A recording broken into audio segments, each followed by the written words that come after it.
pretty straightforward. Survival is a word we all understand. I'd like to know whether there's going to be a decent world in which, say, my grandchildren can live. That's the question of survival. The survival of the human species is by no means an obvious thing. There are very severe threats to survival. We learn about them all the time. The threat of environmental destruction is much too real to put to the side. The threat of destruction by weapons of mass destruction, that has come very close many times. We just learned that at the time of the Cuban Missile Crisis, a probably terminal nuclear war was averted by one word from one submarine commander who countermanded an order to send off nuclear missiles. Major threats are predicted, in large part as a consequence of government policies. Hart-Rudman high-level task force can give you a list of them that just came out. So the survival of the species is by no means a sure thing, decent survival. Well, what's hegemony? Hegemony has to do with a domination of the international system by small sectors of power at the moment that happens to be one superpower, which does not dominate the rest of the world in all dimensions, but overwhelmingly dominates it in one dimension, namely the military dimension. The United States now probably outspends the next maybe 25 countries in the world in military expenditures and is increasing that lead, and furthermore has made it extremely clear and unambiguous that it intends to make sure that it will dominate the world by force, the dimension in which it reigns supreme, and that it will tolerate no competitors. This has caused plenty of shudders in the world, even in the U.S. foreign policy elite, and though it's not unique to this administration or even to the United States, it is taking a historical form which is unusual, maybe unprecedented. Well, then, what are the consequences of hegemony for survival? Unfortunately, if you look at the factors that surround hegemony, the short-term goals to maximize profit, to increase control of the world, and so on, you ask how those goals play out. Turns out they do happen to threaten survival.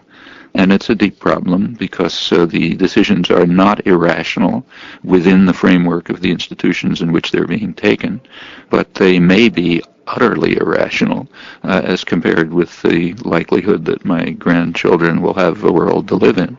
So, for example, in the military dimension, carrying forth the announced goal of controlling the world by force and ensuring that there are no competitors is almost certainly leading to proliferation of weapons of mass destruction, increasing of tension, increasing of the likelihood of terrorist operations, which could be quite serious, and those can, in unanticipated ways, lead to massive destruction.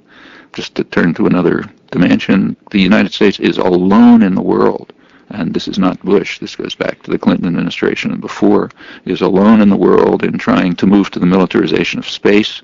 Those policies are intended, as is stated, to ensure U.S. Commercial interests and investments. However, if you look at those plans, they pose an extreme threat to survival because of the nature of the systems that are being considered. And across the board, the choice between hegemony and survival is one that we must face if we care about our grandchildren. Chapter 1. Priorities and Prospects. A few years ago, one of the great figures of contemporary biology, Ernst Mayr, published some reflections on the likelihood of success in the search for extraterrestrial intelligence. He considered the prospects very low. His reasoning had to do with the adaptive value of what we call higher intelligence, meaning the particular human form of intellectual organization. Mayr estimated the number of species since the origin of life at about 50 billion, only one of which achieved the kind of intelligence needed to establish a civilization.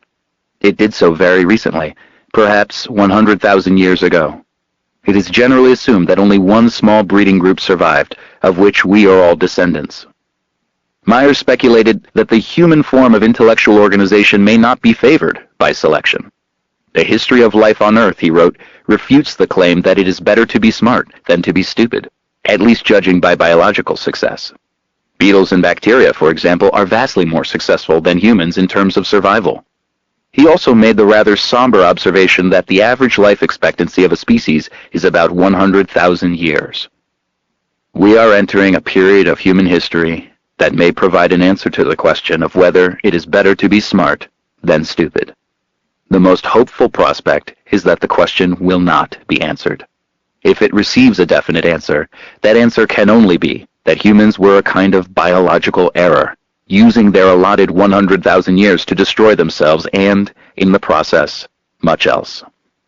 The species has surely developed the capacity to do just that, and a hypothetical extraterrestrial observer might well conclude that humans have demonstrated that capacity throughout their history, dramatically in the past few hundred years, with an assault on the environment that sustains life, on the diversity of more complex organisms, and with cold and calculated savagery on each other as well. Two superpowers.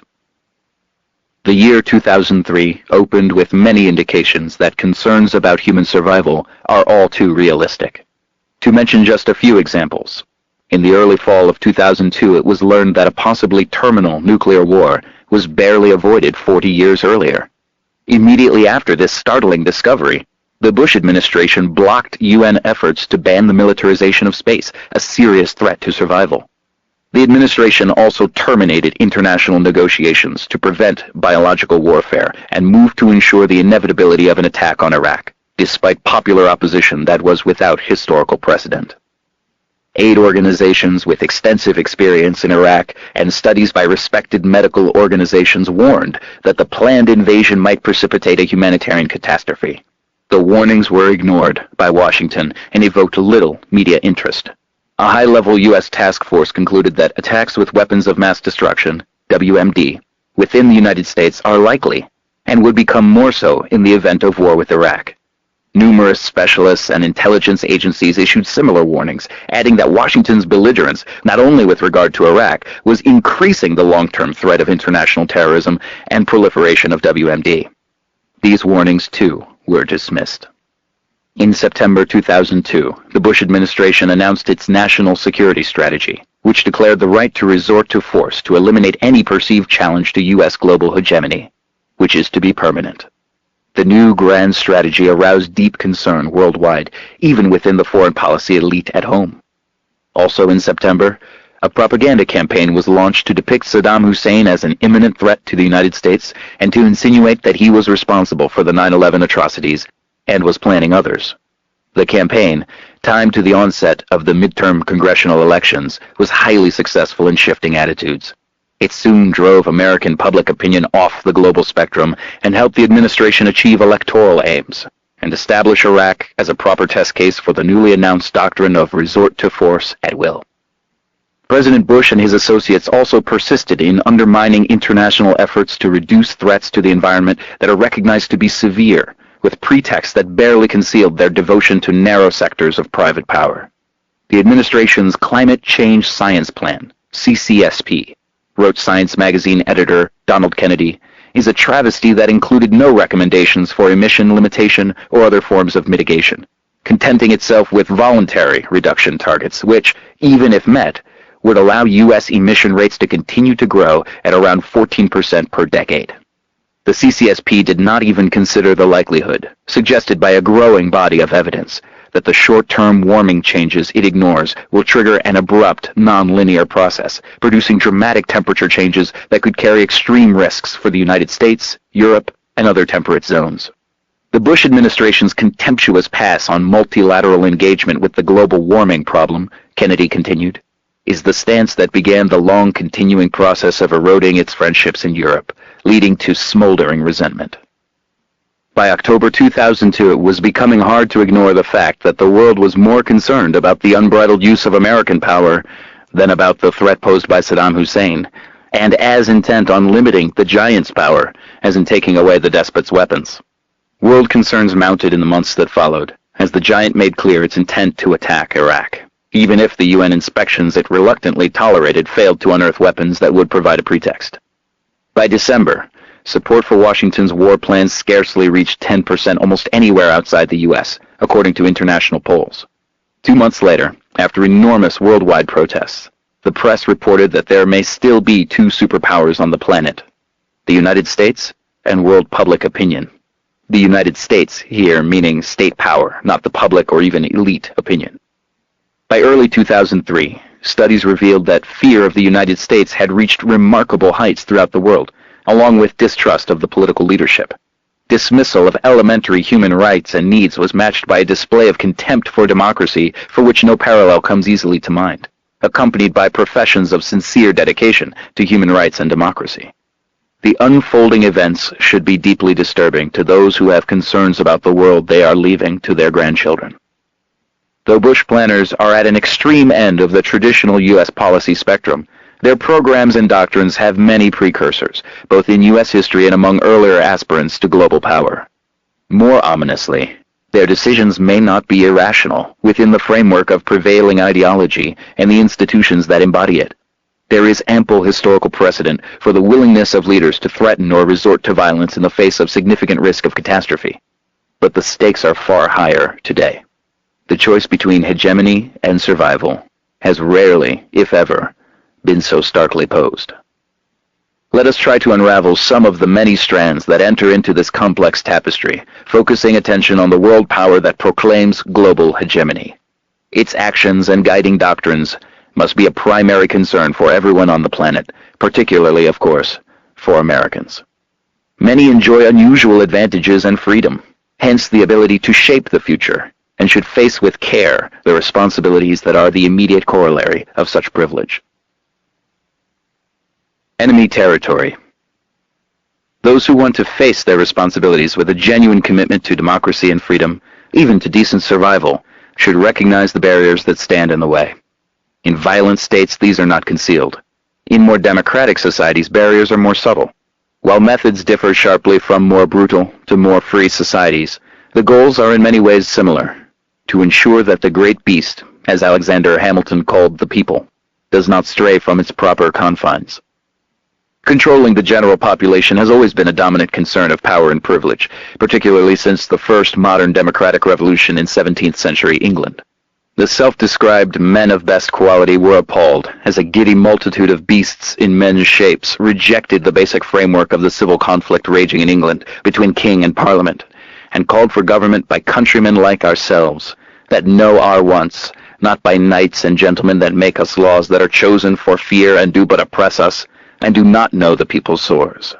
The men of best quality recognize that if the people are so depraved and corrupt as to confer places of power and trust upon wicked and undeserving men, they forfeit their power in this behalf unto those that are good, though but a few. Almost 3 centuries later, Wilsonian idealism, as it is standardly termed, adopted a rather similar stance. Abroad, it is Washington's responsibility to ensure that government is in the hands of the good, though but a few. At home, it is necessary to safeguard a system of elite decision-making and public ratification, polyarchy, in the terminology of political science, not democracy. As president, Woodrow Wilson himself did not shrink from severely repressive policies even within the United States, but such measures are not normally available in places where popular struggles have won a substantial measure of freedom and rights. By Wilson's day, it was widely recognized by elite sectors in the U.S. and Britain that within their societies, coercion was a tool of diminishing utility, and that it would be necessary to devise new means to tame the beast, primarily through control of opinion and attitude. Huge industries have since developed devoted to these ends. Wilson's own view was that an elite of gentlemen with elevated ideals must be empowered to preserve stability and righteousness. Leading public intellectuals agreed. The public must be put in its place, Walter Lippmann declared in his progressive essays on democracy. That goal could be achieved in part through the manufacture of consent, a self-conscious art and regular organ of popular government. This revolution in the practice of democracy should enable a specialized class to manage the common interests that very largely elude public opinion entirely. In essence, the Leninist ideal. Lippmann had observed the revolution in the practice of democracy firsthand as a member of Wilson's Committee on Public Information, which was established to coordinate wartime propaganda and achieved great success in whipping the population into war fever. The responsible men, who are the proper decision-makers, Lippmann continued, must live free of the trampling and the roar of the bewildered herd. These ignorant and meddlesome outsiders are to be spectators, not participants. The herd does have another function, to trample periodically in support of one or another element of the leadership class in an election.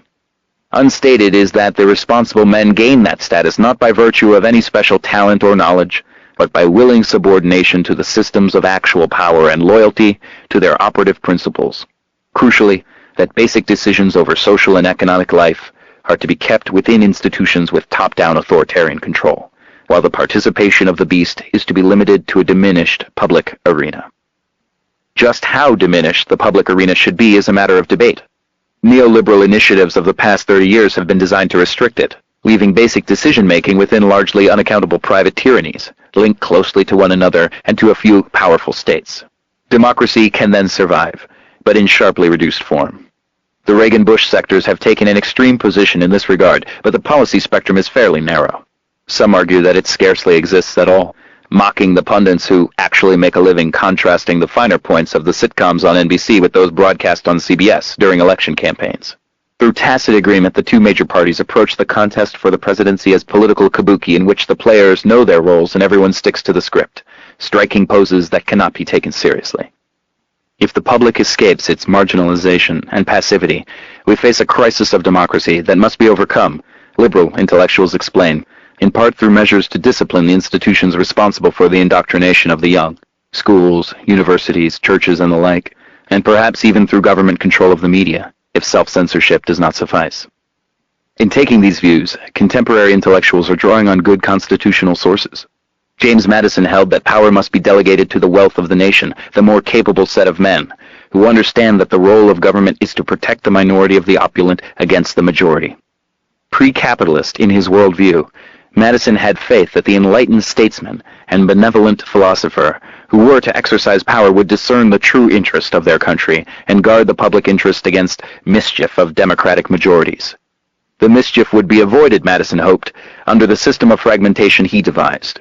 In later years he came to fear that severe problems would arise with the likely increase of those who will labor under all the hardships of life and secretly sigh for a more equal distribution of its benefits. A good deal of modern history reflects these conflicts over who will make decisions and how. Recognition that control of opinion is the foundation of government, from the most despotic to the most free, goes back at least to David Hume, but a qualification should be added. It is far more important in the free societies where obedience cannot be maintained by the lash. It is only natural that the modern institutions of thought control, frankly called propaganda, before the word became unfashionable because of totalitarian associations, should have originated in the most free societies.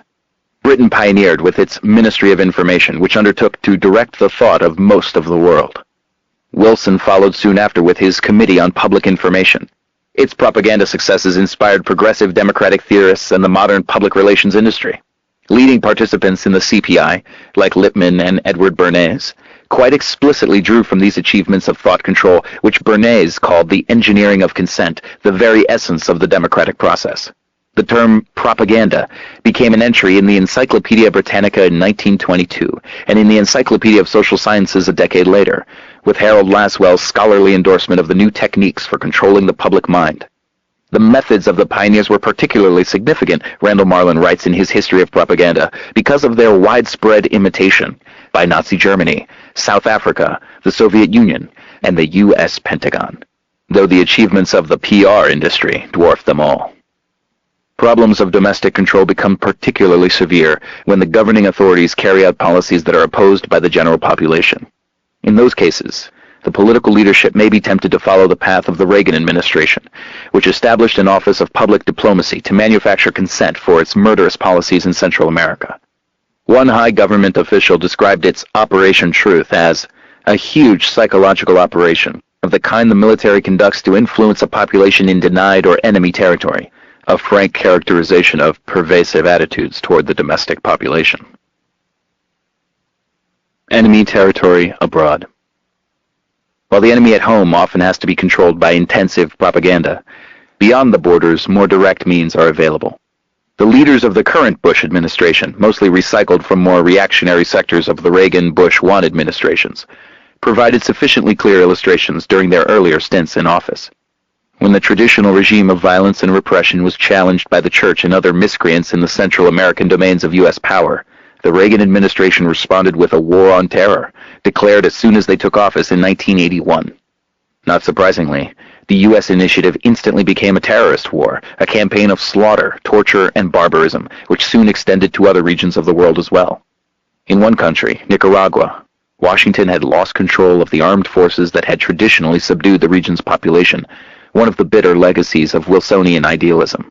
The U.S.-backed Somoza dictatorship was overthrown by the Sandinista rebels, and the murderous National Guard was dismantled. Therefore, Nicaragua had to be subjected to a campaign of international terrorism that left the country in ruins. Even the psychological effects of Washington's terrorist war are severe. The spirit of exuberance, vitality, and optimism that followed the overthrow of the dictatorship could not long survive, as the reigning superpower intervened to dash the hopes that a grim history might finally take a different course. In the other Central American countries targeted by the Reaganite War on Terror, forces equipped and trained by the United States maintained control. Without an army to defend the population against the terrorists, that is, the security forces themselves, atrocities were even worse. The record of murder, torture, and devastation was extensively reported by human rights organizations, church groups, Latin American scholars, and many others, but it remained little known to the citizens of the state that bore prime responsibility, and was quickly effaced. By the mid-1980s, the U.S.-backed state terrorist campaigns had created societies affected by terror and panic, collective intimidation and generalized fear, in the words of a leading church-based Salvadoran human rights organization. The population had internalized acceptance of the daily and frequent use of violent means and the frequent appearance of tortured bodies. Returning from a brief visit to his native Guatemala, journalist Julio Godoy wrote that one is tempted to believe that some people in the White House worship Aztec gods with the offering of Central American blood. He had fled a year earlier when his newspaper, La Época, was blown up by state terrorists, an operation that aroused no interest in the United States. Attention was carefully focused on the misdeeds of the official enemy, real, no doubt, but hardly detectable given the scale of U.S.-backed state terror in the region. The White House, Godoy wrote, installed and supported forces in Central America that could easily compete against Nicolae Ceausescu's Securitate for the World Cruelty Prize. After the terrorist commanders had achieved their goals, the consequences were reviewed at a conference in San Salvador of Jesuits and lay associates who had more than enough personal experience to draw on, quite apart from what they had observed through the grisly decade of the 1980s. The conference concluded that it does not suffice to focus on the terror alone. It is no less important to explore what weight the culture of terror has had in domesticating the expectations of the majority, preventing them from considering alternatives to the demands of the powerful, not only in Central America. Destroying hope is a critically important project, and when it is achieved, formal democracy is allowed, even preferred, if only for public relations purposes. In more honest circles, much of this is conceded. Of course, it is understood much more profoundly by the beasts in men's shapes, who endure the consequences of challenging the imperatives of stability and order. These are all matters that the second superpower, world public opinion, should make every effort to understand, if it hopes to escape the containment to which it is subjected and to take seriously the ideals of justice and freedom that come easily to the lips, but are harder to defend and advance. Chapter 2. Imperial Grand Strategy. Enforcing Hegemony. High on the global agenda by fall 2002 was the declared intention of the most powerful state in history to maintain its hegemony through the threat or use of military force, the dimension of power in which it reigns supreme. In the official rhetoric of the national security strategy, our forces will be strong enough to dissuade potential adversaries from pursuing a military buildup in hopes of surpassing or equaling the power of the United States. One well-known international affairs specialist, John Eikenberry, describes the declaration as a grand strategy that begins with a fundamental commitment to maintaining a unipolar world in which the United States has no peer competitor, a condition that is to be permanent so that no state or coalition could ever challenge the U.S. as global leader, protector, and enforcer. The declared approach renders international norms of self-defense enshrined by Article 51 of the UN Charter almost meaningless. More generally, the doctrine dismisses international law and institutions as of little value. Eikenberry continues, the new imperial grand strategy presents the United States as a revisionist state seeking to parlay its momentary advantages into a world order in which it runs the show, prompting others to find ways to work around, undermine, contain, and retaliate against U.S. power. The strategy threatens to leave the world more dangerous and divided, and the United States less secure, a view widely shared within the foreign policy elite. The imperial grand strategy asserts the right of the United States to undertake preventive war at will. Preventive, not preemptive. Preemptive war might fall within the framework of international law. Thus, if Russian bombers had been detected approaching the U.S. from the military base in Grenada, conjured up by the Reagan administration in 1983 with the clear intent to bomb, then, under a reasonable interpretation of the UN Charter, a preemptive attack destroying the planes and perhaps even the Grenadian base would have been justifiable. Cuba, Nicaragua, and many others could have exercised the same right for many years while under attack from the U.S., though of course the weak would have to be insane to implement their rights. But the justifications for a preemptive war, whatever they might be, do not hold for preventive war, particularly as that concept is interpreted by its current enthusiasts, the use of military force to eliminate an imagined or invented threat, so that even the term preventive is too charitable. Preventive war falls within the category of war crimes. If indeed it is an idea whose time has come, then the world is in deep trouble. As the invasion of Iraq began, the prominent historian and Kennedy advisor Arthur Schlesinger wrote that, "The President has adopted a policy of anticipatory self-defense that is alarmingly similar to the policy that Imperial Japan employed at Pearl Harbor, on a date which, as an earlier American president said it would, lives in infamy." Franklin D. Roosevelt was right, but today it is we Americans who live in infamy. He added that the global wave of sympathy that engulfed the United States after 9/11 has given way to a global wave of hatred of American arrogance and militarism, and even in friendly countries the public regards Bush as a greater threat to peace than Saddam Hussein. International law specialist Richard Falk finds it inescapable that the Iraq War was a crime against peace of the sort for which surviving German leaders were indicted, prosecuted, and punished at the Nuremberg trials. Some defenders of the strategy recognize that it runs roughshod over international law, but see no problem in that. The whole framework of international law is just hot air, legal scholar Michael Glennon writes. The grand attempt to subject the rule of force to the rule of law should be deposited in the ashcan of history.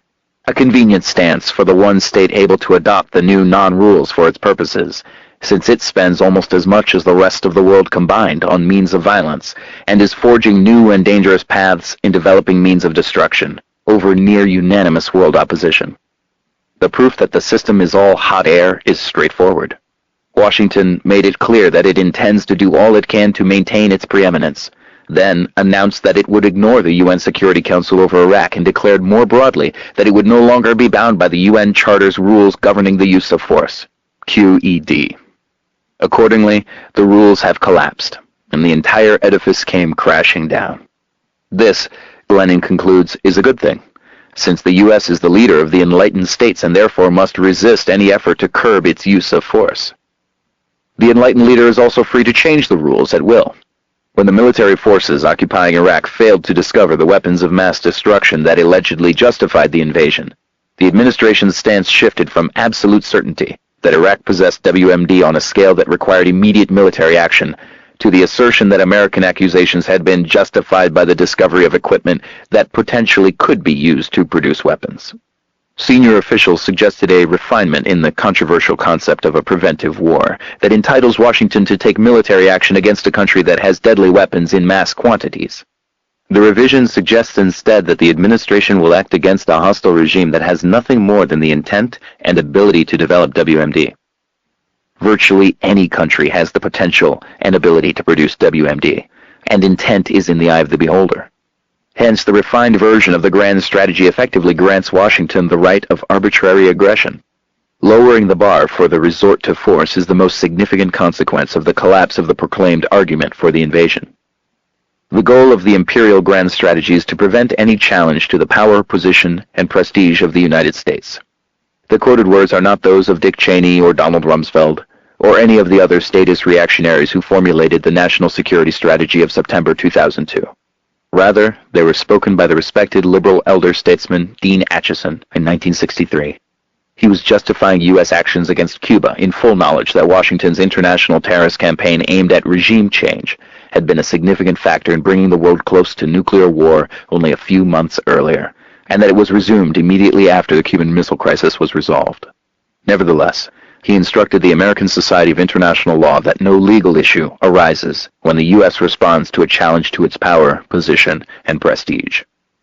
Atchison's doctrine was subsequently invoked by the Reagan administration at the other end of the political spectrum, when it rejected World Court jurisdiction over its attack on Nicaragua, dismissed the court order to terminate its crimes, and then vetoed 2 Security Council resolutions affirming the court judgment and calling on all states to observe international law. State Department legal advisor Abraham Sofair explained that most of the world cannot be counted on to share our view, and that this same majority often opposes the United States on important international questions. Accordingly, we must reserve to ourselves the power to determine which matters fall essentially within the domestic jurisdiction of the United States. In this case, the actions that the court condemned as the unlawful use of force against Nicaragua. In lay terms, international terrorism.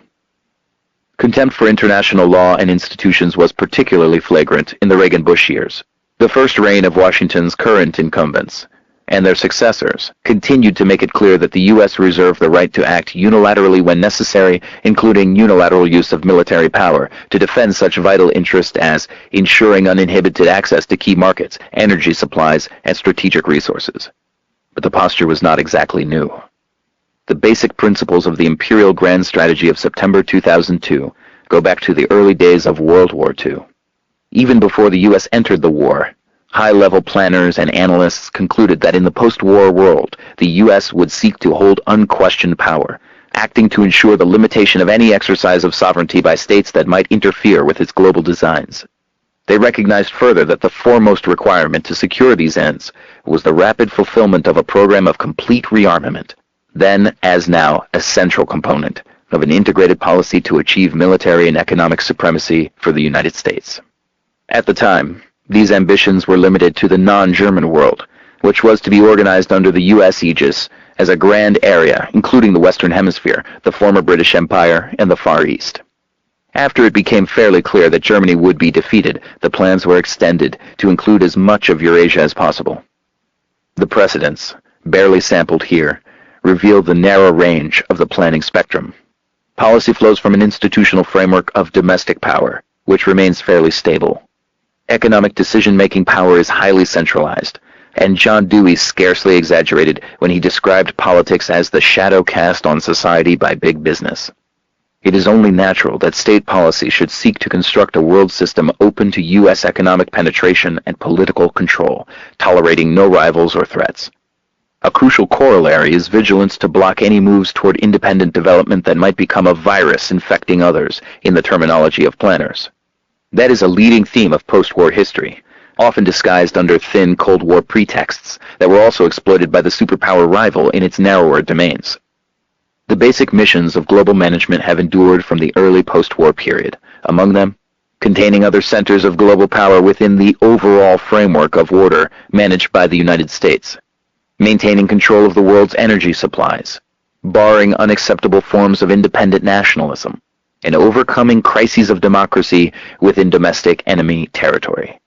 The missions assume different forms, notably in periods of fairly sharp transition, the changes in the international economic order from about 1970, the restoration of the superpower enemy to something like its traditional quasi-colonial status 20 years later, the threat of international terrorism aimed at the United States itself from the early 1990s, shockingly consummated on 9/11.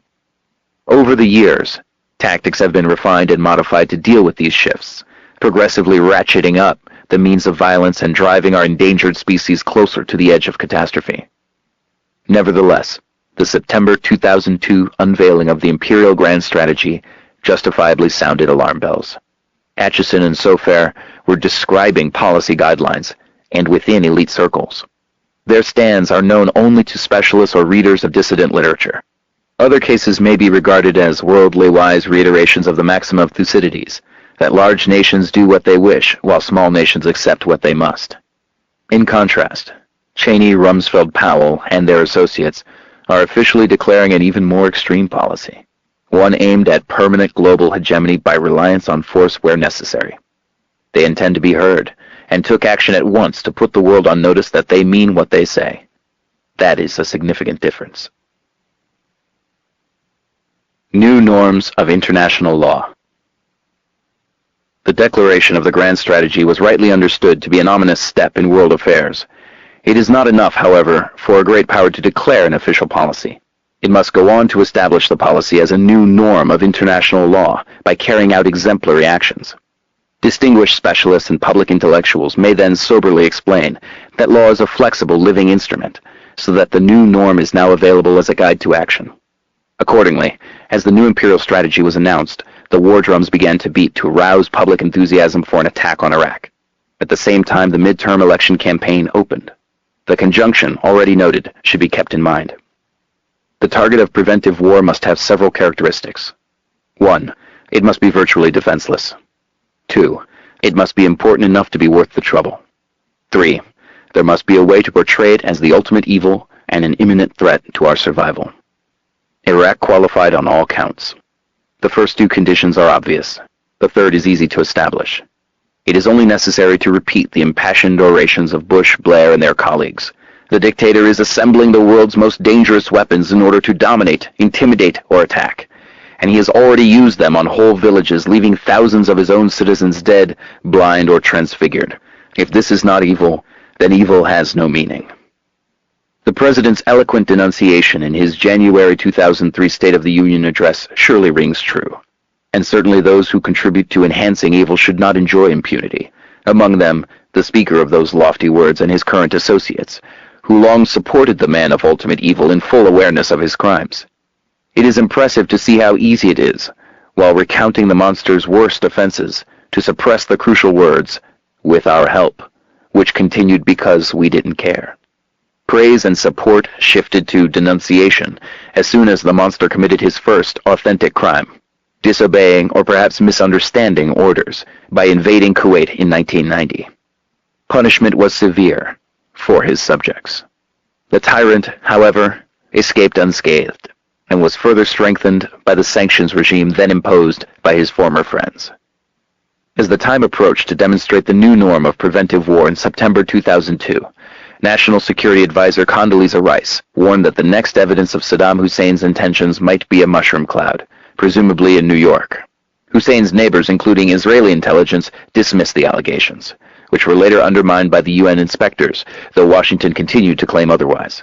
From the first moments of the propaganda offensive, it was apparent that the pronouncements lacked credibility. This administration is capable of any lie in order to advance its war goal in Iraq, says a U.S. government source in Washington with some 2 decades of experience in intelligence. Washington opposed inspections, he suggested, because it feared that nothing much would be found. The president's claims about Iraqi threats should be viewed as transparent attempts to scare Americans into supporting a war, 2 leading international relations scholars added. That is standard operating procedure. Washington still refuses to provide evidence to support its 1990 claims of a huge Iraqi military buildup on the Saudi border, the primary justification offered for the 1991 war, claims instantly undermined by the one journal that investigated them, but to no effect. Evidence or not, the president and his associates issued grim warnings about the dire threat Saddam posed to the United States and to his neighbors, and his links to international terrorists, hinting broadly that he was involved in the 9/11 attacks. The government media propaganda assault had its effects. Within weeks, some 60% of Americans came to regard Saddam Hussein as an immediate threat to the U.S., who must be removed quickly in self-defense. By March, almost half believed that Saddam Hussein was personally involved in the 9/11 attacks and that the hijackers included Iraqis. Support for the war was strongly correlated with these beliefs. Abroad, public diplomacy failed badly, the international press reported. But at home it has succeeded brilliantly in linking the war in Iraq with the trauma of September 11th. Nearly 90% believe Saddam's regime is aiding and abetting terrorists who are planning future strikes against the U.S. Political analyst Anatol Levin commented that most Americans had been duped by a propaganda program for which systematic mendacity has few parallels in peacetime democracies. The September 2002 propaganda campaign also proved sufficient to give the administration a bare majority in the midterm elections, as voters put aside their immediate concerns and huddled under the umbrella of power in fear of the demonic enemy.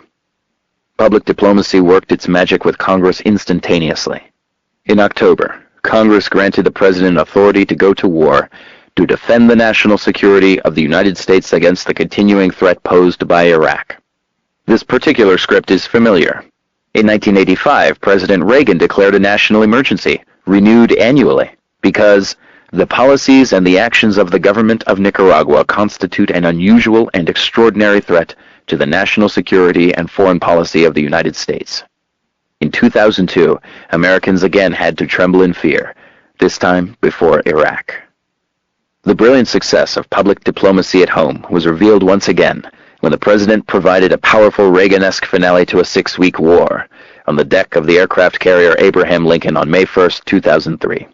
He was free to declare, without concern for skeptical domestic comment, that he had won a victory in a war on terror by having removed an ally of al-Qaeda. It is immaterial that the alleged link between Saddam Hussein and Osama bin Laden, in fact his bitter enemy, was based on no credible evidence and largely dismissed by competent observers. Also immaterial is the only known connection between the Iraq invasion and the threat of terror, that the invasion enhanced the threat, as had been widely predicted. It appears to have been a huge setback in the war on terror by sharply increasing al-Qaeda recruitment. The propaganda impact persisted past the end of the war. After the failure of intense efforts to discover WMD, a third of the population believed that U.S. forces had found WMD, and more than 20% believed Iraq had used them during the war. These may simply be the reactions of people who are subject to fear of just about anything after many years of intense propaganda designed to tame the great beast by inducing panic. The phrase powerful Reagan-esque finale is presumably a reference to Reagan's proud announcement that the U.S. was standing tall after having overcome the terrible threat posed by Grenada.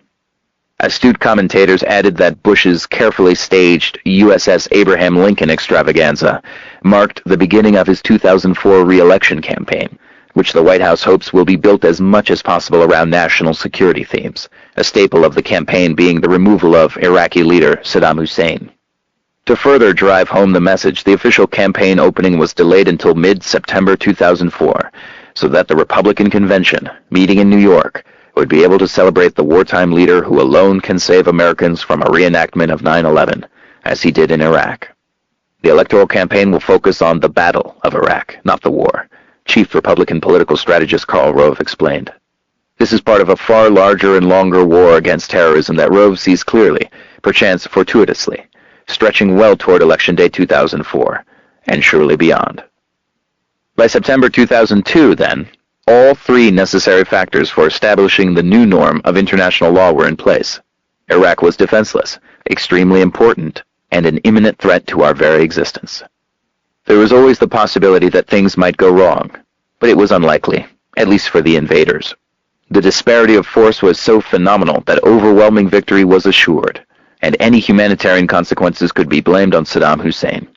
If unpleasant, they would not be investigated, and traces would disappear from view, at least if the past is any guide.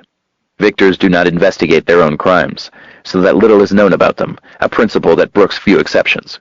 The death toll of the U.S. wars in Indochina, for example, is not known within a range of millions. The same principle underlay the war crimes trials after World War II. The operational definition of crimes of war and crimes against humanity was straightforward. Crimes qualified as crimes if they were carried out by the enemy, not by the Allies. Destruction of urban civilian concentrations, for example, was excluded.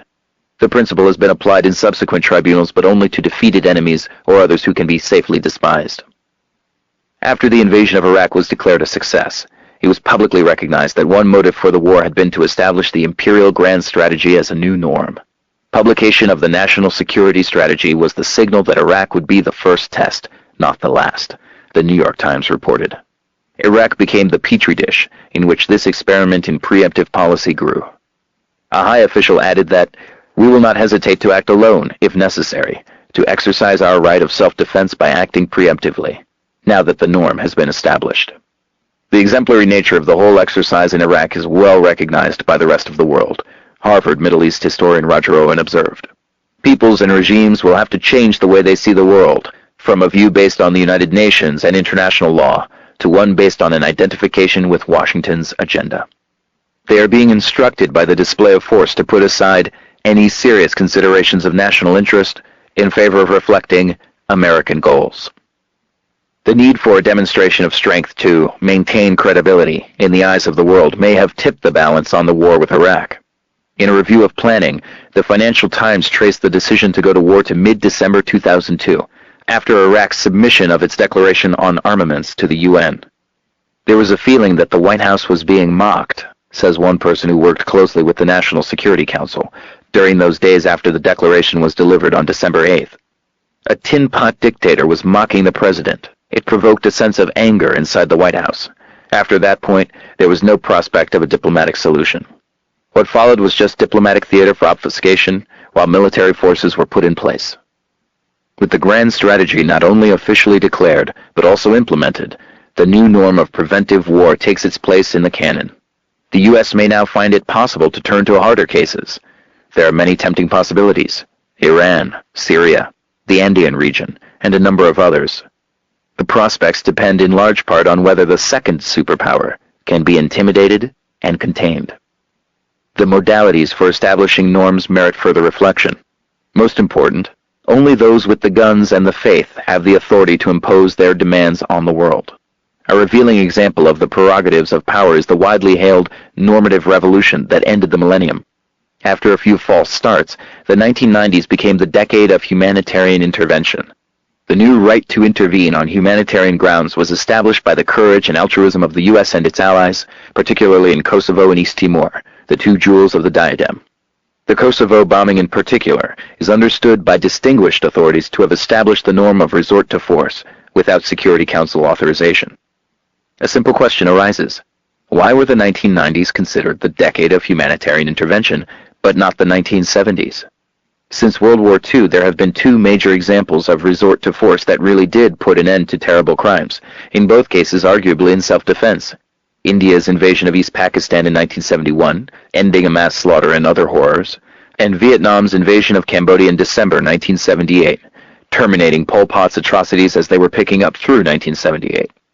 Nothing remotely comparable took place under the Western aegis in the 1990s. Accordingly, someone who does not understand the conventions might be pardoned for asking why the new norm was not recognized as such in the 1970s. The idea is unthinkable, and the reasons seem clear. The real examples of intervention that terminated huge atrocities were carried out by the wrong people. Still worse, in both cases the U.S. was adamantly opposed to intervention and moved instantly to punish the offender, particularly Vietnam, by subjecting it to a U.S.-backed Chinese invasion, then even harsher sanctions than before, while the U.S. and U.K. offered direct support for the ousted Khmer Rouge. It follows that the 1970s cannot have been the decade of humanitarian intervention, and no new norms could have been established then. The essential insight was formulated by a unanimous vote of the International Court of Justice in one of its earliest rulings, in 1949. The court can only regard the alleged right of intervention as the manifestation of a policy of force, such as has, in the past, given rise to most serious abuses, and such as cannot, whatever be the defects in international organization, find a place in international law. From the nature of things, intervention would be reserved for the most powerful states, and might easily lead to perverting the administration of justice itself. While Western powers and intellectuals were admiring themselves for having established the new norm of humanitarian intervention in the late 1990s, the rest of the world also had some thoughts on the matter. It is illuminating to see how they reacted, say, to Tony Blair's repetition of the official reasons for the bombing of Serbia in 1999. Failure to bomb would have dealt a devastating blow to the credibility of NATO, and the world would have been less safe as a result of that. The objects of NATO's solicitude did not seem overly impressed by the need to safeguard the credibility of those who had been crushing them for centuries. Nelson Mandela, for example, condemned Blair for encouraging international chaos together with America by ignoring other nations and playing policeman of the world in their attacks on Iraq in 1998 and Serbia the next year. In the world's largest democracy, which, after independence, began to recover from the grim effects of centuries of British rule, the Clinton-Blair efforts to shore up NATO's credibility and make the world safe were also not appreciated, but official and press condemnations in India remained unheard. Even in Israel, the client state par excellence, the pretensions of Clinton-Blair and a host of domestic admirers were ridiculed by leading military and political analysts as a return to old-fashioned gunboat diplomacy under the familiar cloak of moralistic righteousness, and as a danger to the world. Another source of information might have been the non-aligned movement, the governments of about 80% of the world's population at the time of their South Summit in April 2000. The meeting was the most important in their history, the first ever at the level of heads of state, who, in addition to issuing a detailed and sophisticated critical analysis of the neoliberal socioeconomic programs called globalization by Western ideologues, also firmly rejected the so-called right of humanitarian intervention. That stand was reiterated in the summit of non-aligned countries in Malaysia in February 2003 in the same words. Perhaps they had learned too much history, the hard way, to be comforted by exalted rhetoric and had heard enough about humanitarian intervention over the centuries. It is an exaggeration to say that only the most powerful are granted the authority to establish norms of appropriate behavior for themselves. The authority is sometimes delegated to reliable clients.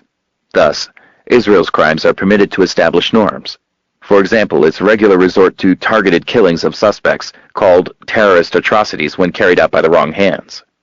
In May 2003, two leading Israeli civil rights attorneys provided a detailed list of all of the liquidations and all of the attempted assassinations that Israel's security forces carried out during the Al-Aqsa Intifada, from November 2000 through April 2003.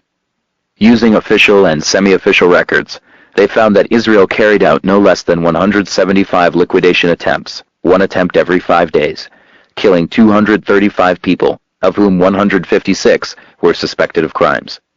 It greatly pains us to say the following, the lawyers wrote, but the consistent, widespread policy of targeted liquidations bounds on a crime against humanity. Their judgment is not quite accurate. Liquidation is a crime in the wrong hands, but it is a justified, if regrettable, act of self-defense when carried out by a client, and even establishes norms for the boss man called partner, who provides authorization. The boss man himself made use of Israel's precedent with the assassination by missile of a suspect in Yemen, along with 5 other people who happened to be nearby, to much acclaim. The hit was conveniently timed as an October surprise to show the incumbent in his finest hour on the eve of the midterm elections and offer a taste of what is to come. A more far-reaching example of establishing norms was Israel's bombing of the Osirak reactor in Iraq in June 1981. At first, the attack was criticized as a violation of international law. Later, after Saddam Hussein was transformed from favored friend to unspeakable fiend in August 1990, the reaction to the Osirak bombing also shifted. Once a minor crime, it was now considered an honored norm, and was greatly praised for having impeded Saddam Hussein's nuclear weapons program. The norm, however, required the evasion of a few inconvenient facts. Shortly after the 1981 bombing, the Osirak site was inspected by a prominent nuclear physicist, Richard Wilson, then chair of the physics department at Harvard University. He concluded that the installation bombed was not suited for plutonium production as Israel had charged, unlike Israel's own Dimona reactor, which had reportedly produced several hundred nuclear weapons. His conclusions were supported by the Iraqi nuclear physicist Imad Kaduri, who was in charge of experimental work at the reactor before the bombing and later fled the country. He too reported that the Osirak reactor was unsuitable for the production of plutonium, though after the Israeli bombing in 1981, Iraq took the solid decision to go full speed ahead with weaponization. Kaduri estimated that it would have taken Iraq decades to obtain the required amount of weapons-grade material had the program not been sharply accelerated as a result of the bombing. Israel's action increased the determination of Arabs to produce nuclear weapons, Kenneth Waltz concluded. Israel's strike, far from foreclosing Iraq's nuclear career, gained Iraq's support from some other Arab states to pursue it. Whatever the facts, thanks to Iraq's invasion of Kuwait a decade later, the norm that Israel established in 1981 is now firmly in place.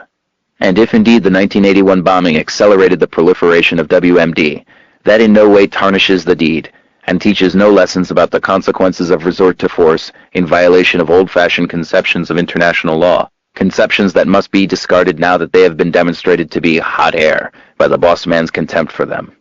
In the future, the U.S. and its Israeli client, and perhaps some highly favored others, can resort to the norm as they see fit. The rule of law. The grand strategy extends to domestic U.S. law. As in many other countries, the government used the occasion of the terrorist atrocities of 9/11 to discipline its own population. After 9/11, often with questionable relation to terror, the Bush administration claimed and exercised the right to declare people, including U.S. citizens, to be enemy combatants or suspected terrorists, and to imprison them without charge or access to lawyers or family until the White House determines that its war on terror has been successfully concluded. That is, indefinitely. The Ashcroft Justice Department takes it to be fundamental that if you hold someone as an enemy combatant, obviously you hold them without access to family members and without access to counsel.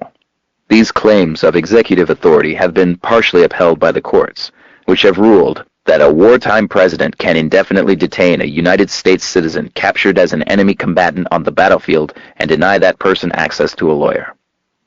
The treatment of enemy combatants in Washington's Guantanamo prison camp, in a still-occupied part of Cuba, elicited substantial protest from human rights organizations and others. Even the Justice Department's own Inspector General, in a scathing report that the department disregarded.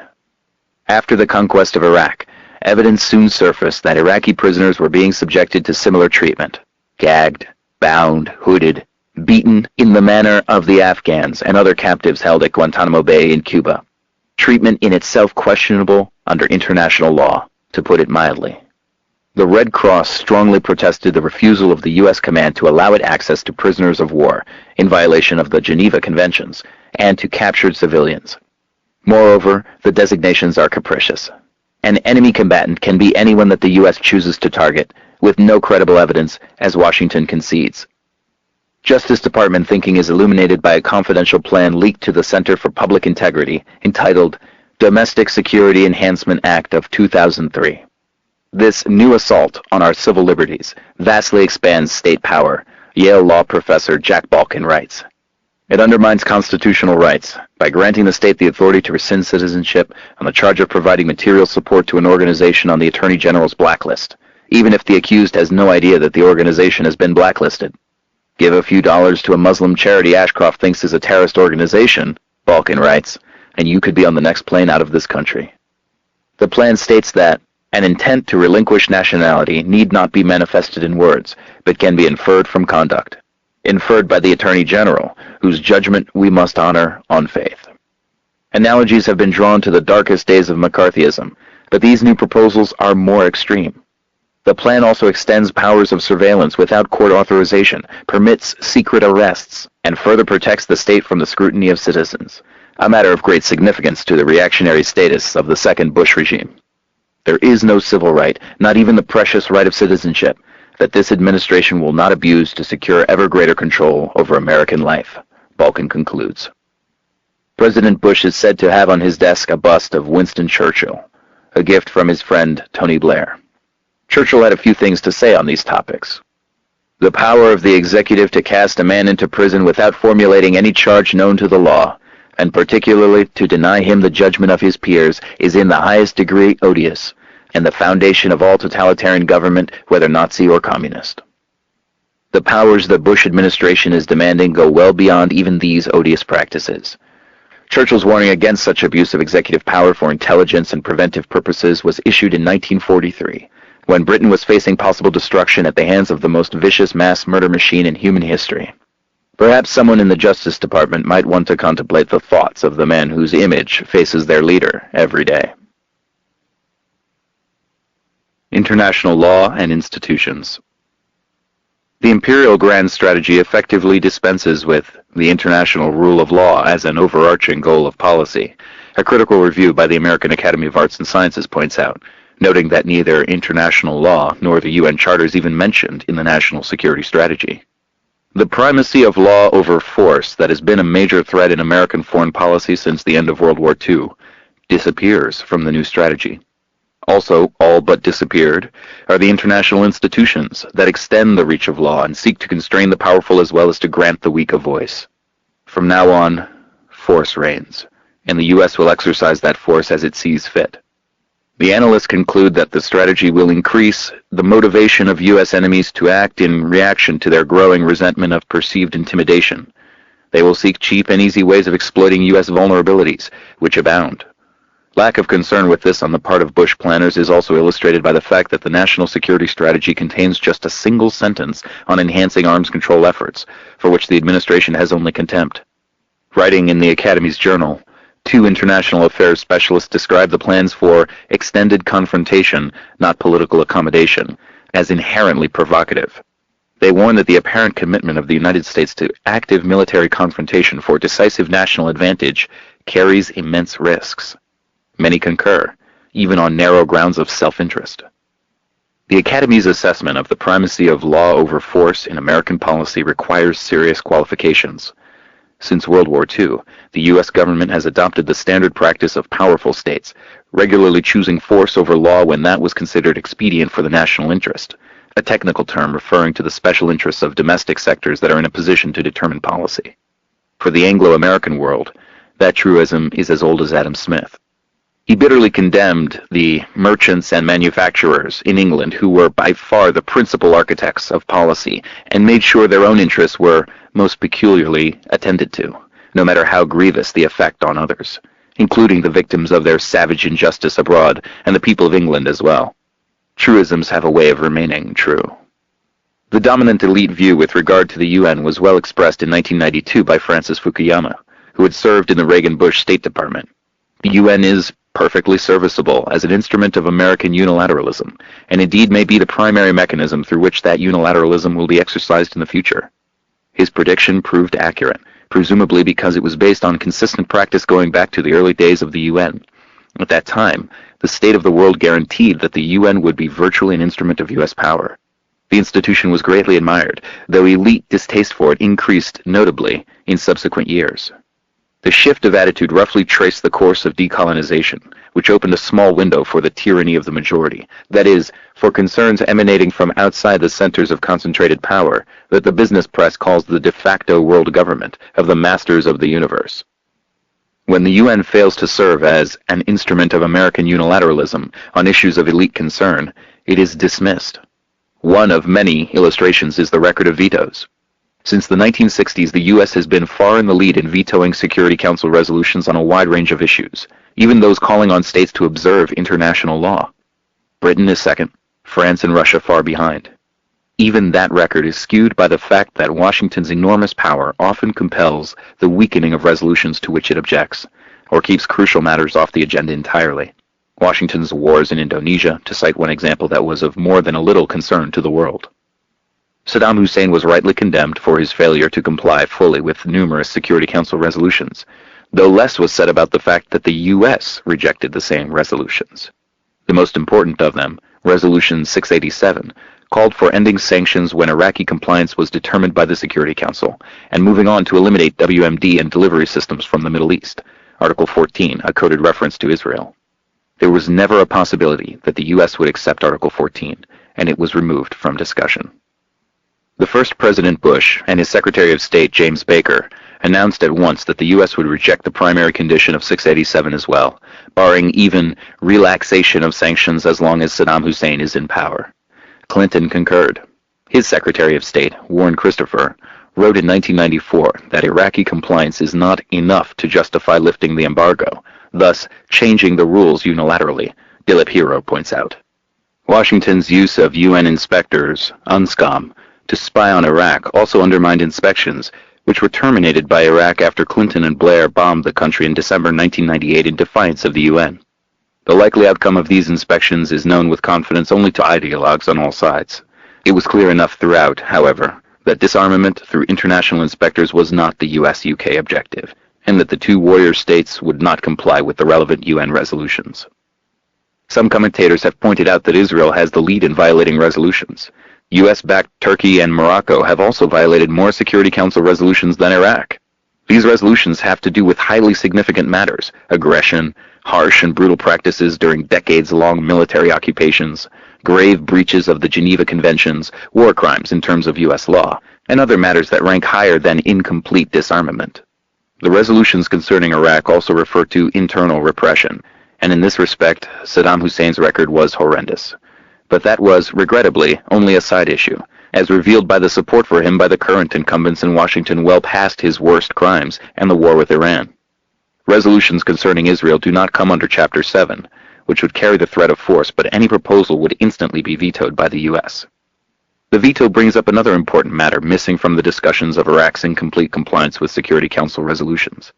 Plainly, if Iraq had had the right to veto, it would have been in defiance of no UN resolutions. No less plainly, any serious discussion of defiance of the Security Council must take into account vetoes, the most extreme form of non-compliance.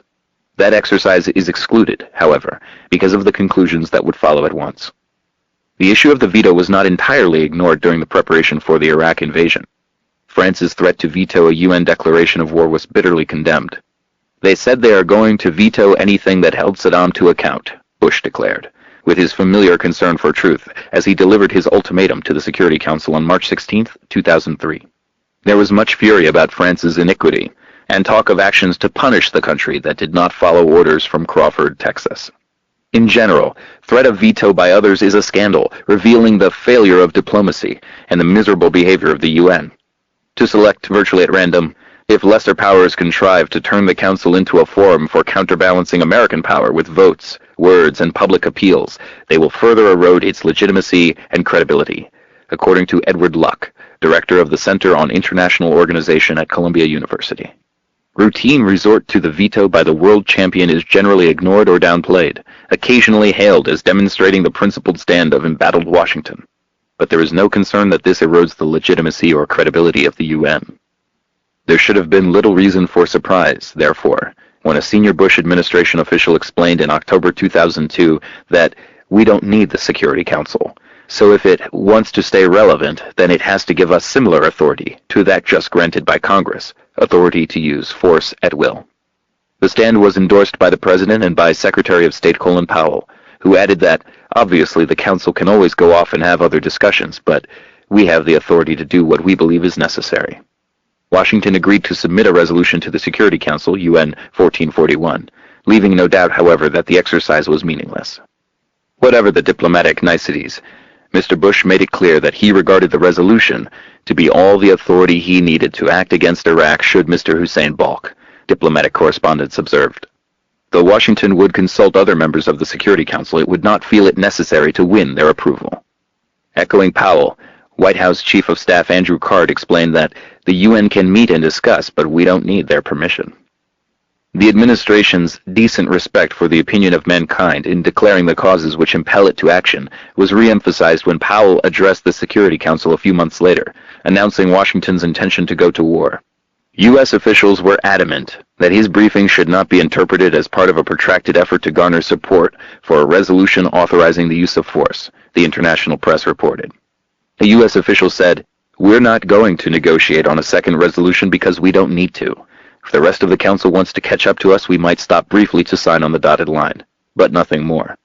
The world was placed on notice that Washington will use force as it chooses. The debating society can catch up and join the enterprise or suffer the consequences that befall those who are not with us, and are therefore with the terrorists, as the President laid out the options.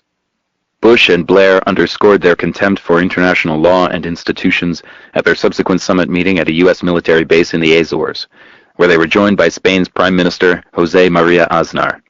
The U.S.-UK leaders issued an ultimatum to the United Nations Security Council: capitulate in 24 hours, or we will invade Iraq and impose the regime of our choice without your meaningless seal of approval, and we will do so, crucially, whether or not Saddam Hussein and his family leave the country.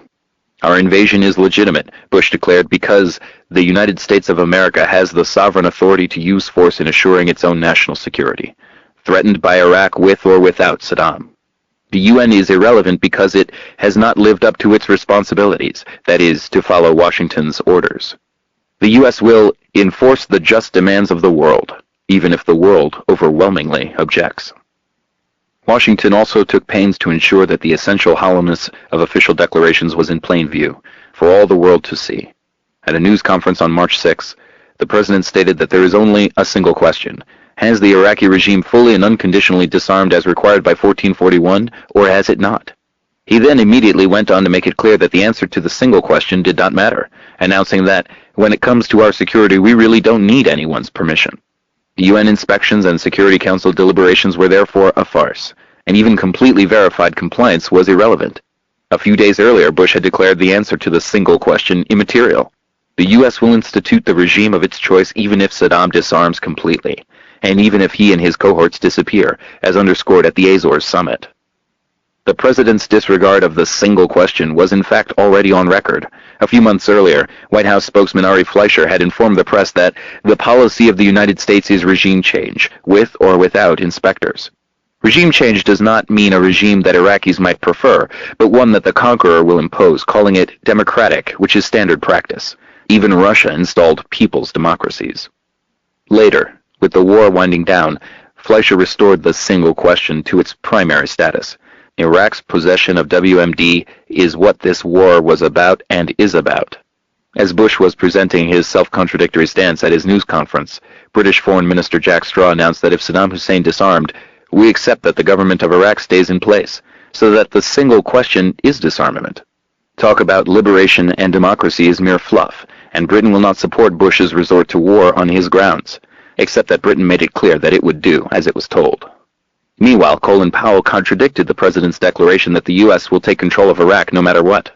The question simply is, has Saddam Hussein made a strategic political decision to comply with the United Nations Security Council resolutions and to get rid of his weapons of mass destruction? That's it in a nutshell. That's the question. There is no other question. Back to the single question rejected by the president 5 days earlier and again the following day. As the invasion began, Powell returned to the single question. Iraq was being attacked because it had violated its international obligations under its 1991 surrender agreement, which required the disclosure and disarmament of its dangerous weapons. Everything else that has been claimed is therefore irrelevant.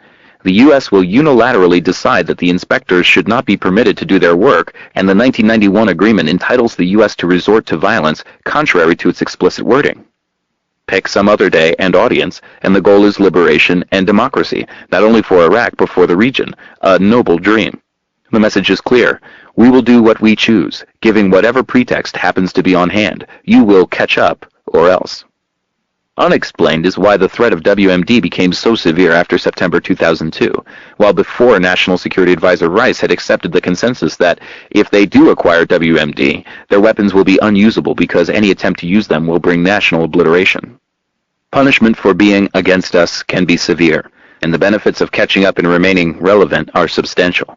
Senior U.S. officials were dispatched to Security Council members to urge leaders to vote with the United States on Iraq or risk paying a heavy price. Not an insignificant concern for fragile countries, whose concerns drew little attention before they landed seats on the council. Mexican diplomats tried to explain to Washington's emissaries that the people are overwhelmingly opposed to a war, but that plea was dismissed as ridiculous. A special problem arose for countries that have succumbed to popular pressure to embrace democracy and now have a public to answer to. For them, repercussions for taking democratic form seriously may include economic strangulation. In contrast, Mr. Powell made clear that U.S. political and military allies will benefit from handouts. Ari Fleischer, meanwhile, hotly denied that Bush was offering quid pro quos in exchange for votes, evoking peals of laughter from the press corps, the Wall Street Journal reported.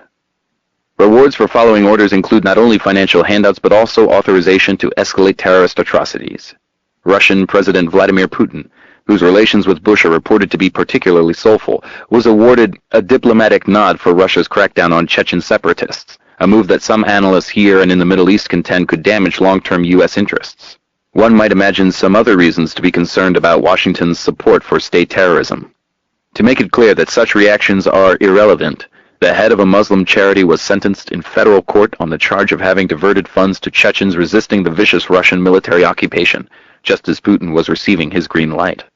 The head of the same charity was also charged with funding ambulances for Bosnia. In that case, the crime was apparently committed at about the same time that Clinton was flying al-Qaeda and Hezbollah operatives to Bosnia to support the U.S. side in the ongoing wars. Turkey was offered similar inducements, a huge financial package, and the right to invade Kurdish northern Iraq. Remarkably, Turkey did not fully submit, teaching a lesson in democracy to the West that aroused great ire and, as Secretary of State Powell sternly announced at once, instant punishment for the misdeed. The diplomatic niceties are for those who prefer to be deluded, as is the apparent support of Security Council members for the U.S.-initiated Resolution 1441. The support is in fact submission. Signers understood what the alternative would be. In systems of law that are intended to be taken seriously, coerced acquiescence is invalid.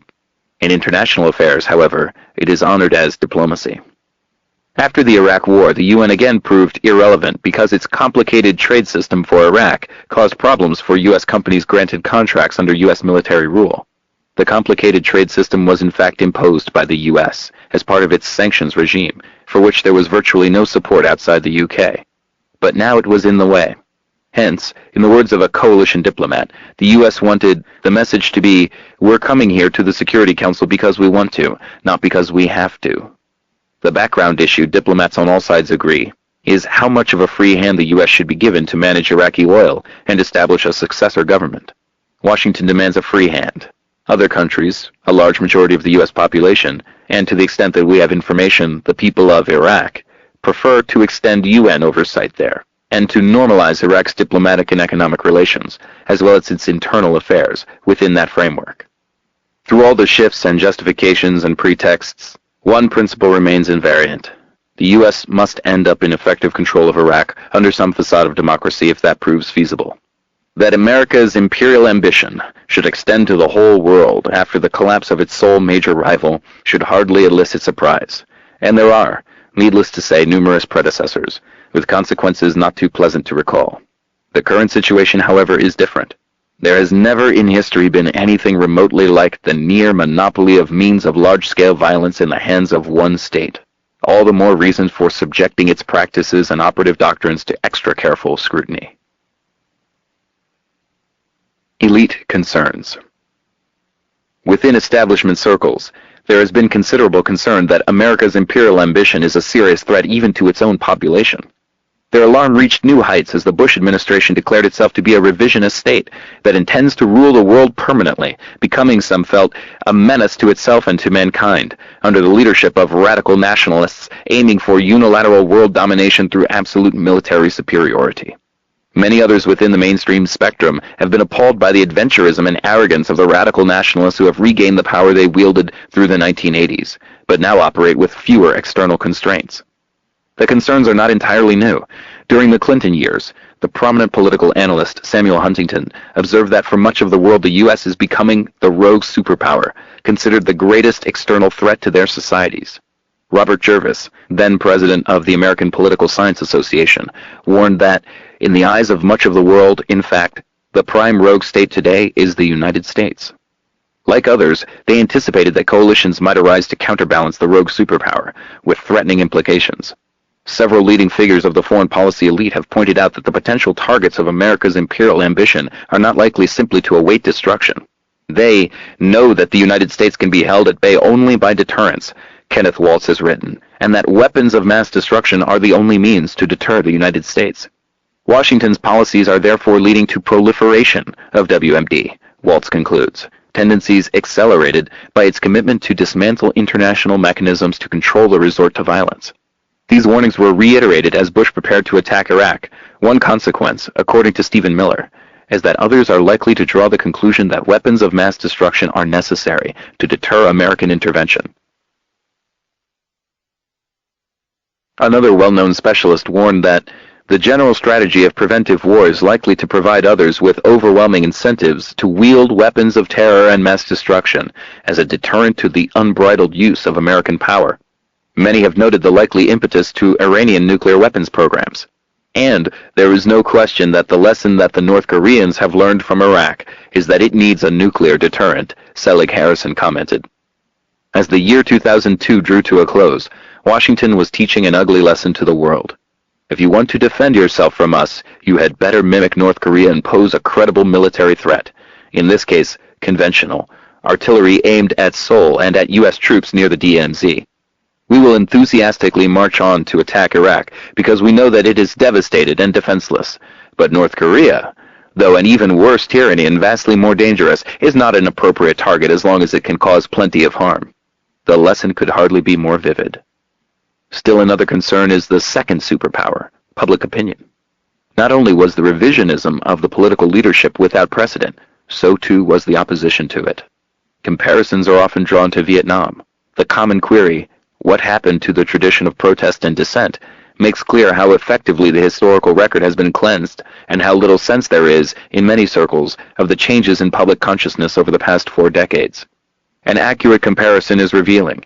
In 1962, public protest was non-existent, despite the announcement that year that the Kennedy administration was sending the U.S. Air Force to bomb South Vietnam, as well as initiating plans to drive millions of people into what amounted to concentration camps and launching chemical warfare programs to destroy food crops and ground cover. Protest did not reach any meaningful level until years later, after hundreds of thousands of U.S. troops had been dispatched, densely populated areas had been demolished by saturation bombing, and the aggression had spread to the rest of Indochina. By the time protest became significant, the bitterly anti-communist military historian and Indochina specialist Bernard Fall had warned that Vietnam, as a cultural and historic entity, is threatened with extinction, as the countryside literally dies under the blows of the largest military machine ever unleashed on an area of this size. In 2002, 40 years later, in striking contrast, there was large-scale, committed, and principled popular protest before the war had been officially launched. Absent the fear and illusion about Iraq that were unique to the U.S., pre-war opposition would probably have reached much the same levels as elsewhere. That reflects a steady increase over these years in unwillingness to tolerate aggression and atrocities, one of many such changes. The leadership is well aware of these developments. By 1968, fear of the public was so serious that the Joint Chiefs of Staff had to consider whether sufficient forces would still be available for civil disorder control if more troops were sent to Vietnam. The Department of Defense feared that further troop deployments ran the risk of provoking a domestic crisis of unprecedented proportions. The Reagan administration at first tried to follow Kennedy's South Vietnam model in Central America, but backed down in the face of an unanticipated public reaction that threatened to undermine more important components of the policy agenda, turning instead to clandestine terror, clandestine in the sense that it could be more or less concealed from the general public. When the first Bush took office in 1989, public reaction was again very much on the agenda. Incoming administrations typically commission a review of the world situation from the intelligence agencies. These reviews are secret, but in 1989 a passage was leaked concerning cases where the U.S. confronts much weaker enemies. The analysts advised that the U.S. must defeat them decisively and rapidly. Any other outcome would be embarrassing and might undercut political support, understood to be thin. We are no longer in the 1960s, when the population would tolerate a murderous and destructive war for years without visible protest. The activist movements of the past 40 years have had a significant civilizing effect in many domains. By now, the only way to attack a much weaker enemy is to construct a propaganda offensive depicting it as an imminent threat, or perhaps engaged in genocide, with confidence that the military campaign will scarcely resemble an actual war. Elite concerns extend to the impact of Bush administration radical nationalists on world public opinion, which was overwhelmingly opposed to their war plans and militant posturing. These have surely been factors in the general decline of trust in leadership revealed by a World Economic Forum poll released in January 2003. According to the poll, only NGO leaders had the trust of a clear majority, followed by UN and spiritual religious leaders, then leaders of Western Europe and economic managers, and right below them, corporate executives. Far below, at the very bottom, were the leaders of the United States. A week after the poll was released, the annual World Economic Forum opened in Davos, Switzerland, but without the exuberance of earlier years. The mood has darkened, the press noted. For the movers and shakers, it was not global party time anymore. The founder of the WEF, Klaus Schwab, identified the most pressing reason. Iraq will be the overwhelming theme of all the discussions. Powell's aides warned him before his presentation that the mood was ugly at Davos, the Wall Street Journal reported. A chorus of international complaints about the American march toward war with Iraq was reaching a crescendo at this gathering of some 2,000 corporate executives, politicians, and academics. They were not overwhelmed by Powell's sharp new message. In his own words, "When we feel strongly about something, we will lead, even if no one is following us. We will act even if others are not prepared to join us." The theme of the WEF was building trust, for good reasons. In his speech, Powell stressed that the U.S. reserves the sovereign right to take military action, when and how it chooses. He said further that no one trusts Saddam and his regime, which was certainly true, though his comment left out some other leaders who are not trusted. Powell also assured his audience that Saddam Hussein's weapons were meant to intimidate Iraq's neighbors, failing to explain why those neighbors did not seem to perceive the threat. Much as they despise the murderous tyrant, Iraq's neighbors joined the many outside the United States mystified at why Washington is so obsessed and fearful of what is, in the end, a minor power whose wealth and power have been truncated by internationally imposed constraints. Aware of the dire effects of the sanctions on the general population, they also knew that Iraq was one of the weakest states in the region.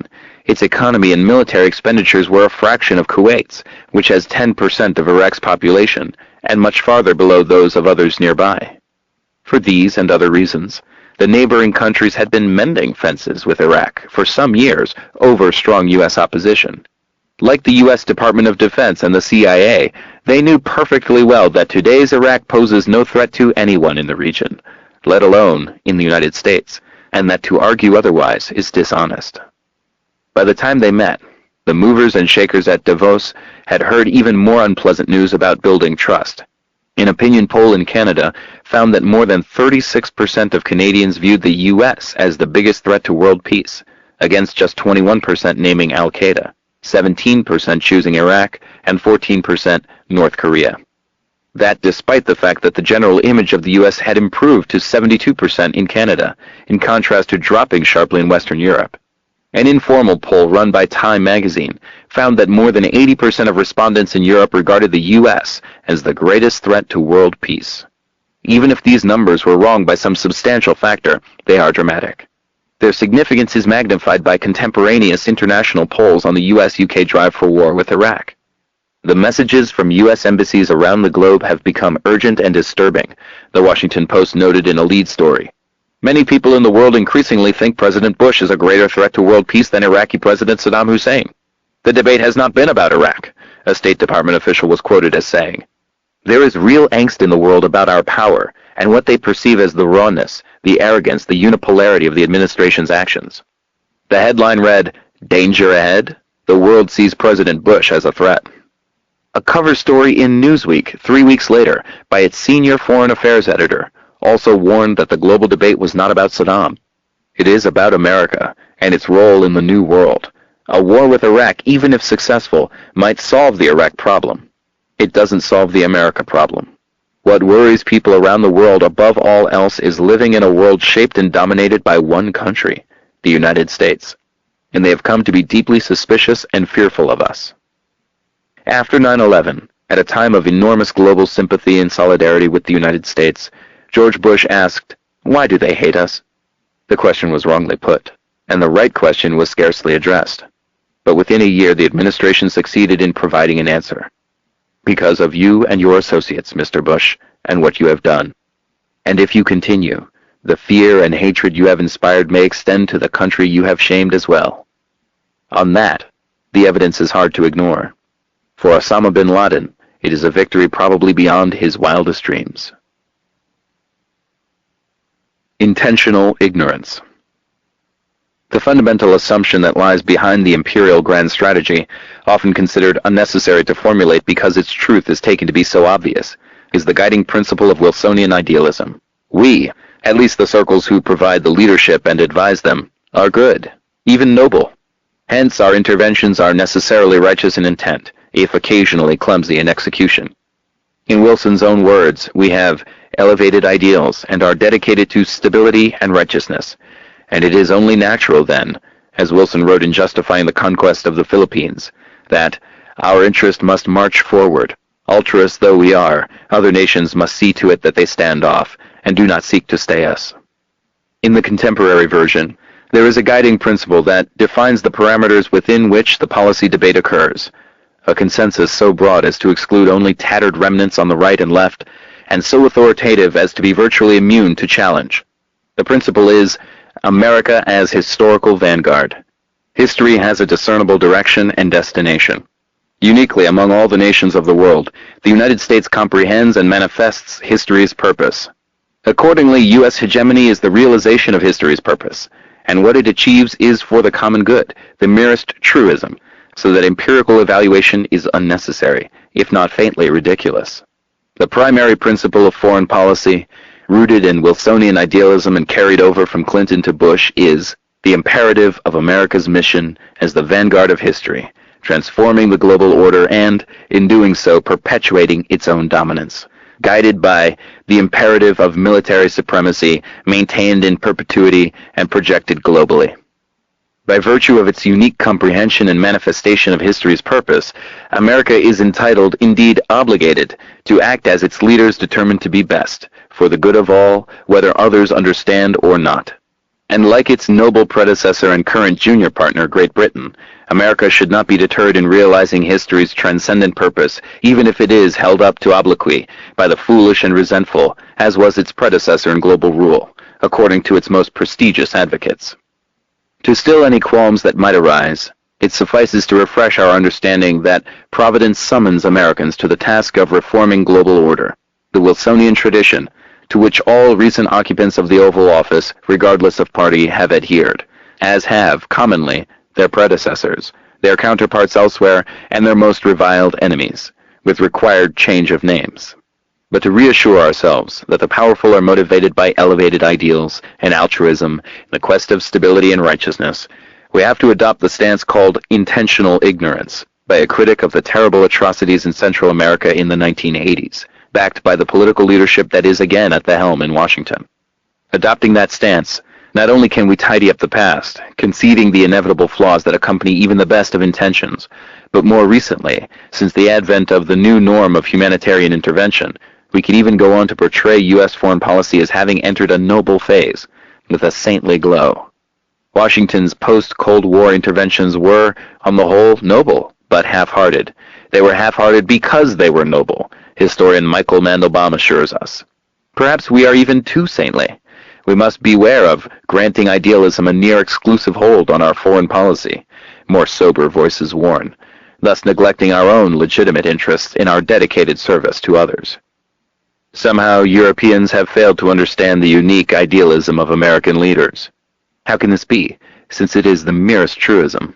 Max Boot suggests an answer. Europe has often been driven by avarice, and the cynical Europeans cannot comprehend the strain of idealism that animates U.S. foreign policy. After 200 years, Europe still hasn't figured out what makes America tick.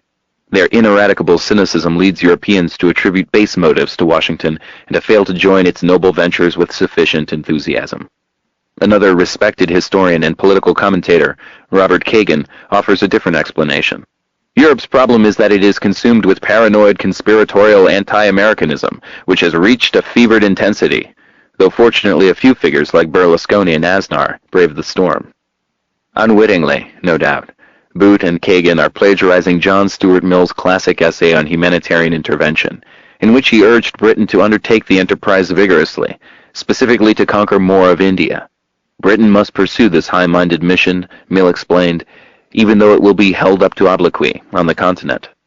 Unmentioned was that by doing so, Britain was striking still further devastating blows at India, and extending the near monopoly of opium production that it needed, both to force open Chinese markets by violence, and to sustain the imperial system more broadly, by means of its immense narco-trafficking enterprises, all well known in England at the time. But such matters could not be the source of the obloquy. Rather, Europeans are exciting odium against us, Mill wrote, because they are unable to comprehend that England is truly a novelty in the world, a remarkable nation that acts only in the service of others. It is dedicated to peace, though if the aggressions of barbarians force it to a successful war, it selflessly bears the cost, while the fruits it shares in fraternal equality with the whole human race, including the barbarians it conquers and destroys for their own benefit. England is not only peerless but near perfect, in Mill's view, with no aggressive designs, desiring no benefit to itself at the expense of others.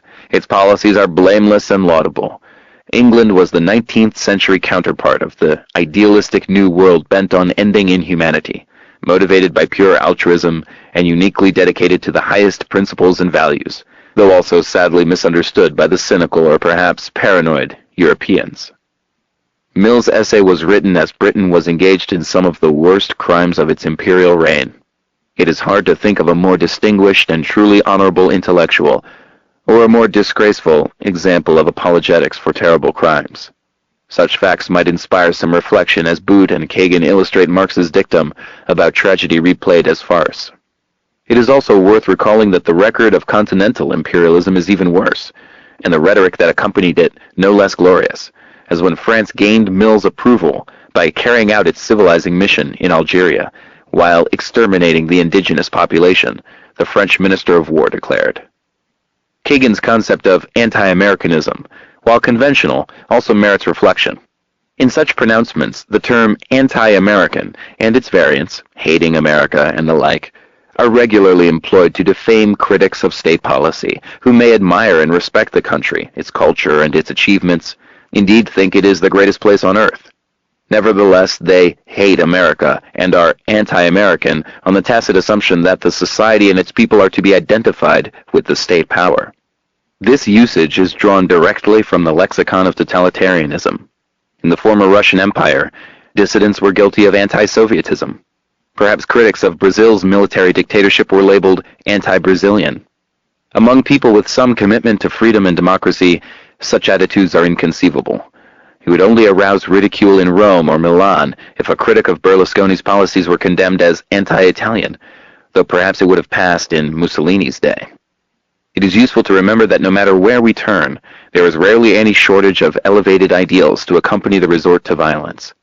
The words accompanying the Wilsonian tradition may be stirring in their nobility, but should also be examined in practice, not just rhetoric. For example, Wilson's call for conquest of the Philippines, already mentioned, or as president, his interventions in Haiti and the Dominican Republic that left both countries in ruins, or what Walter Lefebvre calls the Wilsonian corollary to the Monroe Doctrine, which dictated that only American oil interests receive concessions within the reach of its power. The same is true of the worst tyrants. In 1990, Saddam Hussein warned Kuwait of possible retribution for actions that were undermining Iraq's battered economy after Iraq had protected Kuwait during the war with Iran. But he assured the world that he wanted not permanent fighting, but permanent peace and a dignified life. In 1938, President Roosevelt's close confidant, Sumner Welles, praised the Munich Agreement with the Nazis and felt that it might lead to a new world order based upon justice and upon law.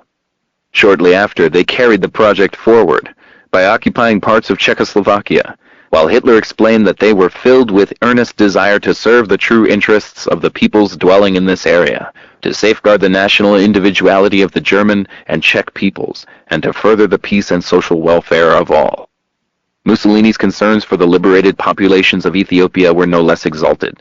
The same was true of Japan's aims in Manchuria and North China, and its sacrifices to create an earthly paradise for the suffering people and to defend their legitimate governments from communist bandits. What could be more moving than Japan's exalted responsibility to establish a new order in 1938, to ensure the permanent stability of East Asia based on mutual aid of Japan, Manchuria, and China, in political, economic, and cultural fields, their joint defense against communism, and their cultural, economic, and social progress. After the war, interventions were routinely declared to be humanitarian or in self-defense and therefore in accord with the UN Charter. For example, Russia's murderous invasion of Hungary in 1956, justified by Soviet lawyers on the grounds that it was undertaken at the invitation of the government of Hungary, as a defensive response to foreign funding of subversive activities and armed bands within Hungary, for purposes of overthrowing the democratically elected government.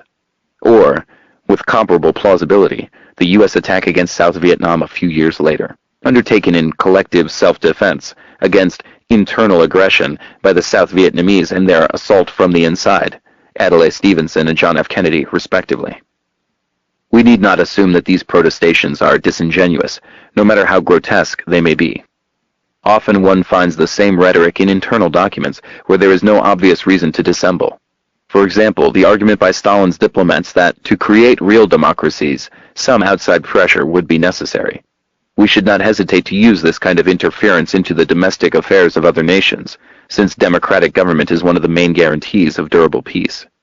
Others agree, doubtless with no less sincerity, urging that we should not hesitate before police repression by the local government.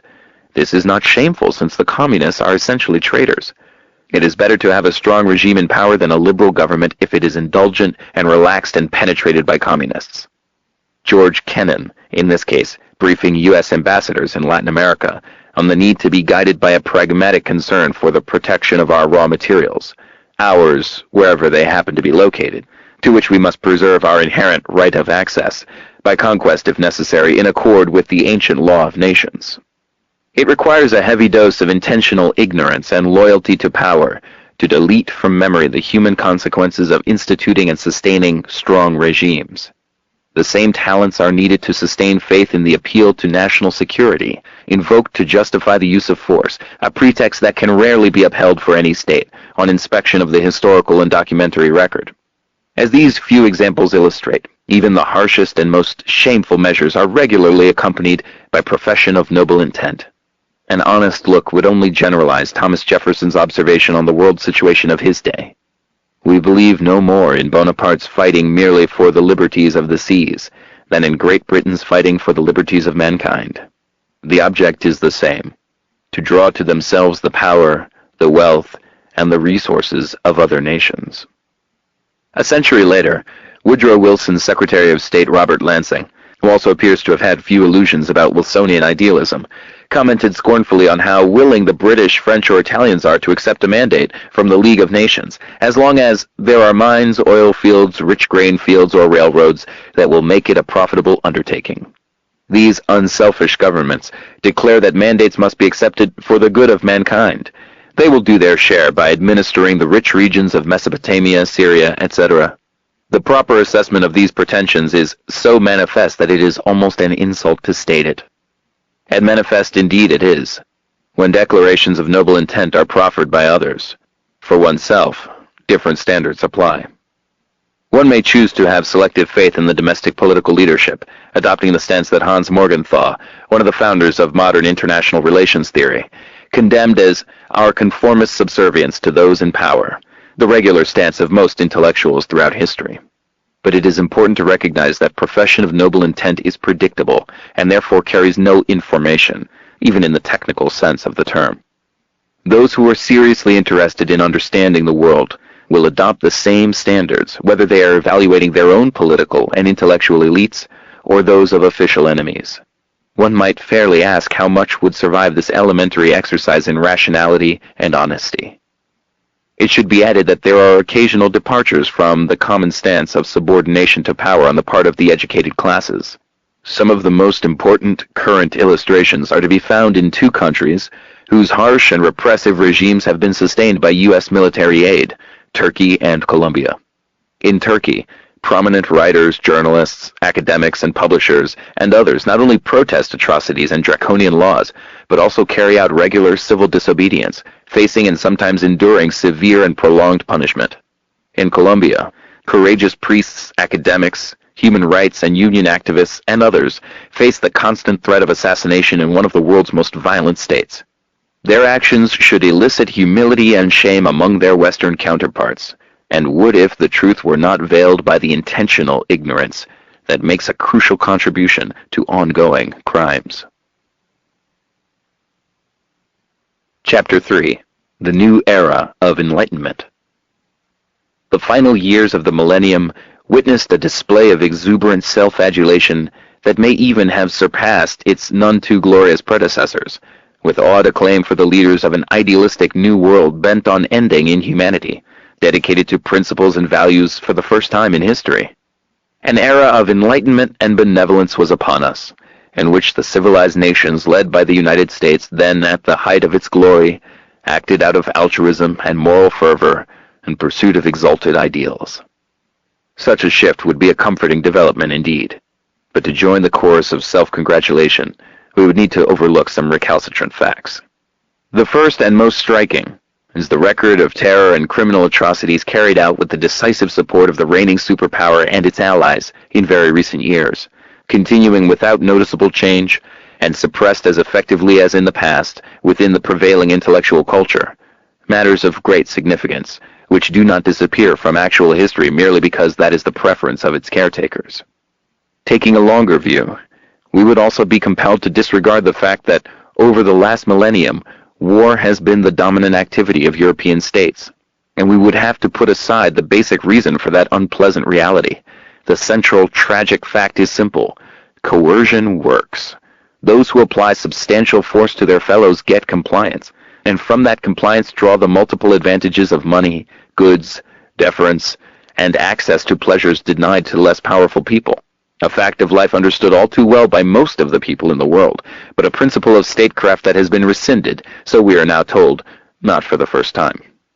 One more immediate way to evaluate the prospects that were hailed with such enthusiasm is to consider the flow of U.S. military aid.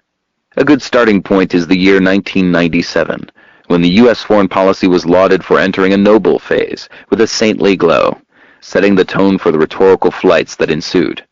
At the mundane level of fact, 1997 was of some significance for the human rights movement. In that single year, the flow of U.S. arms to Turkey exceeded the combined total of U.S. military aid to Turkey for the entire Cold War period prior to the onset of its counterinsurgency campaign against its miserably repressed Kurdish population. By 1997, the campaign had driven millions of people from the devastated countryside, with tens of thousands killed and every imaginable form of barbaric torture, ranking high among the crimes of the grisly 1990s. As atrocities escalated, Turkey became the leading recipient of U.S. arms worldwide, Israel and Egypt aside, with 80% of its supply coming from Washington. In the same year, U.S. military aid to Colombia began to skyrocket, increasing from 50 million to 290 million 2 years later, and rapidly growing since. By 1999, Colombia had replaced Turkey as the world leader in U.S. military aid. Further militarization of Colombia's internal conflicts, deeply rooted in the awful history of a rich society with extreme poverty and violence, had the predictable consequences for the tortured population, and also led guerrilla forces to become yet another army terrorizing the peasantry, and, more recently, the urban population as well. The most prominent Colombian human rights organization estimates the number of people forcefully displaced at 2.7 million, increasing by 1,000 a day. They estimate that more than 350,000 people were driven from their homes by violence in the first 9 months of 2002, more than in all of 2001. Political killings were reported to have risen to 20 a day, double the level of 1998. In the case of the leading recipients of U.S. military aid, the reaction is silence, and increased support for the atrocities. Consider, for comparison, the most demonic and dangerous member of the axis of evil. The New York Times reports that as many as 1 million people have been relocated inside Iraq, concluding accurately that one element of the misery caused by President Saddam Hussein's rule is the internally displaced population. The article was headlined, "Uprooted Iraqis See War as Path to Lost Homes." There has been no inquiry into whether Kurds and Colombians, uprooted with extreme violence, apparently in even greater numbers, might also see war as a path to lost homes. The proposal would, in fact, be outlandish. Washington could alleviate the misery and perhaps clear the way to a more substantial solution to deeply rooted problems by simply withdrawing its support for atrocities. But that would require at the very least a willingness on the part of the educated classes to look into the mirror instead of restricting themselves to lamentations on the crimes of official enemies, about which there is often little that can be done. East Timor and Kosovo.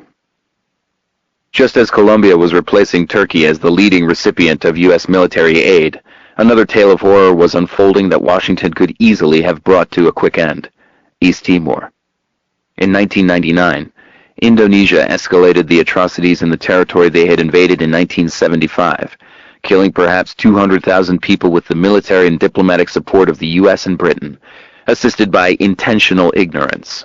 In the early months of 1999, Indonesian forces and their paramilitary associates added several thousand more to the death toll, while the ruling generals announced that worse would come if the population voted the wrong way in an August 30 referendum on independence, as they did with amazing courage. The Indonesian military made good on its promise, driving hundreds of thousands from their homes and destroying most of the country. For the first time, the atrocities were well publicized in the United States. On September 8, the Clinton administration reacted by reiterating its position that East Timor is the responsibility of the government of Indonesia, and we don't want to take that responsibility away from them. A few days later, under strong international and domestic pressure, Clinton reversed the 25-year policy of support for Indonesia's crimes in East Timor and informed the Indonesian military that Washington would no longer directly support their crimes. They immediately withdrew from the territory, allowing an Australian-led UN peacekeeping force to enter unopposed. The lesson was crystal clear. as a handful of activists and critics had been saying for almost 25 years. There had never been any need for threats or forceful measures. It would have sufficed to withdraw from participation for some of the worst crimes of the late 20th century to have come to a halt. But that was not the lesson that was drawn. Instead, the doctrinal system, rising to the challenge, drew the required conclusion. The events in East Timor demonstrated that foreign policy had entered into a noble phase, as the leaders of the civilized West pursued their dedication to principles and values. That recasting is an impressive achievement. One wonders whether it would be possible to contrive a hypothetical series of events that could not be adapted to prove the required thesis. East Timor was offered as a crucial example of the era of enlightenment, with its new norms of humanitarian intervention. There was no intervention, let alone humanitarian intervention. Those who were at the height of their glory were still persisting in their decades-old participation in Indonesia's crimes, just at the moment when these accolades appeared. The prime illustration of the new era, however, was Kosovo, where the U.S. and its allies acted out of altruism and moral fervor alone, forging a new kind of approach to the use of power in world politics, as they reacted to the deportation of more than 1 million Kosovars from their homeland by bombing so as to save them from horrors of suffering or from death. This description, from a scholarly source, is the standard version. Accounts in the media, journals of opinion, and scholarship rarely depart from it. To select some typical examples, we read that after violence surged in Kosovo in 1998, Serb forces responded with an ethnic cleansing campaign and drove more than half the Albanian population into exile. The growing bloodshed led the U.S. and its allies to launch a massive bombing campaign, allowing Albanian refugees to return. In the spring of 1999, Serbs appeared to be conducting an ethnic cleansing campaign. Albanian Kosovars fled the assault, recounting stories of summary executions and forced expulsions when they reached their neighboring countries, and these expulsions and atrocities elicited the NATO bombing campaign on March 24th.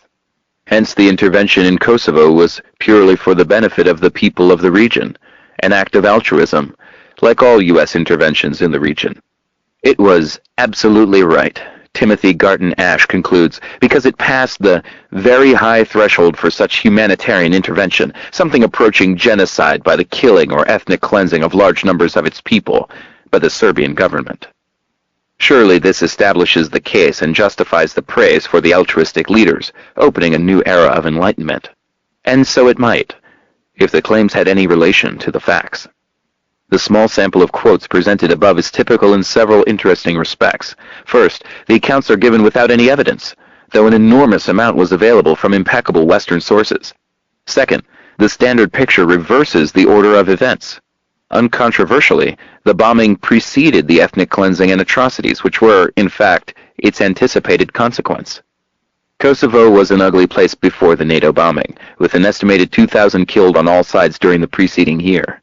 However, the rich Western documentary record reveals no changes of significance until the March 24th bombing began, apart from a slight increase in Serbian atrocities 2 days earlier, when monitors were withdrawn in anticipation of the NATO attack. The UN began registering refugees a week later. These basic facts were well known by May 1999, when the Milosevic indictment was presented. It detailed a series of terrible crimes which had, however, virtually without exception, taken place after the bombing. On March 24th, as the bombing began, British Defense Minister George Robertson, later NATO Secretary General, testified before the House of Commons that until mid-January 1999, the Kosovo Liberation Army, KLA, was responsible for more deaths in Kosovo than the Serbian authorities had been. He was referring to the Albanian guerrillas, by then CIA-backed, who had explained frankly that their goal was to kill Serbs so as to elicit a harsh reaction that would lead to public support in the West for NATO intervention. A subsequent parliamentary inquiry revealed that Foreign Secretary Robin Cook had told the House on January 18th that the KLA had committed more breaches of the ceasefire and until this weekend was responsible for more deaths than the Yugoslav security forces. Robertson and Cook are specifically referring to a massacre carried out by the security forces at Recek on January 15th, in which 45 people were reported killed. But since Western documentation reveals no notable change in the distribution of violence after Recek, their conclusions, if valid in mid-January, essentially remained so in late March. It was clear at the time that such massacres were of no concern to the US or UK leadership.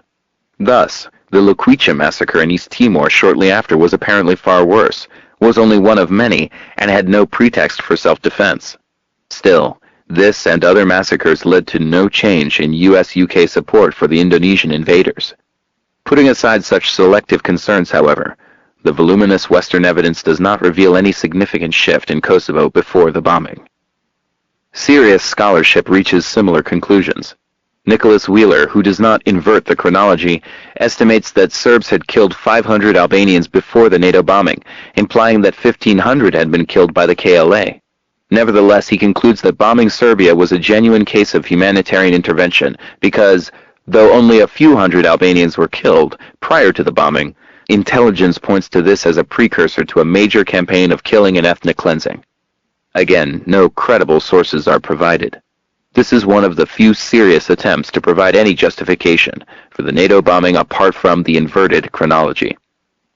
On March 27th, 3 days after the bombing of Serbia began, NATO commander Wesley Clark informed the press that the vicious Serbian reaction was entirely predictable. He added that it had been fully anticipated and was not in any way a concern of the political leadership. In his memoirs, Clark reports that on March 6th, he had informed Secretary of State Madeleine Albright that if NATO proceeded to bomb Serbia, almost certainly the Serbs would attack the civilian population, and NATO would be able to do nothing to prevent that reaction on the ground. Reviewing Clark's book, Michael Ignatieff recognizes that, according to the NATO commander, the really decisive impulse propelling the NATO bombing campaign was not Milosevic's human rights violations in Kosovo before March 1999. Nor was it his wholesale eviction after the bombing began. What mattered most was the need to impose NATO's will on a leader whose defiance, first in Bosnia and then in Kosovo, was undermining the credibility of American and European diplomacy and of NATO's willpower. That the primary concern was the credibility of the masters had already been made clear by Clinton and Blair. The point was reiterated in Defense Secretary William Cohen's subsequent report to Congress, once the usual chronological falsifications are disregarded, and it is confirmed by Clark's memoirs. Andrew Bacevich gives an even more cynical interpretation, dismissing all humanitarian motives. Clinton's resort to force in Bosnia in 1995 and his bombing of Serbia in 1999 were not, as claimed, to put a stop to ethnic cleansing or in response to claims of conscience, but to preempt threats to the cohesion of NATO and the credibility of American power. The plight of the Kosovars, he alleges, was not a concern. The intent of the NATO bombing was to provide an object lesson to any European state fancying that it was exempt from the rules of the post-Cold War era established by Washington. What counted was affirming the dominant position of the United States in a Europe that was unified, integrated, and open. From the outset, the war's architects understood that its purpose had been to sustain American primacy in Europe and to forestall the intolerable prospect of Europe's backsliding, presumably out of U.S. control. 4 years later, Europe and the U.S. had lost interest. Half of the Kosovars live in poverty. Radical Islamists have capitalized on the ill feelings produced by the international community's negligent behavior, monopolizing the distribution of food, clothing, and shelter, as well as the tools for the cultural survival of those in rural areas, giving rise to a Taliban phenomenon. Post-war Western policies may prove to be directly responsible for the production of Europe's own Taliban. Kosovo and East Timor are conventionally offered not only as the prime illustration of the new era of humanitarian intervention, but also as a demonstration of how new norms are evolving toward a redefined role for the United Nations. The norms that Western powers established in these two cases render the UN Charter obsolete. With these norms established, it becomes legitimate to invade a country without Security Council authorization. As approvingly noted by the dean of the Woodrow Wilson School of Public and International Affairs at Princeton, that is the lesson that the United Nations and all of us should draw from the invasion of Iraq, firmly grounded in the new norms. The record suggests that we should draw rather different lessons about how norms are established by the powerful to provide justification for their claimed sovereign right to take military action at will, Colin Powell, and how even very recent history can be reconstructed by well-functioning doctrinal systems. These are the crucial lessons, and those concerned with the future would be well advised to take them seriously. The need for colonization. As the tragedies of East Timor and Kosovo unfolded in 1999, Turkey relinquished to Colombia its place as leading recipient of U.S. arms. The reason is not hard to discern. Turkish state terror was by then a success, Colombia's was not. Throughout the 1990s and the new era of enlightenment, Colombia had by far the worst human rights record in the Western Hemisphere, and was at the same time by far the hemisphere's leading recipient of U.S. arms and military training, a correlation that is well established and would be of no slight concern if it were known outside of scholarship and dissident circles. Atrocities in Colombia include displacement of the population through chemical warfare, called fumigation, under the guise of a drug war that is hard to take seriously. One of the leading academic authorities notes that a provocative case can be made that U.S. drug policy contributes effectively to the control of an ethnically distinct and economically deprived underclass at home and serves U.S. economic and security interests abroad. Many criminologists and observers of the international scene regard that as a considerable understatement. The analysis helps explain why the U.S.-sponsored actions are carried out with ever greater enthusiasm and zeal, even as they increasingly fail to achieve the alleged goal of dealing with domestic drug use, and why measures that are known to be far more effective, specifically prevention and treatment, are scarcely funded. The governors of Colombia's targeted southern provinces, along with peasants and human rights activists, have proposed plans relying on manual eradication of coca and poppies and support for alternative crops, but to little effect. Meanwhile, the land is poisoned by fumigation, children die, and the uprooted and scattered victims suffer from sickness and injury. Peasant agriculture is based on a rich tradition of knowledge and experience gained over many centuries, commonly passed on from mother to daughter. Though a remarkable human achievement, it is very fragile and can be destroyed forever in a single generation. It is being destroyed, and along with it, some of the richest biodiversity in the world. Campesinos, indigenous people, and Afro-Colombians are now joining the millions in rotting slums and camps. And with the people gone, multinationals can strip the mountains for coal, extract oil and other resources, and probably convert what is left of the land to ranching by the rich or agro-export in an environment shorn of its treasures and variety. Informed analysts and observers describe Washington's fumigation programs as another stage in the historical process of driving poor peasants from the land for the benefit of foreign investors and Colombian elites. Like many other centers of turmoil and state terror, Colombia is part of an important oil-producing region and a significant producer itself. Much the same is true of Chechnya, Western China, the Central Asian dictatorships, and other places where state violence was intensified after 9/11 on the pretext of a war on terror, and with the expectation that there would be a nod from Washington. Human rights organizations and the State Department agree that the overwhelming majority of atrocities in Colombia can be attributed to the military and paramilitaries, the 6th Division of the 5-division Colombian Army, because of their close links, according to Human Rights Watch. The proportion of atrocities attributed to the paramilitaries has been increasing as crimes are privatized in accord with neoliberal practice, a familiar development elsewhere as well. Serbia used private militias in the former Yugoslavia, as did Indonesia in East Timor, and Turkey in the southeast, and many other places. There is a corresponding privatization of international atrocities. Fumigation is being taken over by private companies consisting of U.S. military officers under contract to the Pentagon, also a pattern that is worldwide and useful for evading accountability. Even if one were to give credence to the U.S. arguments in favor of the drug war, the underlying assumptions are scandalous. Imagine the reaction to a proposal that Colombia or China should undertake fumigation programs in North Carolina to destroy government-subsidized crops used for more lethal products, which, furthermore, they not only must import at risk of trade sanctions, but for which they must allow advertising aimed at vulnerable populations. There is a new and highly regarded literary genre inquiring into the cultural defects that keep us from responding properly to the crimes of others. An interesting question, no doubt, though by any reasonable standard it ranks well below a different one. Why do we persist in our own crimes, either directly or through crucial support for murderous clients? It is instructive to ask how often or how accurately one finds reference to Turkey, Colombia, East Timor, and many similar examples in the contemporary literature on flaws in our character. There is much self-congratulation about the new ruling ideology in the moral universe of the enlightened states, grounded in the principle that all states have a responsibility to protect their citizens. If their leaders are unable or unwilling to do so, they render their countries liable to military intervention, authorized by the Security Council, or failing that, as in the case of Kosovo, by individual countries in conscience-shocking situations.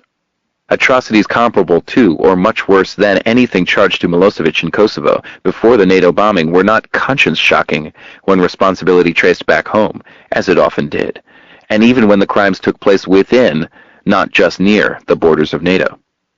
In the case of Turkey, conscience-shocking situations went virtually unheeded in the United States until the moment in early 2003 when the Turkish government defied Washington's demands and followed the wishes of 95% of its population by refusing to allow an attack on Iraq from its borders.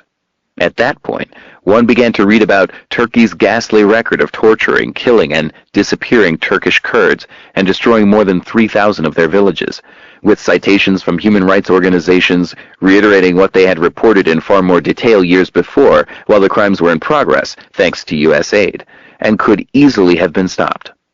To this day, the decisive U.S. role remains under wraps. As before, the most that can be said is that we tolerated the abuses suffered by the Kurds. Massive contribution to major atrocities is not toleration. The time to expose the suffering of the Kurds is while Washington is providing the means to carry out the crimes that are found shocking in retrospect, with responsibility safely displaced far away. Such performances, which are routine, would be deplored among official enemies. Their easy acceptance in the most powerful state in history again does not bode well for the future. Another currently fashionable formulation of the mission of the enlightened states holds that the need for colonization is as great as it ever was in the 19th century, to bring to the rest of the world the principles of order, freedom, and justice to which postmodern societies are dedicated. The version offered by Tony Blair's key foreign policy advisor, Robert Cooper. He did not elaborate on the need for colonization in the 19th century and the consequences as that obligation was shouldered by Britain, France, Belgium, and other standard bearers of Western civilization. But an honest look at the real world may well support his judgment that the need for colonization is as compelling now as it was in the days Cooper recalls with nostalgia.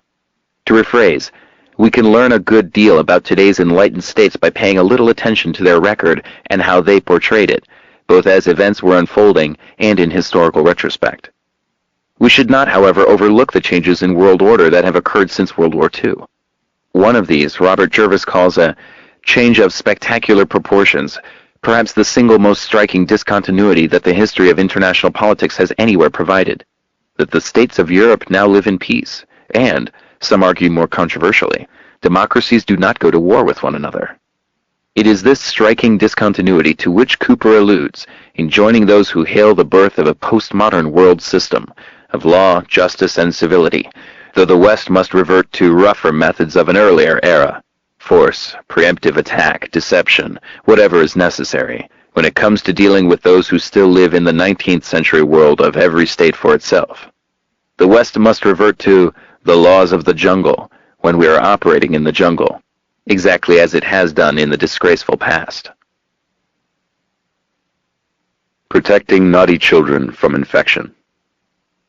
The enlightened states of the late 19th century were not the first to laud themselves for liberating barbarians from their sad fate by violence, destruction, and plunder. They were drawing from a rich tradition of distinguished leaders who were troubled by the rising flood of evil doctrines and pernicious examples, and asked, what would become of our religious and political institutions, of the moral force of our governments, and of that conservative system which has saved us from complete dissolution, if the contagion and the invasion of vicious principles is not deterred or overcome? In expressing these concerns, the Tsar and Metternich were referring to the pernicious doctrines of republicanism and popular self-rule spread by the apostles of sedition in the New World. In the rhetoric of contemporary planners, a rotten apple that might spoil the barrel, a domino that might topple others. The contagion of these doctrines, they warned, crosses the seas and often appears with all the symptoms of destruction which characterize it, in places where not even any direct contact, any relation of proximity, might give ground for apprehension. Worse yet, the apostles of sedition had just announced their intention to expand their dominion by proclaiming the Monroe Doctrine, a species of arrogance particularly American and inexcusable, as Bismarck later described it. Bismarck did not have to await the era of Wilsonian idealism to learn the meaning of the Monroe Doctrine. explained by Secretary of State Robert Lansing to President Wilson, who found his description unanswerable, though advising it would be impolitic to let it reach the public. In its advocacy of the Monroe Doctrine, the United States considers its own interests.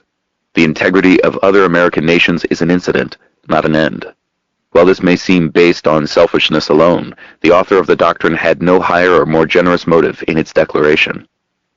The doctrine could not yet be implemented fully because of the balance of world power, though Wilson did secure U.S. domination of the Caribbean region by force, leaving a terrible legacy that remains to this day, and was able to move somewhat beyond, driving the British enemy out of oil-rich Venezuela and supporting the vicious and corrupt dictator Juan Vicente Gomez, who opened the country to U.S. corporations. Open-door free trade policies were instituted in the usual way, by pressuring Venezuela to bar British concessions while continuing to demand and secure U.S. oil rights in the Middle East, where the British and French were in the lead. By 1928, Venezuela had become the world's leading oil exporter, with U.S. companies in charge. The story continues right to the front pages of 2003, with enormous poverty in a country of rich resources and potential, yielding great wealth to foreign investors and a small sector of the population. The reach of U.S. power was still limited in Wilson's time, but as President William Howard Taft had presciently observed, the day is not far distant when the whole hemisphere will be ours in fact, as, by virtue of our superiority of race, it already is ours morally. Latin Americans may not understand, the Wilson administration added, but that is because they are naughty children who are exercising all the privileges and rights of grown-ups and require a stiff hand, an authoritative hand. More gentle means should not be overlooked, however. It may be useful to pat them a little bit and make them think that you are fond of them, Secretary of State John Foster Dulles advised President Eisenhower. There are naughty children everywhere. Wilson regarded Filipinos as children who must obey as those who are in tutelage, at least those who survived the liberation he had called for while extolling his altruism. His State Department also regarded Italians as like children who must be led and assisted more than almost any other nation. It was therefore right and proper for his successors to offer enthusiastic support for the fine young revolution of Mussolini's fascism that crushed the thread of democracy among Italians who hunger for strong leadership and enjoy being dramatically governed. The conception remained in place through the 1930s and was revived immediately after the war. As the U.S. undertook to subvert Italian democracy in 1948 by withholding food from starving people, restoring the fascist police, and threatening worse, the State Department's Italian desk officer explained that policies must be designed so that even the dumbest wop would sense the drift. Haitians were little more than primitive savages, according to Franklin Delano Roosevelt, who claimed to have rewritten the Haitian Constitution during Wilson's military occupation, so as to permit U.S. corporations to take over Haiti's land and resources after its recalcitrant parliament had been sent packing by the Marines.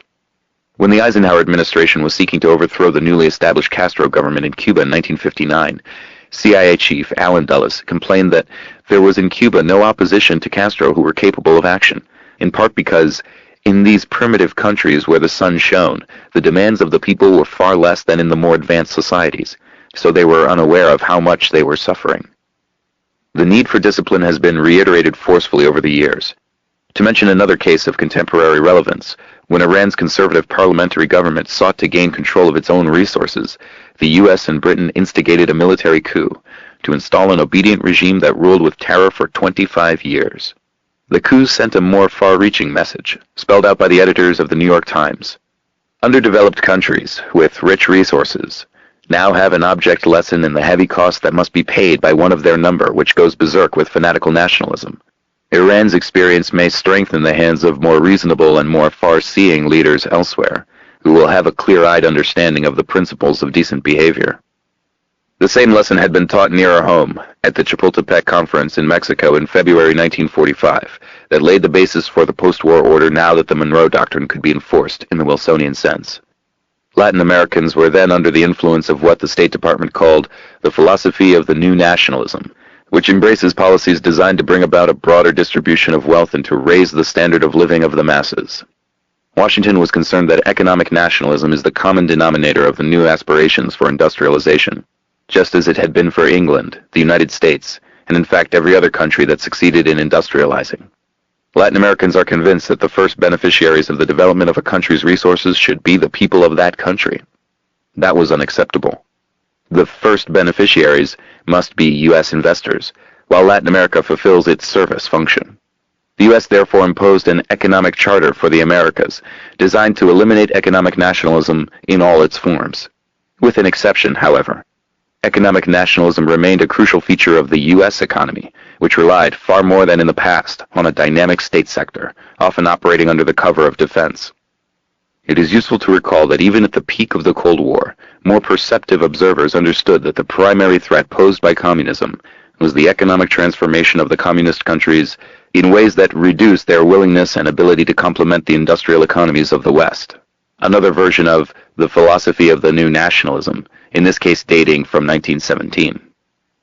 The same concerns account for the persistence into the post-war period of the analytical framework American policymakers had developed and employed during the interwar years for relations with right-wing dictatorships of European fascism, historian David Schmitz notes. The point has been to control the threat of communism, understood not as a military threat, but very much in the terms just described. The analytical framework of relations with the fascist states is eminently worth recalling, if only because it has reappeared with such consistency right to the present, and therefore can teach us a good deal about the world that has been shaped in no small measure by the most powerful states and the private institutions that are their tools and tyrants, to borrow the words of James Madison when he contemplated, with much unease, the fate of the democratic experiment of which he was the leading framer. The rise of fascism in the interwar period elicited concern, but was generally regarded rather favorably by the U.S. and British governments, the business world, and a good deal of elite opinion. The reason was that the fascist version of extreme nationalism permitted extensive Western economic penetration, and also destroyed the much-feared labor movements and the left, and the excessive democracy in which they could function. Support for Mussolini was effusive. Across a broad range of opinion, that admirable Italian gentleman, as President Roosevelt described him in 1933, enjoyed great respect until World War II broke out. Support extended to Hitler's Germany as well.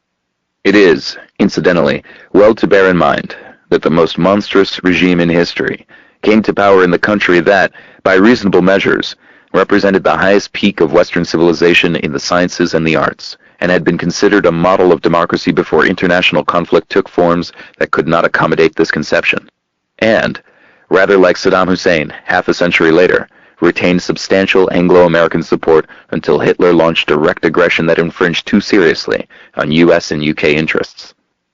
Support for fascism began at once. Praising the fascist takeover in Italy, which quickly destroyed the parliamentary system and violently suppressed labor and political opposition, Ambassador Henry Fletcher articulated the assumptions that were to guide U.S. policy there and elsewhere in years to come.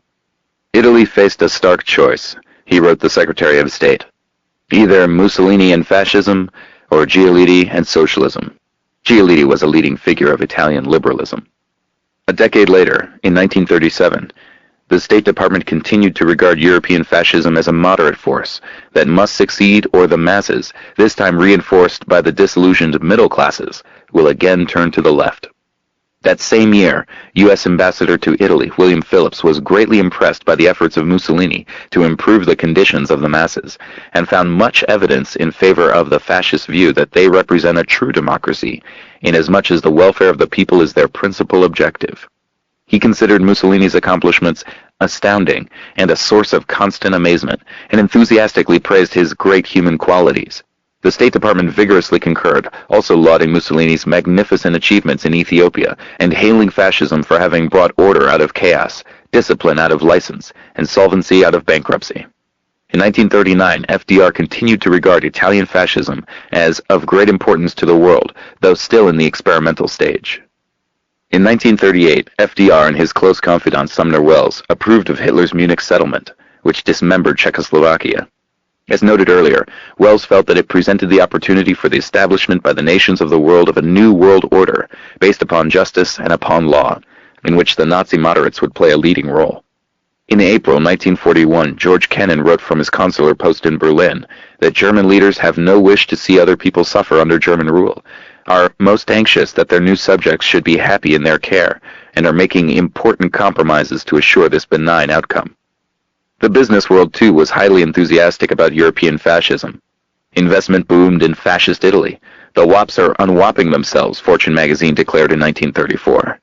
After the rise of Hitler, investment boomed in Germany for similar reasons. A stable climate had been established for business operations, with the threat of the masses contained. Until war broke out in 1939, Scott Newton writes, Britain was even more supportive of Hitler, for reasons deeply rooted in Anglo-German industrial, commercial, and financial relations, and a policy of self-preservation for the British establishment in the face of rising popular democratic pressures. Even after the U.S. entered the war, attitudes remained ambivalent. By 1943, the U.S. and Britain had begun their efforts, which intensified after the war, to dismantle the anti-fascist resistance worldwide and restore something like the traditional order, often rewarding some of the worst war criminals with prominent roles. Reviewing the record, Schmitz points out that the ideological basis and fundamental assumptions of American policy remained remarkably consistent through the rest of the century. The Cold War demanded new approaches and tactics, but otherwise left interwar priorities unchanged. The analytical framework Schmitz illustrates in detail has persisted until the present, leaving immense suffering and devastation. Throughout, policy planners have faced the agonizing problem of how to reconcile a formal commitment to democracy and freedom with the overriding fact that the United States may often need to do terrible things to get what it has always wanted, Alan Tonelson observes. What the U.S. wanted was economic policies that would enable American business to operate as freely as possible and often as monopolistically as possible, with the aim of creating an integrated United States-dominated capitalist world economy. Still more ominous than the philosophy of the new nationalism was the threat that it could become a virus that might infect others, not by conquest but by example. That was understood from the earliest days. Secretary of State Lansing warned President Wilson that the Bolshevik disease might spread, a very real danger in view of the process of social unrest throughout the world. Wilson was particularly concerned that the American Negro soldiers returning from abroad might be infected by the example of the soldiers and workers' councils that were being set up in Germany as the war ended, establishing a form of democracy that was as intolerable to the West as it was to Lenin and Trotsky. Similar fears were expressed by Lloyd George's government in Britain, which found hostility to capitalism to be widespread among the working people of England, who were paying close attention to the popular councils that developed in Russia before the Bolshevik takeover destroyed them. Counter-revolutionary violence that did not alleviate elite concerns in the West. Within the United States, social unrest was largely suppressed by Wilson's Red Scare, though only temporarily. Business leaders remained alert to the hazard facing industrialists, with the newly realized political power of the masses, and the constant need for shaping public opinion if we are to avoid disaster. Concern over Soviet economic development and its demonstration effect persisted into the 1960s, when the Soviet economy began to stagnate, in large measure because of the escalating arms race that Soviet Premier Khrushchev had sought desperately to prevent. The Cold War itself, from its origins in 1917, was in significant respects a North-South conflict writ large. Russia had been Europe's original Third World, declining relative to the West up to World War I, while serving the standard function of providing resources, markets, and investment opportunities. Russia was a special case because of its scale and military power, a factor of growing importance after it played the leading role in defeating Nazi Germany, and achieved superpower status in the military dimension. But the primary threats remained as they have been throughout the non-Western world: independent nationalism and the virus effect. On these grounds, it is possible to explain the logical illogicality noted by the War Department in 1945, when it prepared plans for the U.S. to take control of most of the world and surround Russia with military force while denying the adversary any comparable rights. The illogicality they perceived dissolves as soon as we realize that the Soviet Union might have flirted with the thought of associating itself with a rising tide all over the world, wherein the common man aspires to higher and wider horizons. The plans were therefore logical and necessary, however illogical they may appear on the surface. Leading scholars basically agree. John Lewis Gaddis realistically traces the Russia-US conflict back to 1917 and explains that the immediate Western invasion was a justified act of self-defense. It was undertaken in response to a profound and potentially far-reaching intervention by the new Soviet government in the internal affairs not just of the West, but of virtually every country in the world, namely, the revolution's challenge to the very survival of the capitalist order. Change in the social order in Russia, and the possibility that Russian development might infect others, therefore justified the invasion of Russia. Attack is therefore defense, another logical illogicality that becomes coherent once the doctrinal apparatus is properly understood. On the same grounds, we can understand the persistence of basic policies of the U.S. and other leading Western powers before, during, and after the Cold War, always in self-defense. Note that the defensive invasion of Russia in 1918 is another precursor for the doctrine of preventive war declared in September 2002 by radical nationalists pursuing their imperial vision. Let's return to the striking discontinuity in international politics at the end of World War II. One element is that the U.S. became a global actor for the first time, displacing its European rivals and using its incomparable wealth and power to organize the world system with care and skill. What Robert Jervis had in mind, however, is the democratic peace. For centuries, Europeans had devoted themselves to slaughtering one another, meanwhile conquering most of the world. By 1945, they realized that the game was over. The next time it was played would be the last. Western powers can still resort to violence against the weak and defenseless, but not against one another.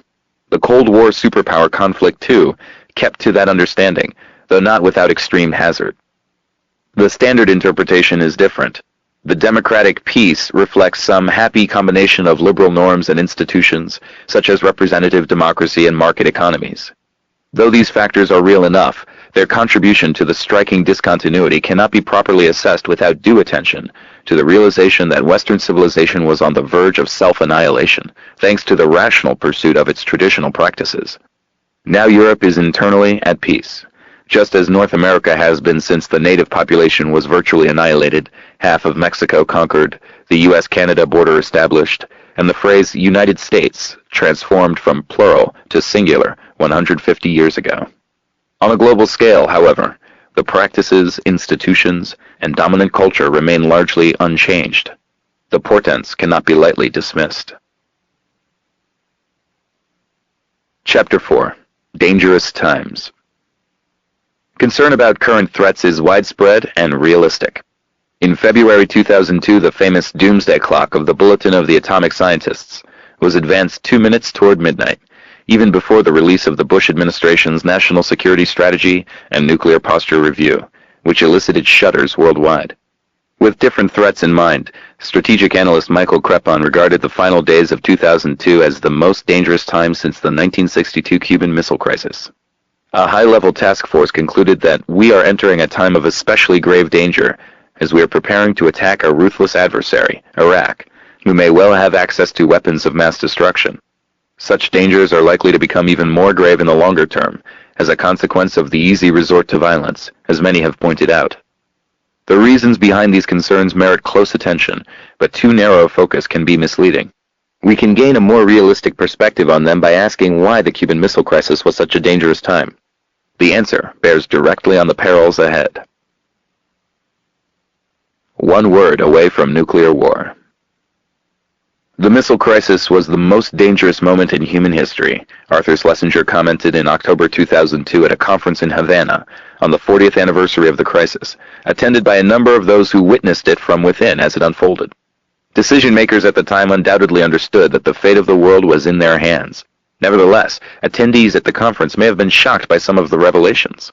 They were informed that in October 1962 the world was one word away from nuclear war. A guy named Arkhipov saved the world, said Thomas Blanton of the National Security Archive in Washington, which helped organize the event. He was referring to Vasily Arkhipov, a Soviet submarine officer who blocked an order to fire nuclear-armed torpedoes on October 27th, at the tensest moment of the crisis, when the submarines were under attack by U.S. destroyers. A devastating response would have been a near certainty, leading to a major war. Participants in the decisions at the time, and at the retrospective 40 years later, did not have to be reminded of President Eisenhower's warning that a major war would destroy the Northern Hemisphere.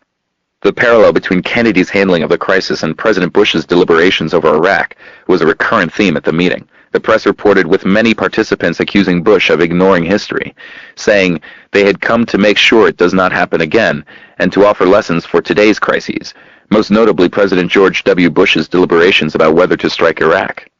Schlesinger was surely not the only one to bring up the fact that Kennedy chose quarantine as an alternative to military action, while Bush is committed to military action.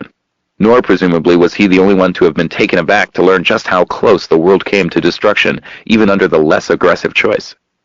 In his authoritative account of the missile crisis, Raymond Garthoff observes that in the United States there was almost universal approbation for President Kennedy's handling of the crisis. That's a fair assessment, though whether the approval is warranted is a separate question.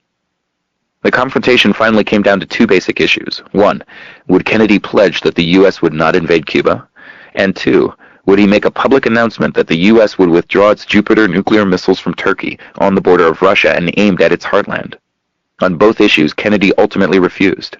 He agreed only to a secret commitment to withdraw the missiles, which had in any case already been scheduled to be replaced by Polaris nuclear submarines. He refused to make any formal commitment not to invade Cuba. Rather, he continued to conduct an active policy of seeking to undermine and displace the Castro regime, including covert operations against Cuba, Garthoff observes. In a highly provocative gesture, as the crisis intensified, the missiles were turned over to Turkish command with ceremonial fanfare on October 22nd. Garthoff comments, "The event was certainly noted in Moscow, but not in Washington." There it was presumably regarded as just another exercise of logical illogicality. As history is crafted by the powerful, the most dramatic moment of the missile crisis was provided by UN Ambassador Adlai Stevenson at the Security Council on October 25th, when he exposed Soviet deception by unveiling a photograph of a missile site in Cuba taken by U.S. spy planes. The concept Stevenson moment has entered into historical memory in celebration of this victory over a vicious foe aiming to destroy us. As an intellectual exercise, let's imagine how the Stevenson moment might be viewed by a hypothetical extraterrestrial observer. Call him Martian, and assume that he is free from earthly systems of doctrine and ideology. Martian would surely note that there is no Khrushchev moment in history, no moment at which Soviet Premier Nikita Khrushchev or his UN ambassador dramatically unveiled photographs of the Jupiter missiles placed in Turkey in 1961 and 62, or of the provocative transfer of the missiles to the Turkish military with ceremonial fanfare, just as the most dangerous moment in human history approached. Reflecting on this distinction, Martians should recall that the Jupiter missiles were only a small element of a far greater threat to Russia, and that Russia had repeatedly been invaded and almost destroyed in the preceding half-century, twice by newly rearmed Germany, its richer western part now within a hostile military alliance led by the world's mightiest superpower, once in 1918 by Britain, the US, and their allies. He might observe that there was, of course, no Russian threat to invade Turkey, nor any large-scale Russian terrorist campaign or economic warfare against Turkey, nor even a lesser counterpart to the crimes that the Kennedy administration was carrying out against Cuba at the time. Despite all this, only the Stevenson moment exists in historical memory. Martian would surely grasp how the distinction reflects the balance of global power. He would also presumably recall a principle that must be close to a historical universal of intellectual culture. We are good, whoever we happen to be, and they are evil if they stand in our way. Therefore, the radical asymmetry makes perfect sense within the framework of established doctrine. The contours of the asymmetry become even sharper when we consider the occasional effort at extenuation. The crime of the Russians in Cuba was stealth, while the U.S. surrounded Russia with lethal offensive weapons quite openly. That is true. The world ruler not only has no need to conceal its intent, but prefers to advertise it, to maintain credibility. The subordination of the ideological system to power ensures that virtually any action, international terrorism as in Cuba, overt aggression as in South Vietnam at the same time, participation in mass slaughter to destroy the only mass-based political party as in South Vietnam and Indonesia, and many others, will either be dispatched to oblivion or reshaped into an act of legitimate self-defense or an act of benevolence that perhaps went astray. The importance of owning a properly crafted history was revealed once again in February 2003, when Colin Powell addressed the UN Security Council, informing its members that the U.S. would go to war with or without UN authorization. The question pondered by commentators was whether Powell would be able to provide a Stevenson moment. Some thought he had. New York Times columnist William Safire triumphantly reported Powell's Adlai Stevenson moment, a satellite image of trucks next to a bunker allegedly storing chemical weapons, then another with the trucks gone. Clear proof that Iraq had deceived the inspectors by removing the illegal weapons before they arrived, and that the devious Iraqis had penetrated the inspection team, confirming the U.S. thesis that the team was unreliable and hence could not be provided with intelligence data that Washington claimed to have. It was later conceded, with Powell's silent nod of agreement, that for a range of reasons, the time lapse between the taking of the photos, the uncertain use of the site in question, the photographs proved nothing. One of a series of similar cases, which later became a torrent. Still, this was deemed a Stevenson moment, though Adam Clymer pointed out that there was a stark difference between the two. Stevenson's moment was one of real fear about Soviet missiles, of imminent nuclear confrontation. Apparently there could have been no fear anywhere about missiles on the Russian border. Stevenson's son felt that the differences were even starker. His father had presented the Security Council with proof that a nuclear superpower was installing missiles in Cuba and threatening to upset the world's balance of terror, or, from Martian's standpoint, threatening to shift the world's balance of terror to be a little less extreme in Washington's favor. And, he continued, that moment had an obvious purpose, containing the Soviet Union and maintaining peace. In Martian translation, the Stevenson moment did contribute to a partial containment, but of Washington, not the USSR. A possible invasion of Cuba was averted, though Washington's international terrorist campaign and economic warfare were resumed at once, and the threat to Russia was escalated, all of which takes on greater significance against the background of superpower interchanges at the time, to which we return. Kennedy had no doubts about the threat of the Russian missiles in Cuba. Meeting with his high-level advisors, known as XCOM, he said, "It's just as if we suddenly began to put a major number of medium-range ballistic missiles in Turkey. Now that'd be goddamn dangerous."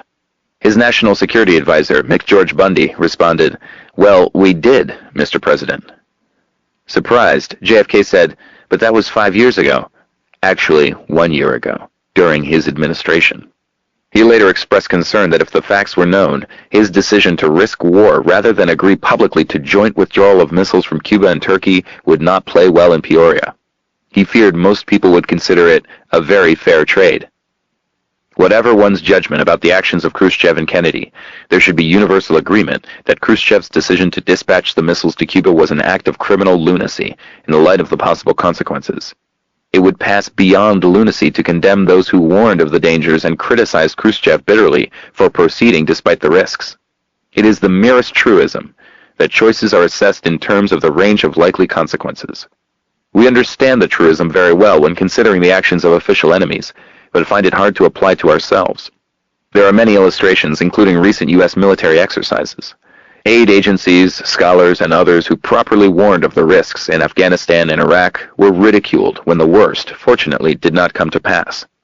At the same level of moral imbecility, one would rush into the streets every October to sing praises to the Kremlin while ridiculing those who warned of the dangers of placing missiles in Cuba and persist in condemning the criminal lunacy of the act. Kennedy officials state the president had not authorized an invasion of Cuba. Secretary of Defense Robert McNamara, however, informed his cabinet associates on October 22, 1962, that the president ordered us to prepare an invasion months ago, and we have developed plans in great detail, fully enough so that an invasion could be launched in a week. At the 40th anniversary conference, McNamara reiterated his view that Cuba was justified in fearing an attack. "If I were in Cuban or Soviet shoes, I would have thought so too," he said. What took place, and the background for it, most definitely does offer lessons for today's crises, as participants in the October 2002 retrospective insisted. While this may well have been the most dangerous moment in human history, it is not the only such case of flirting with catastrophe. More generally, it is far from the only illustration of unanticipated and unpredictable consequences of the resort to, or even the threat of, force, among the many reasons why sane people understand it to be a last resort, facing a very heavy burden of proof. Other lessons bear directly on conflicted U.S. relations with Europe, another topical matter at the anniversary meeting. The missile crisis suggests some reasons why Europeans might be wary of the U.S. political leadership. In that case, not radical right nationalists, but those at the liberal, multilateral end of the political spectrum.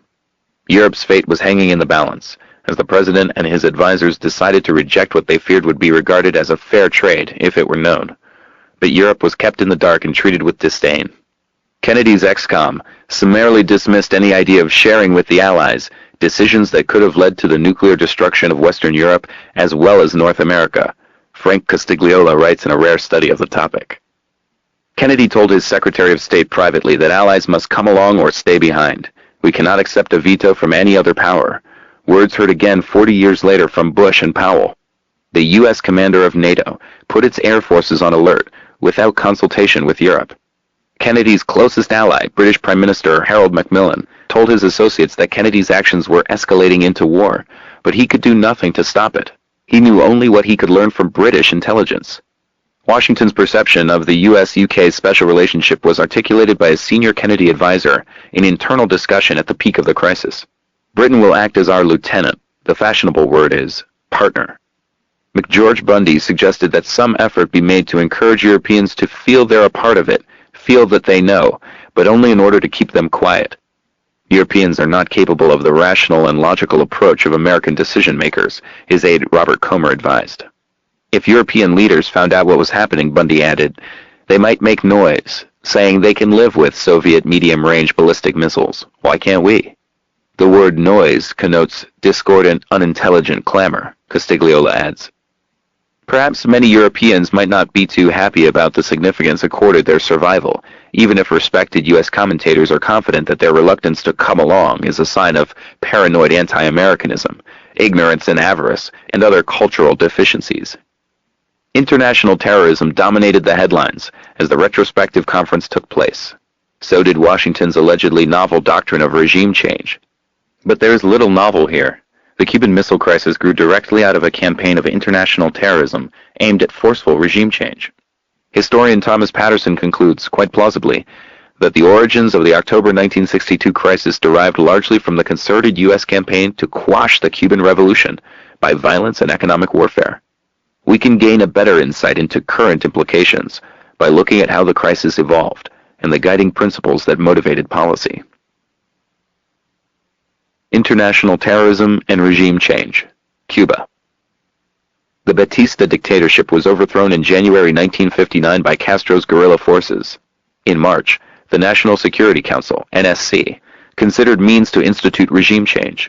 In May, the CIA began to arm guerrillas inside Cuba.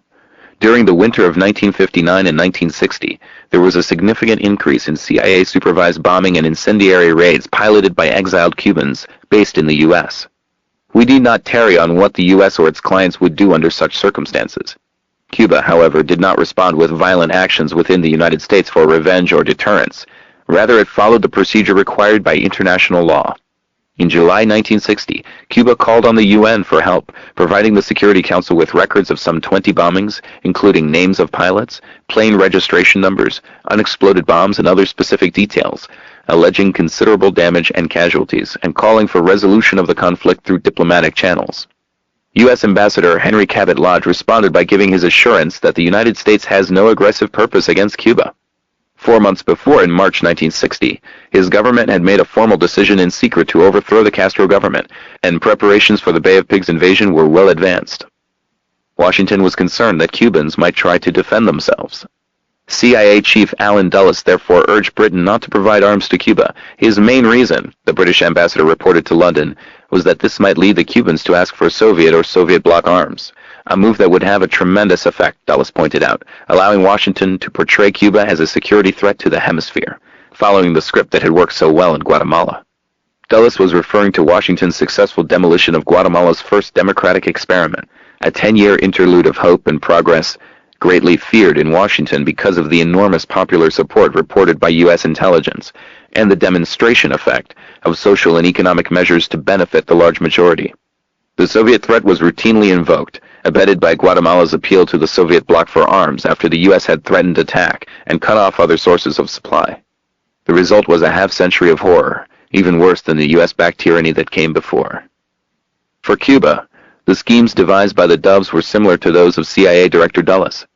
Warning President Kennedy about the inevitable political and diplomatic fallout from the planned invasion of Cuba by a proxy army, Arthur Schlesinger suggested efforts to trap Castro in some action that could be used as a pretext for invasion. One can conceive a black operation in, say, Haiti, which might in time lure Castro into sending a few boatloads of men onto a Haitian beach in what could be portrayed as an effort to overthrow the Haitian regime. Then the moral issue would be clouded, and the anti-U.S. campaign would be hobbled from the start. References to the regime of the murderous dictator Papa Doc Duvalier, which was backed by the U.S. with some reservations, so that an effort to help Haitians overthrow it would be a crime. Eisenhower's March 1960 plan called for the overthrow of Castro in favor of a regime more devoted to the true interests of the Cuban people and more acceptable to the U.S., including support for military operation on the island and development of an adequate paramilitary force outside of Cuba. Intelligence reported that popular support for Castro was high, but the U.S. would determine the true interests of the Cuban people. The regime change was to be carried out in such a manner as to avoid any appearance of U.S. intervention because of the anticipated reaction in Latin America and the problems of doctrinal management at home. The Bay of Pigs invasion came a year later, in April 1961, after Kennedy had taken office.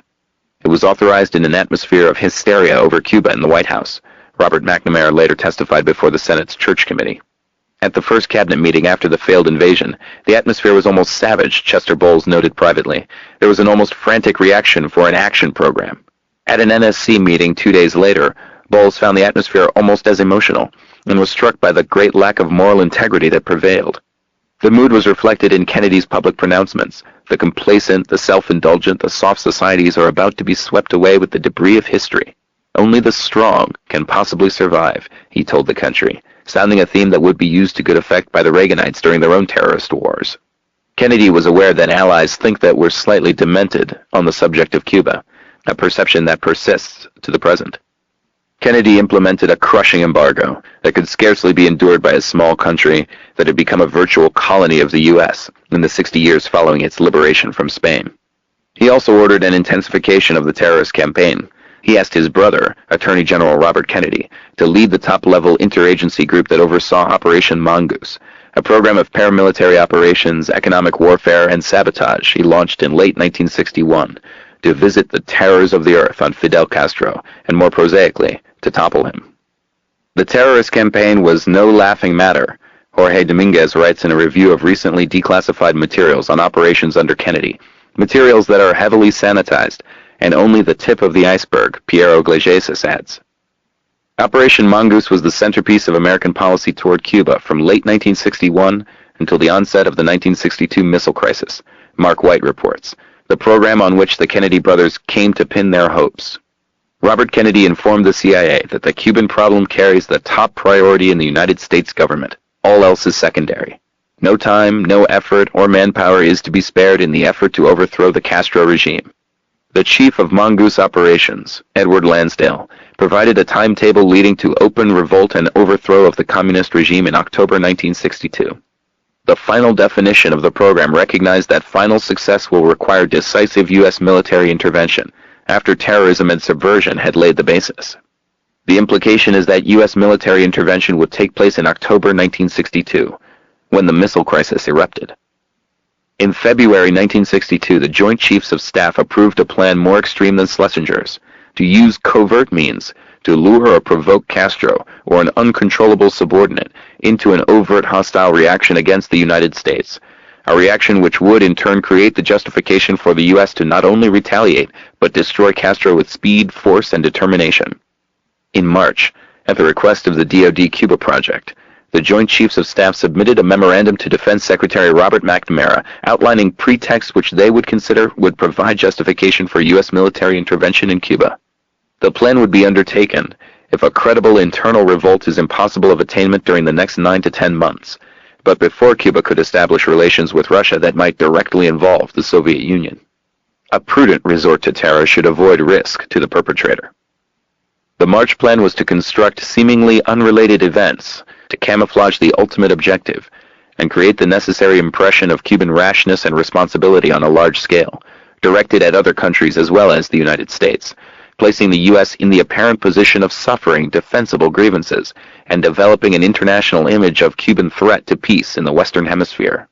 Proposed measures included blowing up a U.S. ship in Guantanamo Bay to create a Remember the Maine incident, publishing casualty lists in U.S. newspapers to cause a helpful wave of national indignation, portraying Cuban investigations as fairly compelling evidence that the ship was taken under attack, developing a communist Cuban terror campaign in Florida and even in Washington, using Soviet bloc incendiaries for cane-burning raids in neighboring countries, shooting down a drone aircraft with a pretense that it was a charter flight carrying college students on a holiday, and other similarly ingenious schemes.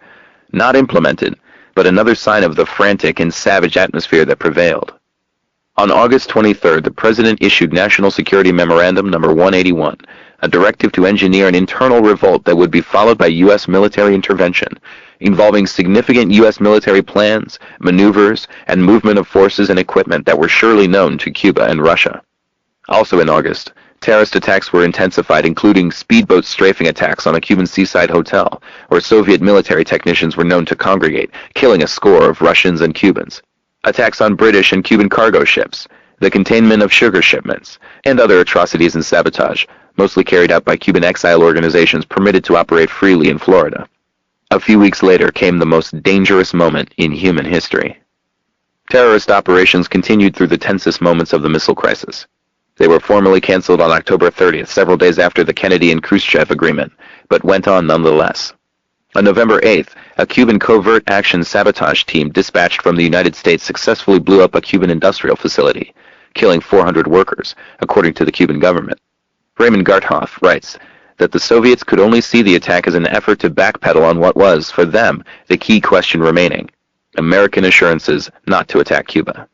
These and other actions reveal again, he concludes, that the risk and danger to both sides could have been extreme and catastrophe not excluded.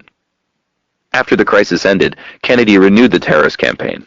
10 days before his assassination, he approved a CIA plan for destruction operations by U.S. proxy forces against a large oil refinery and storage facilities, a large electric plant, sugar refineries, railroad bridges, harbor facilities, and underwater demolition of docks and ships. A plot to kill Castro was initiated on the day of the Kennedy assassination.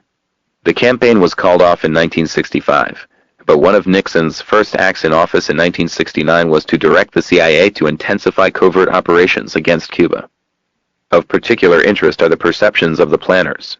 In his review of recently released documents on Kennedy-era terror, Dominguez observes that only once in these nearly 1,000 pages of documentation did a U.S. official raise something that resembled a faint moral objection to U.S. government-sponsored terrorism.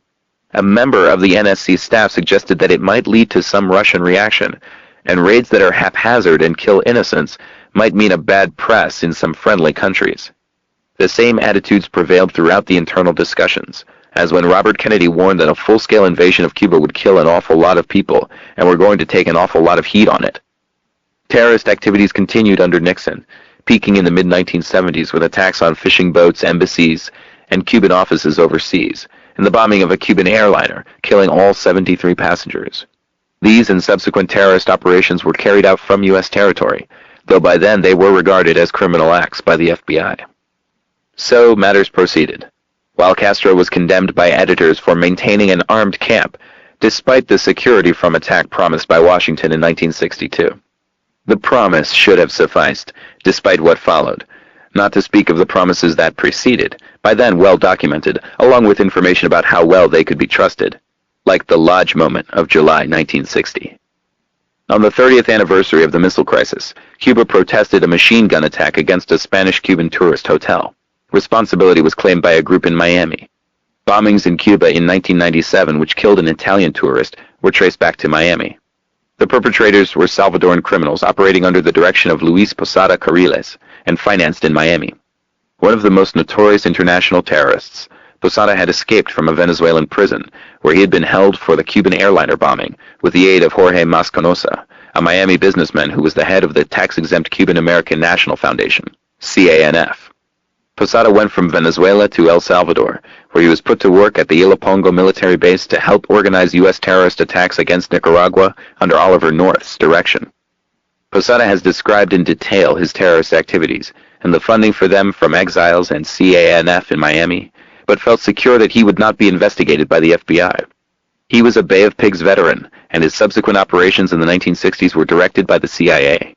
When he later joined Venezuelan intelligence with CIA help, he was able to arrange for Orlando Bosch, an associate from his CIA days, who had been convicted in the U.S. for a bomb attack on a Cuban-bound freighter, to join him in Venezuela to organize further attacks against Cuba.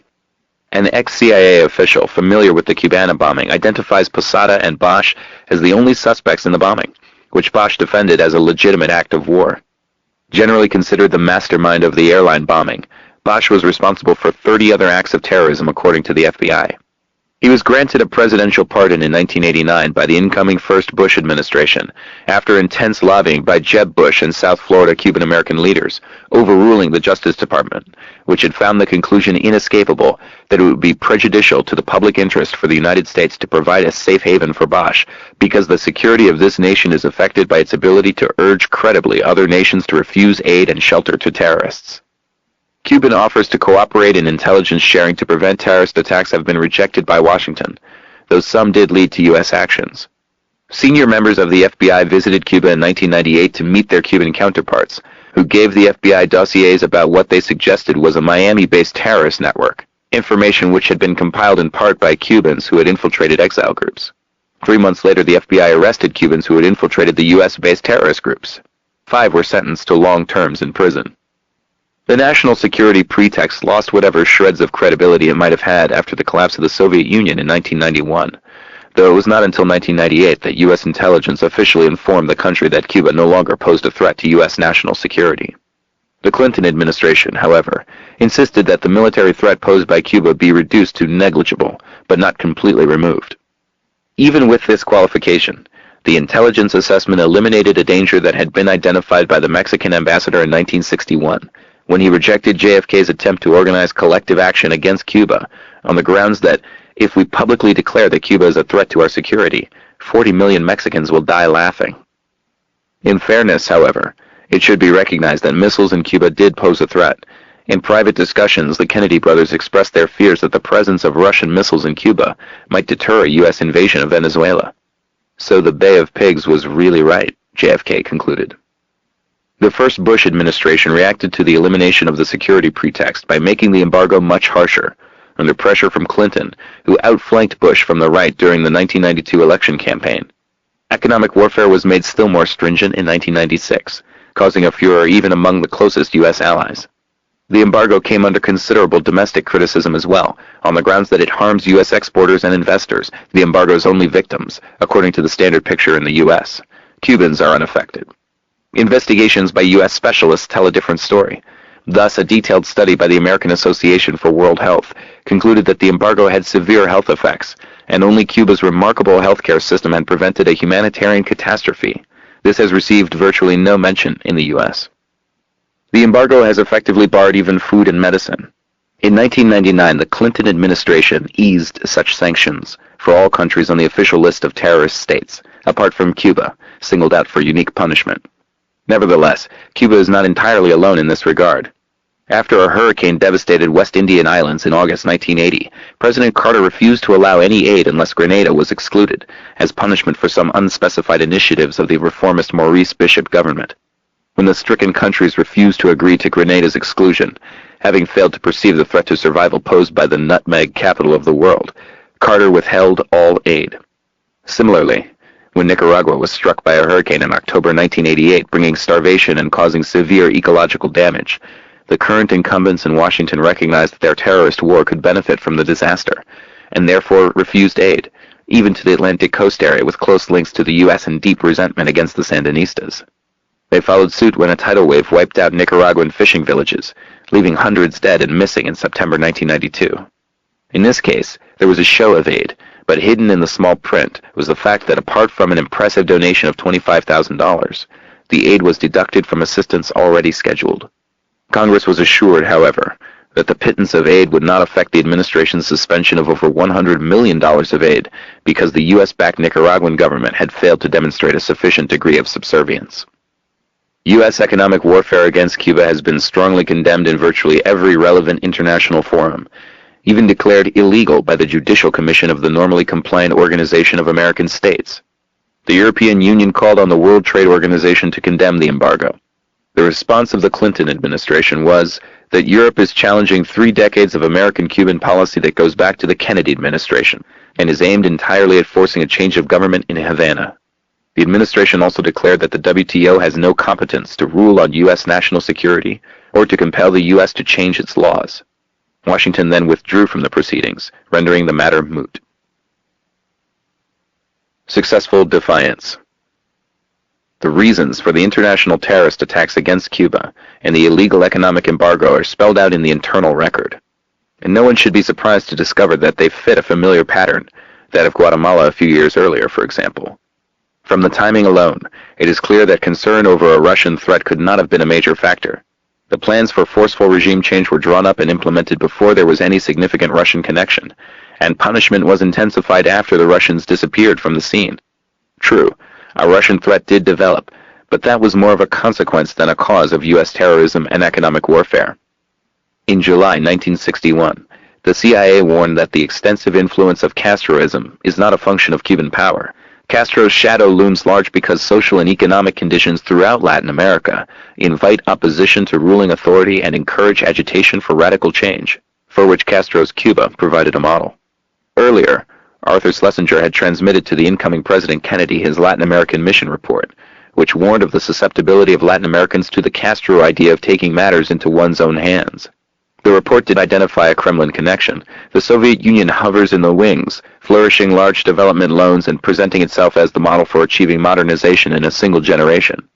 The dangers of the Castro idea are particularly grave, Schlesinger later elaborated, when the distribution of land and other forms of national wealth greatly favors the propertied classes, and the poor and underprivileged, stimulated by the example of the Cuban Revolution, are now demanding opportunities for a decent living. Kennedy feared that Russian aid might make Cuba a showcase for development, giving the Soviets the upper hand throughout Latin America. In early 1964, the State Department Policy Planning Council expanded on these concerns. The primary danger we face in Castro is in the impact the very existence of his regime has upon the leftist movement in many Latin American countries. The simple fact is that Castro represents a successful defiance of the U.S., a negation of our whole hemispheric policy of almost a century and a half. To put it simply, Thomas Patterson writes, Cuba, as symbol and reality, challenged U.S. hegemony in Latin America. International terrorism and economic warfare to bring about regime change are justified not by what Cuba does, but by its very existence, its successful defiance of the proper master of the hemisphere. Defiance may justify even more violent actions, as in Serbia, as quietly conceded after the fact, or Iraq, as also recognized when pretexts had collapsed. Outrage over defiance goes far back in American history. 200 years ago, Thomas Jefferson bitterly condemned France for its attitude of defiance in holding New Orleans, which he coveted. Jefferson warned that France's character is placed in a point of eternal friction with our character, which, though loving peace and the pursuit of wealth, is high-minded. France's defiance requires us to marry ourselves to the British fleet and nation, Jefferson advised, reversing his earlier attitudes, which reflected France's crucial contribution to the liberation of the colonies from British rule. Thanks to Haiti's liberation struggle, unaided and almost universally opposed, France's defiance soon ended, but the guiding principles remain in force, determining friend and foe. Guiding principles. The principles illustrated in the missile crisis explain why international law is irrelevant. Domestic law was also declared irrelevant. Rejecting a 1961 legal brief that held the Bay of Pigs invasion to be a violation of U.S. neutrality laws, Attorney General Robert Kennedy determined that the U.S.-run forces were patriots. Therefore, none of their activities appeared to be violations of our neutrality laws, which clearly were not designed for the kind of situation which exists in the world today. The world did not suddenly become extraordinarily dangerous on 9/11, requiring new paradigms that dismantle international law and institutions, and grant the White House the power to disregard the domestic rule of law.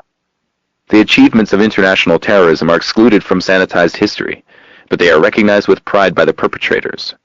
The famous School of the Americas, which trains Latin American officers to carry out their missions, proudly announces as one of its talking points that the U.S. Army helped to defeat liberation theology, the heresy to which the Latin American Church succumbed when it adopted the preferential option for the poor and was made to suffer its own terrors of the earth for this departure from good order. Symbolically, the grim decade of Reagan-Bush terror was opened, shortly before they took office, by the assassination of a conservative Salvadoran archbishop who had become a voice for the voiceless, with thinly veiled complicity of the U.S.-backed security forces. And the decade closed with the murder of 6 Jesuit Salvadoran intellectuals whose brains were blown out, and their housekeeper and her daughter murdered, by an elite Washington armed and trained battalion that had already compiled a record of bloody atrocities. The significance of these events in Western culture is illustrated by the fact that the work of these troublesome priests is unread, and their names unknown, in sharp contrast to their counterparts under Kremlin rule. They were thus doubly assassinated, murdered and forgotten. In fact, their corpses received another kick in the face. Immediately after the murders, Václav Havel visited Washington to speak at a joint session of Congress, where he received a standing ovation for praising the defenders of freedom, who, he and his audience surely knew, had armed and trained the assassins of the 6 leading Latin American intellectuals, while leaving a bloody trail of the usual victims. His praise for our glorious selves after these achievements won rapturous acclaim from leading liberal commentators, who saw in it more signs that we are entering a romantic age, as Anthony Lewis called it, and were awed by his voice of conscience that speaks compellingly of the responsibilities that large and small powers owe each other, according to the Washington Post editors, but not the responsibility that the U.S. owes to the people of Central America, at least those who survived the murderous onslaught of the 1980s. In the case of Cuba, successful defiance elicited reactions that brought the world close to destruction. But that is unusual. Successful defiance has regularly been overcome by one or another form of violence without any risk to the perpetrators. One strategy from the early 1960s was the installation of neo-Nazi national security states, which had as their goal to destroy permanently a perceived threat to the existing structure of socio-economic privilege by eliminating the political participation of the numerical majority, that is, the popular classes. The move set off a plague of repression and terror throughout the continent, reaching Central America during the Reaganite phase of the current political leadership. The plague began with a military coup in Brazil, set in motion before Kennedy's assassination and carried out shortly after. Washington cooperated with the military forces that overthrew parliamentary democracy in recognition of their basically democratic and pro-United States orientation, Kennedy's ambassador Lincoln Gordon explained. While the torturers and assassins were carrying out their work, Gordon hailed the most decisive victory for freedom in the mid-20th century. The Democratic Rebellion, Gordon cabled Washington, would help in restraining left-wing excesses of the former moderate populist elected government, and the Democratic forces now in charge should create a greatly improved climate for private investment. Gordon's view was endorsed by other leading figures of the Kennedy-Johnson administrations, though by the 1980s, as in Chile at the same time, the Brazilian generals were happy to transfer the wreckage to civilian hands. Despite the enormous advantages of the Colossus of the South, the generals had left Brazil in the same category as the less developed African or Asian countries when it came to social welfare indices, malnutrition, infant mortality, etc., with conditions of inequality and suffering rarely matched elsewhere, but a grand success for foreign investors and domestic privilege. These patterns have not been restricted to the domains of the Monroe Doctrine. To take one of many examples from other parts of the world, while Washington was facilitating the Democratic Rebellion in Brazil and seeking to overcome Cuba's efforts to take matters into its own hands, elder statesman Ellsworth Bunker was sent to Indonesia to investigate troubling conditions there. He informed Washington that the avowed Indonesian objective is to stand on their own feet in developing their economy, free from foreign, especially Western, influence. A national intelligence estimate in September 1965 warned that if the efforts of the mass-based PKI to energize and unite the Indonesian nation succeeded, Indonesia would provide a powerful example for the underdeveloped world and hence a credit to communism and a setback for Western prestige. That threat was overcome a few weeks later by a mass slaughter in Indonesia and then the installation of the Suharto dictatorship. From the 1950s, fear of independence and excessive democracy, permitting a popular party of the poor to participate in the electoral arena, had been driving factors in Washington's exercises of subversion and violence, much as in Latin America. Cuba's crimes became still more immense in 1975 as it extended its reach to Africa, serving as the instrument of Russia's crusade to dominate the world, Washington proclaimed.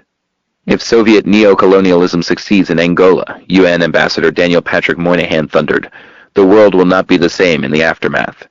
Europe's oil routes will be under Soviet control, as will the strategic South Atlantic, with the next target on the Kremlin's list being Brazil. The theme is again familiar, with changes in the cast of characters. Washington's fury was roused by another Cuban act of successful defiance. When a U.S.-backed South African invasion came close to conquering newly independent Angola, Cuba sent troops on its own initiative, scarcely even notifying Russia, and beat back the invaders. The South African press warned of the blows to South African pride and the boost to African nationalism which has seen South Africa forced to retreat by black Cuban soldiers. South Africa's major black newspaper wrote that Black Africa is riding the crest of a wave generated by the Cuban success in Angola and tasting the heady wine of the possibility of realizing the dream of total liberation. The defense of Angola was one of Cuba's most significant contributions to the liberation of Africa. How remarkable these contributions were was unknown before Glagesis' groundbreaking work appeared, telling the story of a small country's vision of defying a big power's oppression and, thanks to extraordinary individual heroism and self-sacrifice, changing a continent. Glagesis observes that Kissinger did his best to smash the one movement that represented any hope for the future of Angola, the MPLA. And though the MPLA bears a grave responsibility for its country's plight in later years, it was the relentless hostility of the United States that forced it into an unhealthy dependence on the Soviet bloc and encouraged South Africa to launch devastating military raids in the 1980s. The many campaigns of international terrorism and economic warfare to overcome successful defiance and left-wing excesses, adopting the philosophy of the new nationalism, and perhaps even influenced by liberation theology, barely sampled here, are considered insignificant, or perhaps obviously legitimate, as are their bitter consequences. Accordingly, they scarcely enter the enormous current literature and public discussion of international terrorism and Washington's supposedly new doctrine of regime change. At worst, they can be dismissed with comforting euphemisms. An occasional casual reference tells us that nothing happened in Cuba beyond the destabilization campaign known as Operation Mongoose. And fortunately, with the collapse of the Soviet Union, leftist terrorism has all but dried up. North Korea and Cuba are no longer as busy promoting disorder as they once were. Cuba is listed prominently in scholarly work on terrorism, but typically as a suspect in the crime, not a victim. Reagan-Bush international terrorism in Nicaragua and elsewhere does not exist, or is at worst traceable to inattention or some other understandable departure from the mission assigned by Providence to the leaders of the idealistic New World bent on ending inhumanity. And the persistence of standard operating procedures after the Cold War also did not occur or doesn't matter. The overriding principle prevails. Misdeeds are performed by others. We are culpable only for inadvertent error or oversight. It is of the utmost significance for the future that in a world-dominant power, even the worst crimes are easily effaced. The wars in Indochina are a remarkable example. After years of brutal destruction, much of the U.S. population had come to oppose the wars on principled grounds. Among educated elites, however, objections were typically on narrow grounds of cost and failure. We may concede that there were some flaws in our generally praiseworthy effort, notably My Lai. When Americans look back with sadness and even shame at the Vietnam War, it is horrors like the My Lai massacre they have in mind, Jean Bethke Elshtain writes, the only Vietnam example mentioned in her furious denunciation of the crimes of others. My Lai is convenient because the massacre can be blamed on half-educated GIs trying to survive in awful conditions in the field, unlike, say, Operation Wheeler Wallowa, to which My Lai was a minor footnote, one of the many post-Tet mass murder operations planned by respectable people just like us, so that we need feel no shame, even sadness, over these huge crimes. Cuba was added to the official list of terrorist states in 1982, replacing Iraq, which was removed so as to make Saddam Hussein eligible for U.S. aid. International terrorism and regime change. Nicaragua. It is instructive to look at another international terrorist campaign to overcome successful defiance, the terrorist war against Nicaragua. The case is particularly illuminating because of the scale of the terrorist campaigns aimed at regime change, the role of the current Washington leadership in executing them, and the way that they were cast when in progress and reshaped in retrospect within the intellectual culture. The case has further significance because it is so uncontroversial in the light of the judgments of the highest international authorities. Uncontroversial, that is, among those who have a minimal commitment to human rights and international law. There is a simple way to estimate the size of that category. Determine how often these elementary matters were discussed, even mentioned, in respectable circles in the West, most dramatically after the war on terror was redeclared on 9/11. From that exercise alone, one can draw some conclusions about the future, not very optimistic ones. The attack against Nicaragua was one of the highest priorities of the war on terror launched as the Reagan administration came into office in 1981, targeting primarily state-sponsored terrorism. Nicaragua was an unusually dangerous agent of the plague because it was so close to home, a cancer right here in our landmass, openly renewing the goals of Hitler's Mein Kampf, Secretary of State George Shultz declared to Congress. Nicaragua was armed by the Soviet Union, which had implanted there a privileged sanctuary for terrorists and subversives just 2 days driving time from Texas, the president warned. A dagger pointed at the heart of Texas, to paraphrase an illustrious predecessor. This second Cuba would become a launching pad for revolution up and down, first of all, Latin America, then who knows where. Nicaraguan communists have threatened to carry their revolution into the United States itself. Soon we may see Soviet military bases on America's doorstep, a strategic disaster. Despite the immense odds he faced, the president bravely told reporters, "I refuse to give up. I remember a man named Winston Churchill who said, 'Never give in, never, never, never.' So we won't." Reagan declared a national emergency because the policies and the actions of the government of Nicaragua constitute an unusual and extraordinary threat to the national security and foreign policy of the United States.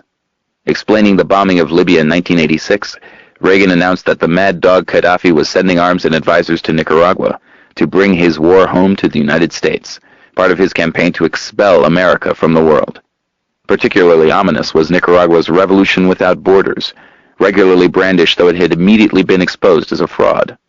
The source was a speech by Sandinista leader Tomás Borge, explaining that Nicaragua hoped to develop successfully and provide a model for others who would have to follow their own paths. The speech was transmuted by Reaganite public diplomacy into a design for world conquest and faithfully relayed by the media. Even more interesting than the antics of a political leadership seeking to set new records for absurdity and deceit are the actual contents of the documents subjected to State Department manipulation. Borge's words probably did strike terror in the hearts of Reagan's planners.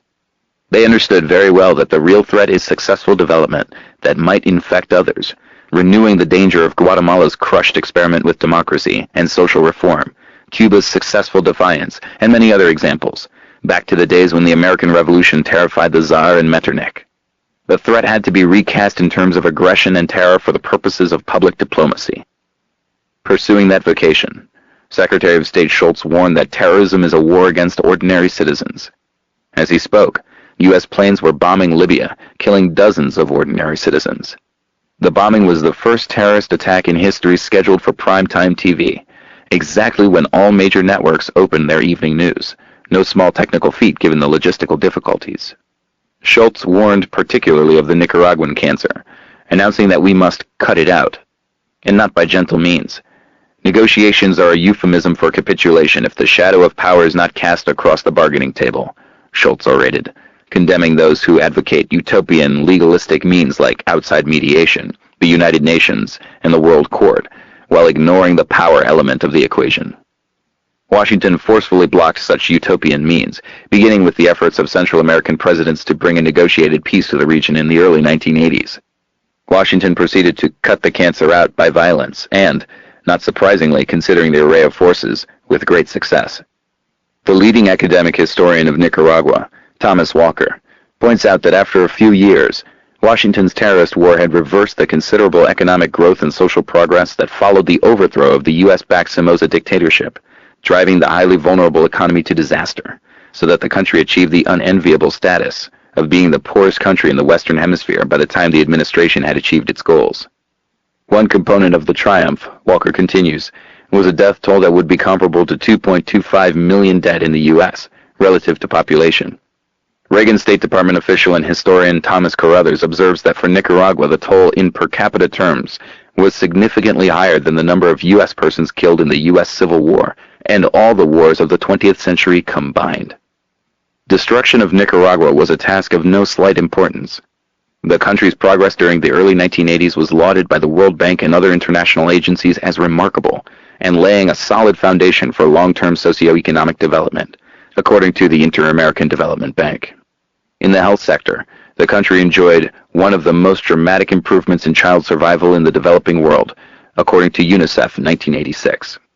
The real cancer feared by the Reaganites was thus serious. Nicaragua's remarkable transformation could have metastasized to a revolution without borders, in the sense of the speech that was reshaped for propaganda purposes.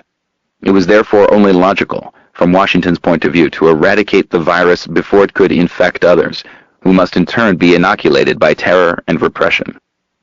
Like Cuba, Nicaragua did not respond to terrorist attack with bombings in the U.S., efforts to assassinate the political leadership, and other such measures, which, we are solemnly informed, meet the highest standards when conducted by our leaders. Rather, it approached the World Court for relief. Its legal team was led by the distinguished Harvard University law professor Abram Shays. Expecting that the U.S. would abide by a court decision, the team prepared a very narrow case, restricted to terrorist acts that required scarcely any argument, because they were conceded, mining of Nicaraguan harbors in particular. In 1986, the court found in Nicaragua's favor, dismissing U.S. government claims and condemning Washington for unlawful use of force, international terrorism in lay terms. The court ruling went beyond Nicaragua's narrow charge, reiterating more forcefully earlier decisions. The court ruled any form of intervention prohibited if it interferes with the sovereign right of choice of a political, economic, social, and cultural system and the formulation of policy. Intervention is wrongful when it uses methods of coercion in regard to such choices. The judgment applies to many other cases. The court also defined humanitarian aid explicitly, ruling all U.S. aid to the Contras strictly military, hence illegal. U.S. economic warfare was also ruled in violation of valid treaties, therefore unlawful. The decision had little detectable effect. The World Court was condemned as a hostile forum by the editors of the New York Times, and therefore irrelevant, like the UN. Legal authorities, noted for their defense of world order, dismissed the ruling on grounds that America needs the freedom to defend freedom, according to Thomas Frank, as it was doing in devastating Nicaragua and much of the rest of Central America. Others condemned the court because of its close ties to the Soviet Union, according to Robert Leiken of the Washington Post, a claim not worthy of refutation. Subsequent aid to the Contras was uniformly described as humanitarian, in violation of the explicit court ruling. Congress immediately approved an additional $100 million to escalate what the court had condemned as the unlawful use of force. Washington continued to undermine utopian legalistic means until it finally achieved its ends by violence. The World Court further ordered the U.S. to pay indemnities, and Nicaragua sought to estimate the costs under international supervision. Estimates were in the $17 to $18 billion range. The call for reparations was of course dismissed as ridiculous, though just to make sure, after the U.S. regained control, the Nicaraguan government was heavily pressured to abandon the claims for reparations mandated by the court. Interestingly, the figure of $17 billion is the amount that Iraq has paid to people and companies in compensation for its invasion of Kuwait. The numbers killed in the Iraqi conquest of Kuwait appeared to be on the order of the U.S. invasion of Panama a few months earlier, hundreds or thousands, according to various estimates, a fraction of the deaths in Nicaragua, and perhaps 5% of those killed in the U.S.-backed Israeli invasion of Lebanon in 1982. There is, of course, no thought of compensation in such cases. Another relevant comparison in terms of compensation is Vietnam. Here, attitudes vary as usual from doves to hawks. At the dovish extreme, President Carter assured Americans that we owe Vietnam no debt and have no responsibility to render it any assistance because the destruction was mutual. Others thought we should not be so soft-hearted. Taking a moderate view, neither hawk nor dove, President Bush Sr. announced that it was a bitter conflict, but Hanoi knows today that we seek only answers without the threat of retribution for the past. The crimes the Vietnamese committed against us can never be forgotten, but we can begin writing the last chapter of the Vietnam War if they dedicate themselves with sufficient zeal to the MIAs, the sole moral issue that remains after an invasion that left millions dead and 3 countries in utter ruins, with unknown numbers still dying from unexploded ordnance and the massive chemical warfare attack against the South. The North was spared this particular horror. The adjacent front page story in the New York Times reports Japan's failure, once again, to unambiguously accept blame for its wartime aggression. Given that the invaders were the victims, the Vietnamese are responsible for reparations. Vietnam was therefore compelled to pay to the U.S. the huge debt incurred by the Saigon government that the U.S. had installed as its local agent for its wars in Indochina, which targeted primarily South Vietnam. Clinton, however, magnanimously advocated a plan to allow Vietnam to use some portion of its debt to the U.S. for educational purposes. Clinton's plan was modeled on a 1908 program that returned to China a portion of its indemnity it was forced to pay for rebelling against its foreign masters, the Boxer Rebellion. There are earlier precedents. Haiti's liberation from French rule in 1804 shocked civilized opinion, which feared that the virus of liberation might spread from the first free nation of free men. For obvious reasons, the danger was particularly acute in the U.S., which took the lead in isolating the criminal state, relenting only in 1862 when destinations were being sought for freed slaves. Liberia was recognized in the same year. In punishment for the crime of liberation, Haiti was compelled to pay France a huge indemnity in 1825, which guaranteed French domination, and had a catastrophic effect on the society that France had devastated in the War of Liberation in its richest colony. Half a century before France's punishment of Haiti for its successful defiance, George Washington set forth in 1779 on the conquest of the advanced Iroquois civilization. His goal was to extirpate them from the country, he wrote to Lafayette on the 4th of July, and to expand American boundaries westward toward the Mississippi. Conquest of Canada was barred by British force. The Town Destroyer, as Washington was known to the indigenous population, completed his mission successfully. The Iroquois were then informed that they would have to provide compensation for their treacherous resistance to their liberators. Another Clinton, then governor of New York, informed the defeated tribes that, Considering our losses, the debts we have incurred, and our former friendship, it is reasonable that you make to us a cession of your lands, as will aid us in repairing and discharging the same." Having little choice, the Iroquois ceded their territory, only to discover that New York State proceeded at once to violate its solemn treaties and the prohibitions of the Articles of Confederation, and to take most of the rest through threats, deception, and guile. A young American soldier later wrote home that, "I feel really guilty as I applied the torch to huts that were homes of content, until we ravagers came spreading desolation everywhere, but perhaps in a good cause. Our mission here is ostensibly to destroy, but may it not transpire that we pillagers are carelessly sowing the seeds of empire?" Following the U.S. rejection of the World Court orders, Nicaragua, still eschewing violent retaliation or threat of terror, took its case to the Security Council, which endorsed the court's judgment and called on all states to observe international law. The U.S. vetoed the resolution. Nicaragua then approached the General Assembly, which passed a similar resolution with only the U.S., Israel, and El Salvador opposed, and another the following year with only the U.S. and Israel opposed. Little of this was even reported, and the matter has disappeared from history. Washington's reaction to the orders of the World Court and the Security Council was to escalate the terrorist war, while also issuing official orders to its forces to go after soft targets and to avoid the Nicaraguan army. State Department spokesperson Charles Redmond confirmed and justified the new and more extreme terrorist programs, issuing a statement that would do credit to George Orwell's Ministry of Truth, America's Watch responded, adding that Redmond's conception of legitimate target would justify terrorist attacks on Israeli collectives, or on U.S. civilian targets for that matter. New Republic editor Michael Kinsley criticized human rights organizations for becoming too emotional about State Department justifications for terrorist attacks on soft targets. "We should instead adopt a sensible policy that meets the test of cost-benefit analysis," he advised. An analysis of the amount of blood and misery that will be poured in, and the likelihood that democracy will emerge at the other end. Democracy, as U.S. elites understand the term, an interpretation illustrated quite clearly in the region. It is taken for granted that they have the right to conduct the analysis and pursue the project if it passes their tests. And it did pass their tests. In 1990, with a gun to their heads, as was clear to many impartial observers, Nicaraguans succumbed and voted to turn the country over to the U.S.-backed candidate. U.S. elites celebrated the triumph, entranced by the new romantic age. Commentators across the spectrum of respectable opinion enthusiastically lauded the success of the methods adopted to wreck the economy and prosecute a long and deadly proxy war, until the exhausted natives overthrow the unwanted government themselves with a cost to us that is minimal, leaving the victims with wrecked bridges, sabotaged power stations, and ruined farms, and thus providing the U.S. candidate with a winning issue, ending the impoverishment of the people of Nicaragua, according to Time magazine. "We are united in joy at this outcome, proud of this victory for U.S. fair play," headlines in the New York Times proclaimed.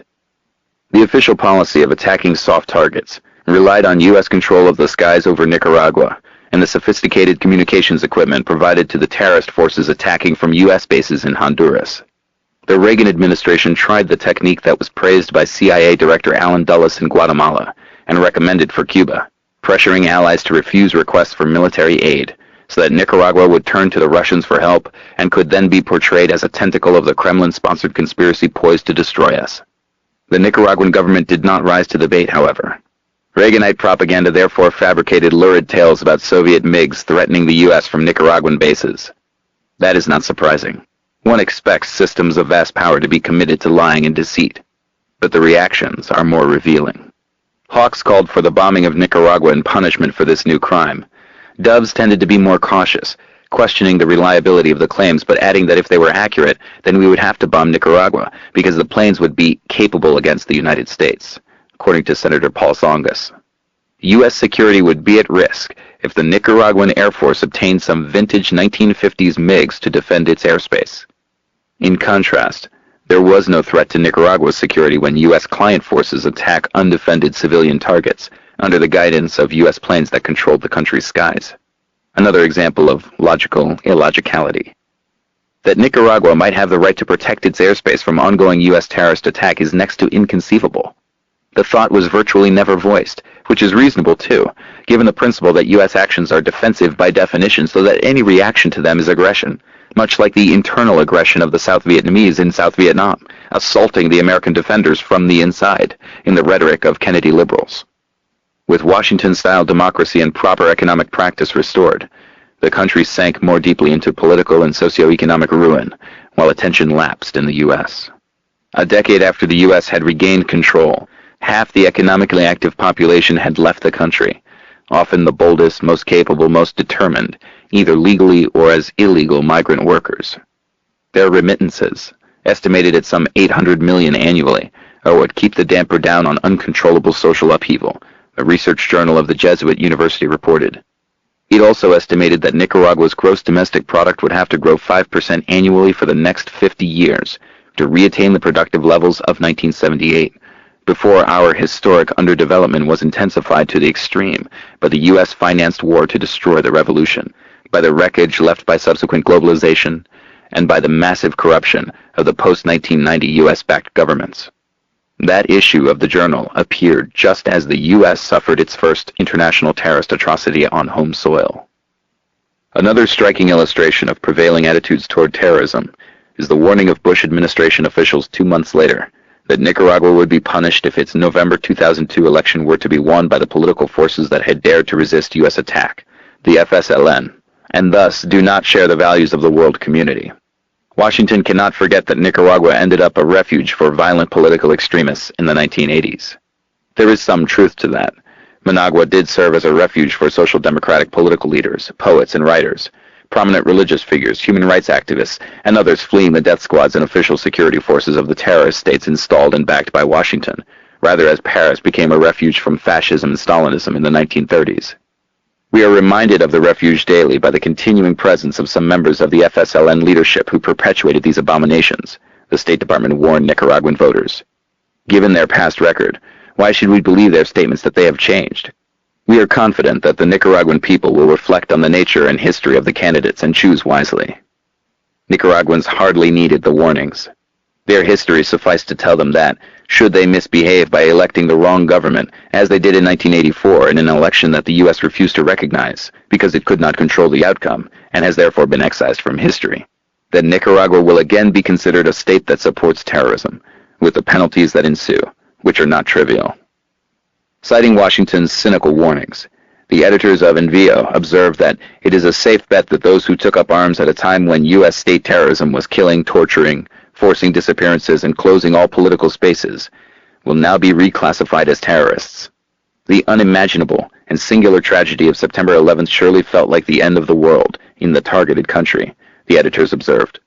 But Nicaragua experiences the end of the world nearly every day, after the destruction the U.S. government has repeatedly wreaked on this country and its people. The atrocities of 9/11 may be denounced as Armageddon, but Nicaraguans recall that their country lived its own Armageddon in excruciating slow motion under U.S. assault, and is now submerged in its dismal aftermath, having been reduced to the second poorest country in the hemisphere, after Haiti, vying with Guatemala for the distinction, also enjoying, perhaps, the world record for concentration of wealth. Among the victors, all of this has been effaced in the classic fashion. Nicaragua and El Salvador are remembered as relative success stories, and precisely the kind of success stories we lack in the Middle East, to be remedied by the new crusade for democratization. One would be hard put to find a phrase within mainstream commentary suggesting that the record of international terrorism of current Bush administration officials might have some bearing on the war on terror they redeclared on 9/11.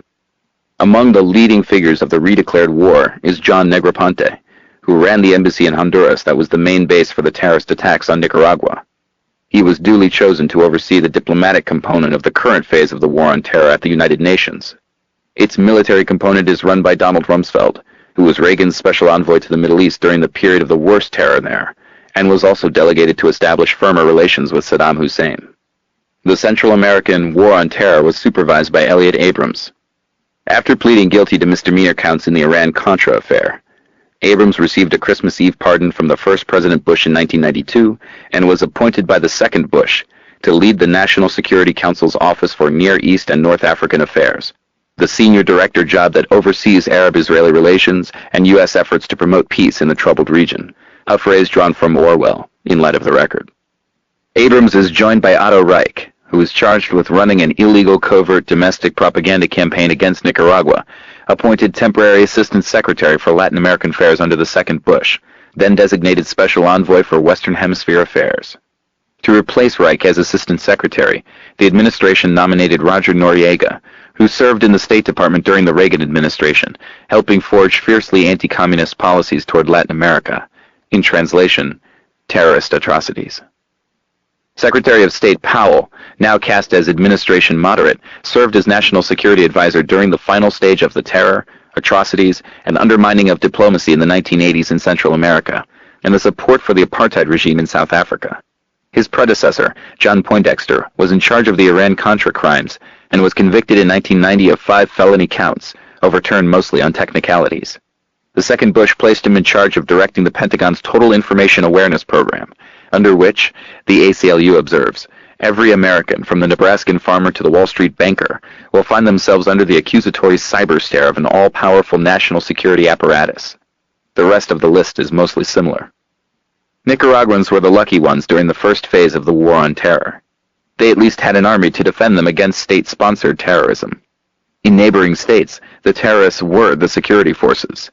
El Salvador became the leading recipient of U.S. military aid and training, Israel-Egypt aside, by the mid-1980s, as atrocities were peaking. Congress imposed human rights conditions on aid to Guatemala, compelling the Reaganites to resort to their international terror network to take over the task, including Argentine neo-Nazis until they were overthrown at home, Israel, Taiwan, and others experienced in counter-terror. The torture and destruction of the civilian population were consequently much worse.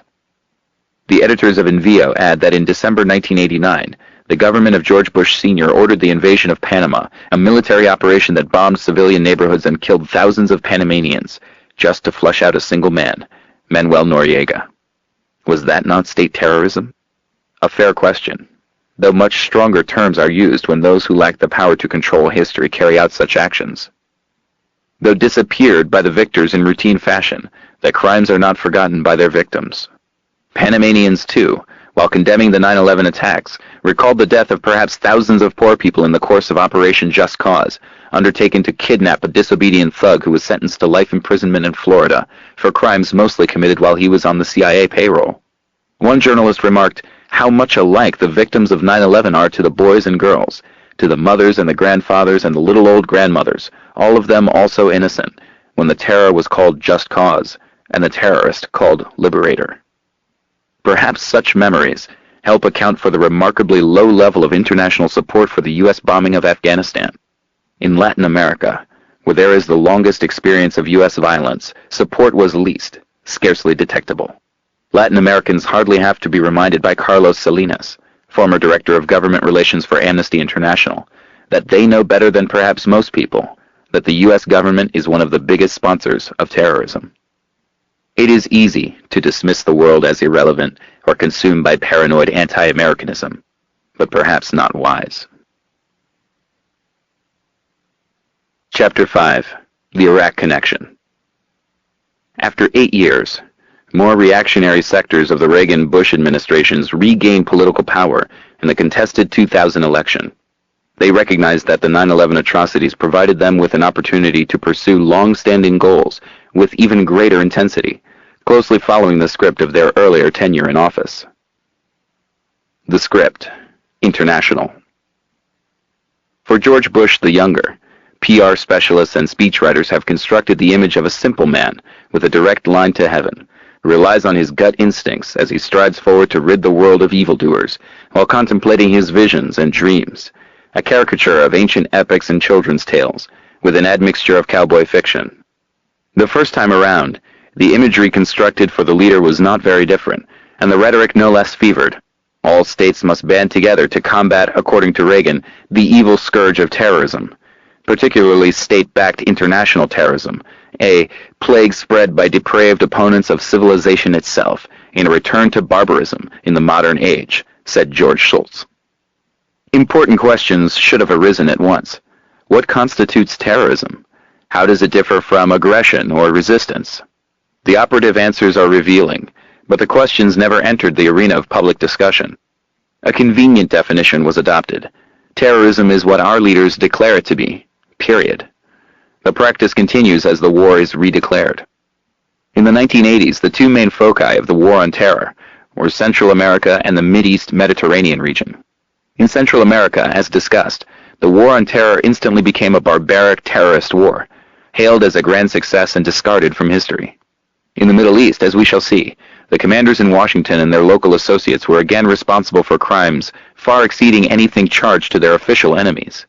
The facts are particularly noteworthy because the retail terror they were opposing was inflated by their propaganda systems to become the lead story of the year by the mid-1980s, an impressive achievement. Turning elsewhere, during the Reagan years, Washington's South African ally had primary responsibility for more than 1.5 million dead and $60 billion in damage in the newly liberated Portuguese colonies of Angola and Mozambique.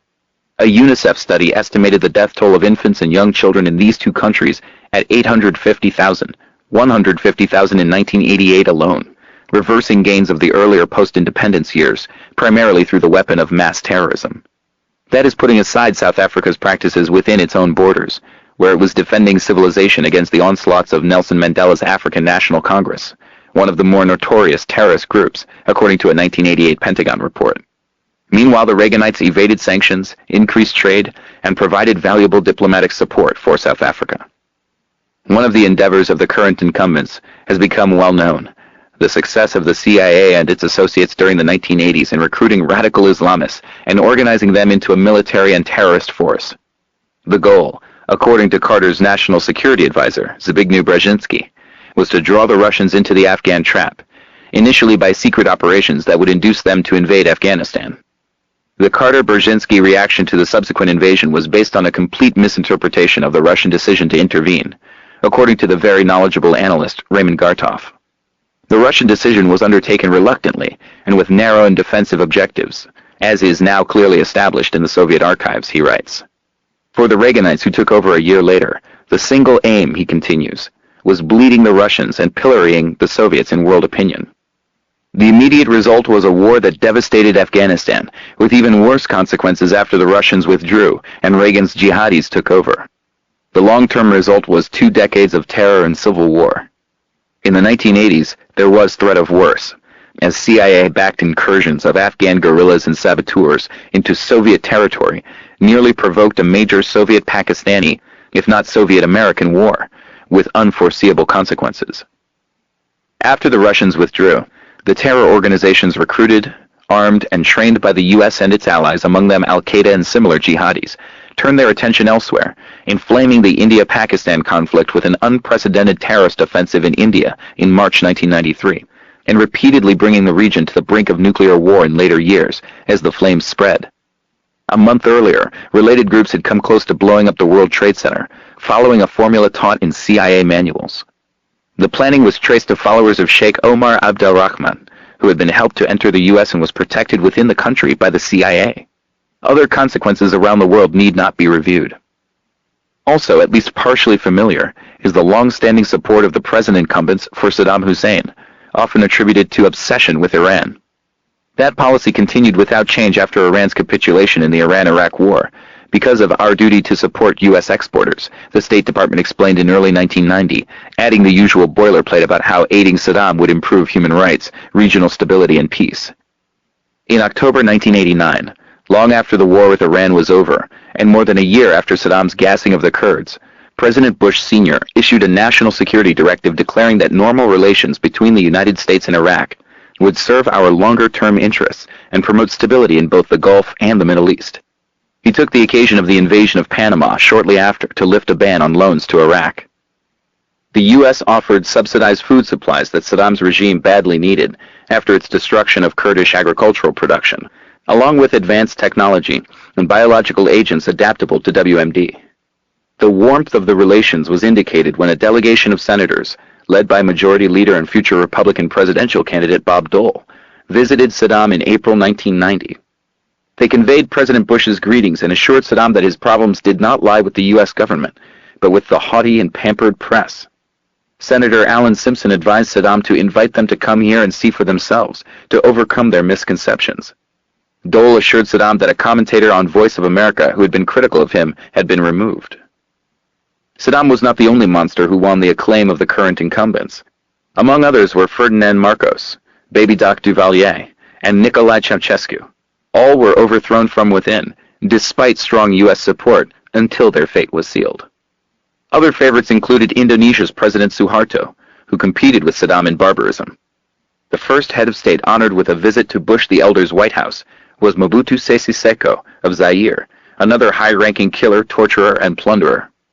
The South Korean dictators also received Washington's strong support until U.S.-backed military rule was finally overthrown in 1987 by popular movements.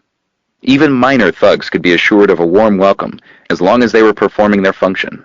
Secretary of State Schultz was so enamored of Manuel Noriega that he flew to Panama to congratulate him after he had stolen an election by fraud and violence, praising the gangster for initiating the process of democracy. Later, Noriega lost his usefulness in the Contra War and other enterprises, and was transferred to the category of evil, although, like Saddam, his worst crimes were behind him. He then became the target of invasion and kidnapping from the Vatican Embassy in Operation Just Cause, with consequences already mentioned. Some of these rulers easily matched Saddam in internal terror. Ceausescu provides an instructive case. Under his rule, the population lived in terror of his dread security forces, renowned for their torture and barbarism. A week after he was overthrown in an unanticipated popular revolt in December 1989, the Washington Post described how he had destroyed the economic, intellectual, and artistic fabric of Romania, compiling a ghastly record in human rights. President George W. Bush spoke the truth when he made a Kennedy-esque appearance at Liberation Square in Bucharest, praising the nation that just 12 years ago deposed its own iron-fisted ruler, Nicolae Ceausescu. It was a dramatic occasion. With a cold rain pelting his black raincoat and uncovered head, Bush said, "You know the difference between good and evil, because you have seen evil's face. The people of Romania understand that aggressive dictators cannot be appeased or ignored. They must always be opposed." The president and his admirers failed to mention just how his father and his own colleagues had honored the prescription that iron-fisted tyrants like Ceausescu must always be opposed. The answer turns out to be a familiar one: by supporting them.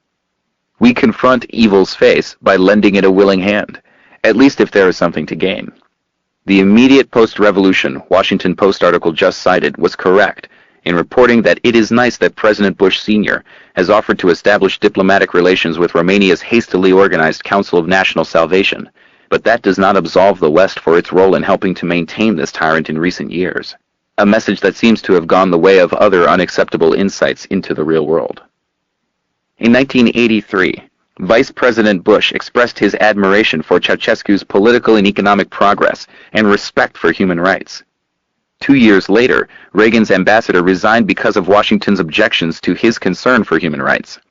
Shortly after, Secretary of State Schultz praised Romania as among the good communists, rewarding Ceausescu with a visit and economic favors.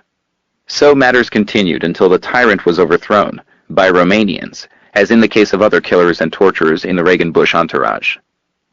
As soon as its favorite good communist was eliminated, Washington announced that a terrible burden had been lifted from Romania, while at the same time lifting its ban on loans to Saddam Hussein in order to achieve the goal of increasing U.S. exports and put us in a better position to deal with Iraq regarding its human rights record, the State Department explained with a straight face.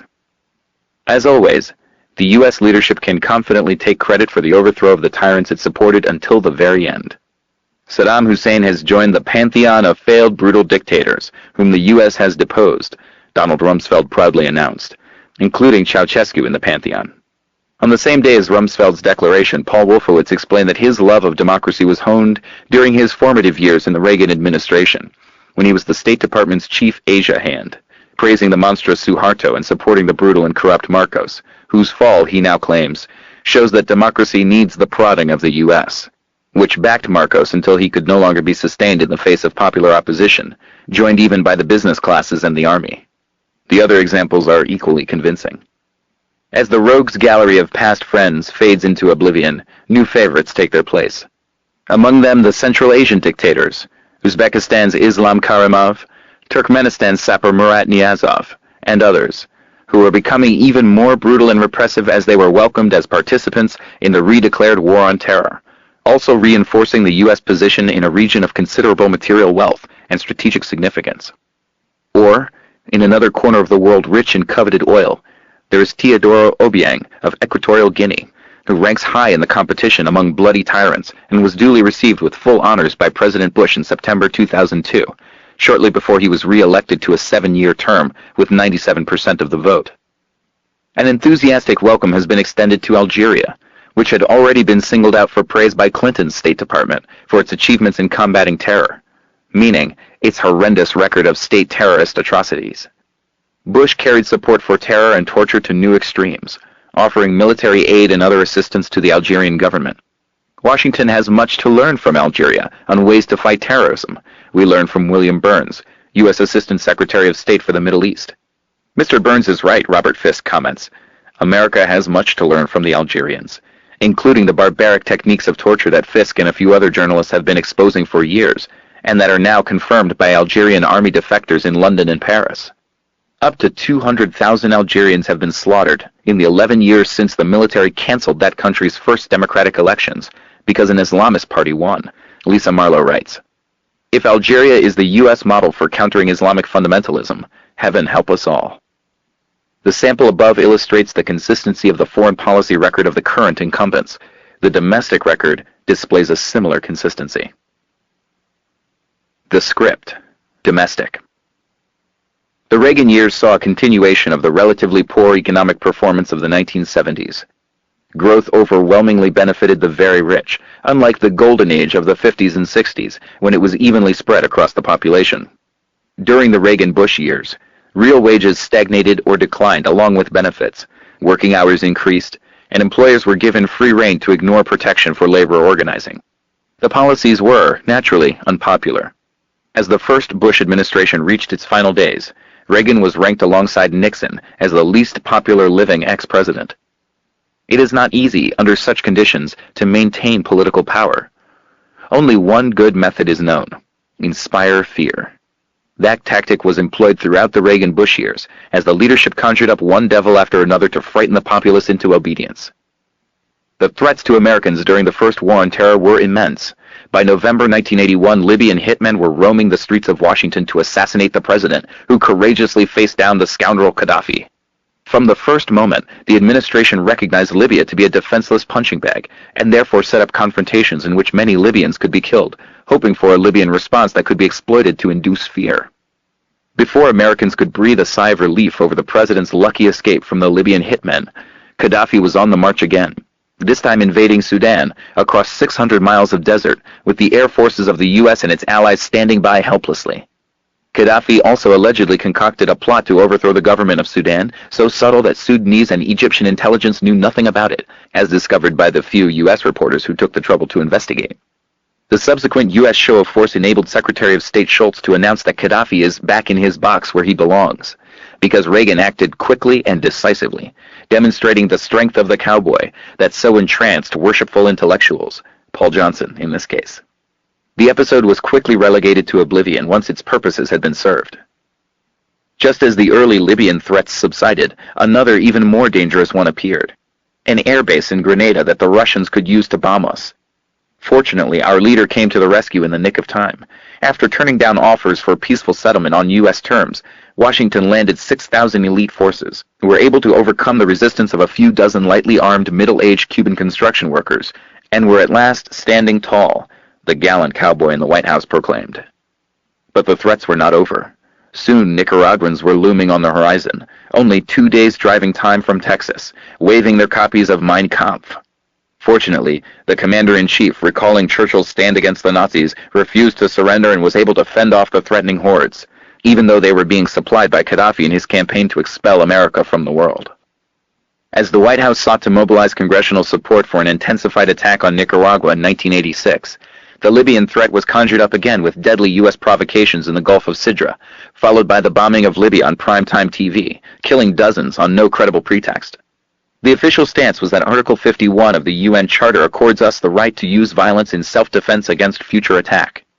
That was perhaps the first explicit formulation of the doctrine of preventive war, and the end of any hopes of a world of order and law, if taken at all seriously. And it was. New York Times legal analyst Anthony Lewis praised the Reagan administration for relying on a legal argument that violence against the perpetrators of repeated violence is justified as an act of self-defense. Imagine the consequences if others were powerful enough to adopt the Reagan-Lewis doctrine. So matters continued through the decade.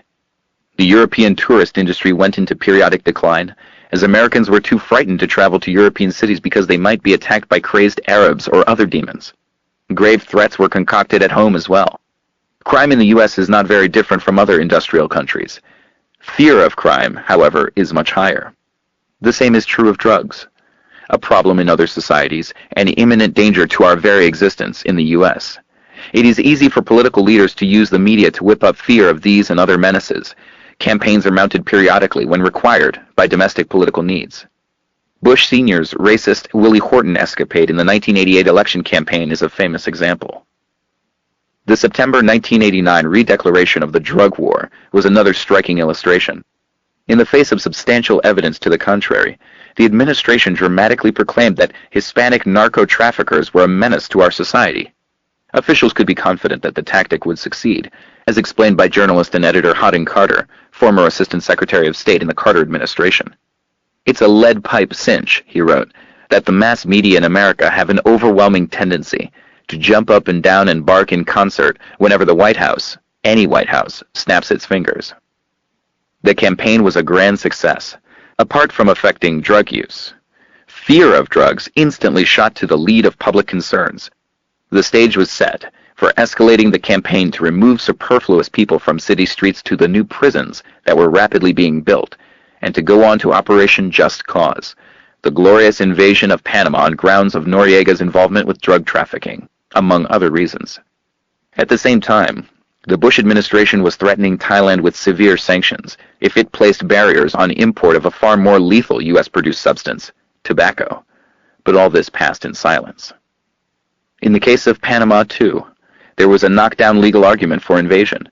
UN Ambassador Thomas Pickering instructed the Security Council that Article 51 of the UN Charter provides for the use of armed force to defend a country, to defend our interests and our people, and to prevent its territory from being used to smuggle drugs into the U.S., in this case by reinstating the white elite of bankers and businessmen, many of whom were themselves suspected of narco-trafficking and money laundering, and who soon lived up to their reputation, U.S. government agencies reported. Throughout, the legal arguments keep to a principle enunciated by the distinguished Israeli statesman Abba Eban. In determining the legal basis for some intended action, one might work backward from the action one wished to take to find a legal justification. The script has been followed fairly closely, as much the same elements gained a hold on political power in the 2000 election. In 1981, they had combined a vast increase in military spending with tax cuts, calculating that growing hysteria over the ensuing deficit would create powerful pressures to cut federal social spending, and thus, perhaps, enable the administration to accomplish its goal of rolling back the New Deal. George W. Bush followed the pattern with tax cuts overwhelmingly benefiting the very rich, and the biggest surge in federal spending in 20 years, largely military, hence indirectly high-tech industry. Government deficits require fiscal discipline, which translates into cutbacks for services for the general population. The administration's own economists estimate the bills that the government will be unable to pay at $44 trillion.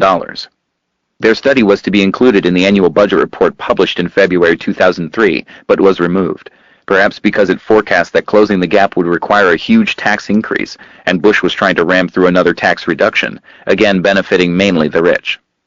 President Bush is working overtime to deepen our fiscal trap, economists Lawrence Kotlikoff and Jeffrey Sachs observe, reporting the enormous anticipated fiscal gap. Among the results, they contend, will be massive cuts in future Social Security and Medicare benefits. White House spokesperson Ari Fleischer agreed with the $44 trillion estimate and implicitly conceded the accuracy of the analysis as well.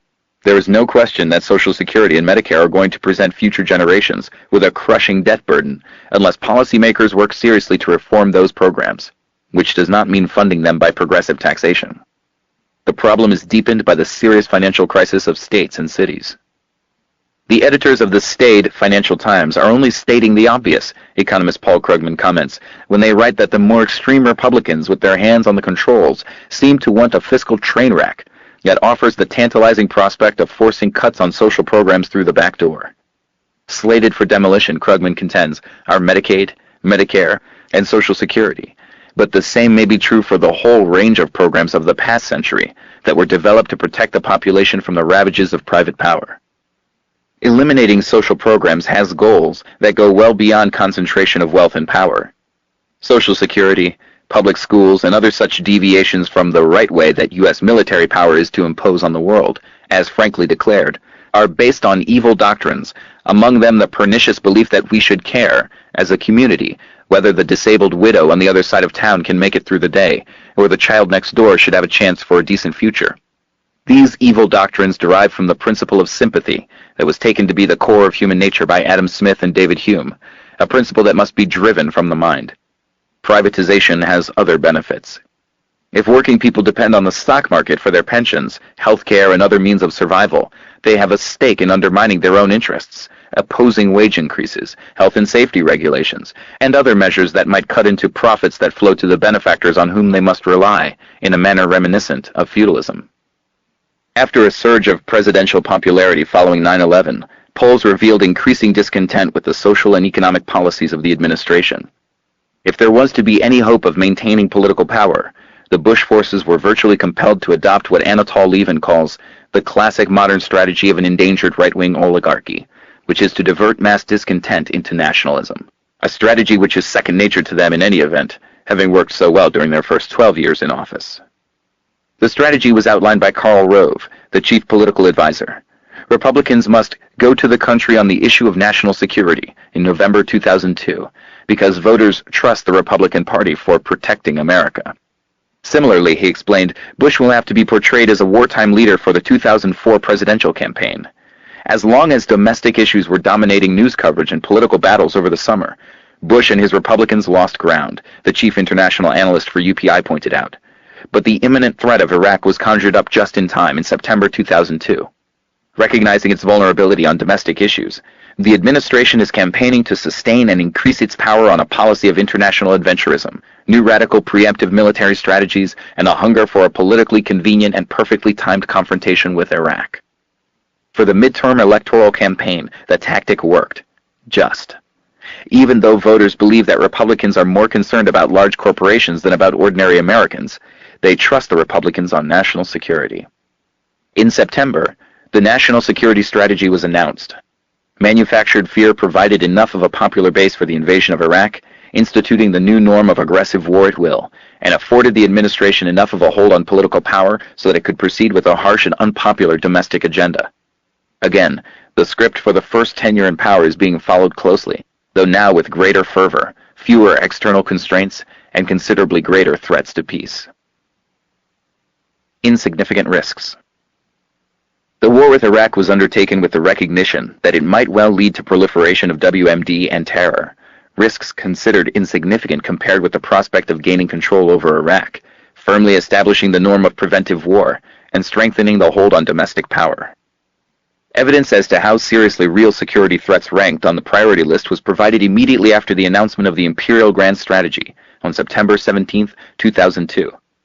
The administration at once publicly abandoned an international effort to strengthen the Biological Weapons Convention against germ warfare, advising allies that further discussions would have to be delayed for 4 years.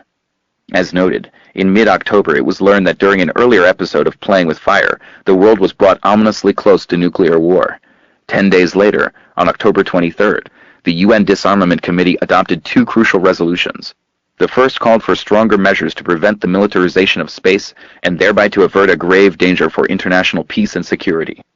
The second reaffirmed the 1925 Geneva Protocol, prohibiting the use of poisonous gases and bacteriological methods of warfare. Both passed unanimously, with 2 abstentions, the US and Israel. US abstention amounts to a veto, typically a double veto, banning the events from reporting and history. In the mainstream media, there was no mention of these failed attempts by the rest of the world to prevent serious threats to survival. The meager press coverage of the startling revelations at the Havana retrospective in October 2002 had little to say about the highly topical issues of international terrorism and forceful regime change, or about the Iraq connection, which was very much in the minds of the participants.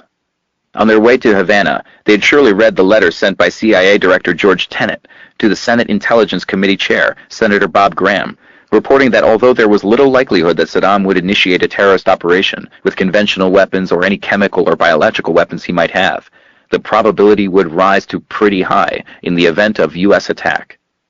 The FBI also reported concerns that a war with Iraq could trigger new domestic terrorism risks, as did the head of Homeland Security.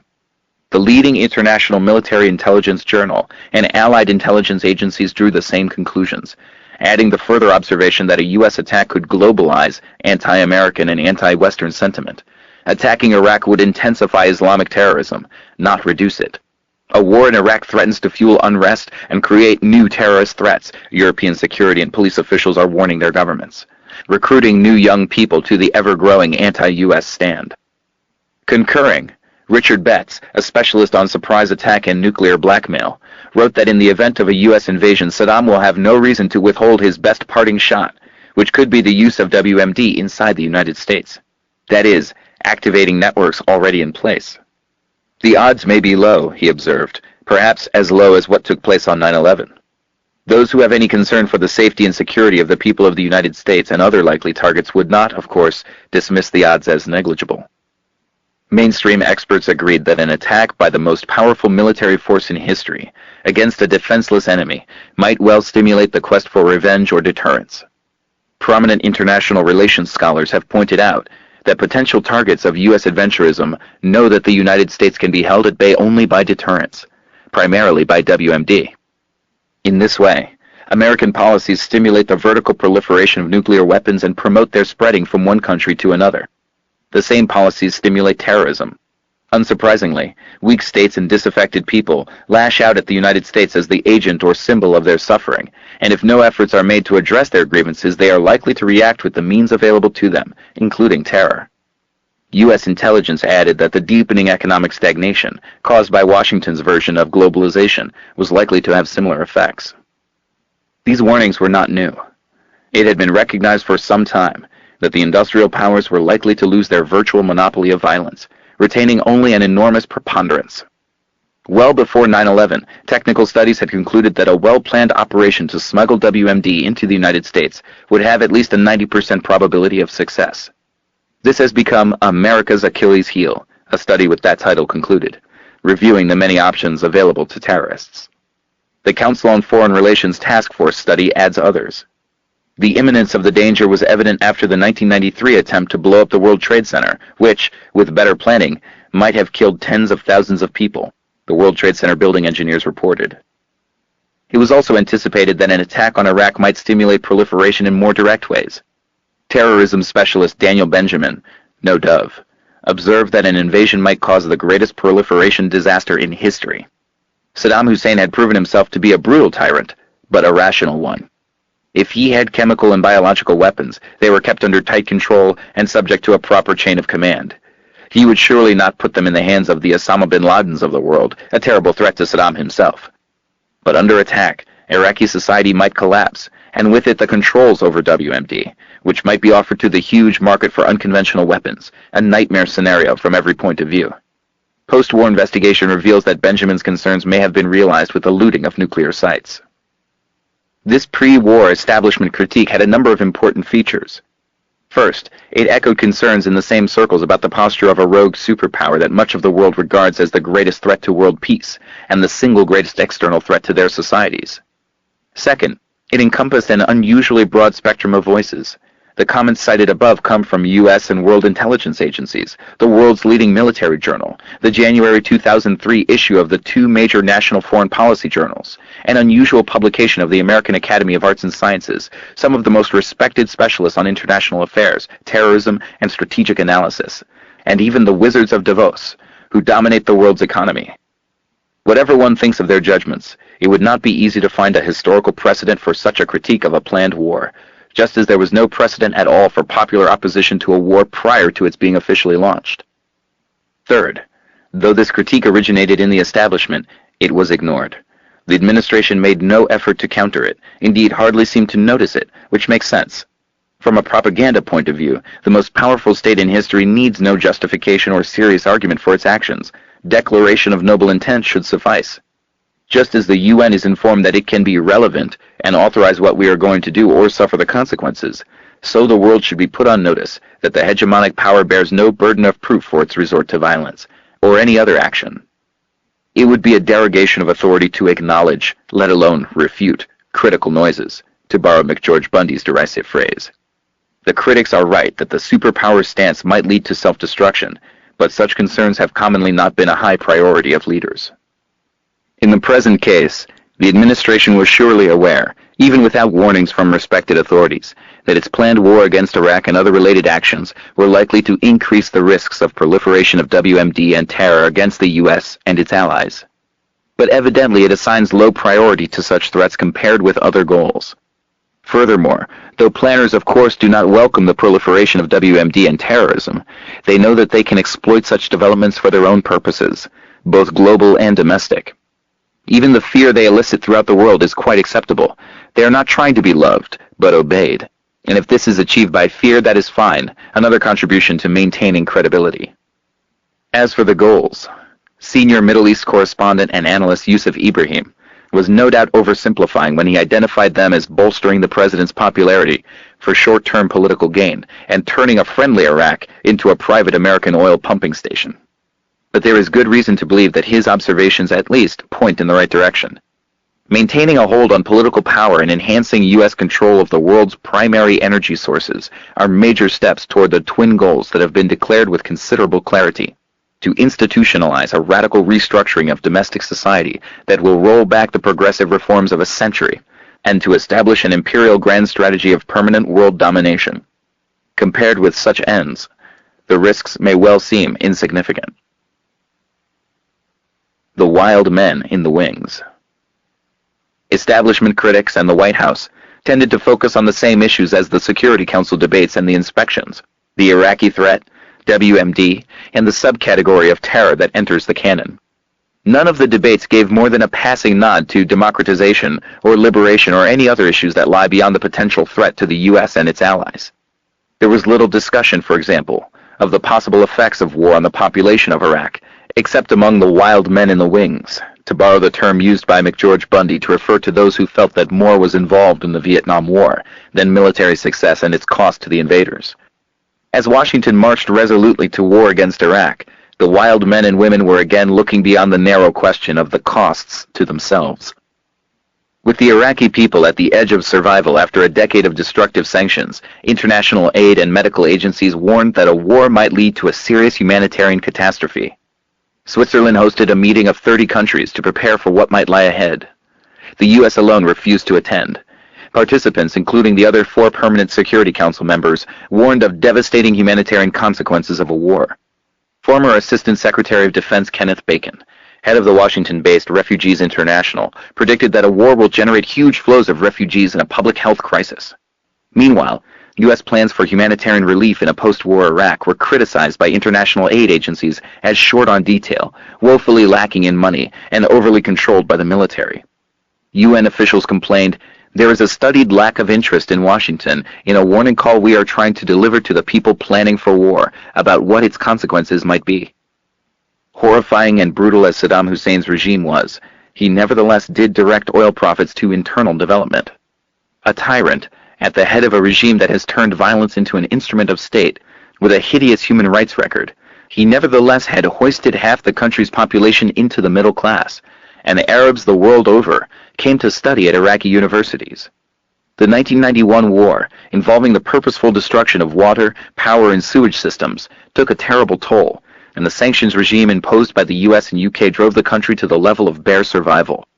As one illustration, UNICEF's 2003 report on the state of the world's children states that Iraq's regression over the past decade is by far the most severe of the 193 countries surveyed, with the child death rate, the best single indicator of child welfare, increasing from 50 to 133 per 1,000 live births, placing Iraq below every country outside Africa, apart from Cambodia and Afghanistan. 2 hawkish military analysts observe that economic sanctions may well have been a necessary cause of the deaths of more people in Iraq than have been slain by all so-called weapons of mass destruction throughout history, in the hundreds of thousands, according to conservative estimates. No Westerners know Iraq better than Dennis Halliday and Hans von Sponeck, the respected UN diplomats who were the chief UN humanitarian coordinators, with an international staff of hundreds of investigators traveling daily through the country. Both resigned in protest at what Halliday described as the genocidal character of the US-UK sanctions regime. Both reject claims that food and medicine were being withheld by the authorities. Their successor, Tun Miat, backed their view, describing the Iraqi system as the best distribution system that he had ever seen in his life as a World Food Program official. The senior UN World Food Program, WFP, official reported that the WFP had conducted more than 1 million inspections of the system and uncovered no significant evidence of fraud or favoritism. He added that there was no way we could create something else that would work half as well as the Iraqi system, which is the most efficient in the world, and that the risk of a large-scale humanitarian crisis would increase if anything happened to disrupt it. As Halliday, von Sponeck, and others had pointed out for years, the sanctions devastated the population while strengthening Saddam Hussein and his clique, also increasing the dependency of the Iraqi people on the tyrant for their survival. Von Sponeck, who resigned in 2000, reported that the US and UK systematically tried to prevent him and Halliday from briefing the Security Council, because they didn't want to hear what we had to say about the savagery of the sanctions. The US media apparently agree. Though the expert knowledge of the UN coordinators is without parallel, Americans have had to turn elsewhere to hear what they had to say, even at a moment of laser-like fixation on Iraq. Discussion of the effects of the sanctions has been minimal and apologetic, the usual procedure with regard to the crimes of one's own state. Academic researcher Joy Gordon found that even the information that does reach the Security Council is kept from public scrutiny, though she learned enough, as have others, to reveal a shameful record of deliberate cruelty and efforts pursued aggressively throughout the last decade to purposefully minimize the humanitarian goods that enter the country, in the face of enormous human suffering, including massive increases in child mortality and widespread epidemics. The U.S. blocked water tankers from reaching Iraq on grounds so spurious that they were rejected by the UN arms experts. This during a time when the major cause of child deaths was lack of access to clean drinking water, and when the country was in the midst of a drought. Washington insisted that vaccines for infant diseases be withheld until it was compelled to back down in the face of vigorous protest by UNICEF and the World Health Organization, supported by European biological weapons experts who charged that the dual-use claims of the U.S. were flatly impossible.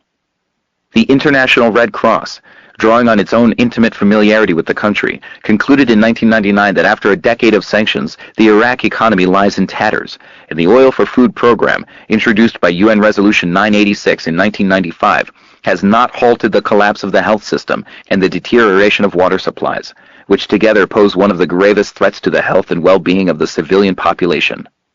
Aid agencies can only hope to mitigate some of the worst effects of the sanctions, and cannot nearly cover the overwhelming needs of 22 million people, the ICRC reported. Defenders of the sanctions regime argued that the appalling situation was Saddam's fault because of his refusal to comply fully with UN resolutions and his construction of palaces and monuments to himself, and so on, funded by money diverted from smuggling and other illegal operations, according to the testimony of UN humanitarian coordinators and the World Food Program. The argument then was that we had to punish Saddam for his crimes by crushing his victims and strengthening their torturer. And by similar logic, if a criminal hijacks a school bus, we should blow it up and murder the passengers, but rescue and reward the hijacker, justifying the actions on grounds that it was his fault. Studied lack of interest in the likely consequences of war for the population of the country to be invaded is conventional. The same was true when, 5 days after 9/11, Washington demanded that Pakistan eliminate truck convoys that provide much of the food and other supplies to Afghanistan's civilian population, and cause the withdrawal of aid workers along with severe reduction in food supplies, thereby leaving millions of Afghans at grave risk of starvation, risk of what should properly have been termed silent genocide. Estimates of the numbers at grave risk of starvation rose from 5 million before 9/11 to 7.5 million a month later.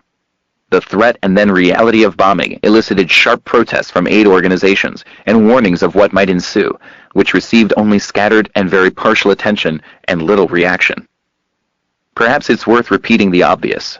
One always hopes that worst-case scenarios will not materialize, and every effort should be always dedicated to that end. But exactly as in the case of Khrushchev's dispatch of missiles to Cuba, which could have led to nuclear war but didn't, it is the range of likely possibilities that determines the evaluation of policy choices that are made, at least for those capable of entertaining elementary moral standards. Trivially, that judgment remains true whatever the outcome, a truism we understand well enough when applied to official enemies, but find much harder to apply to ourselves. Democracy and human rights.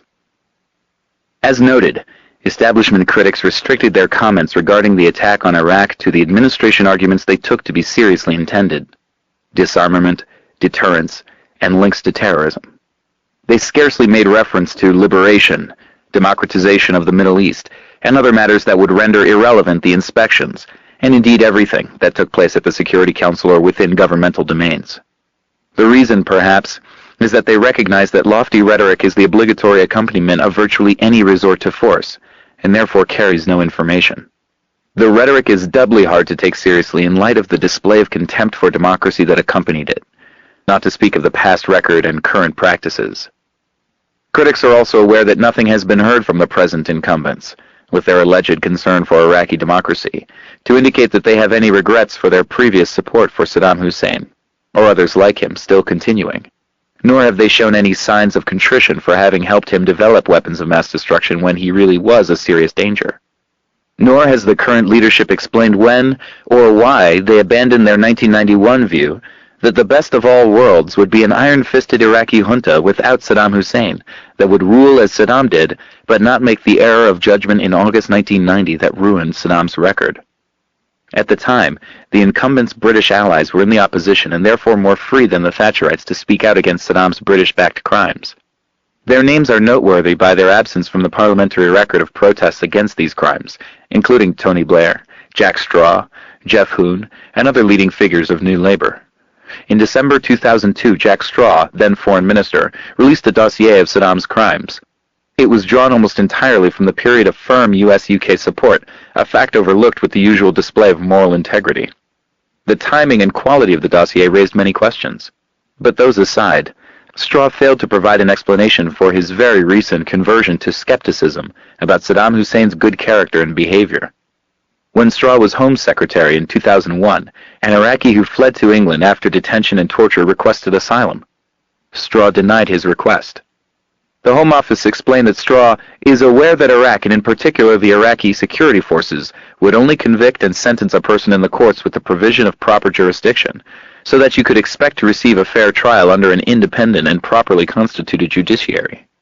Straw's conversion must, then, have been rather similar to President Clinton's discovery, sometime between September 8th and September 11th, 1999, that Indonesia had done some unpleasant things in East Timor in the past 25 years, when it enjoyed decisive support from the US and Britain.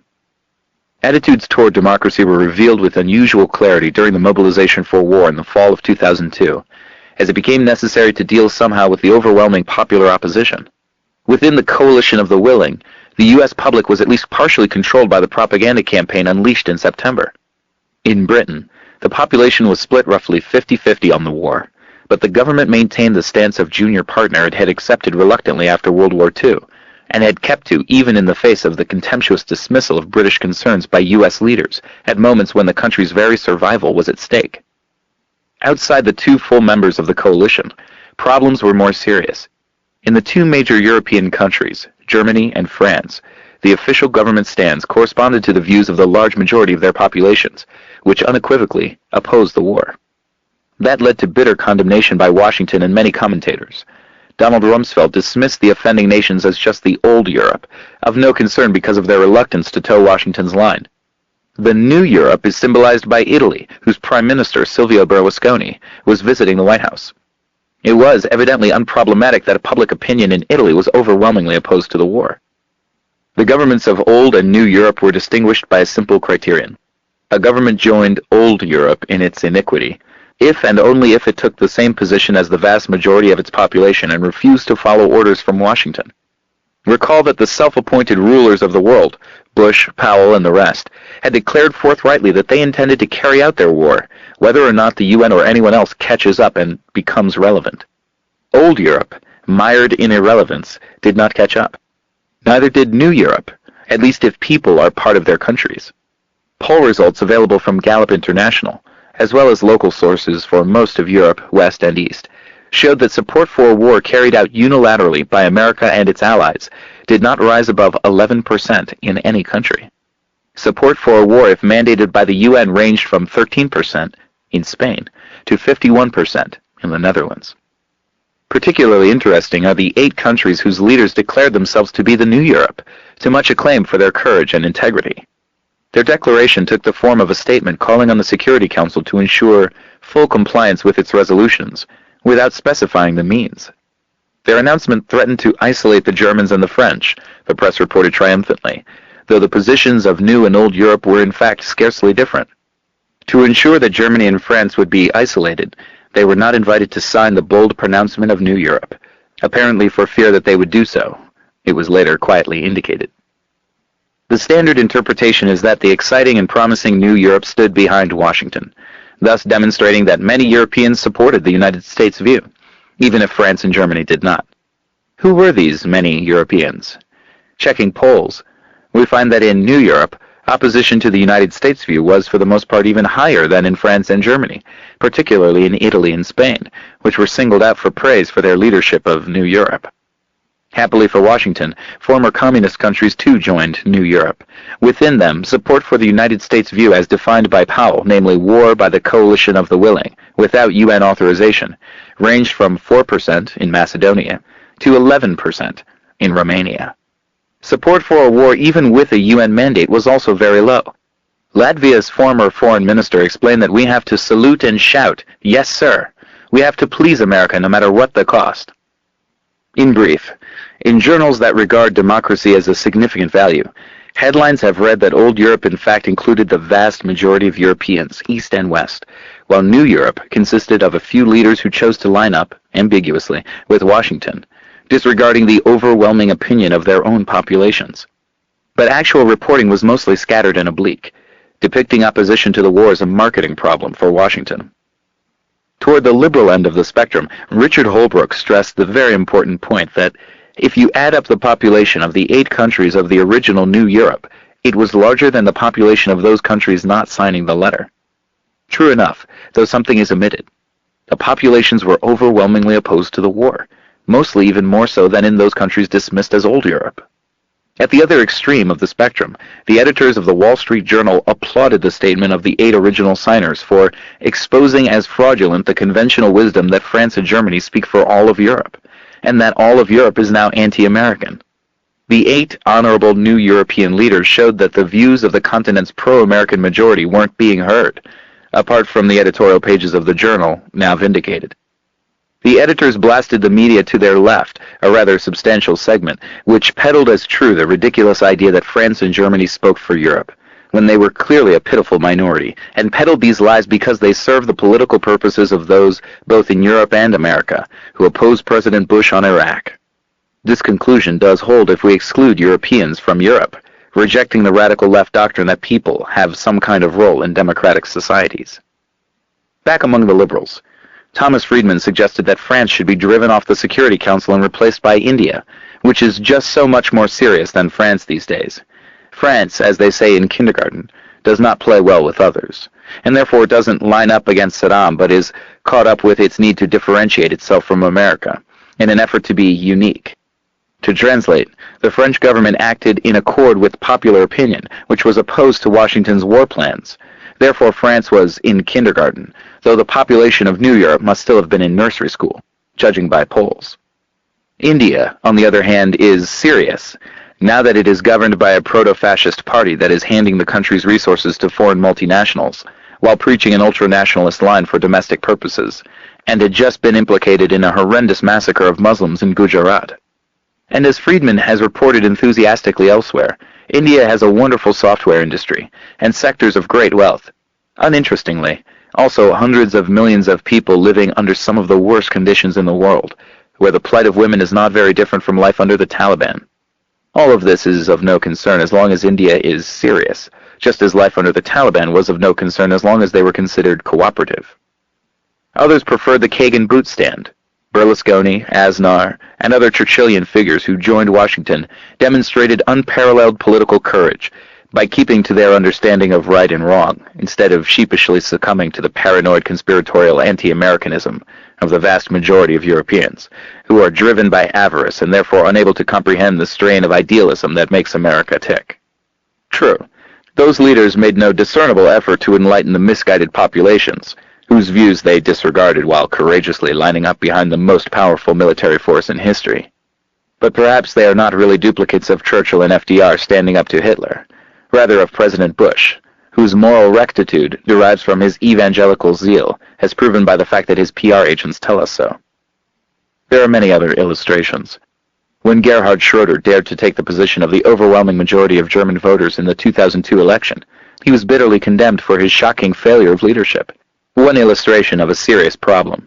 The government lives in fear of its voters, that Germany must overcome if it wants to be accepted in the civilized world. The case of Turkey is particularly revealing. Like others throughout the region, Turks despised Saddam Hussein but did not fear him. They also strongly opposed the war, about 90% in January 2003, when efforts were peaking to ensure that political leaders, if not their populations, would join Washington's enterprise. The government acted in accord with the will of the people. That shows that the elected government lacks democratic credentials, we learned on the day the polls were released, in a commentary by former ambassador to Turkey, Morton Abramowitz, now a distinguished senior statesman and commentator. 10 years ago, he explained, most of Turkey, like today, was against any involvement in a war with Iraq. But there was one notable exception, President Turgut Özal, a true Democrat who overrode his countrymen's pronounced preference to stay out of the Gulf War.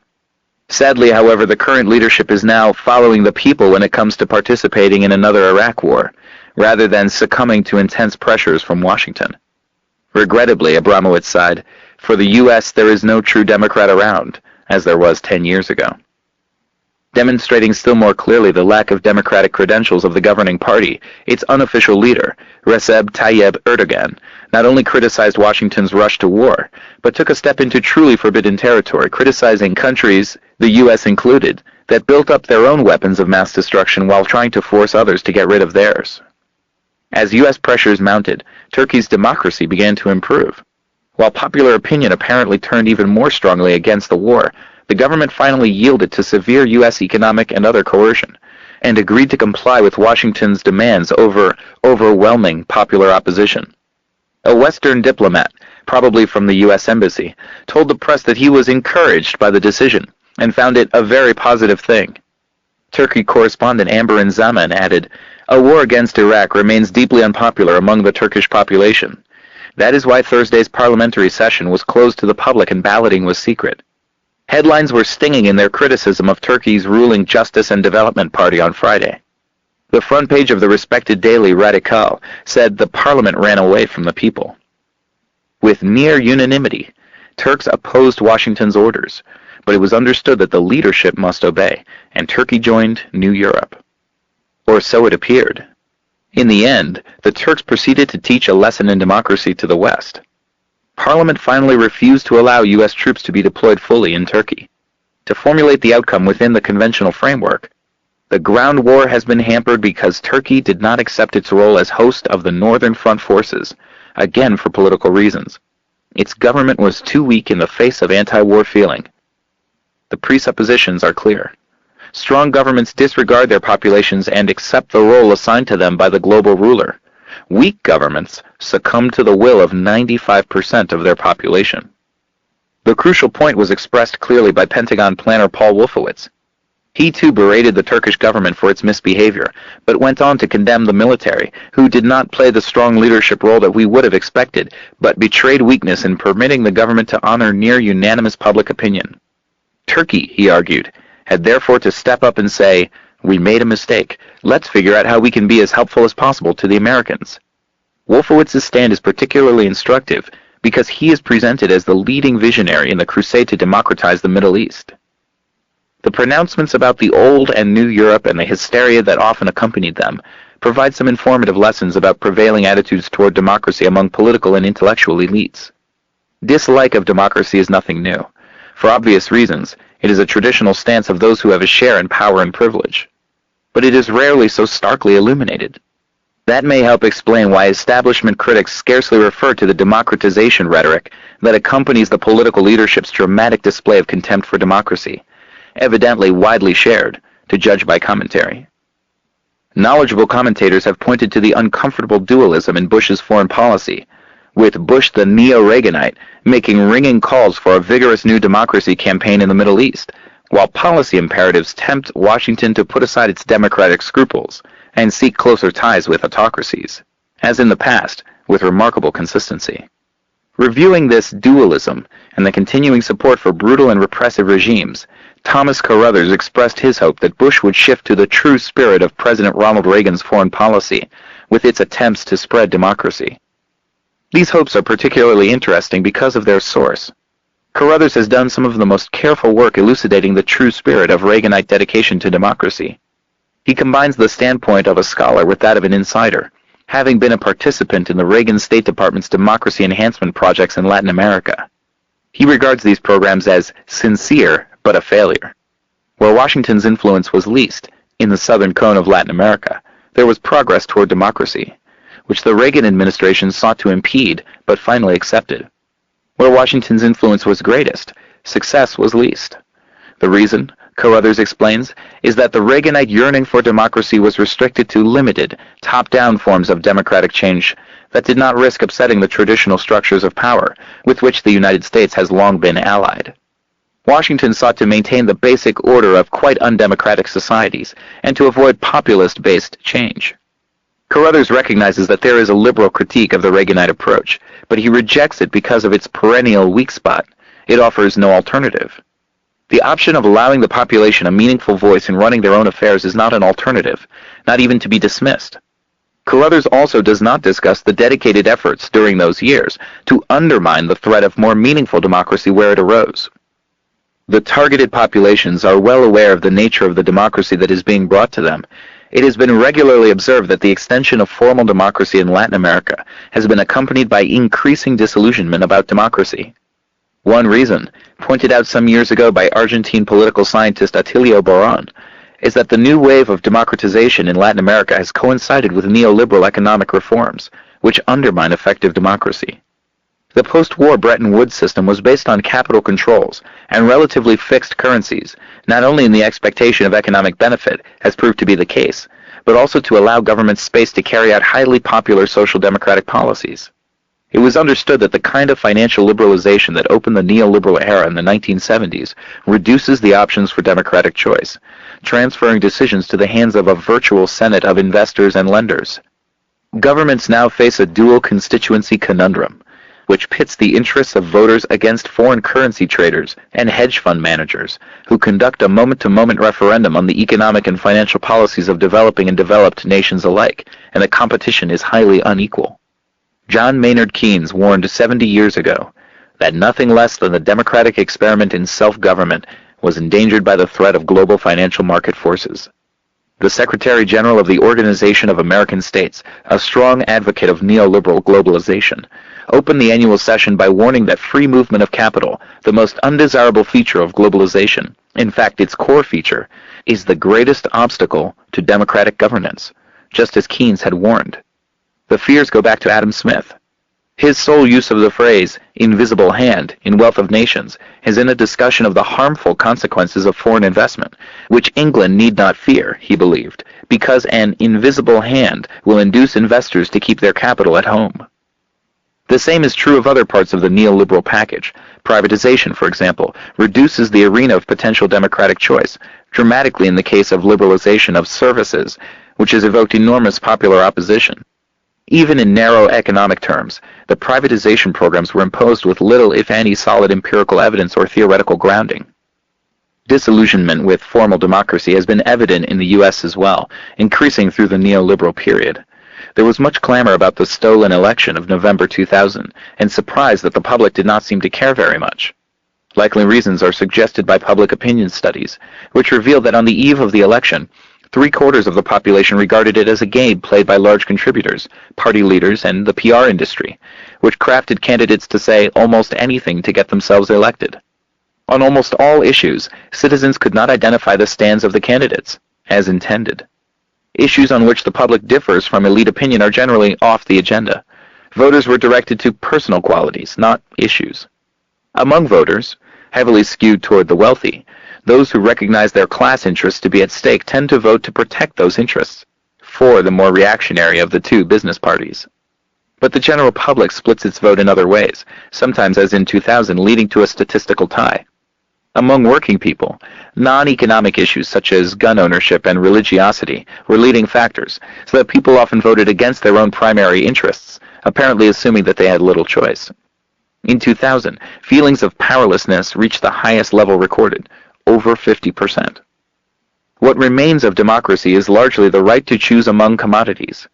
Business leaders have long explained the need to impose on the population a philosophy of futility and lack of purpose in life, to concentrate human attention on the more superficial things that comprise much of fashionable consumption.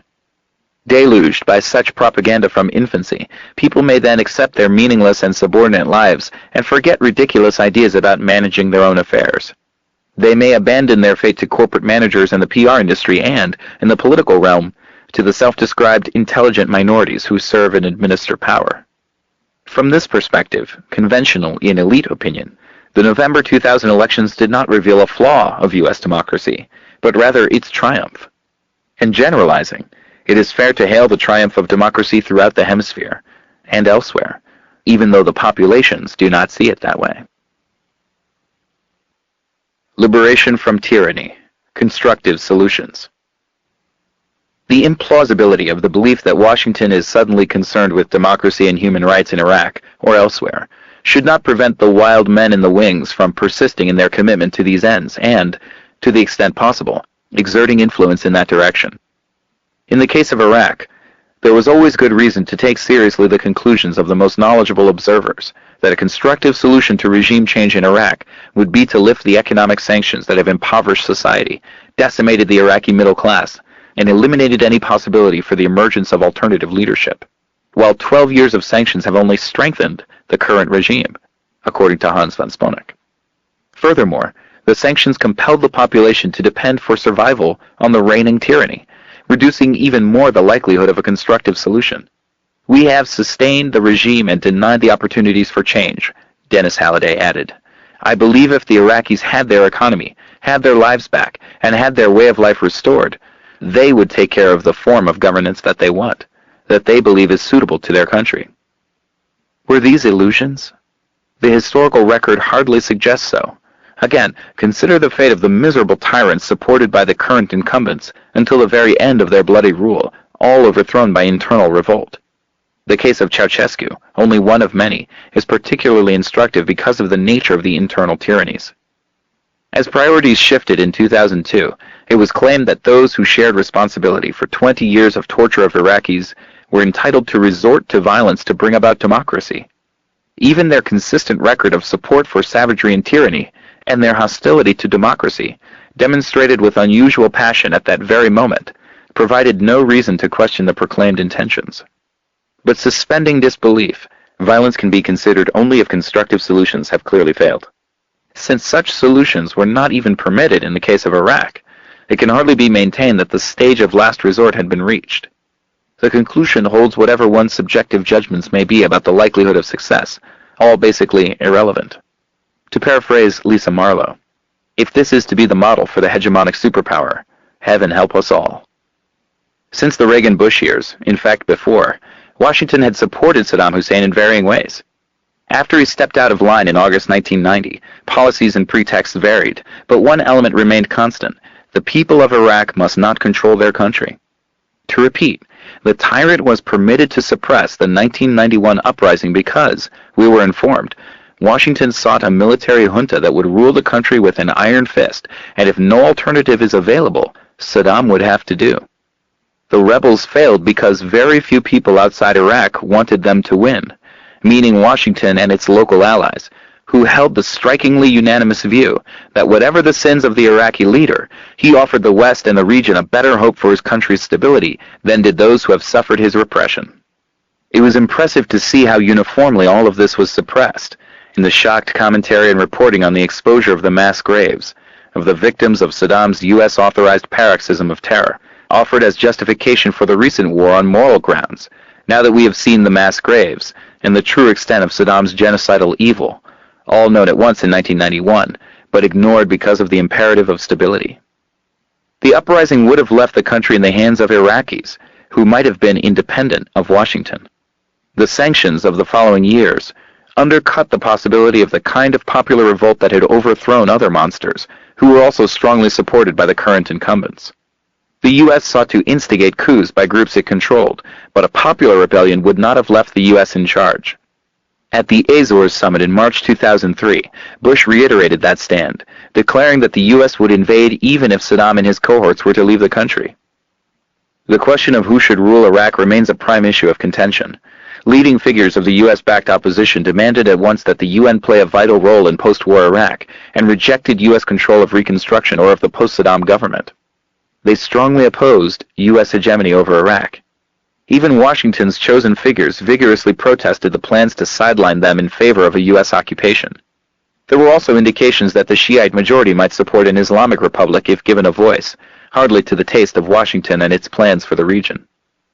There seems little reason to doubt that U.S. policymakers will attempt to follow the consistent practice elsewhere. Formal democracy is fine, but only if it obeys orders, like New Europe, or the limited top-down democracies in Latin America, run by the traditional structures of power with which the United States has long been allied. Brent Scowcroft, National Security Advisor for Bush Sr., spoke for the moderates when he observed that if there is an election in Iraq and the radicals win, we're surely not going to let them take over. Thus, if the Shiite majority has a significant voice in post-Saddam Iraq and joins others in the region in trying to improve relations with Iran, they will be radicals and treated accordingly. One can only expect the same if secular Democrats win, who prove to be radicals, unless we decide that history is bunk. The basic lines of U.S. thinking were illustrated in the organization chart of the civil administration of post-war Iraq. There were 16 boxes, each containing a name in boldface and a designation of the person's responsibility, from Presidential Envoy Paul Bremer at the top, answering to the Pentagon, down through the chart. 7 are generals, most of the rest are government officials, none Iraqis. At the very bottom, there is a 17th box, about 1/3 the size of the others, with no names, no boldface, and no functions. It reads, Iraqi Ministry Advisors. Some puzzled notice has been taken of the change in U.S. policy with regard to post-war control in Iraq. Elsewhere, Washington has been happy to transfer responsibility and cost to others, but in Iraq, it has insisted on running the show itself. There is no inconsistency. Iraq is not East Timor, Kosovo, and Afghanistan, Condoleezza Rice rightly stressed. She did not spell out the distinction. Perhaps it is too transparent. Iraq is a major prize. The others are considered basket cases. Therefore, Washington must be in charge, not the UN, not the Iraqi people. Putting aside the crucial question of who will be in charge, those concerned with the tragedy of Iraq had 3 basic goals. 1. Overthrowing the tyranny. 2. Ending the sanctions that were targeting the people, not the rulers. And 3. Preserving some semblance of world order. There can be no disagreement among decent people on the first 2 goals. Achieving them is an occasion for rejoicing, particularly for those who protested U.S. support for Saddam before his invasion of Kuwait, and again immediately afterward, and opposed the sanctions regime that followed. They can therefore applaud the outcome without hypocrisy. The second goal could surely have been achieved, and possibly the first as well, without undermining the third. The Bush administration openly declared its intention to dismantle what remained of the system of world order, and to control the world by force, with Iraq serving as the petri dish, as the New York Times called it, for establishing the new norms. It was that declared intention that elicited fear and often hatred throughout the world, and despair among those who are not content to live in infamy, and are concerned about the likely consequences of choosing to do so. That is, of course, a choice, one that is very largely in the hands of the American people. Chapter 6. Dilemmas of Dominance. Enthusiasm about the new Europe of the former Soviet Empire is not solely based on the fact that its leadership is willing to salute and shout, "Yes, sir." More fundamental reasons were articulated as the European Union considered extension of membership to these countries. The U.S. strongly supported this move. The countries of the East are Europe's real modernizers, political commentator David Ignatius explained. They can blow apart the bureaucratism and welfare state culture that still hobble much of Europe, and let free markets function the way they should, as in the U.S., where the economy relies heavily on the state sector, and the current incumbents broke post-war records in protectionism during their first tenure in office. Since the freedom-loving, technology-adapting people of the East are paid a small fraction of what workers in the West earn, Ignatius continues, they can drive all of Europe toward the realities of modern capitalism, the American model, apparently ideal by definition.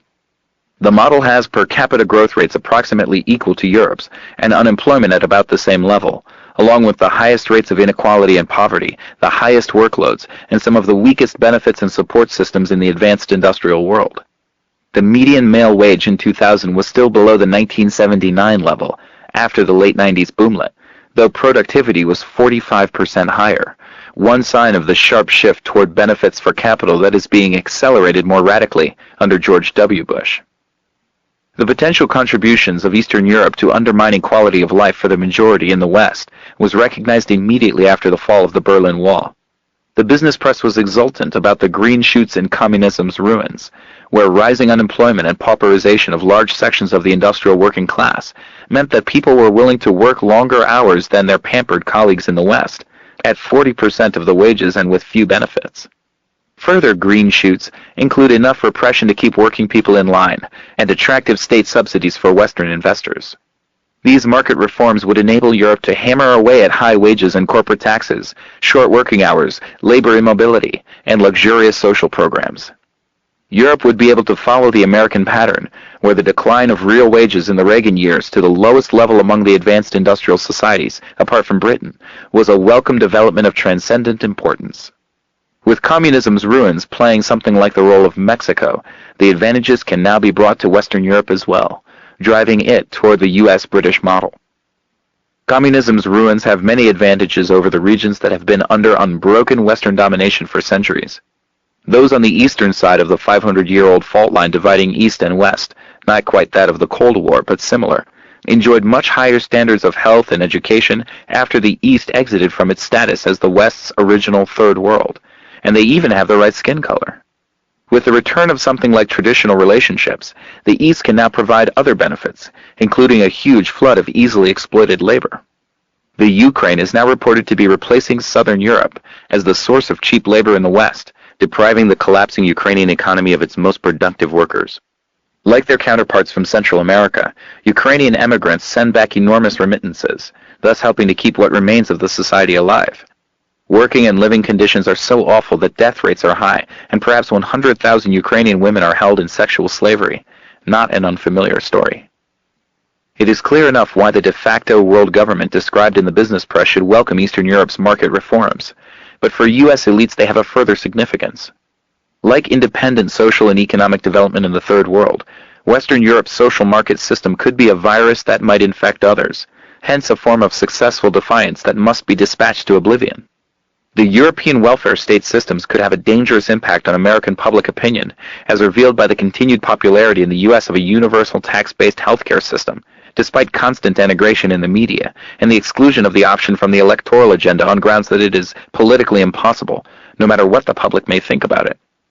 The realities of modern capitalism, illustrated in the regions long subject to Western control, have been brought to much of Eastern Europe as its economies have been Latin Americanized. The reasons are debated, but the essential facts of the social and economic collapse are not. The demographic consequences, while uncertain in scale, provide one index. The UN Development Program estimates 10 million excess male deaths during the 1990s, approximately the toll of Stalin's purge 60 years earlier, if these figures are near accurate. Russia appears to be the first country to experience such a sharp decrease in births versus deaths, for reasons other than war, famine, or disease, David Powell writes. The demographic crisis is in part attributed to the crumbling of Russia's healthcare system under market reforms. The general collapse has been so severe that even the monstrous Stalin is remembered with some appreciation.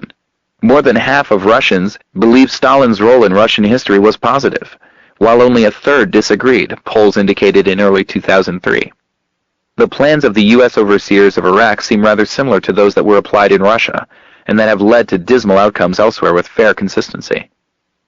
On European unification, Washington's attitudes have always been complex.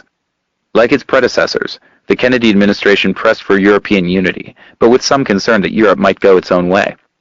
The respected senior diplomat David Bruce was a leading advocate for European unification in the Kennedy years, but, typically, saw dangers if Europe struck off on its own, seeking to play a role independent of the United States.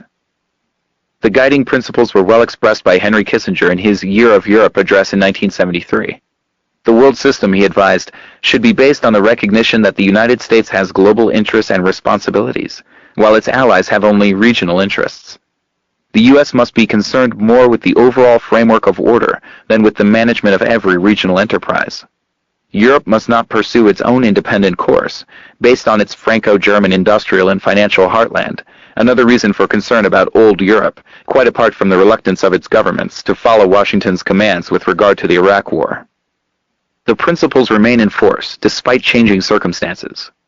Quite apart from their potential contributions to undermining the social market systems of Western Europe, Eastern European countries are expected to be a Trojan horse for U.S. interests, undermining any drift toward an independent role in the world.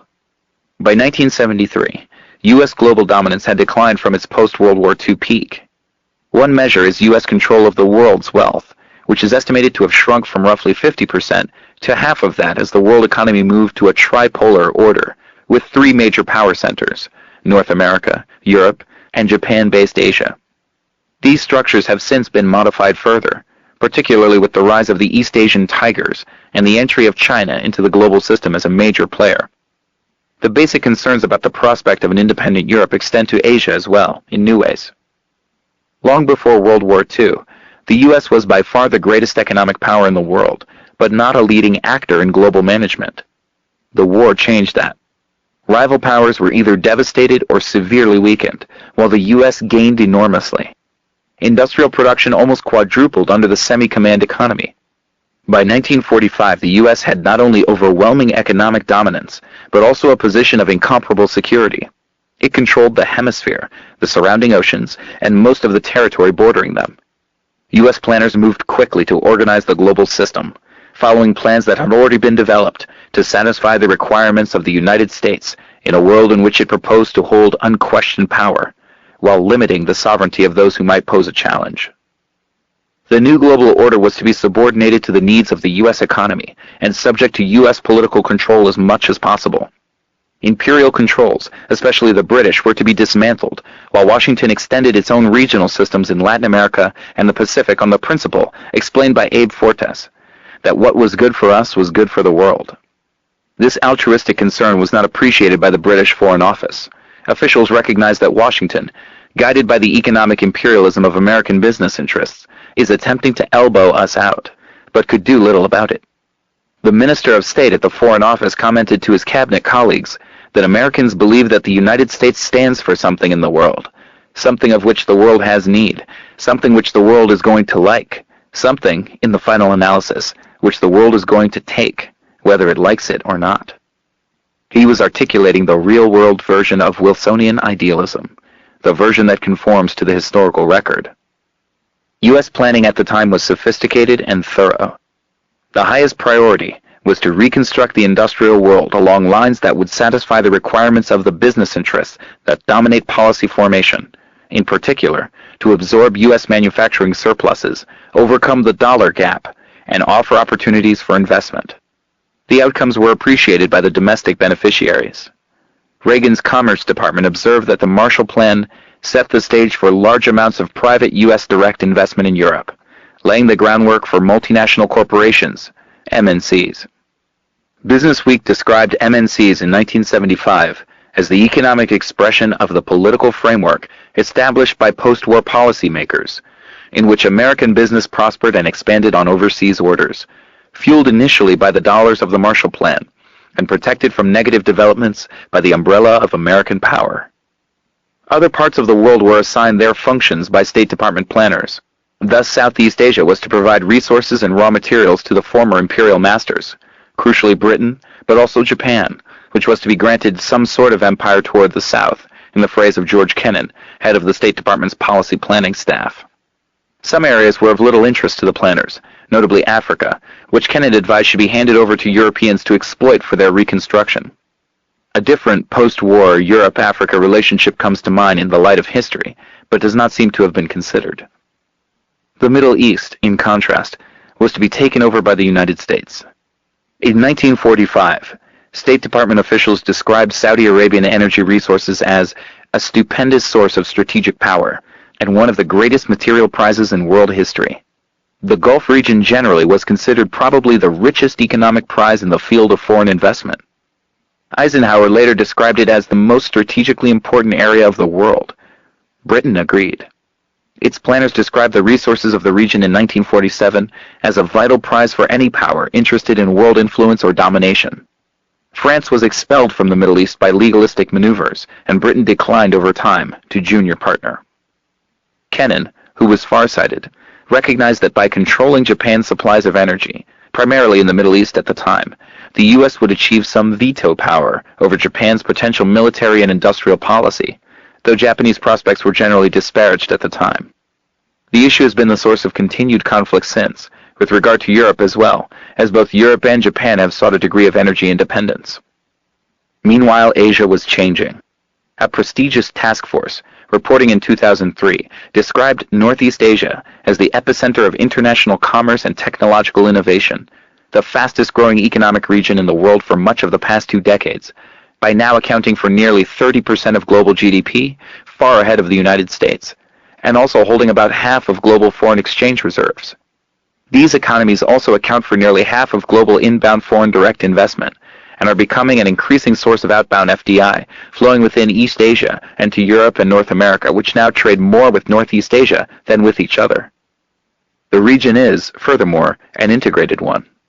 Eastern Russia is rich in natural resources, for which the industrial centers of Northeast Asia are the natural market.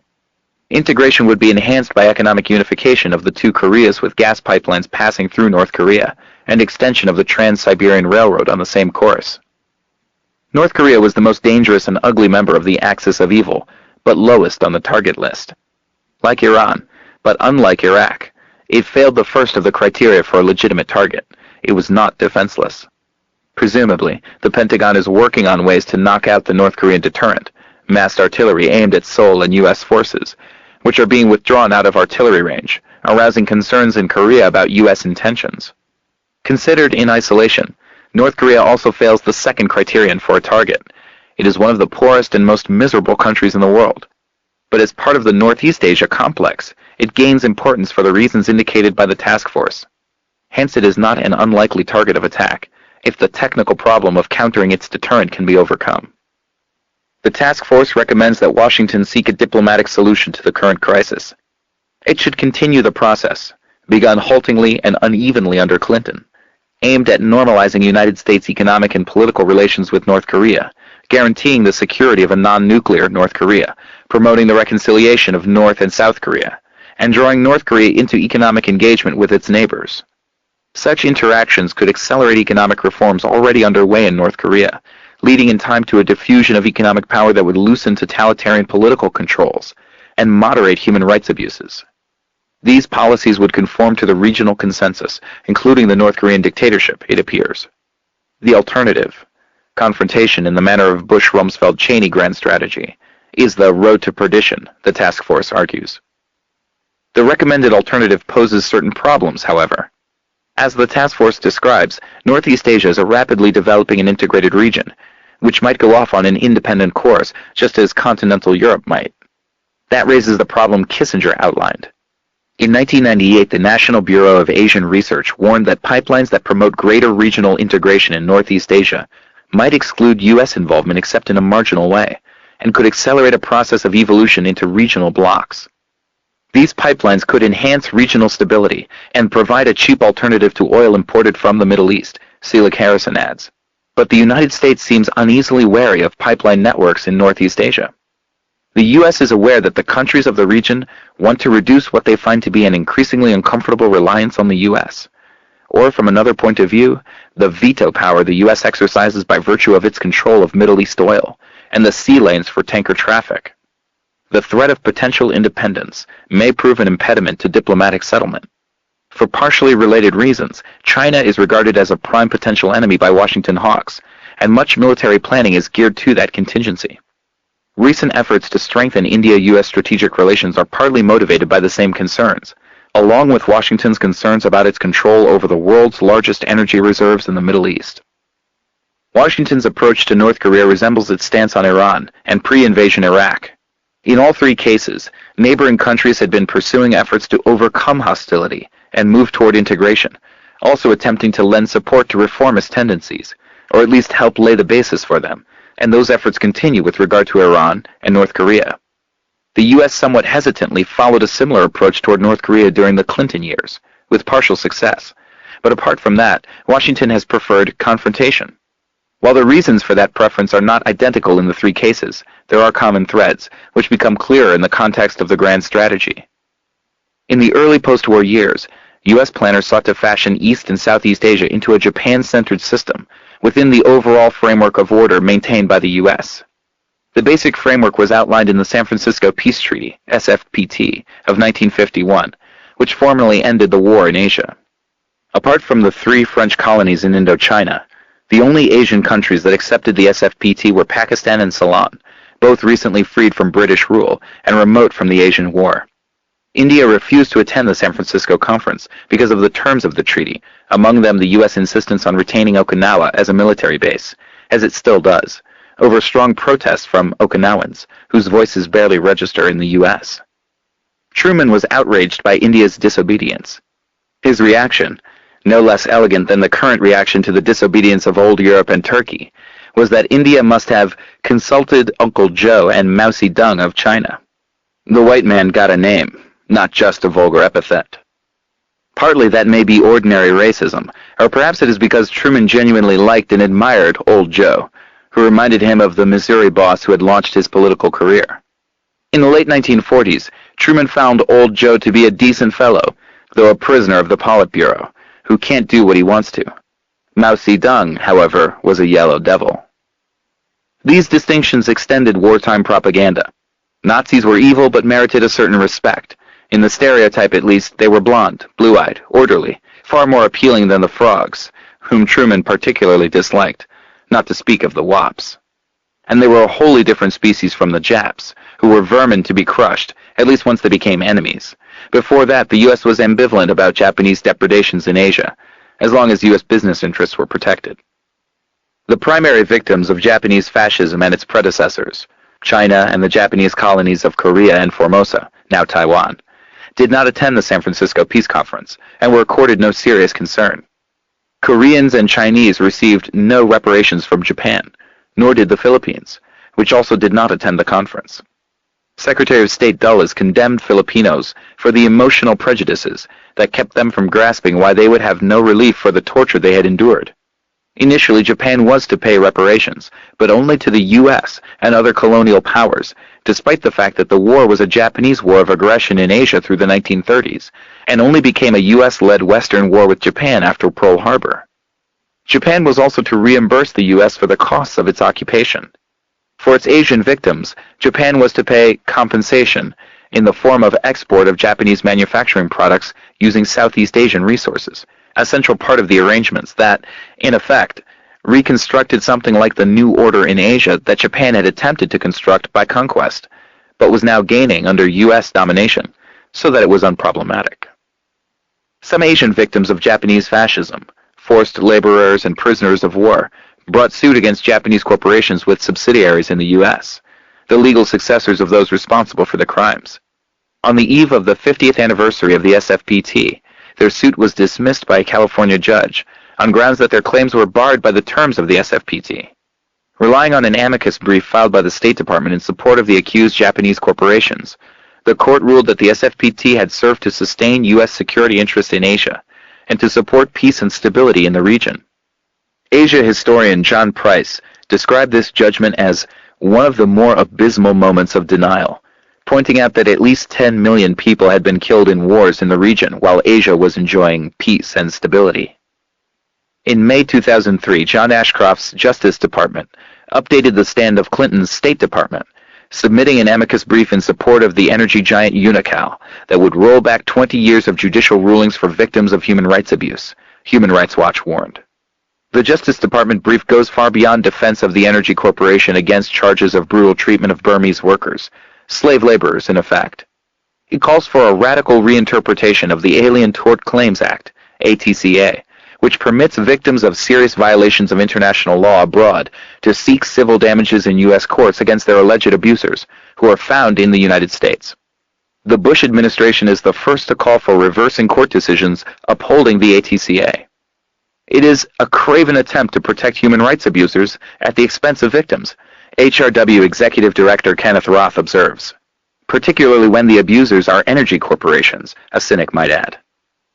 The tripolar order that was taking shape from the early 1970s has since become more firm, and with it, the concern of U.S. planners that not only Europe, but also Asia might seek a more independent course. From a longer historical perspective, that would not be too surprising. In the 18th century, China and India were major commercial and industrial centers. East Asia was far ahead of Europe in public health and probably sophistication of market systems. Life expectancy in Japan may have been higher than in Europe. England was trying to catch up in textiles and other manufactures, borrowing from India in ways that are now called piracy, and are banned in international trade agreements imposed by the rich states under a cynical pretense of free trade. The U.S. relied heavily on the same mechanisms, as have other states that have developed. As late as the mid-19th century, British observers claimed that Indian iron was as good as or better than British iron, and much cheaper. Colonization and forced liberalization converted India to a British dependency. It only resumed its growth and ended murderous famines after independence. China was not subjugated until the Second British Opium War 150 years ago, and also only resumed development after independence.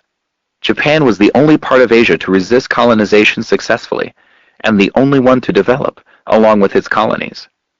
It is not, then, a great surprise that Asia is returning to a position of considerable wealth and power after regaining sovereignty.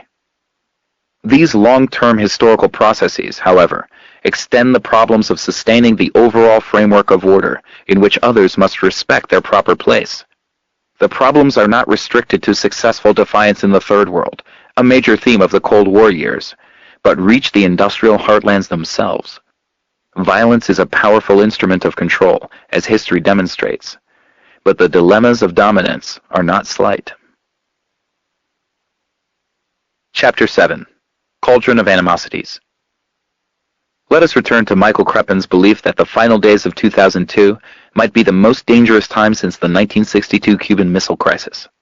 His primary concern was the unstable nuclear proliferation belt stretching from Pyongyang to Baghdad, including Iran, Iraq, North Korea, and the Indian subcontinent. Similar concerns, widely held, were heightened by Bush administration initiatives of 2002 and 2003 that were seriously increasing international tensions and threats. There is a far more fearsome nuclear power nearby, rarely featured in public discussion in the U.S. because it is an appendage of U.S. power. That convention is not observed within the unstable belt itself, or even within the U.S. Strategic Command, or STRATCOM, which is responsible for the nuclear arsenal.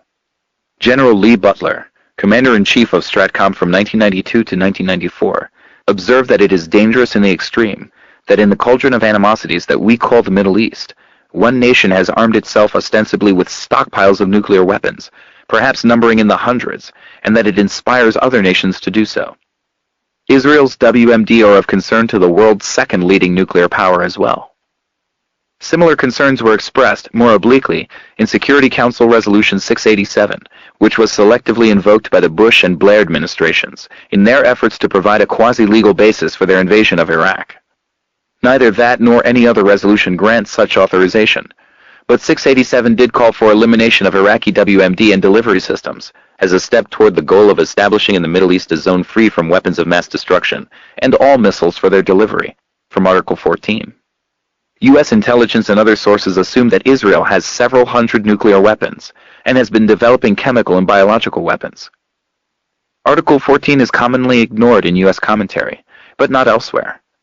Iraq, for example, called on the Security Council to apply Article 14. Its motives do not obviate the importance of the issue. General Butler's concerns are not trivial.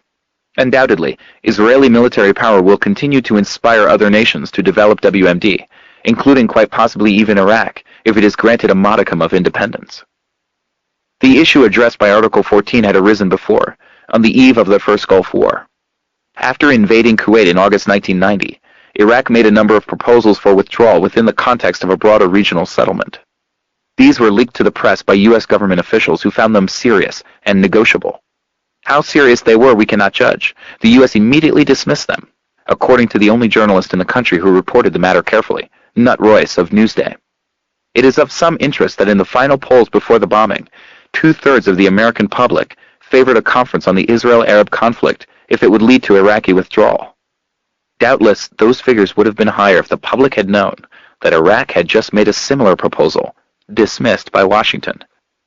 A devastating war and even more destructive aftermath might have been prevented, hundreds of thousands of lives saved, and perhaps a basis laid for the overthrow of Saddam's tyranny.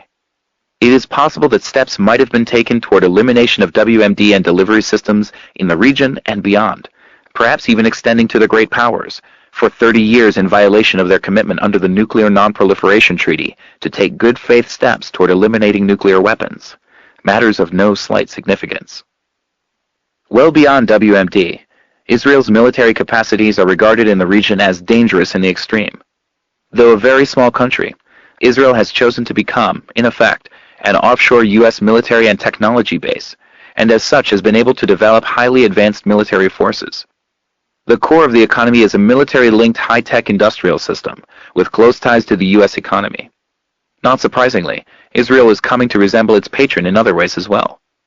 A parliamentary, or Knesset, investigation found that Israel is now rated second in the Western world, after the United States, in terms of social gaps in income, property, capital, education, and spending, as well as in the extent of poverty.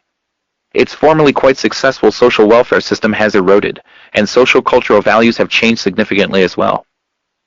Like its patron, Israel has military forces that are off the spectrum of societies comparable in other dimensions. The head of research and development for the Israel Defense Forces, or IDF, described its air and armored forces as larger and technologically more advanced than those of any NATO power apart from the US. Its conventional military forces are used to attack its neighbors and to control and subjugate the population in the territories it occupies, in ways not easily overlooked in the region or by people elsewhere who are concerned with human rights. Israel also has a close military alliance with the other major regional military power, Turkey. The U.S.-Turkey-Israel alliance is sometimes called the axis of evil in the Middle East. The term is understandable. There is always plenty of evil to go around, and this axis at least has the merit of existing, unlike the one concocted by George Bush's speechwriters, which consists of two states that had been at war for 20 years, and a third that was presumably thrown in because it is non-Muslim and universally reviled. U.S. academic specialist Robert Olson reports that 12% of Israel's offensive aircraft are to be permanently stationed in Turkey and have been flying reconnaissance flights along Iran's border, signaling to Iran that it would soon be challenged elsewhere by Turkey and its Israeli and American allies. He suggests that these operations are part of a long-term effort to undermine and perhaps partition Iran, separating its northern Azeri regions, rather as Russia attempted to do in 1946, one of the early Cold War crises, thus turning the country into an anemic geopolitical entity, barred from access to the Caspian Sea and Central Asia generally. Olson also discusses one of the usual background concerns, to expedite development of oil pipelines from the Caspian region to Turkey and the Mediterranean, cutting out Iran. The U.S.-Turkey alliance might undergo some changes if the U.S. is able to shift military bases from eastern Turkey to Iraq, right in the heart of the world's richest energy reserves. U.S. anger over Turkey's democratic deviation in 2002 and 2003 could weaken U.S.-Turkey military and intergovernmental relations, but that seems doubtful. The existing tripartite alliance extends to parts of Central Asia and recently to India as well. Since its government came under the control of the Hindu right in 1998, India has shifted its international stance considerably, moving toward a closer military relationship with both the U.S. and its Israeli client. Indian political analyst Praful Bidwai writes that the ruling Hindu nationalist fascination with Zionism is rooted in Islamophobia and anti-Arabism and hyper-nationalism. Its ideology is Sharon's machismo and ferocious jingoism. It sees Hindus and Jews, plus Christians, as forming a strategic alliance against Islam and Confucianism. Addressing the American Jewish Committee in Washington, India's National Security Advisor, Brajesh Mishra, called for development of a U.S.-Israel-India triad that will have the political will and moral authority to take bold decisions in combating terror. According to Bidwai, the growing Indo-Israel political military contacts are supplemented by coordination of the influential Hindu nationalist and Israeli lobbies in the U.S. India and Israel are both significant military powers, with nuclear weapons and delivery systems, and the emerging alliance system is another factor contributing to WMD proliferation, terror, and disorder in the unstable belt and beyond. U.S.-Israel relations, Origins and Maturation. It does not take much insight into world affairs to predict that the cauldron of animosities in the Middle East will continue to boil. Internal conflicts have been exacerbated as the industrial world shifted toward an oil-based economy from World War I, and the incomparable petroleum resources of the Middle East were discovered. After World War II, a high priority of U.S. policy was to ensure its control over a region of such great material wealth and strategic significance. In its day in the sun, Britain had controlled the region by delegating authority to clients, with British force in the background. In the terminology of the Foreign Office, local management was to be left to an Arab facade of weak compliant rulers, while Britain's absorption of these virtual colonies would be veiled by constitutional fictions, a device considered more cost-effective than direct rule. With variations, the device is familiar elsewhere. The population did not passively submit. Fortunately for imperial planners, air power was becoming available to control civilian populations, though some, like Winston Churchill, were enamored of the possibilities of using poison gas to subdue recalcitrant Arabs, mainly Kurds and Afghans. In the interwar years, there were attempts to ban or limit war, but Britain made sure these would not interfere with imperial rule, setting a precedent for its successor in world control. Specifically, Britain undermined attempts to restrict the use of air power against civilians. The reasons were expressed succinctly by the distinguished statesman Lloyd George, who praised the British government for reserving the right to bomb niggers. Fundamental moral principles tend to have a long life. This one is no exception. The U.S. took over the British framework, but added another layer of control, peripheral states, preferably non-Arab, that could serve as local cops on the beat, in the terminology of the Nixon administration. Police headquarters would of course remain in Washington, with a branch office in London. Turkey was a leading member of the club from the outset, joined by Iran in 1953, when a US-UK military coup restored the Shah, overthrowing a conservative parliamentary government that was seeking to control its own resources.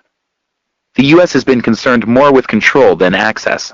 After World War II, North America was the world's major oil producer, though this position was not expected to last long. Later, a major exporter to the U.S. was Venezuela. Current projections of U.S. intelligence are that the U.S. will continue to rely primarily on Atlantic Basin resources, those in the Western Hemisphere and West Africa, which are more stable and reliable than those of the Middle East. But as throughout the post-war period, that does not remove the perceived need to retain control. Control over the great material prize of the Gulf ensures that US-UK energy corporations will be the main beneficiaries of enormous profits. The wealth recycles to the US and British economies in many other ways as well, including military hardware, hence high-tech industry generally, construction projects, and treasury securities. The recognized stupendous strategic power of the region translates into a lever of world domination. All of this was understood clearly by those who planned the post-war world and retains its force. U.S. intelligence expects Gulf energy resources to become even more significant in the years ahead, hence also the drive to maintain control, whether the U.S. itself relies heavily on these resources or not. The global system of military bases from the Pacific to the Azores was designed in considerable measure for operations in the Gulf region. U.S. counterinsurgency and subversion in Greece and Italy in the 1940s were in part motivated by concern over the free flow of Middle East oil to the west. By now, the basing system extends to the former Soviet satellites Bulgaria and Romania. Since the Carter years, the major U.S. intervention forces have been aimed at the Gulf. Until recently, the only fully reliable military base nearby was the British-held island of Diego Garcia, from which the inhabitants were expelled. The U.S. still refuses them the right of return, overruling decisions of the British courts. The issue is unknown in the U.S., much like the case of Okinawa. The Afghan War left the U.S. with military bases in Afghanistan and Central Asia, helping to position U.S. corporations more favorably in the current phase of the great game to control Central Asian resources, and also to extend the encirclement of the far more important Persian Gulf. It had long been anticipated that one of Washington's goals in Iraq was to obtain military bases right in the heart of the oil-producing regions, as reported at the war's end. Other likely goals also moved into the public domain at the war's end. The two things that were never openly discussed, that never became part of the national conversation, were oil and money, Bob Herbert commented. Those crucial topics were left to the major behind-the-scenes operators, many of whom are now cashing in. U.S. relations with Israel largely developed within this general context. In 1948, the Joint Chiefs of Staff were impressed with Israel's military prowess, describing Israel as second only to Turkey in military power in the region. They suggested that Israel might offer the U.S. means to gain strategic advantage in the Middle East, to offset Britain's declining role. 10 years later, these considerations gained some concrete significance. The year 1958 was highly significant in world affairs. The Eisenhower administration identified three major crises: Indonesia, North Africa, and the Middle East. All involved oil producers and Islamic political forces, which were then secular. Eisenhower and Secretary of State Dulles stressed that there was no Russian involvement in any of these crises. The problem was the familiar devil, radical nationalism.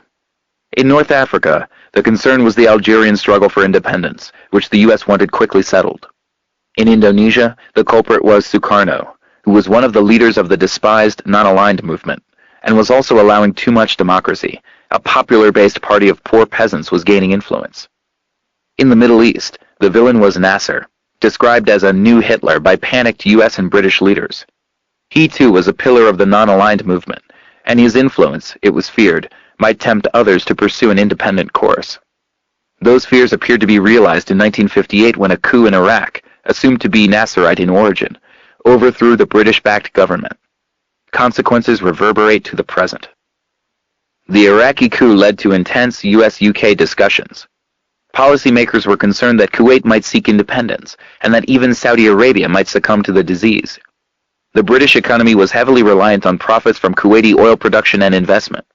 Britain decided to grant Kuwait nominal independence, though we must also accept the need, if things go wrong, ruthlessly to intervene. Whoever it is has caused the trouble, Foreign Secretary Selwyn Lloyd explained. The U.S. adopted the same stand on forceful intervention with regard to the bigger prizes, Saudi Arabia and the other Gulf Emirates. Eisenhower sent military forces to Lebanon to block a perceived nationalist threat there, and to ensure control over pipelines. He reiterated his concern over the most strategically important area of the world, and emphasized that loss of control would be far worse than the loss of China, regarded as the worst post-war catastrophe, because of the strategic position and resources of the Middle East. Another country of critical importance that might, it was feared, fall under Nasserite influence was Jordan, then the regional base for British military power. Israel assisted in assuring British control. Washington planners recognized that Israel was the only regional power that had taken risks for the sake of relieving the situation in the area. A memorandum for the National Security Council advised that if we choose to combat radical Arab nationalism and to hold Persian Gulf oil by force if necessary, a logical corollary would be to support Israel as the only strong pro-West power left in the Near East, along with the peripheral powers, Turkey and Iran. At the same time, in 1958, Israel-Turkey relations were established, with a visit to Turkey by Prime Minister David Ben-Gurion. By 2000, Ephraim Inbar writes, Israel's relations to Turkey were second only to the closeness of Israel-U.S. ties. In 1967, the U.S.-Israeli alliance was firmly in place. Israel destroyed Nasser, thus protecting the facade in the Arabian Peninsula, and also striking a powerful blow against the non-aligned movement. That was considered a major contribution to U.S. power. There was also a significant effect within the U.S. ideological domain, an important topic that I will have to put aside. Recall the three major crises of 1958. The threat of independent Arab nationalism in the Middle East was overcome by the 1967 war. The North African crisis ended with Algerian independence. The crisis in Indonesia was resolved by a huge massacre, mainly of landless peasants, which the CIA described as one of the great mass murders of the 20th century, comparable to those of Hitler, Stalin, and Mao. This staggering mass slaughter, as the New York Times called it, was greeted with unrestrained euphoria in the West. It eliminated the mass-based political party of the poor and opened the doors wide to Western investors. As in the Middle East, another pillar of the non-aligned movement was demolished. Somewhat similar processes were underway in Latin America and, to a more limited extent, in India, the last major stronghold of non-alignment. Throughout, the U.S. role was significant, sometimes crucially so. The U.S. is a global power, like England before it. It is often misleading to focus on one region of the world, forgetting that global planning is in Washington. Keeping nevertheless to the Middle East. In 1970, Israel performed another service by deterring possible Syrian intervention to protect Palestinians who were being massacred in Jordan. U.S. aid to Israel quadrupled. U.S. intelligence, along with such influential figures concerned with the Middle East as Senator Henry Jackson, described the tacit alliance of Israel, Iran, Saudi Arabia as a solid basis for U.S. power in the region, with Turkey taken for granted. In 1979, the Shah fell, and the Israel-Turkey alliance became even more important as a regional base. The alliance welcomed a new member, replacing the Shah, Saddam Hussein's Iraq, which the Reagan administration removed from the official list of terrorist states in 1982, so that the U.S. could freely provide the tyrant with aid. Israel's choices over the past 30 years have reduced its options considerably. On its present course, it has virtually no alternative to serving as a U.S. base in the region and complying with U.S. demands. The options were starkly illuminated in 1971, when President Anwar Sadat of Egypt offered Israel a full peace treaty in return for Israeli withdrawal from Egyptian territory. Sadat offered nothing to the Palestinians and omitted reference to the occupied territories. In his memoirs, Yitzhak Rabin, then ambassador to the U.S., refers to the famous offer as a milestone on the path to peace, though it contained bad news as well: the condition that Israel withdraw from Egyptian territory, in accord with official U.S. policy and the basic diplomatic document, Security Council Resolution 242 of November 1967. Israel had a fateful choice. It could accept peace and integration into the region, or insist on confrontation, hence inevitable dependency on the U.S. It chose the latter course, not on grounds of security, but because of a commitment to expansion. That is clear in Israeli sources. General Haim Bar-Lev, a leading figure in the governing Labor Party, expressed the common understanding when he wrote in a Labor Party journal that we can have peace, but I think if we continue to hold out, we can obtain more. The more that was of primary interest at the time was the northeastern Sinai, from which the inhabitants were brutally expelled into the desert to make way for the establishment of the all-Jewish city of Yamit. In 1972, General Ezer Weizmann, later president, added that a political settlement without expansion would mean that Israel could not exist according to the scale, spirit, and quality she now embodies. The crucial question was how Washington would react.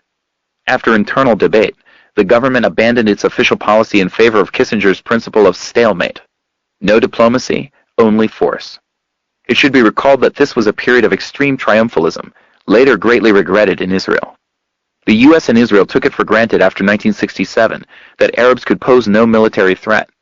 The Egyptian peace offer is not famous in the U.S., rather unknown, a common fate of events that do not conform to doctrinal requirements.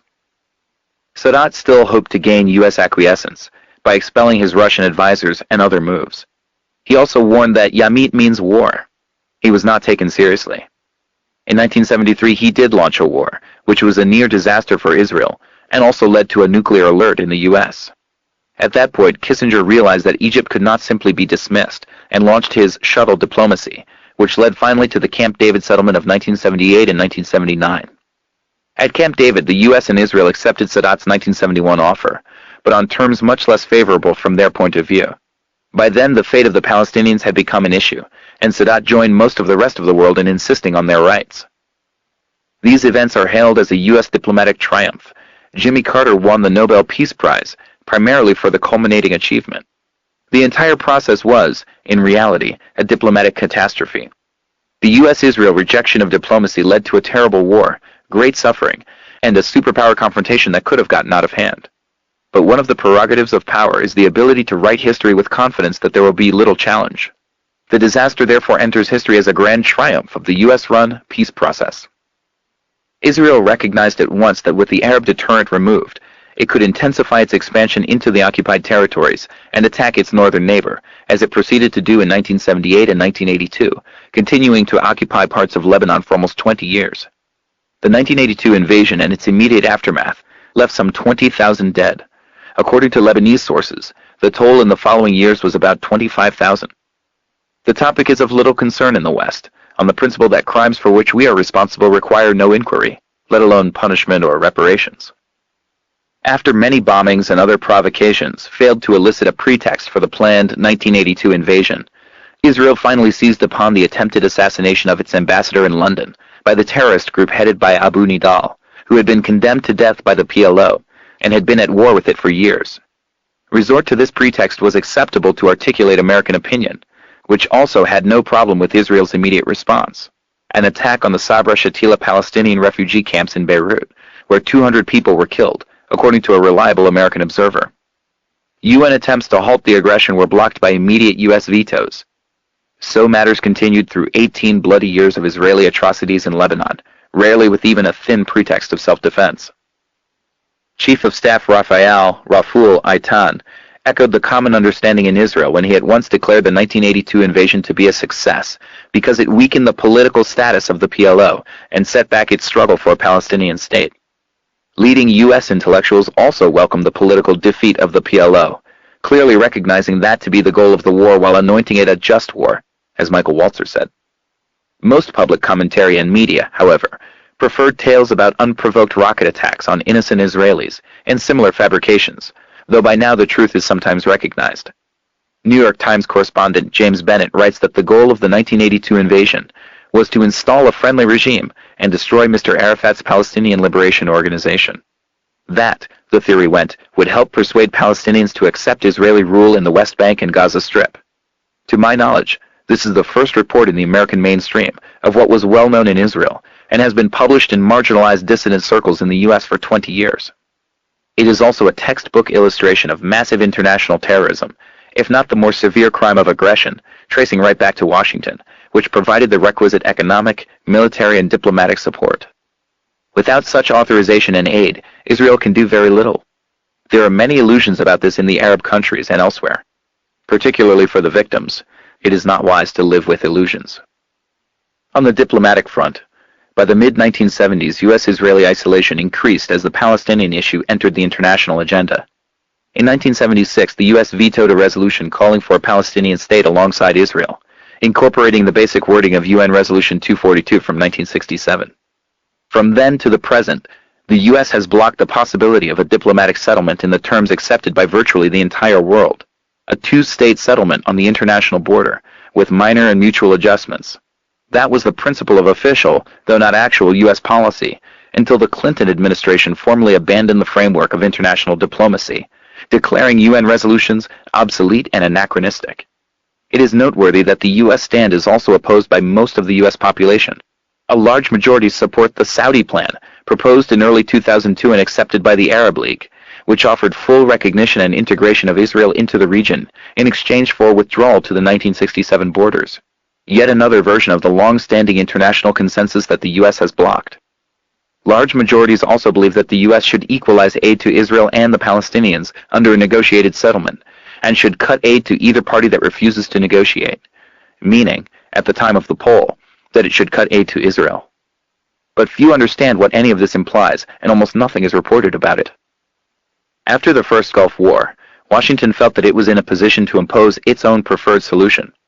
Although never fully elaborated, the 1991 version was to be more forthcoming than the administration position announced in December 1989, which endorsed without qualifications the Israeli coalition government plan stipulating that there can be no additional Palestinian state, Jordan already being a Palestinian state in their conception, and that the fate of the territories will be determined in accordance with the basic guidelines of the Israeli government.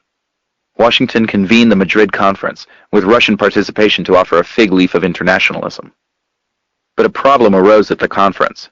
The Palestinian delegation was headed by Haider Abd al-Shafi, a conservative nationalist known for his integrity and one of the most respected Palestinian figures. The delegation refused to agree to continued Israeli settlement programs in the occupied territories, thus deadlocking the negotiations, because the U.S. and Israel refused to agree to this condition, even to consider it seriously. Recognizing that his public support was collapsing within the territories and the Palestinian diaspora, Yasser Arafat undercut the Palestinian delegation by secret negotiations with Israel, leading to the Oslo process, initiated officially without much pomp in September 1993 at the White House. The wording of the Oslo agreements made it clear that they were a mandate for continued Israeli settlement programs, as the Israeli leadership, Yitzhak Rabin and Shimon Peres, took no pains to conceal. For that reason, Abd al-Shafi refused to have anything to do with the official peace process. So matters proceeded through the 1990s, as Israeli settlement and integration of the territories proceeded steadily, with full U.S. support. In 2000, the final year of Clinton's term, and Israeli Prime Minister Ehud Barak's, settlement reached its highest peak since 1992, striking further blows at the possibility of a resolution of the conflict by peaceful diplomatic means. Camp David II and beyond, toward a permanent neocolonial dependency. U.S.-Israeli rejectionism runs through the Camp David negotiations of 2000. The conventional image is that Clinton and Barack made a magnanimous offer of unparalleled generosity, but the treacherous Palestinians turned it down, preferring violence. There's a simple way to evaluate these claims. Present a map of the territorial settlement proposed. No map has been found in U.S. media or journals, apart from scholarly sources and the dissident literature. A look at the maps reveals that the Clinton-Barack offer virtually divided the West Bank into 3 cantons, effectively separated from one another by 2 salients consisting of expansive Jewish settlement and infrastructure developments. The 3 cantons have only limited access to East Jerusalem, the center of Palestinian commercial, cultural, and political life, and all are separated from Gaza. Admittedly, this would have been an improvement over the status quo, with Palestinians in the West Bank confined to more than 200 cantons, some a few square kilometers, and the situation in the Gaza Strip was in many ways worse. Shortly before joining the Barack government and becoming the chief negotiator at Camp David, Shlomo Ben-Ami, considered a dove in the Israeli spectrum, published an academic study in which he outlined the goal of the Oslo peace process, to establish a neo-colonial dependency for the Palestinians, which will be permanent. That is essentially what was offered at Camp David.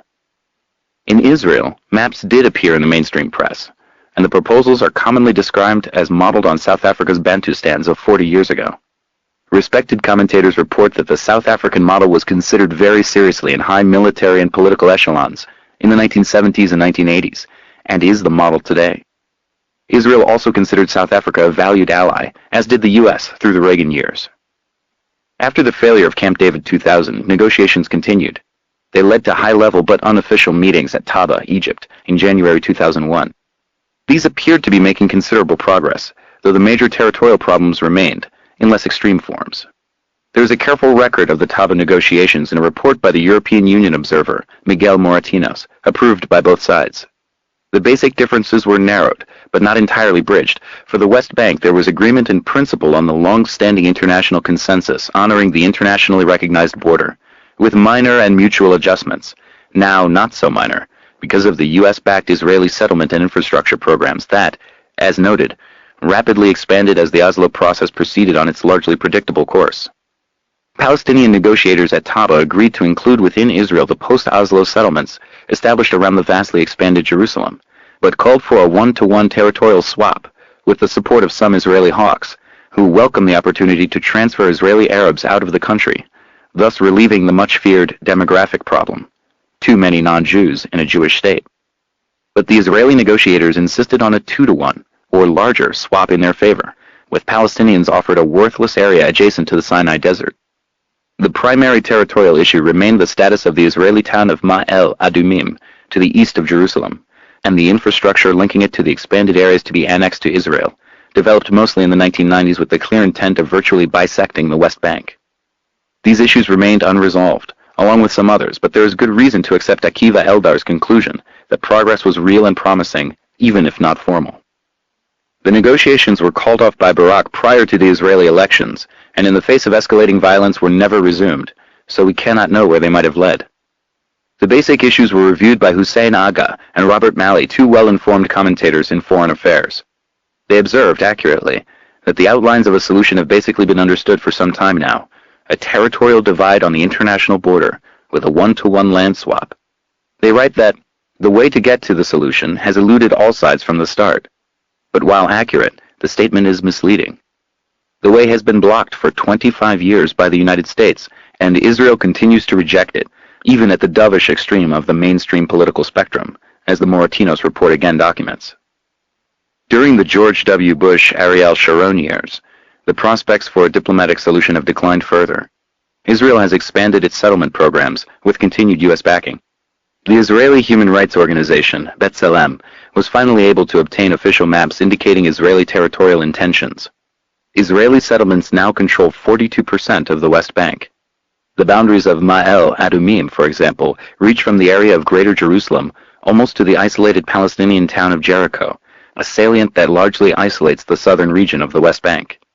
Another salient to the north also remains, partially separating the northern from the central sectors. The result is a harsh version of the 3-canton arrangement for the West Bank, all virtually separated from a small part of East Jerusalem, and of course from Gaza, however its fate is determined. The situation in 2003 is described in the primary U.S. scholarly source on the settlements by its editor, Jeffrey Aronson, after a visit to the southern area. In virtually every Israeli settlement, colonization efforts are proceeding apace, leading to revolutionary changes in patterns of transportation and access, aimed at consolidating Israel's ability to secure a permanent hold over these lands, integrated within the much expanded Israel. In contrast, the dynamic for Palestinians is just the opposite. An ever-increasing network of barricades, obstacles, patrol roads, and prohibitions that isolate them from settlements, from each other, and from places of work, compromising their ability to lead normal lives and impoverishing an entire national community. As for Bush administration plans in mid-2003, there are two sources, rhetoric and action. At the rhetorical level, one reads of Bush's vision of a Palestinian state and the U.S.-inspired roadmap. In the real world, the Bush administration repeatedly blocked public release of the roadmap of the quartet, EU, UN, Russia, US, much to the annoyance of the other members. The vision was left vague, and remained so after the roadmap was finally released, accompanied by Bush's modest announcement that the roadmap represents a starting point toward achieving the vision of two states that I set out on June 24, 2002, namely a pale and indistinct version of the vision that had been common coin for over a quarter century, but blocked by the U.S. The first steps on the roadmap are explicit. Palestinians must immediately terminate resistance to the occupation, including attacks on Israeli soldiers in the occupied territories, and Israel must declare its commitment to the two-state vision expressed by President Bush, its nature unclear. As comprehensive security performance moves forward, IDF withdraws progressively from areas occupied since September 28, 2000, and the two sides restore the status quo that existed at the time. Satisfactory performance will be determined by Israel and Washington. The status quo that is to be restored leaves Palestinians confined to hundreds of cantons, surrounded by the settlements and infrastructure constructed by the U.S.-backed Israeli military occupation. The future of these settlements remains unclear. Israel immediately dismantles settlement outposts erected since March 2001, something on which all but the ultra-right in Israel agree. And at some time left unspecified, Israel freezes all settlement activity, including natural growth of settlements. Until that time, the settlements can continue to expand. If the time for freezing ever comes, the Bantustan-style arrangements instituted through the 1990s, in the context of the U.S.-Israeli peace process, continued under the roadmap, will presumably be well established. Later still, there is to be implementation of prior agreements to enhance maximum territorial contiguity for the Palestinian state, including further action on settlements. The further action remains unspecified. There are no prior agreements that yield meaningful territorial contiguity. The only serious proposals that have been made are not on the agenda. Whatever Bush's two-state vision may be, it is apparently not the two-state vision supported by virtually the entire world that the U.S. has blocked since the mid-1970s, nor the Saudi plan ratified by the Arab League and supported by a majority of the American population, nor the solution whose outlines have basically been understood for some time now, described by Aga and Mali. There is no hint of any of these ideas. Furthermore, although there is immediate and violent enforcement of the roadmap's conditions on the Palestinians, there is no enforcement of conditions on the U.S.-funded Israeli settlement and development programs. There is a rich record about all of this, and no reason to expect any significant change. Though the political roadmap remains vague with regard to Israel's responsibilities, other demands are quite specific. The huge U.S. subsidy to Israel is, for the first time, conditioned on Israel's performance, not on its implementation of the terms of the roadmap, but on an economic plan that will slash public sector jobs and wages and lower taxes, measures that have been dubbed an economic roadmap. The plan is described by Israel's leading newspaper as a new theory, according to which the U.S. openly intervenes in forcing a neoliberal order in Israel, a theory that is welcome to the Israeli business sector, but led immediately to a strike of 700,000 workers. Also quite specific are operations to create facts on the ground while talk proceeds, in the traditional manner. Notable among them is the construction of the separation wall that incorporates parts of the West Bank within Israel. The justification offered for the barrier is security, for Israelis, not Palestinians, whose security problems are far more grave. A barrier with a land swap would provide no less security. The most security would be given by a wall a few miles inside Israel to allow the IDF to patrol fully on both sides. But such proposals would not incorporate Palestinian land within Israel and would disrupt the lives of Israelis rather than Palestinians, and are therefore unthinkable. World Bank-sponsored reports conclude that the wall will leave almost 100,000 Palestinians on the Israeli side, along with some of the richest agricultural land in the West Bank. The wall also places a good part of the vitally important West Bank aquifer under Israeli control. One West Bank town, Qalqilia, is already virtually surrounded by the wall, cut off from its lands, 30% of its water supplies, and whatever territories will be assigned someday to the viable Palestinian state, with territorial contiguity. More than half of Qalqilia's agricultural lands were reported to have been confiscated, to be annexed to Israel, with the munificent offer of one-time compensation equal to the market price of 1 year's harvest. Immediately after Colin Powell went to Israel to meet with Prime Minister Sharon and discuss the roadmap, Sharon informed the press that as the wall proceeded south of Qalqilia, it would sweep well to the east to enclose the Israeli settlements of Ariel and Emmanuel, thereby partially separating the northern Palestinian enclave from the central one by a salient of Israeli settlements and infrastructure, as in the Clinton-Barak Camp David plan. There can be little doubt that the second and more important of the Clinton-Barak extensions of Israeli territory, dividing the central enclave from the southern one, will also be incorporated, de facto, within Israel in some manner. There is also little reason to doubt that Israeli communities that remain outside the wall will retain their current status as, effectively, parts of Israel, linked to it by large-scale infrastructure, protected by the IDF, and free to expand within their allotted territory until some order to the contrary comes from above. The very well-informed Harvard University scholar Sarah Roy, relying on internal sources, writes that the World Bank estimates that some 232,000 people living in 72 communities will be affected by the first, northern phase of the wall's construction, with 140,000 living on the eastern side of the wall but, in effect, encircled within its winding path, and that completion could isolate as many as 250,000 to 300,000 Palestinians, while annexing as much as 10% of the West Bank to Israel. She suggests further that the wall's design may be aimed at carving out and encircling the 42% or less of the West Bank that Sharon has said he is prepared to cede to a Palestinian state. If so, Sharon may have in mind something like the plan he proposed in 1992, now recognizing that the political spectrum has shifted so far toward the extremist nationalist pole that what seemed audacious then may be portrayed as a dramatic concession today. The facts on the ground, Israeli journalist Amira Haas comments, are determining and will continue to determine the area where the roadmap will be applied, the area where the entity known as the Palestinian State will be established. A visit to the places where the Public Works Commission, the Defense Ministry, Housing Ministry, and the IDF bulldozers are busy at work makes it possible to see why it's easy for Prime Minister Ariel Sharon to talk about a Palestinian state.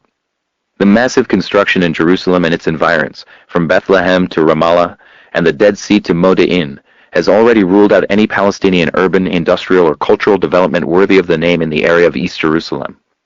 The southern enclave of the West Bank, from Hebron to Bethlehem, will be cut off from the central enclave of the Ramallah area by an ocean of manicured Israeli settlements, tunnel roads, and highways.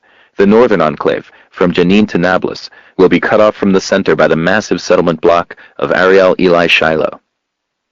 As for the settlement freeze, when Sharon persuaded his extremist cabinet to accept the roadmap, he explained that there is no restriction here, and you can build for your children and grandchildren, and I hope for your great-grandchildren as well.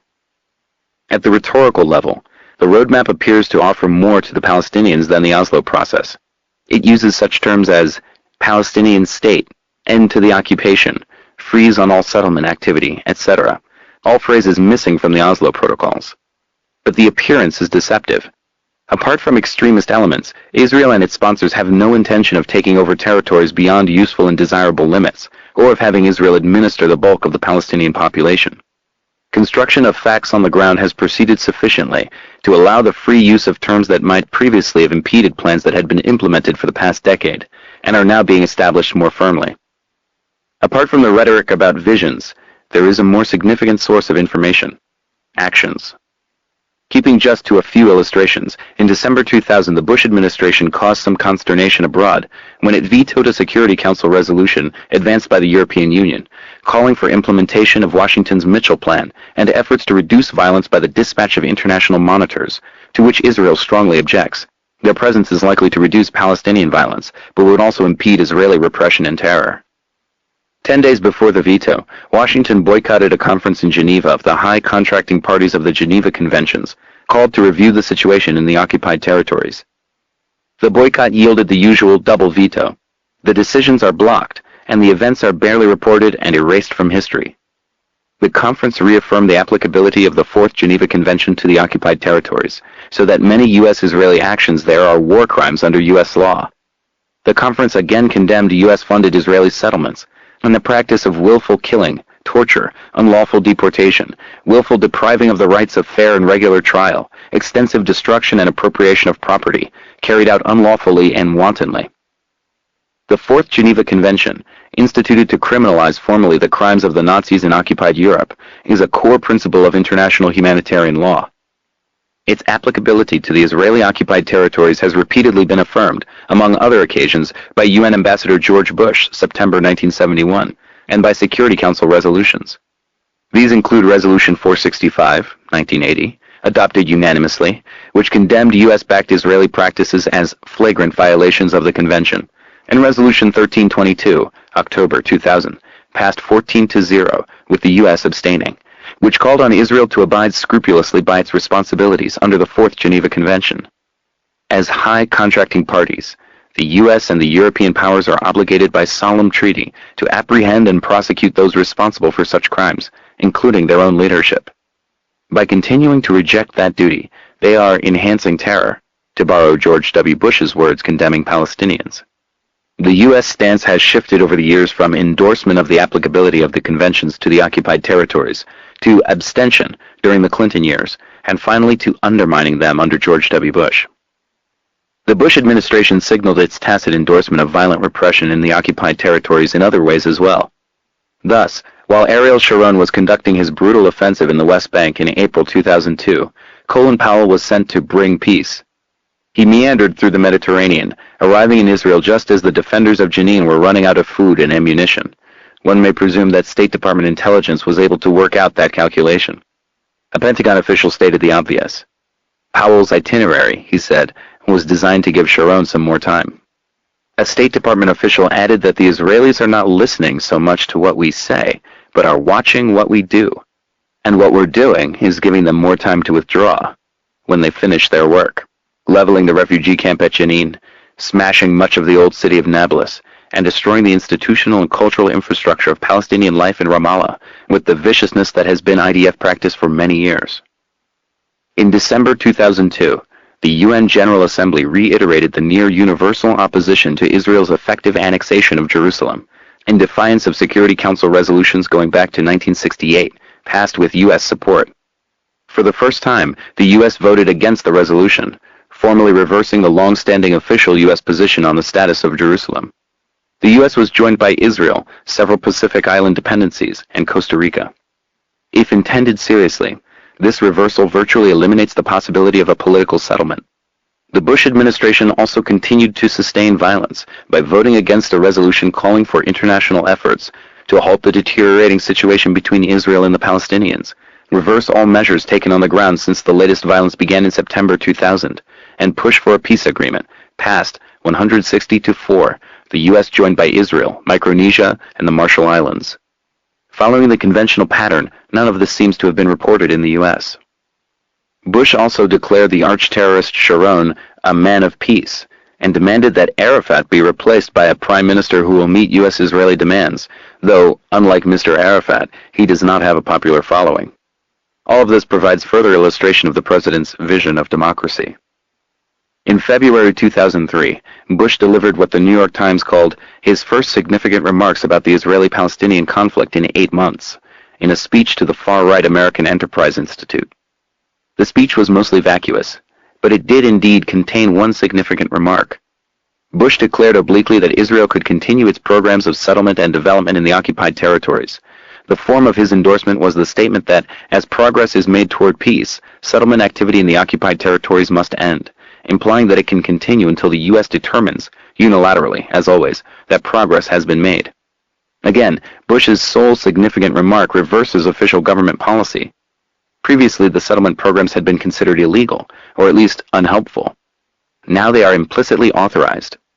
In defense of the administration, one may argue that official doctrine has been brought into conformity with near-invariant practice. Prevailing values are often expressed implicitly, as on the first anniversary of 9/11, when the president took the occasion to provide $200 million in supplemental funding for the rich country of Israel, while rejecting $130 million for emergency supplemental aid to Afghanistan. And not only in the U.S. Thus, former UK Foreign Secretary Douglas Lord Hurd wrote that two unsolved problems torment the Middle East: the danger from Saddam Hussein and the insecurity of Israel. The insecurity of Palestinians in the 36th year of military occupation is not an unsolved problem. In fact, it remains unmentioned. The steps that undermine the prospects for a peaceful diplomatic settlement are continually justified as a response to Palestinian terror, which did indeed escalate, including terrible crimes against Israeli civilians during the Al-Aqsa Intifada that broke out at the end of September 2000. The Intifada also brought into the open significant changes that had been taking place within Israel. The authority of the Israeli military by then reached such levels that military correspondent Ben Caspit described the country as not a state with an army, but an army with a state. Caspit's analysis is basically confirmed and deepened historically by another prominent military correspondent, Reuven Pedatzur, reviewing Israel's culture of power and consistent choice of the military option over peaceful means since its founding. In his discussion of a book by military historian Mati Golani, Pedatzur writes that Golani is, of course, correct in his bald denial of the sacrosanct Israeli ethos according to which Israel has always aspired to peace, whereas its neighbors have consistently refused to tread the path of peace, choosing the path of war instead. The facts are sharply different. Both agree. One prime reason is the institutionalization of power and its total transfer to the responsibility of the political and military establishments. The military command intervenes in political diplomatic debate, sometimes by threat of force, effectively formulating policy to an extent unknown in any other democratic society.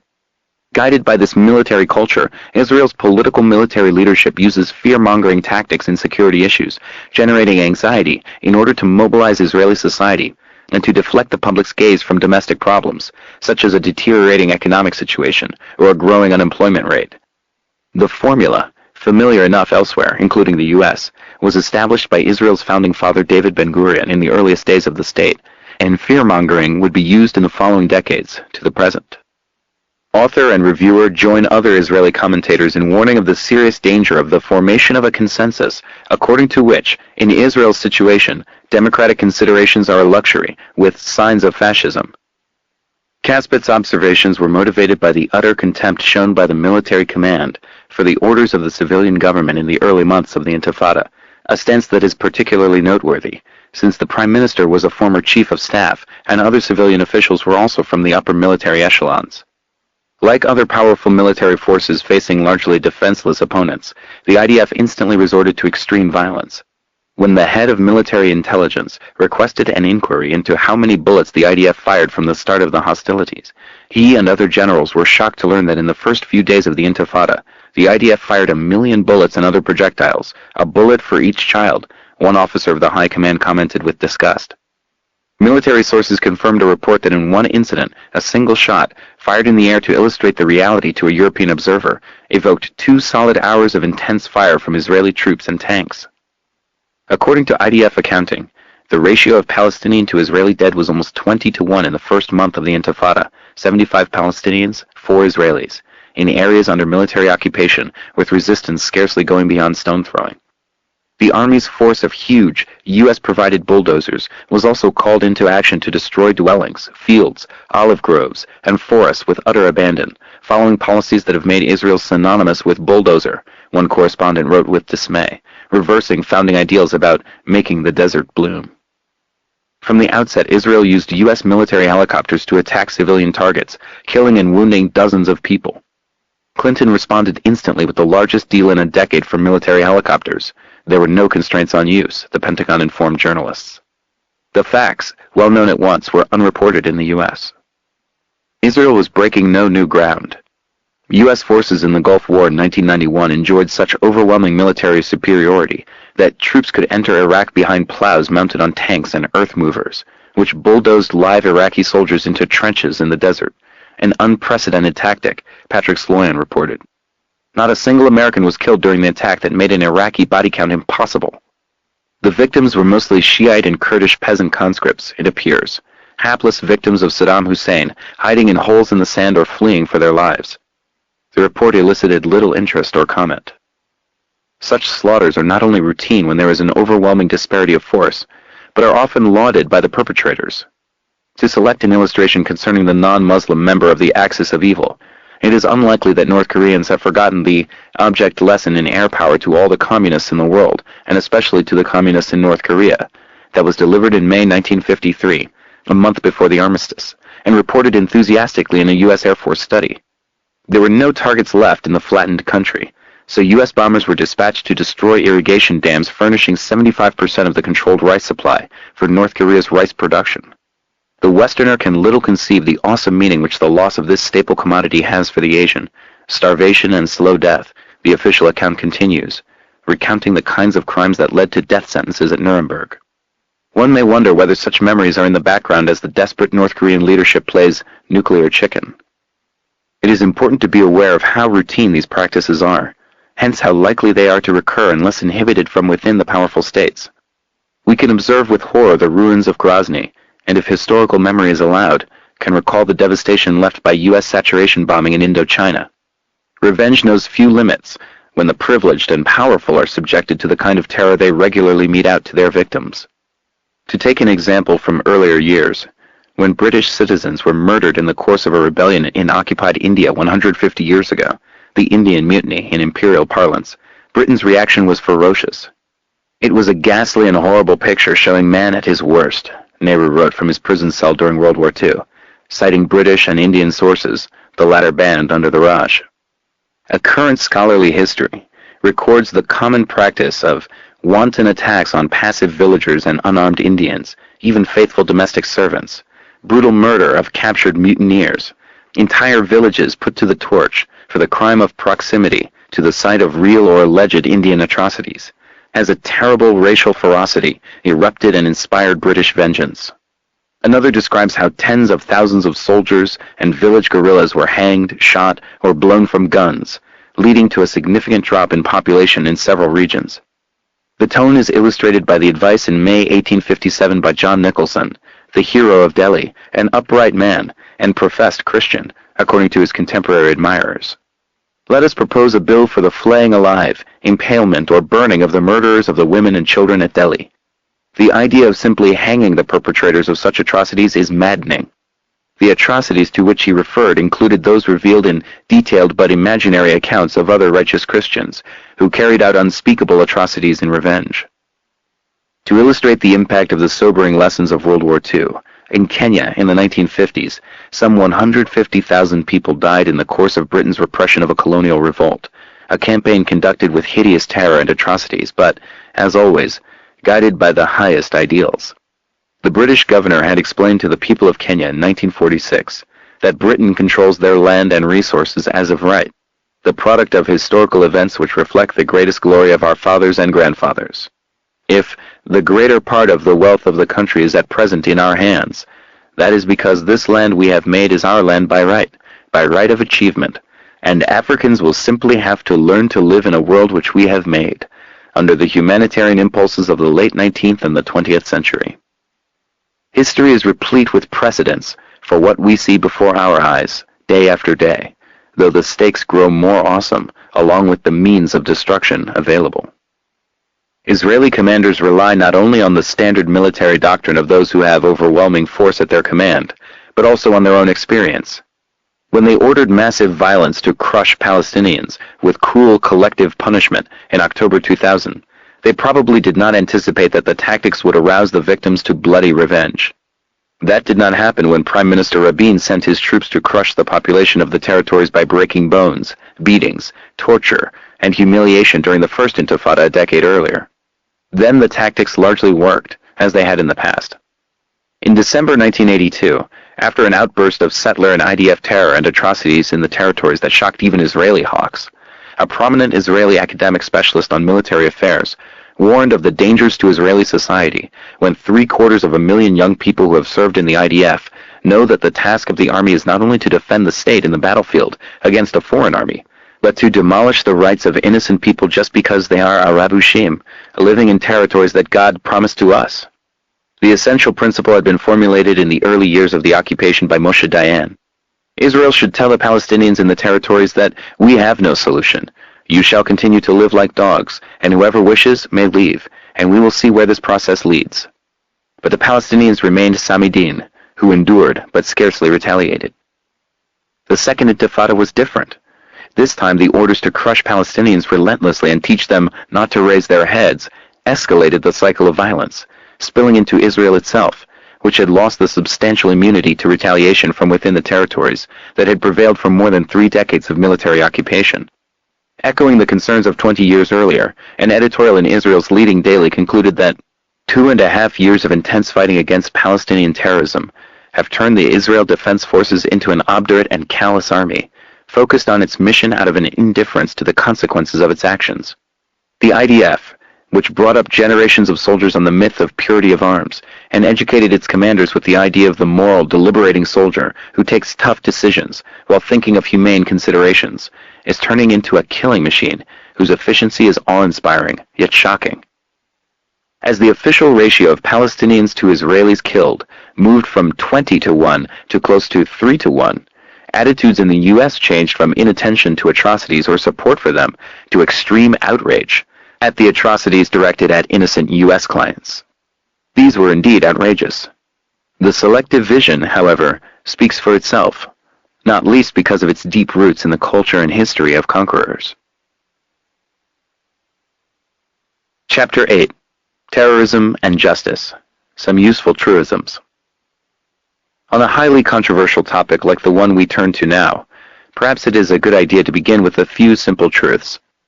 The first is that actions are evaluated in terms of the range of likely consequences. A second is the principle of universality. We apply to ourselves the same standards we apply to others, if not more stringent ones. Apart from being the merest truisms, these principles are also the foundation of just war theory, at least any version of it that deserves to be taken seriously. The truisms raise an empirical question. Are they accepted? Investigation will reveal, I believe, that they are rejected almost without exception. The first truism may merit a word of elaboration. The actual consequences of an action may be highly significant, but they do not bear on the moral evaluation of the action. No one celebrates Khrushchev's success in placing nuclear missiles in Cuba because it did not lead to nuclear war, or condemns the fearmongers who warned of the threat. Nor do we applaud North Korea's dear leader for developing nuclear weapons and providing missile technology to Pakistan, or denounce those who warn of possible consequences because they haven't taken place. An apologist for state violence who took such positions would be regarded as a moral monster or lunatic. That's obvious until it comes time to apply the same criteria to ourselves. Then the stance of the lunatic or moral monster is taken to be highly honorable, indeed obligatory, and adherence to the truisms is condemned with horror. Let us nevertheless accept the truisms for what they are, truisms, and then think about a few crucial current cases to which they apply. Truisms and terror. Take 9/11. It is widely argued that the terrorist attacks changed everything dramatically as the world entered a new and frightening age of terror, the title of a collection of academic essays by Yale University scholars and others. It is also widely held that the term terror is very hard to define. We might ask why the concept of terror should be considered particularly obscure. There are official U.S. government definitions that fall well within the range of clarity of other usages that are regarded as unproblematic. A U.S. Army manual defined terrorism as the calculated use of violence or threat of violence to attain goals that are political, religious, or ideological in nature, through intimidation, coercion, or instilling fear. The official U.S. Code gave a more elaborate definition, essentially along the same lines. The British government's definition is similar. Terrorism is the use or threat of action which is violent, damaging, or disrupting, and is intended to influence the government or intimidate the public, and is for the purpose of advancing a political, religious, or ideological cause. These definitions seem fairly clear. They are close enough to ordinary usage, and are considered appropriate when discussing the terrorism of enemies. The official U.S. definitions are the ones I've been using in writing about the topic since the Reagan administration came into office in 1981, declaring that a war on terror would be a centerpiece of its foreign policy. The reliance on these definitions is particularly appropriate for our purposes because they were formulated when the first war on terror was declared, but almost no one uses them, and they have been rescinded, replaced by nothing sensible. The reasons do not seem obscure. The official definitions of terrorism are virtually the same as the definitions of counter-terror, sometimes called low-intensity conflict or counterinsurgency. But counter-terror is official U.S. policy, and it plainly will not do to say that the U.S. is officially committed to terrorism. The U.S. is by no means alone in this practice. It is traditional for states to call their own terrorism counter-terror, even the worst mass murderers, the Nazis, for example. In occupied Europe, they claim to be defending the population and legitimate governments from the partisans, terrorists supported from abroad. That was not entirely false. Even the most egregious propaganda rarely is. The partisans were undoubtedly directed from London, and they did engage in terror.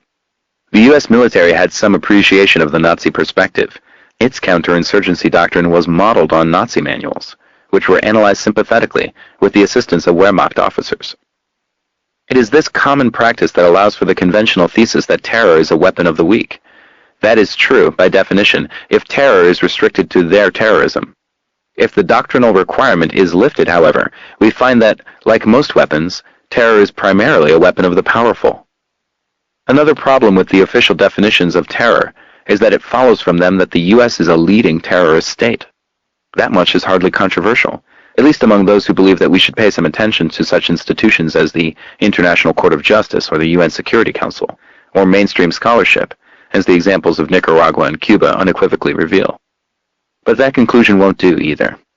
So we are left with no sensible definition of terrorism, unless we decide to break ranks and use the official definitions that have been abandoned because of their unacceptable consequences. The official definitions do not answer every question precisely. They do not, for example, draw a sharp boundary between international terrorism and aggression, or between terror and resistance. These issues have arisen in interesting ways, which have direct bearing on the redeclared war on terror and on today's headlines. Take the distinction between terror and resistance. One question that arises is the legitimacy of actions to realize the right to self-determination, freedom, and independence, as derived from the Charter of the United Nations, of people forcibly deprived of that right, particularly peoples under colonial and racist regimes and foreign occupation. Do such actions fall under terror or resistance? The quoted words are from the most forceful denunciation of the crime of terrorism by the UN General Assembly, which stated further that nothing in the present resolution could in any way prejudice the right so defined. The resolution was adopted in December 1987, just as officially recognized international terrorism reached its peak. It is obviously important. The vote was 153-2, with a single abstention, Honduras, hence even more important. The two countries that voted against the resolution were the usual ones. Their reason, they explained at the UN session, was the paragraph just quoted. The phrase, colonial and racist regimes, was understood to refer to their ally, apartheid South Africa. Evidently, the U.S. and Israel could not condone resistance to the apartheid regime, particularly when it was led by Mandela's African National Congress, one of the world's more notorious terrorist groups, as Washington determined at the time. The other phrase, foreign occupation, was understood to refer to Israel's military occupation, then in its 20th year. Evidently, resistance could not be condoned in that case either. The U.S. and Israel were alone in the world in denying that such actions can be legitimate resistance, and declaring them to be terrorism. The U.S.-Israeli stand extends beyond the occupied territories. Thus, the U.S. and Israel regard Hezbollah, for example, as one of the leading terrorist organizations in the world, not because of its terrorist acts, which are real, but because it was formed to resist the Israeli occupation of southern Lebanon, and succeeded in driving out the invaders after 2 decades of defiance of Security Council orders to withdraw. The U.S. even goes so far as to call people terrorists if they resist direct U.S. aggression, the South Vietnamese, for example, or recently, the Iraqis. The public knows nothing about the major UN condemnation of what Reagan called the evil scourge of terrorism and its fate, by virtue of the usual double veto. To learn about such matters, one has to wander into forbidden territory, the historical and documentary record, or marginalized critical literature. Despite the unclarities and the sharp divide between the U.S.-Israel and the world, the official U.S. definitions of terror seem fairly adequate to the purposes at hand. Let us turn to the belief that 9/11 signaled a sharp change in the course of history. That seems questionable. Nonetheless, something dramatically new and different did happen on that terrible day. The target was not Cuba, or Nicaragua, or Lebanon, or Chechnya, or one of the other traditional victims of international terrorism, but a state with enormous power to shape the future. For the first time, an attack on the rich and powerful countries succeeded on a scale that is, regrettably, not unfamiliar in their traditional domains. Alongside horror at the crime against humanity and sympathy for the victims, commentators outside the ranks of Western privilege often responded to the 9/11 atrocities with a welcome to the club, particularly in Latin America, where it is not so easy to forget the plague of violence and repression that swept through the region from the early 1960s, or its roots. The plague can in part be traced to a decision by the Kennedy administration in 1962 to change the mission of the Latin American military, effectively from hemispheric defense to internal security. The effect was a shift from toleration of the rapacity and cruelty of the Latin American military to direct complicity in their crimes, to support for the methods of Heinrich Himmler's extermination squads, in the words of Charles Makeling, who led U.S. counterinsurgency and internal defense planning from 1961 to 1966. The perception of the victims is similar. To take one case of unusual current significance, the highly respected president of the Colombian Permanent Committee for Human Rights, Alfredo Vázquez Carrizosa, writes that the Kennedy administration took great pains to transform our regular armies into counterinsurgency brigades, accepting the new strategy of the death squads, ushering in what is known in Latin America as the national security doctrine, not defense against an external enemy, but a way to make the military establishment the masters of the game, with the right to combat the internal enemy. It is the right to fight and to exterminate social workers, trade unionists, men and women who are not supportive of the establishment and who are assumed to be communist extremists. And this could mean anyone, including human rights activists such as myself. The great pains to which he refers coincided with the fateful 1962 decision. In that year, Kennedy sent a Special Forces mission to Colombia, led by General William Yarborough. Yarborough advised paramilitary, sabotage, and/or terrorist activities against known communist proponents to be employed now if we have such an apparatus in place. Because there is no need to prevaricate in secret communications. In counterinsurgency doctrine, the phrase known communist proponents extends to the categories of assumed communist extremists that Vázquez Carrizosa enumerates, a fact well known to Latin Americans, just as they know that the primary victims are the poor and oppressed who are daring to raise their heads. The national security doctrine reached Central America in the 1980s. El Salvador became the leading recipient of U.S. military aid as state terror reached its awful peak. When Congress hampered direct military aid and training by imposing human rights conditions, as in Guatemala after massive government atrocities, surrogates undertook the task. The victims do not easily forget. Though among the powerful, these crimes are subject to the standard ritual avoidance of unacceptable facts. Hardly a day passes without examples. Thus, a front-page story in the national press warns that the threat of Al-Qaeda is increasing as it is turning from targets that are well protected to so-called soft targets. The story should at once recall Washington's official instructions to its proxy forces to attack soft targets in Nicaragua immediately after it was ordered by the highest international authorities to terminate its terrorist war, and the reaction to these orders. Whether attacking soft targets is right or wrong, terrorism, or a noble cause, depends on who is the agent. The practice is routine, and unproblematic once moral truisms have been deemed irrelevant, and unwanted facts efficiently disappeared. The art of disappearing unwanted facts. One contributor to the Yale volume, Charles Hill, observed that 9/11 opened the second war on terror, the first having been declared by the Reagan administration 20 years earlier, a rare recognition of reality. And we won the first war, Hill reports triumphantly, though the terrorist monster was only wounded, not slain. How we won is someone else's department, the Jesuit intellectuals in Central America, the School of the Americas, truth commissions, serious scholarship, activist and solidarity literature, and the memories of the survivors. We can learn a good deal about the current war on terror by inquiring into the first phase and how it is now portrayed. One leading academic specialist describes the 1980s as the decade of state terrorism, of persistent state involvement or sponsorship of terrorism, especially by Libya and Iran.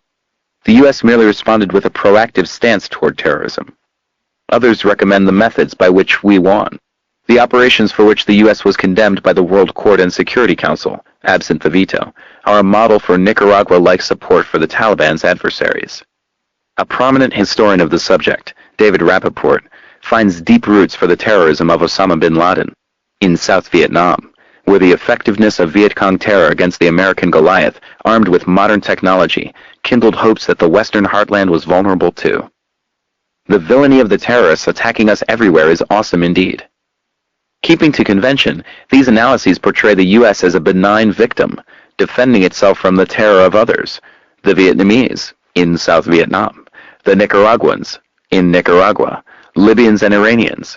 If they ever suffered a slight at U.S. hands, it passes unnoticed, and other anti-American forces worldwide. If not everyone in the world shares that perception of history, then they too are anti-American and can be safely dismissed. As discussed earlier, the plague of U.S.-backed state terror that spread through Latin America in the 1960s peaked in Central America in the 1980s, as Reagan's war on terror took its deadly toll. Central America was one prime focus of that onslaught. The other was the Mideast Mediterranean region.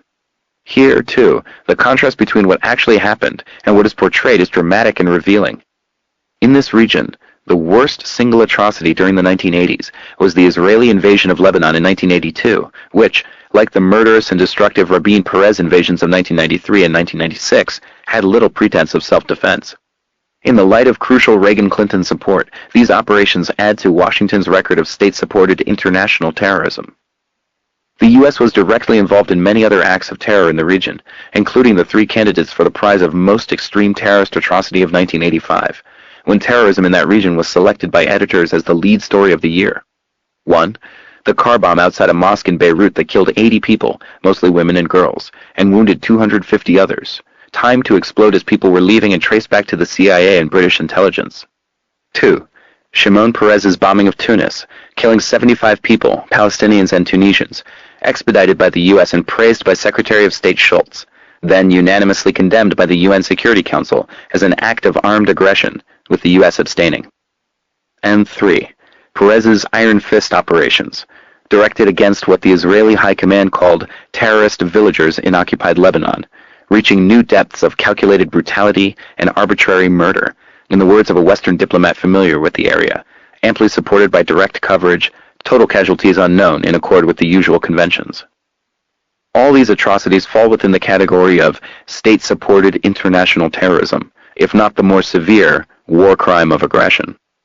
This accounting excludes many other atrocities, such as the regular kidnappings and killings on the high seas by Israeli naval forces attacking ships in transit between Cyprus and northern Lebanon, with many of those captured brought to Israel and kept in prison without charge as hostages, and numerous other crimes that are not crimes because they were backed by Washington. In journalism and scholarship on terrorism, 1985 is recognized to be the peak year of Middle East terrorism, but not because of these events, rather because of 2 terrorist atrocities in which a single person was murdered, in each case an American. In the worst of the 2 terrorist atrocities that passed through the doctrinal filters, a crippled American Jew, Leon Klinghoffer, was brutally murdered during the hijacking of the Achille Lauro cruise ship in October 1985 by a Palestinian terrorist group led by Abu Abbas. The murder seemed to set a standard for remorselessness among terrorists, New York Times correspondent John Burns wrote. Burns described Abu Abbas as the has-been monster who may finally have to face a day of reckoning with American justice for his role in the crime. One of the heralded achievements of the invasion of Iraq was the capture of Abu Abbas a few months later. The Klinghoffer murder remains the most vivid and lasting symbol of the ineradicable evil of Arab terrorism, and the unanswerable proof that there can be no negotiating with these vermin. The atrocity was very real, and is in no way mitigated by the terrorist plea that the hijacking was in retaliation for the far more murderous U.S.-backed Israeli terrorist attack on Tunis a week earlier. But the bombing of Tunis does not enter the canon of terrorism because it is subject to the wrong agent fallacy. It remained unmentioned when Abu Abbas was captured. There would, of course, be no difficulty in apprehending the monsters Shimon Peres and George Shultz, who are far from has-beens, and bringing them to a day of reckoning with American justice. But that is beyond unthinkable. Also efficiently disappeared are recent events that bear more than a superficial similarity to the Klinghoffer murder. The reaction was silence when British reporters found the flattened remains of a wheelchair in the remains of the Jenin refugee camp after Sharon's spring 2002 offensive. It had been utterly crushed, ironed flat as if in a cartoon, they reported. In the middle of the debris lay a broken white flag. A crippled Palestinian, Kamal Zuhair, was shot dead as he tried to wheel himself up the road. The Israeli tanks must have driven over the body, because when a friend found it, one leg and both arms were missing, and the face, he said, had been ripped in two. If even reported in the U.S., this would have been dismissed as an inadvertent error in the course of justified retaliation. Kamal Zuhair does not deserve to enter the annals of terrorism along with Leon Klinghoffer. His murder was not under the command of a monster, but a man of peace, who enjoys a soulful relationship with the man of vision in the White House. The basic dynamic at work was outlined 20 years ago by one of Israel's most eminent writers and commentators, Boaz Evron, after an upsurge of settler IDF violence that caused much consternation in Israel. Evron wrote a sardonic account of how to deal with the lower orders, the Arabushim in Israeli slang. Israel should keep them on a short leash, he wrote, so that they recognize that the whip is held over their head. As long as not too many people are being visibly killed, then Western humanists will accept it all peacefully and even ask, what is so terrible? The guardians of journalistic integrity in the U.S. understand the lesson without Evron's advice. The most prestigious media watchdog, the Columbia Journalism Review, gave its cherished laurel to the U.S. media for their coverage of Sharon's Spring 2002 offensive in Jenin, Nablus, Ramallah, and elsewhere, in the 35th year of Israel's occupation of the West Bank and Gaza. The recipients earned the laurel, according to the review, for ensuring that scrutiny of the offensive would focus on one cardinal question. Was there a purposeful massacre of hundreds of civilians in the Jenin refugee camp? If not, then civilized people can accept it all peacefully. We might try a thought experiment. Suppose that Syria had occupied Israel for 35 years, employing the means and measures of Israel's occupation, and then proceeded further to duplicate Sharon's 2002 offensive. Rampaging through Jewish towns, leveling large areas with bulldozers and tanks, keeping the population under siege for weeks without food or water or access to medical care, destroying cultural centers and the institutions of government and archaeological treasures, making it crystal clear to the Yids in every possible way that the whip is held over their head, but not slaughtering hundreds of them at once. According to the standards of the laurel, only an anti-Arab racist would object, and discovery of the scattered parts of a murdered Jewish cripple in a wheelchair crushed by a Syrian tank would merit no notice, let alone stern American justice. Reviewing the Jenin story, the review berated the British press for embracing Israel's guilt as an established fact, and ridiculed the UN for preparing an investigation by a team whose political sympathies ensured that its conclusions would be challenged, certainly by the independent thinkers of the review. Amid all this confounding din, the editors asked, what was the world to believe? Fortunately, all was not lost. Enter the independent U.S. news media, on a fact-finding mission of their own, which refuted the anti-Israel slanders and revealed that there was no deliberate cold-blooded murder of hundreds at Jenin. In fact, reaching exactly the same conclusions as the disreputable British media and others, which, however, did not adopt the framework of U.S.-Israeli propaganda as rigidly as the editors of the review demand, and scrutinized the Israeli invasion beyond that single question. The independent U.S. media did not merit the insulting praise of their cheerleader. Careful readers could learn about the crimes that had taken place, though not in the shocking detail presented in the Israeli and European press. And they were carefully protected from the complicity of their own government, in routine fashion. When the wrong agents are implicated in state-supported international terrorism, we sometimes discover that terrorist atrocities are not fully effaced, but rather praised. An instructive case is the country that replaced El Salvador as the leading recipient of U.S. military aid and training, Turkey, where state terror was practiced on a massive scale through the Clinton years, relying on U.S. support. I borrow the term state terror from the Turkish State Minister for Human Rights, referring to the vast atrocities against Kurds in 1994, and from sociologist Ismail Bisici, returned to prison after publishing his book State Terror in the Near East, having already served 15 years for recording Turkish repression of Kurds. As elsewhere, unacceptable facts were disappeared, but the events did not pass entirely unnoticed. The State Department's Year 2000 report on Washington's effort to combat terrorism singled out Turkey for its positive experiences in combating terror, along with Algeria and Spain, worthy colleagues. This praise was reported without comment in a front-page story in the New York Times by its specialist on terrorism. In a leading journal of international affairs, Ambassador Robert Pearson reports that the U.S. could have no better friend and ally than Turkey in its efforts to eliminate terrorism worldwide, thanks to the capabilities of Turkey's armed forces demonstrated in their anti-terror campaign in the Turkish southeast. As noted, the voluntary U.S. censorship of Turkish state terror was eased slightly in early 2003 during Turkey's democratic deviation, though the decisive role of the United States remained well concealed. The considerations just reviewed, a small sample, suggest one simple way to reduce the threat of terror: stop participating in it. That would be a significant contribution to a general war on terror. Nevertheless, it would not address the category of terror that passes through the doctrinal filters, their terror against us and our clients, an extremely serious matter, no doubt. Let us put that issue aside for a moment and consider a related domain in which attention to truisms may have some value. Truisms and just war theory. The theory of just war has enjoyed a revival in the context of the new era of humanitarian intervention and international terrorism. Consider the strongest case put forth, the bombing of Afghanistan, a paradigm example of just war, according to the Western consensus. The respected moral political philosopher Jean Bethke Elshtain summarizes received opinion fairly accurately when she writes that nearly everyone, with the exception of absolute pacifists and those who seem to think that we should let ourselves be slaughtered with impunity because so many people out there hate us, agrees that the bombing of Afghanistan was clearly a just war.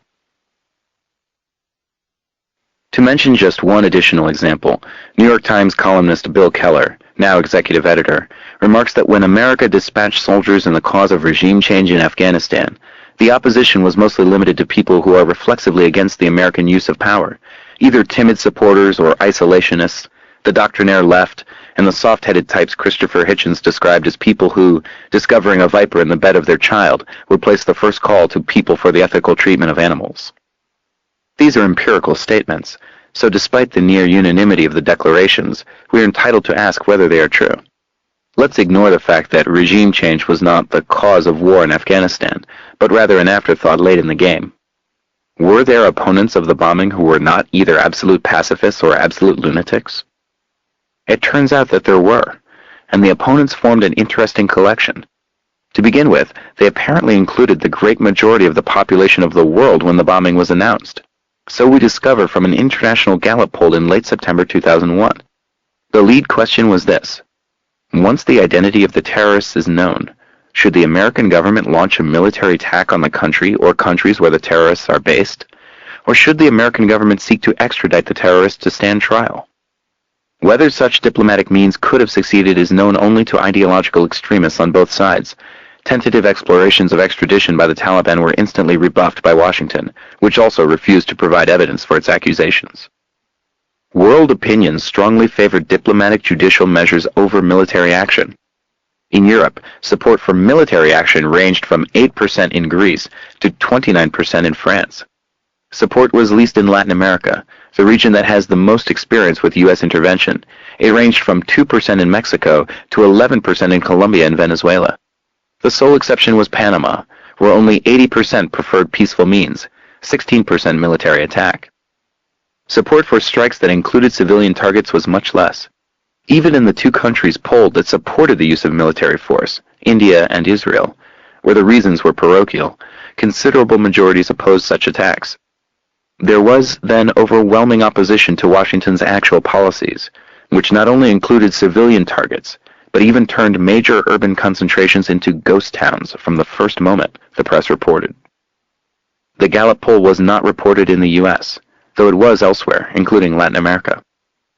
Notice that even this very limited support for the bombing was based on a crucial presupposition, that those responsible for 9/11 were known. But they were not, as the government quietly informed us 8 months after the bombing. In June 2002, FBI Director Robert Mueller testified before a Senate committee, delivering what the press described as some of his most detailed public comments on the origins of the attacks of 9/11. Mueller informed the Senate that investigators believe the idea of the September 11th attacks on the World Trade Center and Pentagon came from al-Qaeda leaders in Afghanistan, though the plotting and financing may trace to Germany and the United Arab Emirates. We think the masterminds of it were in Afghanistan, high in the al-Qaeda leadership, Mueller said. If the indirect responsibility of Afghanistan could only be surmised in June 2002, it evidently could not have been known 8 months before, when President Bush ordered the bombing of Afghanistan.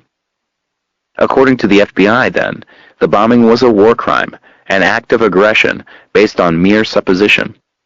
It also follows directly that there was virtually no detectable world support for the policies actually undertaken, since even the minimal support recorded by polls was based on a presupposition that Washington and London knew to be false.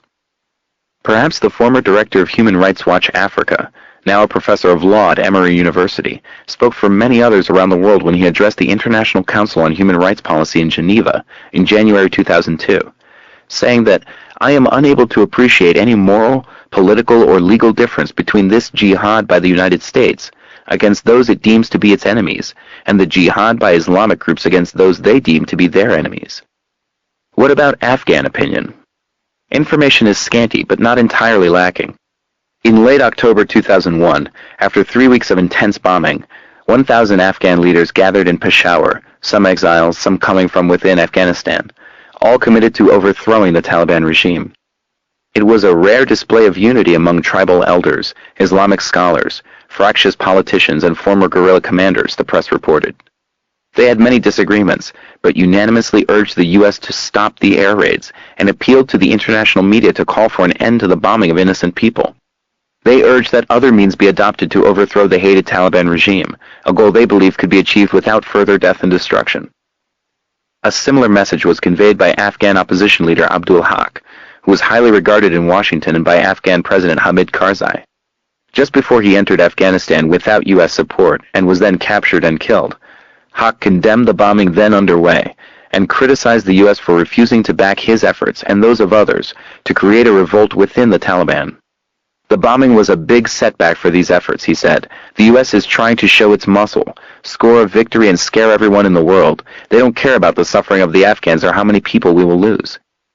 The prominent Afghan women's organization, RAWA, which received some belated recognition when it became ideologically serviceable to express concern about the fate of women in Afghanistan, also bitterly condemned the bombing. Among other opponents of the bombing were the major aid and relief agencies, deeply concerned over the likely effect on the population, agreeing with academic specialists that the bombing posed a grave risk of starvation for millions of people. In short, the lunatic fringe was not insubstantial. Let us turn now to the most elementary principle of just war theory, universality. Those who cannot accept this principle should have the decency to keep silent about matters of right and wrong, or just war. If we can rise to this level, some obvious questions arise. For example, have Cuba and Nicaragua been entitled to set off bombs in Washington, New York, and Miami in self-defense against ongoing terrorist attack? Particularly so when the perpetrators are well known and act with complete impunity, sometimes in brazen defiance of the highest international authorities, so that the cases are far clearer than Afghanistan. If not, why not? Certainly one cannot appeal to the scale of crimes to justify such a stand. The merest look at the factual record bars that move. If these questions are not answered, just war pronouncements cannot be taken seriously. I have yet to discover a single case where the questions are even raised. That leads to some conclusions that may not be particularly attractive, but that might merit attention and self-examination, and serious concern about the long-term implications of the apparent inability to accept the principle of universality that underlies these failures. Although the critical questions are not answered, or in fact even raised, related issues occasionally do come up, and in a manner that gives some useful insight into the prevailing moral and intellectual culture. The Latin American correspondent of the New York Times informs us that Latin American intellectuals have reflexively accorded anti-American leaders immunity to the moral standards applied to other leaders. His evidence is a statement by Latin American intellectuals warning against a post-Iraq invasion of Cuba. He believes a psychological explanation may be necessary to account for their failure to adopt universal moral standards. No psychological explanation seems necessary, however, when he and his associates reflexively accord their leaders immunity to the moral standards they apply to others. Specifically, the moral standards that would call for severe punishment for anyone else who dared to carry out terrorist wars comparable to those that their leaders have conducted against Cuba and Nicaragua. Consider how Elstein's argument on Afghanistan fares within her own framework. She formulates 4 criteria for just war. First, force is justified if it protects the innocent from certain harm. Her sole example is when a country has certain knowledge that genocide will commence on a certain date, and the victims have no means of self-defense. Second, the war must be openly declared or otherwise authorized by a legitimate authority. Third, it must begin with the right intentions. Fourth, it must be a last resort after other possibilities for the redress and defense of the values at stake have been explored. The first condition is inapplicable to Afghanistan. The second and third are meaningless. An open declaration of war by an aggressor confers no support whatsoever for a claim of just war. The worst criminals claim right intentions, and there are always acolytes to endorse the claims. The fourth obviously does not apply in Afghanistan. Therefore, her paradigm case collapses entirely, under her own criteria. That aside, whatever one thinks of Elstein's belief that the bombing of Afghanistan met her conditions, these conditions hold with far greater clarity for many of the victims of U.S. state-supported international terrorism. On her own grounds, then, these victims should be granted the right to wage a just war against the U.S. by bombing and terror, as long as it is openly declared and accompanied by a pronouncement of right intentions. The reduction to absurdity, however, presupposes that we adopt the principle of universality, unmentioned in her historical philosophical study, and tacitly rejected in the standard fashion. Let's bring in some further relevant facts. The official motive for the bombing of Afghanistan was to force the Taliban to hand over people that the U.S. suspected of involvement in the crimes of 9/11. The U.S. refused, however, to provide any evidence. At the time when Taliban reluctance to comply was the lead story of the day, arousing much fury, Haiti renewed its request for extradition of Emmanuel Constant, leader of the paramilitary forces that had primary responsibility for the brutal murder of thousands of Haitians during the early 1990s, when the military junta was supported, not so tacitly, by the first Bush and Clinton administrations. The request apparently did not even merit a response, or more than the barest report. Constant had been sentenced in absentia in Haiti. It is widely assumed that the U.S. is concerned that if he testifies, he may reveal contacts between the state terrorists and Washington. Does Haiti therefore have the right to set off bombs in Washington? Or to try to kidnap and kill Constant in New York where he lives, killing bystanders in approved Israeli style? If not, why not? Why is the question not even raised in this case, or in that of other murderous state terrorists who enjoy safe haven in the U.S.?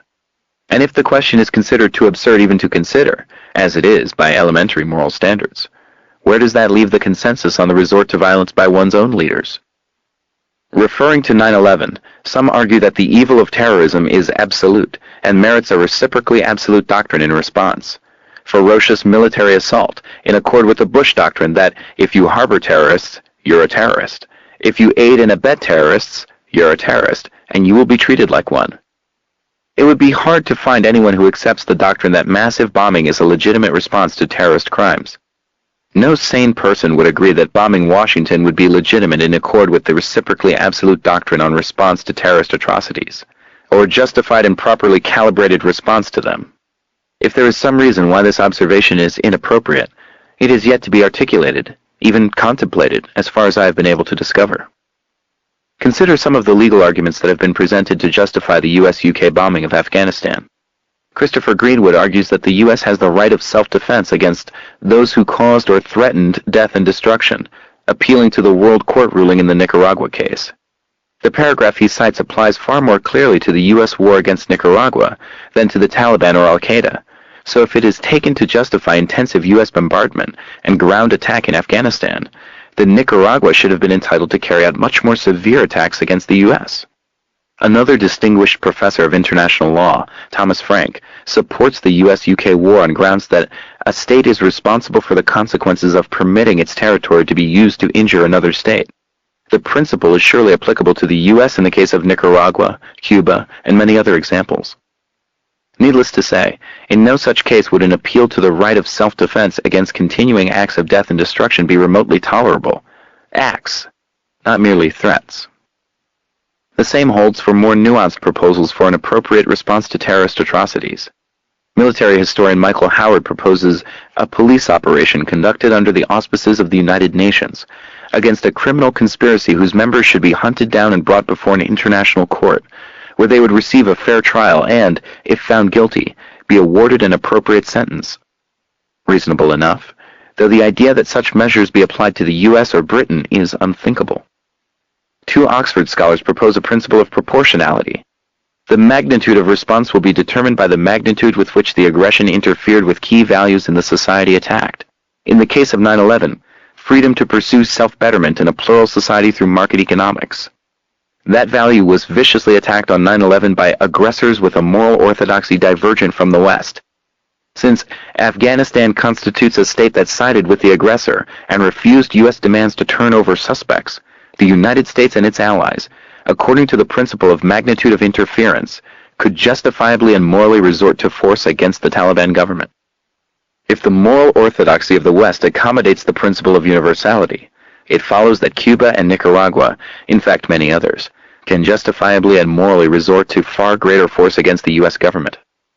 Uncontroversially, the U.S. terrorist attacks and other illegal actions against Cuba and Nicaragua interfered with key values in the society attacked, far more dramatically than in the case of 9/11, and were intended to do so. Furthermore, since Britain sided with the aggressor, Oxford too should be subject to attack, at least by Nicaragua. We are entitled to ask why the conclusion cannot even be contemplated, quite properly of course, and what that implies about the elite intellectual culture.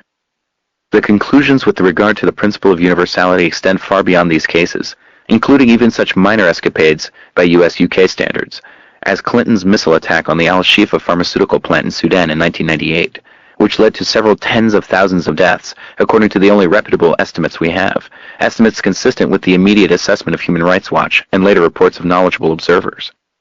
A crime of even a fraction of the scale would elicit fury if the target were the U.S., Israel, or some other worthy victim, and retaliation of a kind that one hesitates to imagine, which would furthermore be acclaimed as a paradigm example of just war. The principle of proportionality entails that Sudan had every right to carry out massive terror in retaliation, even more so if we adopt the more extreme view that Clinton's missile attack had appalling consequences for the economy and society of Sudan, so that the atrocity was much worse than the crimes of 9/11, which were appalling enough but did not have such consequences. Almost all of the limited commentary on the Sudan bombing keeps to the question of whether the plant was believed to produce chemical weapons. True or false, that has no bearing at all on the crime, specifically on the magnitude with which the aggression interfered with key values in the society attacked. Many point out that the resulting deaths were unintended, so that the perpetrators and those who disregard the consequences of the attack are not culpable. The argument again illustrates, dramatically, the standard rejection of the principle of universality. We would never accept this stand for a moment with regard to others. Many of the atrocities we rightly denounce are unintended, though that is considered irrelevant when the perpetrator is someone other than ourselves. But a much harsher conclusion follows, immediately and unequivocally. The claim that the actions were not criminal can be sustained only on the assumption that the fate of the victims was of no concern to the perpetrators. We cannot seriously doubt that the likely human consequences were understood by U.S. planners. The CIA knew as well as Human Rights Watch and many others that they were destroying the country's major source of pharmaceuticals and veterinary medicines and what the likely effects would be. And the same conclusions could have been drawn at once, and surely can be now, by anyone who thinks that the effects of our violence on poor Africans might merit some concern. The acts can be excused, then, only on the Hegelian doctrine that Africans are mere things, whose lives have no value. Observing the attitudes and practice that prevail, those outside the ranks of Western privilege may draw their own conclusions about the moral orthodoxy of the West. Confronting terror. Let us now restrict the term terror, improperly but in accord with near universal convention, to the subcategory that passes through the doctrinal filters.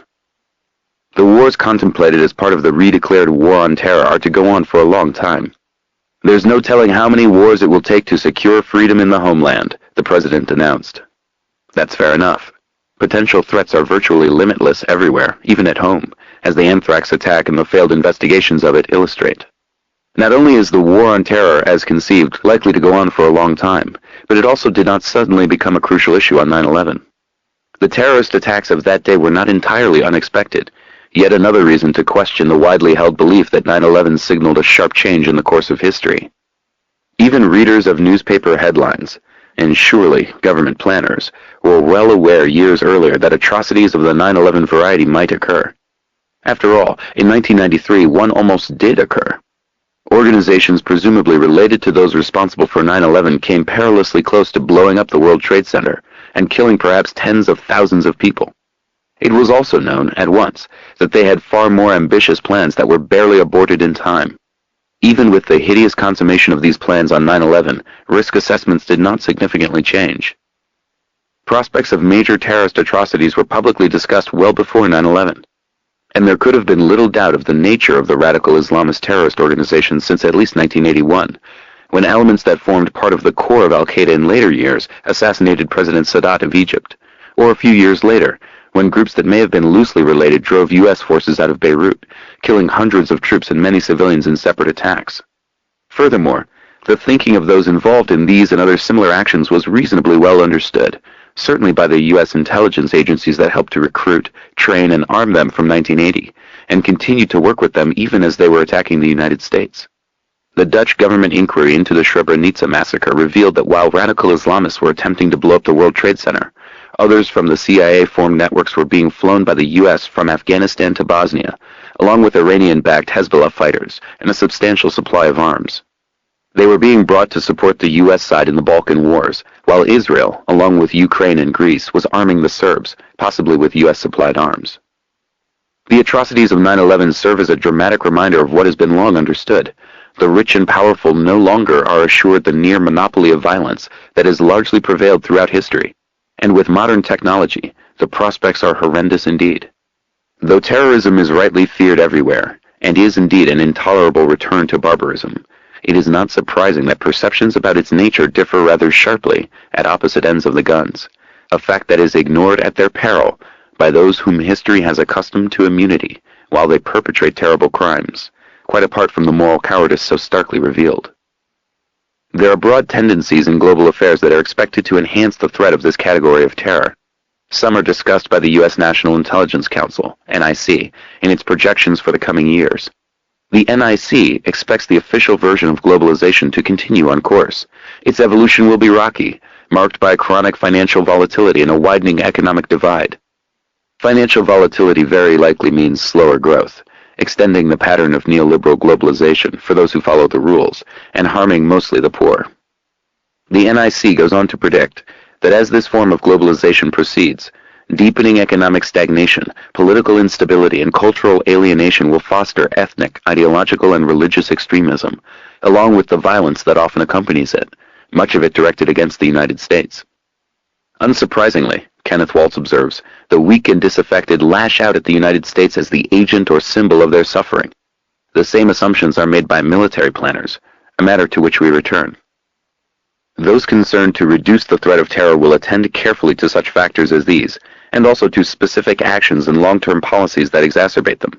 They will also distinguish carefully between the terrorist networks themselves and the larger community that provides a reservoir from which radical terrorist cells can sometimes draw. That community includes the poor and oppressed, who are of no concern to the terrorist groups and suffer from their crimes, as well as wealthy and secular elements, who are bitter about U.S. policies and quietly express support for bin Laden, whom they detest and fear as the conscience of Islam, because at least he reacts to these policies, even if in horrifying and disastrous ways. The distinction is elementary. Among those who wish to mitigate terrorist threats, it is understood that unless the social, political, and economic conditions that spawned al-Qaeda and other associated groups are addressed, the United States and its allies in Western Europe and elsewhere will continue to be targeted by Islamist terrorists. Accordingly, the U.S. should, for its own self-protection, expand efforts to reduce the pathology of hatred before it mutates into even greater danger, seeking to moderate conditions that breed violence and terrorism. The key to strategically weakening al-Qaeda is to erode its fledgling support base, to wean away its supporters and potential supporters. Washington planner Paul Wolfowitz adds that it is crucial to eliminate policies that have been a huge recruiting device for al-Qaeda. Nothing can appease those who believe a clash of civilizations with the West will restore Islam as a world power, the editors of the Financial Times write. But to crush them successfully, they must be separated from their widening constituency. They add, put another way, while only might can destroy al-Qaeda, its expanding support base can be eroded only by policies Arabs and Muslims see as just. Even destruction of al-Qaeda will do little if the underlying conditions that facilitated the group's emergence and popularity, political oppression and economic marginalization, will persist. Correspondingly, continuation of Washington's backing for sordid governments can only bolster al-Qaeda's claims that the U.S. supports the oppression of Muslims and props up brutal governments. That is quite aside from specific policies regarding Palestine and Iraq and others, which have converted a generation of Arabs wooed by the United States and persuaded by its principles to among the most vociferous critics of America's worldview, including affluent businessmen with ties to the West, U.S.-educated intellectuals, and liberal activists. Terrorist networks can be severely weakened. That happened to Al-Qaeda after 9/11, thanks to the kind of police work Michael Howard recommended, notably in Germany, Pakistan, and Indonesia. But their support base has to be approached in radically different ways, by considering grievances and, if they are legitimate, addressing them in a serious way, as should be done irrespective of any threat. Delicate social and political problems cannot be bombed or missiled out of existence, two political scientists point out. By dropping bombs and firing missiles, the United States only spreads these festering problems. Violence can be likened to a virus. The more you bombard it, the more it spreads. The Financial Times editors are right to say that the terrorist atrocity in Jeddah, which occasioned these comments, was not unexpected, and more generally, that it had long been obvious that the network inspired by Osama bin Laden would use the upheaval of the Iraq War to relaunch attacks against Western targets and drum up support for its jihad. It was widely predicted by intelligence services and analysts in the mainstream that the invasion of Iraq would be likely to inspire terrorism. It is therefore not unexpected that since the United States invaded Iraq in March, U.S. officials said, the Al-Qaeda network has experienced a spike in recruitment, and there is an increase in radical fundamentalism all over the world. A UN report indicated that recruitment for Al-Qaeda accelerated in 30 to 40 countries as the U.S. began building up for the Iraq invasion. An intelligence report by a European ally warns that the invasion could have a cataclysmic effect on the mobilization for Al-Qaeda. That the conflict in Iraq led to a rise in recruitment for radical groups is now so clear that even U.S. officials admit it, a close observer of Al-Qaeda and terrorism writes. This is a huge setback in the war on terror. The war has, in fact, created a new terrorist haven, Iraq itself. With regard to the terrorist networks themselves, scholarship is virtually unanimous in taking them at their word, which has matched their deeds from the days when they were organized by the CIA and its associates. Their goal, in their terms, is to drive the infidels from Muslim lands, to overthrow the corrupt and brutal governments imposed and sustained by the infidels, and to institute an extremist version of Islam. They despise the Russians with passion, but ceased their terrorist attacks against Russia based in Afghanistan when Russia withdrew, though these continue from Chechnya. And as bin Laden announced in 1998, the call to wage war against America was made when it sent tens of thousands of its troops to the land of the two holy mosques, over and above its support of the oppressive, corrupt, and tyrannical regime that is in control. These are the reasons for the singling out of America as a target. But their goals may well become more ambitious, and the recruiting base more expansive as well, if the enthusiasts for a clash of civilizations prefer to try to missile delicate social and political problems out of existence, rather than address the problems and thus infringe on power and privilege. The bombing in Jeddah after the Iraq War fits the pattern of earlier actions. The target was the civilian compound of Vinnell Corporation, a subsidiary of Northrop Grumman, which provides retired U.S. military officers to train the elite armed forces that protect the royal family, not from foreign invasion. A Vinnell training facility had been bombed in 1995. The bombing makes the point that you are going after aspects of the military presence in Saudi Arabia, a British risk analyst observed, the military contractors who play a very important supporting role. Michael Ignatieff, who advocates a U.S. imperial role in the Middle East, reflects a broad consensus in writing that the larger challenge for the U.S. and the chief danger in the whole Iraqi gamble is to enforce a peace on the Palestinians and Israelis. The U.S. enforced peace must, as a minimum, give the Palestinians a viable, contiguous state and rebuild their shattered infrastructure. To leave the Palestinians to face Israeli tanks and helicopter gunships is a virtual guarantee of unending Islamic wrath against the United States. Ignatieff writes that Americans have played imperial guarantor since the 1940s, but he does not explain what the U.S. has guaranteed since it assumed the mantle. He also overlooks the fact that Israeli gunships are U.S. gunships with Israeli pilots, and that the tanks would not be able to do their work without U.S. largesse. Also unexamined is why the U.S. should be expected to reverse so dramatically the policy of unilateral rejectionism, tracing back over 30 years. Putting these and other not inconsequential matters aside, his perception has considerable plausibility. Those who have an interest in mitigating rather than enhancing terror, to borrow again the President's words, might do well to attend to the advice of those with the most experience in confronting it. None have more experience than Israel's General Security Service, Shabak, responsible for counter-terror in the occupied territories. The head of Shabak from 1996 to 2000, Ami Ayalan, observed that those who want victory against terror without addressing underlying grievances want an unending war, much as President Bush proclaimed. The former head of Israeli military intelligence from 1991 to 1995, Uri Seiji, draws similar conclusions. As the Lebanon invasion and other military actions illustrate, he wrote, Israel will get nowhere by following the slogan, "We will teach you what is good for you by our superior force." We must see things from the perspective of the other side. Those who hope for mutual survival with the Arabs must accept a minimum of respect for Arab society. The alternative is unending war. Ayalan and Seiji are speaking of Israel-Palestine, where the solution to the problem of terrorism is to offer an honorable solution to the Palestinians, respecting their right to self-determination. So Yehoshaphat Harkabi, former head of Israeli military intelligence and a leading Arabist, observed 20 years ago, at a time when Israel still retained its substantial immunity from retaliation from within the occupied territories. The observations generalize in familiar ways. Northern Ireland, to mention one case, is far from a paradise, but vastly improved over the days when Britain ignored legitimate grievances in favor of force. The specific policies that inflame the potential support base for Islamic terrorism were Israel-Palestine and the murderous US-UK sanctions regime in Iraq. But long before, there were more fundamental issues. Again, it makes little sense to ignore these, at least for those who hope to reduce the likelihood of further terrorist crimes, or to answer George W. Bush's plaintive question, why do they hate us? The question is wrongly put. They do not hate us, but rather the policies of our government, something quite different. If the question is properly formulated, answers to it are not hard to find.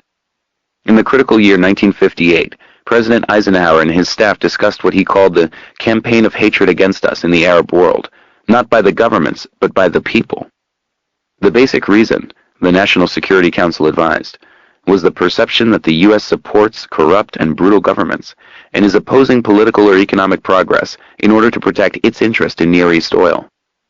The Wall Street Journal and others found much the same when they investigated attitudes of westernized, moneyed Muslims after 9/11, bankers, professionals, managers of multinationals, and so on.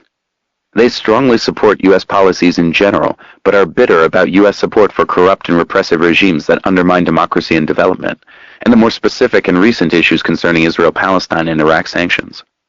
These are attitudes of people who like Americans and admire much about the United States, including its freedoms. What they hate are official policies that deny them the freedoms to which they too aspire. Attitudes in the slums and villages are probably similar, but harsher. Unlike the moneyed Muslims, the mass of the population have never agreed that the wealth of the region should be drained to the West and local collaborators, rather than serving domestic needs. Many commentators prefer more comforting answers.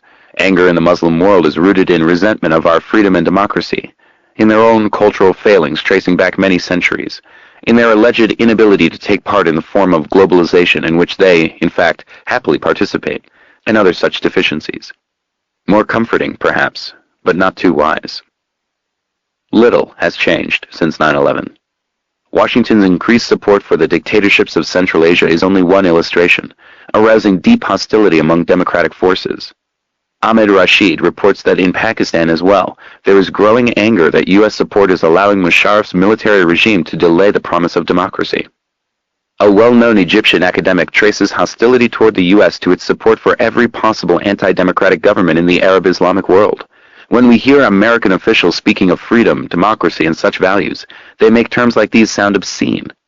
An Egyptian writer added that living in a country with an atrocious human rights record that also happens to be strategically vital to U.S. interests is an illuminating lesson in moral hypocrisy and political double standards. Terrorism, he said, is a reaction to the injustice in the region's domestic politics, inflicted in large part by the U.S. The director of the terrorism program at the Council of Foreign Relations agreed that backing repressive regimes like Egypt and Saudi Arabia is certainly a leading cause of anti-Americanism in the Arab world, but warned that, in both cases, the likely alternatives are even nastier. There is a long and illuminating history of the problems in supporting democratic forms while ensuring that they will lead to preferred outcomes, not just in the Middle East. And it doesn't win many friends. Opinion surveys in early 2003 revealed that from Morocco to the Gulf Emirates, a huge majority said that, if given the choice, they would like their Islamic clergy to play bigger roles than the subservient ones currently prescribed by most Arab governments. Almost 95% dismissed the idea that the U.S. is committed to a more democratic Arab or Muslim world, believing instead that the war in Iraq was waged to ensure control of Arab oil and the subjugation of the Palestinians to Israel's will. And overwhelming margins expect terrorism to increase as a consequence of the invasion. Throughout the Arab and Muslim worlds, as far as Indonesia, Islamic fundamentalism is on the rise, appealing not only to the poor, but increasingly to more privileged and educated sectors as well, while America's natural friends, who could provide liberal alternatives, share the deep mistrust of U.S. intentions and policies. Attitudes remain rooted in the same perceptions as half a century ago, for substantial reasons. George Bush is despised even by those who used to admire the U.S., Jonathan Steele reports from Jordan. Anger with Britain and America has grown, and Blair's promises of action to solve the Palestinian-Israeli conflict are not taken seriously. Even the most Western-oriented Jordanians believe that the war set democracy back across the Middle East, and placed advocates of modernization and secular values on the defensive, and few doubt that yet more violence will emerge. A prominent Egyptian intellectual for whom the U.S. was a dream, a paragon of liberal values to be emulated by Arabs and Muslims, and who has devoted decades of his life to modernizing Islamic life and promoting understanding between Muslims and non-Muslims, regards the Bush administration as narrow-minded, pathological, obstinate, and simplistic. It is to blame for the fact that to most people in this area, the United States is the source of evil on planet Earth, he says. Similar opinions can also be heard these days from wealthy Arab businessmen, university professors, senior government officials, and Western-leaning political analysts, very much as before, but now with far greater intensity and despair. If the voice of the people is allowed a hearing in the new Middle East, it might turn out to be the voice of radical Islamists calling for jihad, or of secular nationalists whose perceptions of history and current practice are not quite those of Anglo-American elites. What has been reviewed here is the barest sample of what we readily discover if we pay some attention to elementary fact, and agree to apply to ourselves the standards we impose on others. More follows if we are willing to enter the moral arena in a serious way, going beyond the merest truisms and recognizing the obligation to help suffering people as best we can, a responsibility that naturally accrues to privilege.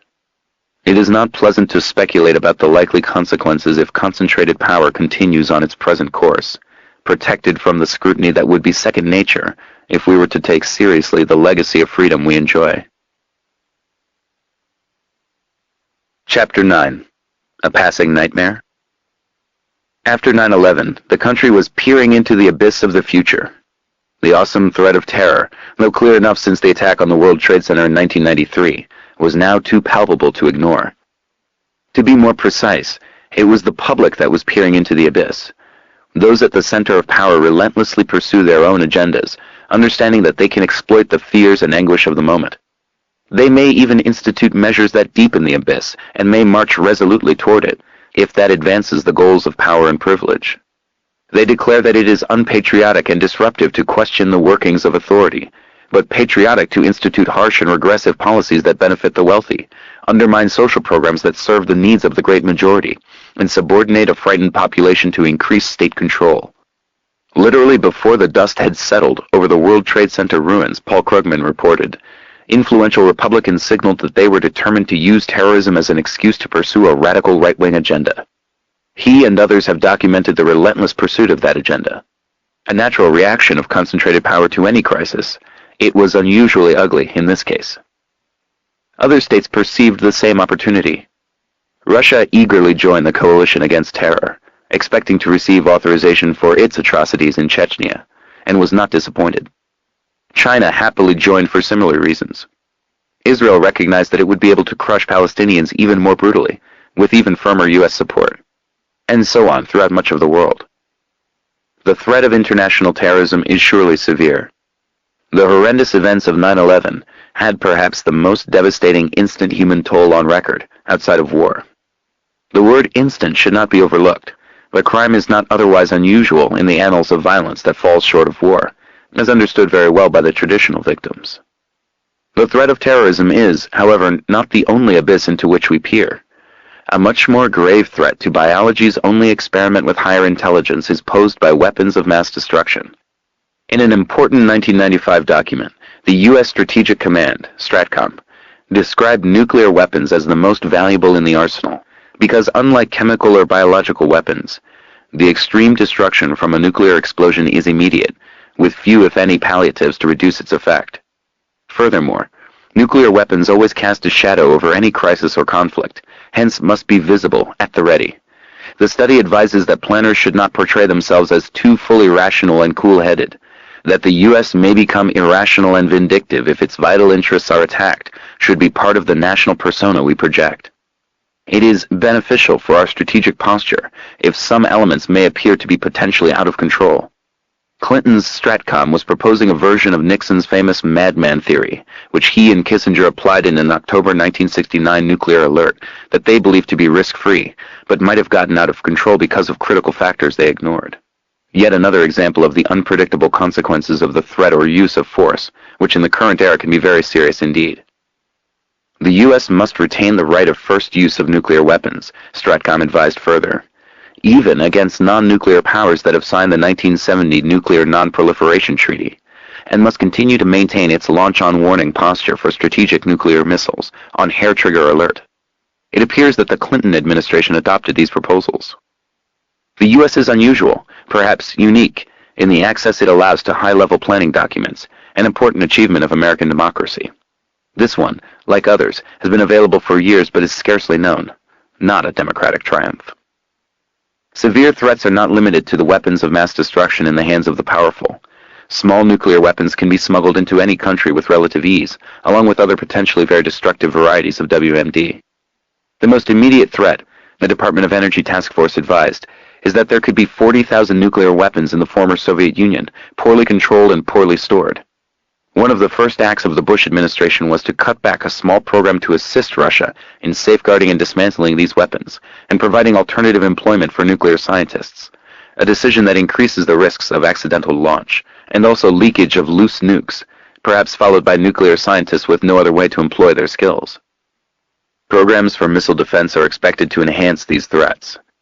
U.S. intelligence predicts that any American deployment will impel China to develop new nuclear-armed missiles, expanding its arsenal tenfold, probably with multiple warheads, MIRV, prompting India and Pakistan to respond with their own buildups, with a likely ripple effect to the Middle East.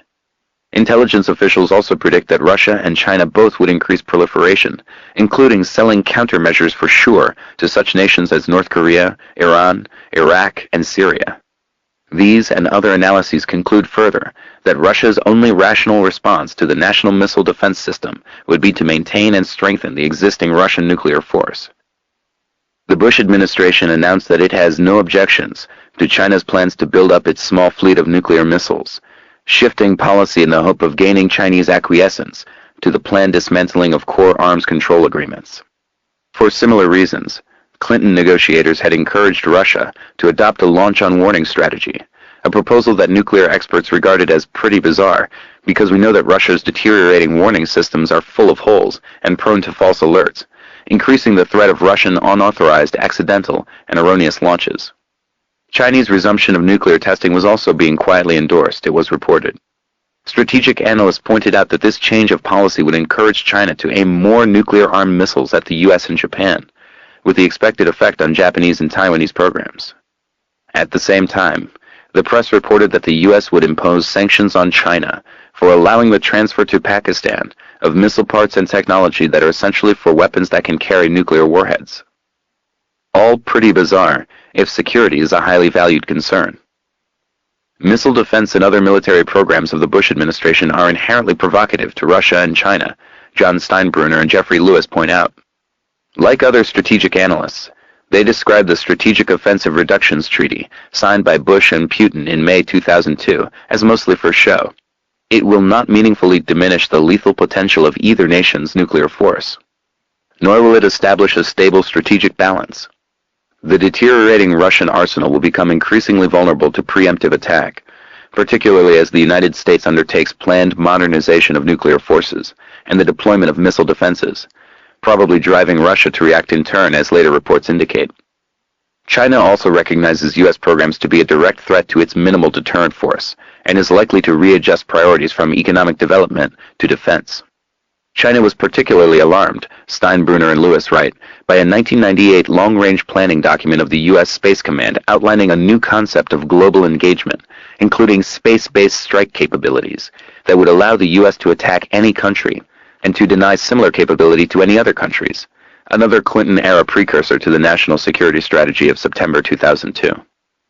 The UN Conference on Disarmament has been deadlocked since 1998 by China's insistence on maintaining the use of space for peaceful means and Washington's refusal to agree, alienating many allies and creating conditions for confrontation. A May 2003 Rand Corporation study concludes that the potential for an accidental or unauthorized nuclear missile launch in Russia or the United States has grown over the past decade despite warmer U.S.-Russian relations. Neglecting these risks could produce possibly the greatest disaster in modern history, and possibly in world history, said former Senator Sam Nunn, co-chairman of the Nuclear Threat Initiative, which funded the report. The major threat derives from the thousands of nuclear warheads that each side maintains, with the U.S. increasing its nuclear capabilities, which will drive Russia to heightened alert status, and probable implementation of a launch-on-warning approach to warfare, requiring rapid reaction for launching some 3,000 warheads, sharply increasing the danger of nuclear destruction by accident. Nunn, too, dismisses the Bush-Putin Treaty of 2002 as meaningless. Like the U.S., Russia responded to the treaty by rapidly increasing the scale and sophistication of its nuclear and other military systems, motivated in part by concerns about U.S. plans. The extent of the problem of grave proliferation risks from stockpiles of nuclear, biological, and chemical weapons was also revealed in a study issued by a consortium of influential research centers. It concludes that virtually none of Russia's plutonium and less than 1/7 of its highly enriched uranium has been rendered usable for nuclear weapons, and the same is true for the United States.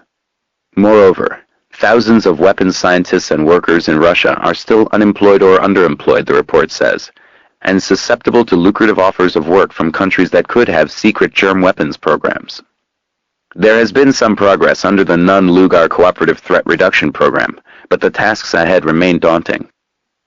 As noted, the National Security Strategy of 2002 virtually ignored measures to alleviate the threat of military confrontation.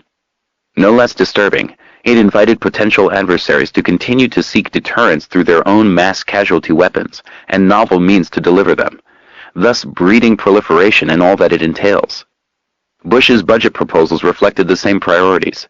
Missile defense alone received more funding than the entire State Department, and 4 times as much as programs to safeguard dangerous weapons and materials in the former Soviet Union. Maintaining the U.S. nuclear arsenal and preparing for resumption of nuclear tests received almost 5 times as much funding as initiatives to control loose nukes and fissile materials. Even before the National Security Strategy was announced, Bush had called for programs for offensive use of nuclear arms. His Pentagon planners described both nuclear and non-nuclear weapons as offensive strike systems that can be a key pillar of a new triad of offensive, defensive, and military-industrial resources, providing new means to defeat opponents decisively.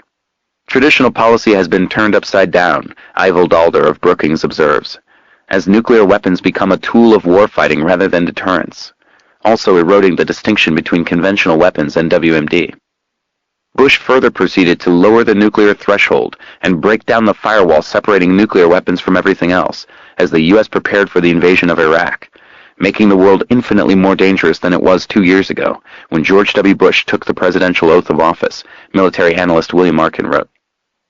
In May 2003, Congress adopted the Bush administration programs, opening the door to a new generation of nuclear weapons, potentially touching off an arms race as other nations try to match American capability. The Senate Armed Services Committee repealed a 1993 ban on research and development of low-yield nuclear weapons. Though the technology is so advanced that others are unlikely to follow suit directly, the change in policy is nevertheless good news to nuclear states in Asia, an Indian disarmament expert comments unhappily, helping them claim that they can refine their weapons systems and the research also. Another adds that the policy of the US toward Iraq and North Korea only gives more incentive for nations to get nuclear weapons. If the US tests weapons, then China will test, and there will be domestic pressure for India to test as well, and then Pakistan. You're opening a can of worms. Defense analyst Harlan Ullman warned that a country that is specifically threatened, like Iran, might hurry its nuclear weapons program after seeing the United States lead an assault on Iraq, providing the pretext for an invasion of Iran in a self-fulfilling prophecy. Others expect that Pakistan, feeling pushed into desperation by India and its significant superiority in conventional forces, would feel freer to use nuclear weapons in a first strike. Extension of the arms race to space has been a core program for some years. Race is a misleading term because the US is competing alone for the moment. Militarization of space, including such programs as ballistic missile defense, BMD, increases the danger of destruction for the US, as for others. But that is nothing new. History provides many examples of policy choices that increase security threats, consciously. More ominous is the fact that the choices make some sense within prevailing value systems. Both topics merit some thought. Consider a few crucial stages of the Cold War arms race. At mid-20th century, the main threat to US security, then only a potential threat, was intercontinental ballistic missiles, ICBMs. Russia might have accepted a treaty banning these delivery systems, knowing that it was far behind. In his authoritative history of the arms race, McGeorge Bundy reports that he could find no record of any interest in pursuing this possibility. Recently released Russian archives yield some new understanding of these matters, though also leaving unresolved mysteries, the bitterly anti-communist Soviet scholar Adam Olam observed. One such mystery is whether Stalin was serious in a March 1952 proposal that appeared to allow unification of Germany, as long as Germany did not join a military alliance directed against the Soviet Union. Hardly an extreme condition a few years after Germany had, once again, virtually destroyed Russia. Washington wasted little effort in flatly rejecting Moscow's initiative, Ullman commented, on grounds that were embarrassingly unconvincing, leaving open the basic question: was Stalin genuinely ready to sacrifice the newly created German Democratic Republic, GDR, on the altar of real democracy, with consequences for world peace that could have been enormous?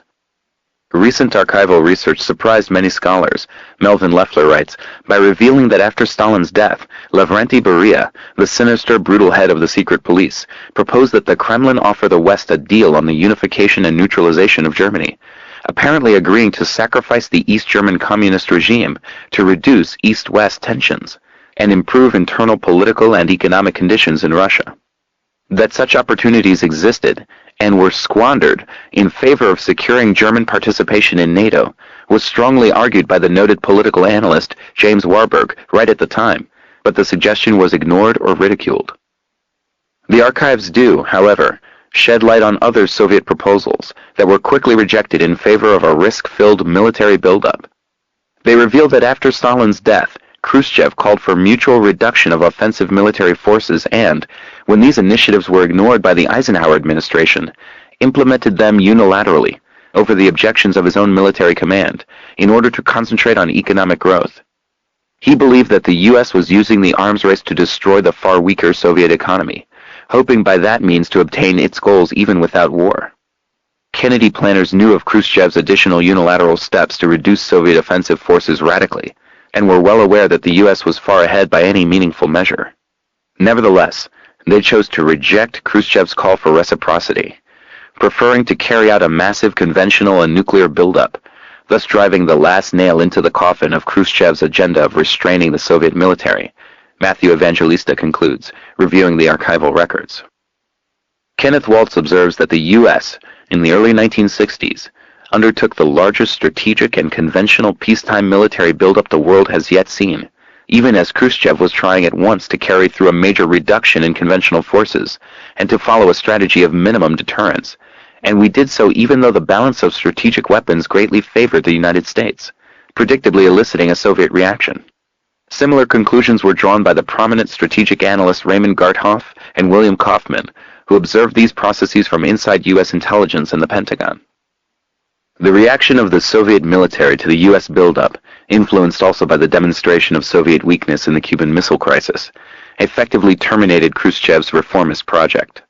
Had it proceeded, it might have averted the social and economic stagnation in Russia from the 1960s on, and expedited the desperately needed internal changes that Gorbachev tried to implement, though too late. It might also have prevented the human catastrophe of the 1990s, as well as the destruction of Afghanistan and many other atrocities, not to speak of the serious danger of nuclear disaster, as the arms race reached even more threatening dimensions. Throughout history, aggressive and provocative measures have been justified in terms of defense against merciless foes. In Kennedy's case, defense against what he termed the monolithic and ruthless conspiracy dedicated to world conquest. That is another claim that carries little or no information, because it is so predictable, whatever the circumstances, whoever may be the source. To comprehend the underlying logic, it is well to recall a doctrinal truism. It is conventional for controversial initiatives, particularly when hazardous, to be called defense. Current programs are no exception. Missile defense is only a small component of much more ambitious programs for militarization of space, with the intent to achieve a monopoly on the use of space for offensive military purposes. The plans have been available in public documents of the U.S. Space Command and other government agencies for some years. The projects outlined have been under development with varying intensity since the Reagan administration proposed the Star Wars Strategic Defense Initiative programs. SDI appears to have been largely an effort to disarm BMD opponents, by then a huge international anti-nuclear popular movement, by stealing their language and cause, invoking the terms of peace and disarmament, while proceeding to construct a more advanced offensive military system. The SDI program was in clear violation of the Anti-Ballistic Missile (ABM) Treaty signed in 1972, according to Raymond Gartoff and others. The Reagan administration sought to suppress their objections. State Department legal advisor, Judge Abraham Sofair, even threatened legal action to block Gartoff from publishing his book on the topic, a book that, in Gartoff's words, refutes the flagrant efforts by Paul Neitz and other Reaganite enthusiasts for SDI to distort the historical record and undercut U.S. legal commitment. They were later to claim that SDI was instrumental in ending the Cold War by forcing the USSR into heavy defense spending, a claim that has little merit, according to Gartoff's well-informed account. A case can be made, however, that the Kennedy administration's rejection of opportunities for mutual reduction of armaments and its general aggressiveness and arms buildup may have had such an effect, at great cost, and with the threat of far worse. Missile defense and related initiatives were expanded in the first months of the Bush administration. By 9/11, U.S. military expenditures already surpassed those of the next 15 nations combined, but the opportunity to exploit the fear and horror engendered by the terrorist crimes was too tempting to ignore, and military programs were sharply increased across the board, with little, if any, relation to terror. BMD is widely recognized to be a Trojan horse for the real issue, the coming weaponization of space, with highly destructive offensive weapons placed in or guided from space. BMD itself is an offensive weapon. That is understood by close allies, and also by potential adversaries. Canadian military planners advise their government that the goal of BMD is arguably more in order to preserve U.S.-NATO freedom of action than because U.S. really fears a North Korean or Iranian threat.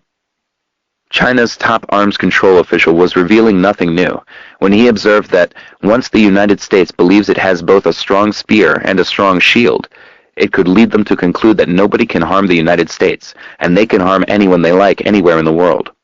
China is well aware that it is a target of the radical nationalists designing policy in Washington, and presumably the prime intended recipient of the message in the national security strategy, that no potential challenge to U.S. hegemony will be tolerated.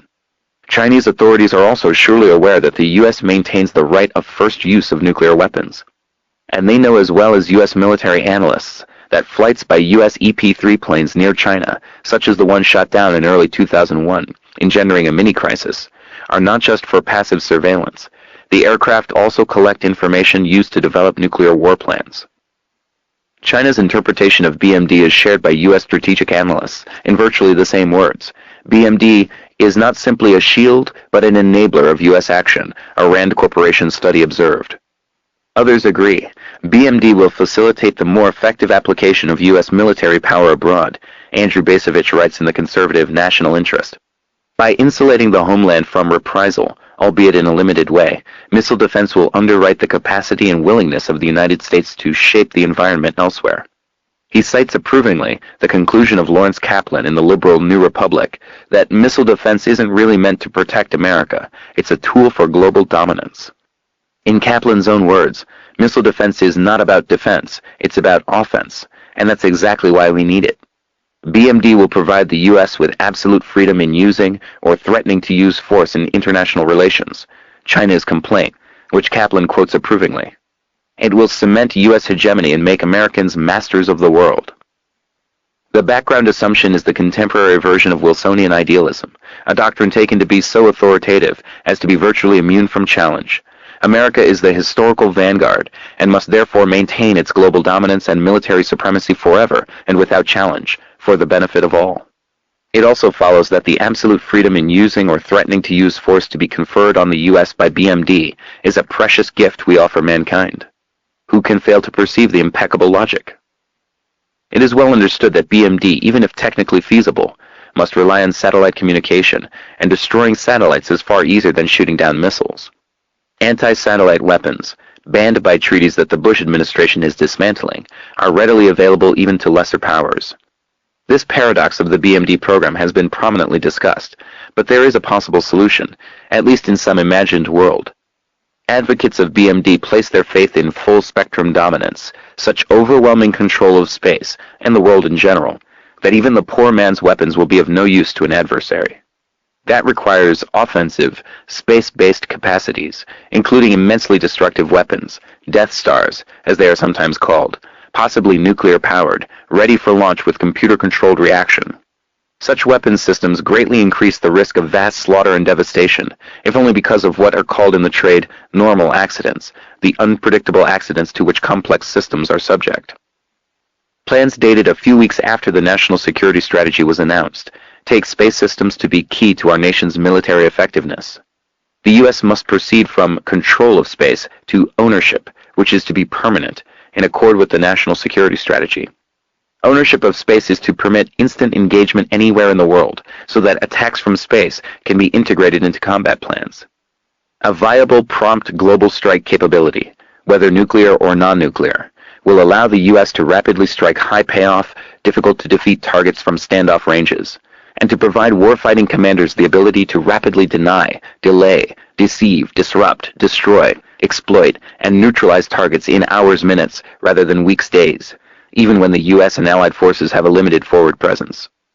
These plans had already been outlined in a May 2002 classified Pentagon planning document, partially leaked, which called for a strategy of forward deterrence, in which hypersonic missiles launched from space platforms would be able to carry out almost any instant unwarned attacks. Military analyst William Arkin comments that no target on the planet or in space would be immune to American attack. The United States could strike without warning whenever and wherever a threat was perceived, and it would be protected by missile defenses as well as internal security measures. Hypersonic drones would monitor and disrupt targets. The new weapons systems would permit the U.S. to bomb selected enemies instantly from U.S. bases, assisted by a host of advanced intelligence systems, including surveillance systems with the ability to track, record, and analyze the movement of every vehicle in a foreign city, leaving the world at the mercy of U.S. attack at will, without warning or credible pretext, the operational significance of the term perceived threat. The plans have no remote historical parallel. Even more fanciful ideas are being explored by the Pentagon's Advanced Research Agency, DARPA, including technologies to interface brain and machine, leading eventually, it is hoped, to brain-to-brain communication. That may be the future of warfare, researchers argue, but meanwhile it follows DARPA's traditional commitment to advance R&D at the boundaries of understanding, so as to create the basis for the economy of the future under the cover of defense. The goals of militarization of space are far-reaching. The Space Command's Clinton-era brochure, Vision for 2020, announced the primary goal prominently on the front cover: dominating the space dimension of military operations to protect U.S. interests and investment. This is presented as the next phase of the historic task of military forces. Armies were needed during the westward expansion of the continental United States in self-defense. Nations also built navies, the Space Command continues, to protect and enhance their commercial interests.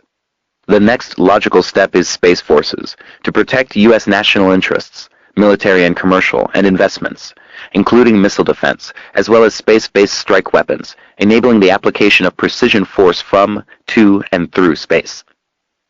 U.S. space forces, however, will be unlike navies in earlier eras. This time there will be a sole hegemon. The British Navy could be countered by Germany, with consequences we need not discuss. But the US will remain immune, except to the development of WMD by rogue elements, and the narrowly circumscribed category of terrorism that is permitted to enter the canon, their terrorism against us and our clients. The need for full-spectrum dominance will increase as a result of the globalization of the world economy, the Space Command explains. The reason is that globalization is expected to bring about a widening between haves and have-nots. Like the National Intelligence Council, military planners recognize that the widening economic divide that they too anticipate, with its deepening economic stagnation, political instability, and cultural alienation, will lead to unrest and violence among the have-nots, much of it directed against the U.S. That provides a further rationale for expanding offensive military capacities into space. Monopolizing this domain of warfare, the U.S. must be ready to control disorder by using space systems and planning for precision strike from space as a counter to the worldwide proliferation of WMD by unruly elements, a likely consequence of the recommended programs, just as the widening divide is an anticipated consequence of the preferred form of globalization. The Space Command could have usefully extended its analogy to the military forces of earlier years.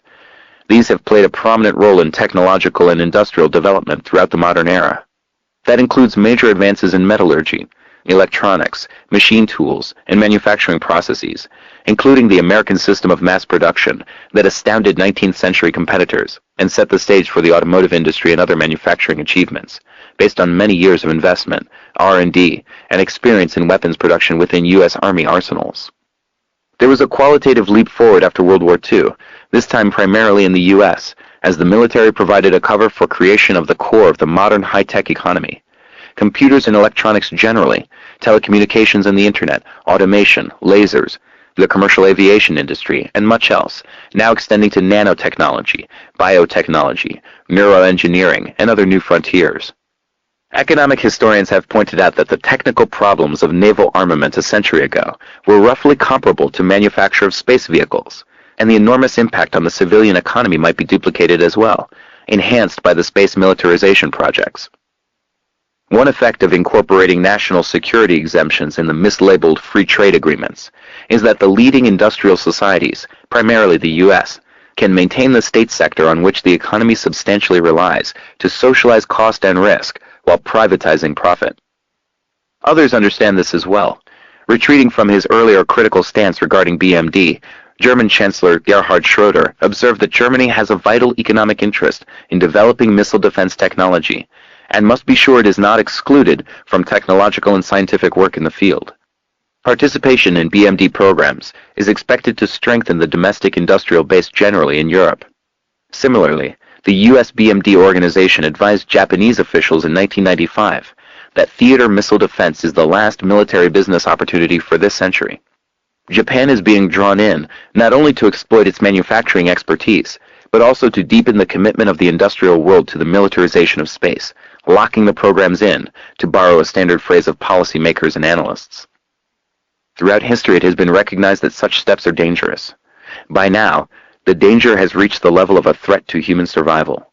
But as observed earlier, it is rational to proceed nonetheless on the assumptions of the prevailing value system, which are deeply rooted in existing institutions. The basic principle is that hegemony is more important than survival. Hardly novel, the principle has been amply illustrated in the past half-century. For such reasons, the U.S. has refused to join the rest of the world in reaffirming and strengthening the Outer Space Treaty of 1967 to reserve space for peaceful purposes. The concern for such action, articulated in UN resolutions calling for prevention of an arms race in outer space, is motivated by widespread recognition that Washington intends to breach this barrier, so far maintained. The U.S. was joined in its abstention in 1999 by Israel, in 2000 by Micronesia as well. As noted earlier, immediately after it was learned that the world had barely been saved from a war that might have destroyed the Northern Hemisphere, the Bush administration effectively vetoed yet another international effort to prevent the militarization of space. For the same reasons, Washington blocked negotiations at the UN Conference on Disarmament during the sessions that opened in January 2001, rejecting the call of Secretary General Kofi Annan that member states overcome their lack of political will and work toward a comprehensive accord to bar militarization of space. The U.S. remains the only one of the 66 member states to oppose launching formal negotiations on outer space, Reuters reported in February. In June, China again called for banning of weapons in outer space, but the U.S. again blocked negotiations. Again, that makes good sense if hegemony, with its short-term benefits to elite interests, is ranked above survival in the scale of operative values, in accord with the historical standard for dominant states and other systems of concentrated power. Much the same can be said about the breakdown of efforts to ban chemical and biological weapons. That they pose significant threats is not seriously in doubt, but higher priorities stand in the way of banning them. In April 2001, arms control experts reported that international verification of the ban on chemical weapons would have to be sharply curtailed, because the United States and other key parties to the treaty, mentioning Russia, have not paid their way. A specialist at the Henry Stimson Center in Washington commented that the Clinton administration had made a mockery of the treaty by establishing a separate set of rules for the United States, with unilateral exemptions. The U.S. was the only country to insist on exemption from certain inspections and tests when the Senate ratified the Chemical Weapons Convention in 1997. The Bush administration decided to withdraw from negotiations to institute verification measures for the 1972 Biological and Toxic Weapons Convention, effectively terminating them. The U.S. had previously worked to limit the scope of the visits by foreign inspectors in order to protect American pharmaceutical and biotechnology companies, which dominate the worldwide industry and are concerned with protecting their trade secrets. The Bush administration proceeded to reject any form of verification on the grounds that mechanisms would be ineffective and would simply raise the risk to legitimate United States activities, a position condemned as completely unacceptable by a senior European diplomat. Shortly after, other likely motives surfaced beyond protecting U.S. corporate interests, when it was revealed that the U.S. had 3 clandestine defensive projects that mimic a complete bioweapons program, violating the spirit and perhaps the letter of the verification protocols that the U.S. later officially rejected. Even before, Washington had argued that access to American biodefense installations might reveal military secrets, which is the purpose of enforcement mechanisms. Bioweapons specialists express concerns that the U.S. may have rejected the bioweapons protocol because it is committed to continuing and expanding its secret programs, in violation of treaties, pointing out that Washington appears to have had no interest in developing a protocol acceptable to the pharmaceutical industry. Among the suspected plans is genetic engineering of vaccine-resistant anthrax, which the Russians may already have developed. The U.S. appears to have embarked on a largely classified study across several agencies of biotech applications for the development of new bioweapons, apparently ignoring treaties. Therefore, the rest of the world will be obliged to follow suit, perhaps sparking a global bioweapons arms race. Proliferation of these technologies would also dramatically increase the chances that terrorists would become capable of mass casualty attacks using chemical or bioweapons, a threat also discussed in the 2002 Hart-Rudman report on terrorist threats to the United States. The Bush administration also announced that it no longer supports some of the Article 6 conclusions of the 1970 Nuclear Non-Proliferation Treaty, NPT, the major international agreement on control of nuclear weapons, which has had some success, though far from complete. In particular, the 5 major nuclear powers have not abided by their commitments. Article 6 is the primary element of the NPT applying to the nuclear powers. It commits them to negotiations in good faith on effective measures relating to cessation of the nuclear arms race at an early date, and to nuclear disarmament.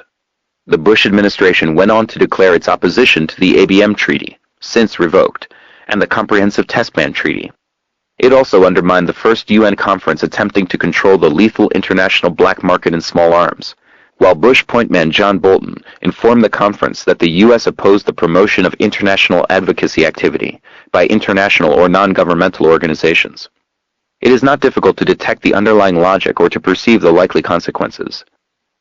As it announced its Imperial Grand Strategy in September 2002, the Bush administration moved to undermine continuing efforts to add enforcement mechanisms to the Biological Weapons Convention against Germ Warfare, preventing any further discussions for 4 years, and shortly after, effectively barred reaffirmation of the 1925 Geneva Protocol, prohibiting the use of poisonous gases and bacteriological methods of warfare.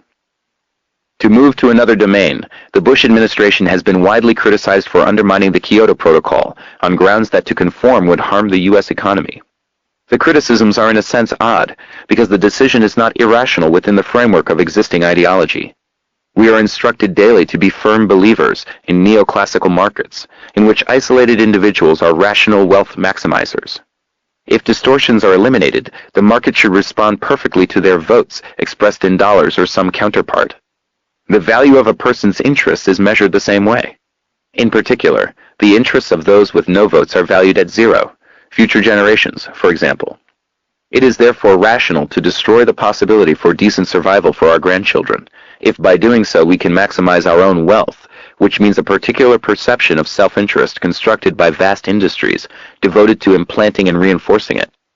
The threats to survival are currently being enhanced by dedicated efforts not only to weaken the institutional structures that have been developed to mitigate the harsh consequences of market fundamentalism, but also to undermine the culture of sympathy and solidarity that sustains these institutions. All of this is another prescription for disaster, perhaps in the not very distant future.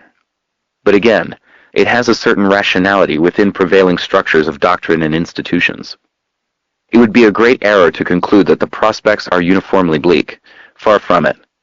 One very promising development is the slow evolution of a human rights culture among the general population, a tendency that accelerated in the 1960s, when popular activism had a notable civilizing effect in many domains, extending significantly in the years that followed. One encouraging feature has been a greatly heightened concern for civil and human rights, including rights of minorities, women, and future generations, the latter the driving concern of the environmental movement, which has become a powerful force. For the first time in American history, there was some willingness to look honestly at the conquest of the national territory and the fate of its inhabitants. The solidarity movements that developed in mainstream America in the 1980s, concerning Central America in particular, broke new ground in the history of imperialism. Never before had substantial numbers of people from the imperial society gone to live with the victims of vicious attack to help them and offer some measure of protection. The international solidarity organizations that evolved from these roots now function very effectively in many parts of the world, arousing fear and anger in repressive states and sometimes exposing participants to serious danger, even death. The global justice movements that have since taken shape, meeting at the World Social Forum annually, are an entirely new and unprecedented phenomenon in character and scale. The planet's second superpower, which could no longer be ignored in early 2003, has deep roots in these developments and considerable promise. Over the course of modern history, there have been significant gains in human rights and democratic control of some sectors of life. These have rarely been the gift of enlightened leaders. They have typically been imposed on states and other power centers by popular struggle. An optimist might hold, perhaps realistically, that history reveals a deepening appreciation for human rights, as well as a broadening of their range, not without sharp reversals, but the general tendency seems real. The issues are very much alive today. The harmful effects of the corporate globalization project have led to mass popular protest and activism in the South, later joined by major sectors of the rich industrial societies, hence becoming harder to ignore. For the first time, concrete alliances have been taking shape at the grassroots level. These are impressive developments rich in opportunity. And they have had effects in rhetorical and sometimes policy changes. There has been at least a restraining influence on state violence, though nothing like the human rights revolution in state practice that has been proclaimed by intellectual opinion in the West. These various developments could prove very important if momentum can be sustained in ways that deepen the emerging global bonds of sympathy and solidarity. It is fair to say, I think, that the future of our endangered species may be determined in no small measure by how these popular forces evolve. One can discern two trajectories in current history. One aiming toward hegemony, acting rationally within a lunatic doctrinal framework as it threatens survival. The other dedicated to the belief that another world is possible, in the words that animate the World Social Forum, challenging the reigning ideological system and seeking to create constructive alternatives of thought, action, and institutions. Which trajectory will dominate, no one can foretell. The pattern is familiar throughout history. A crucial difference today is that the stakes are far higher. Bertrand Russell once expressed some somber thoughts about world peace.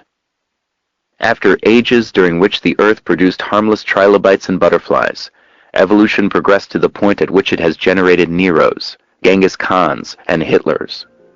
This, however, I believe, is a passing nightmare.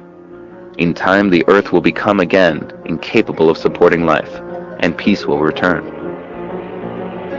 No doubt the projection is accurate on some dimension beyond our realistic contemplation. What matters is whether we can awaken ourselves from the nightmare before it becomes all-consuming, and bring a measure of peace and justice and hope to the world that is, right now, within the reach of our opportunity and our will.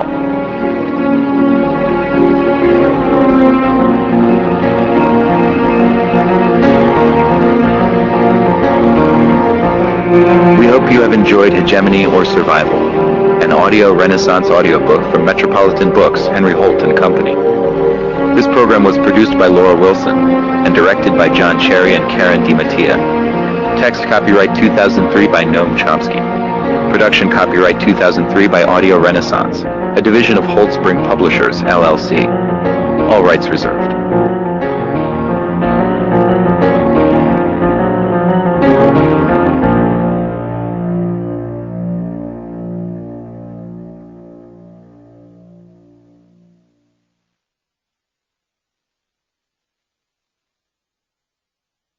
Audible hopes you have enjoyed this program.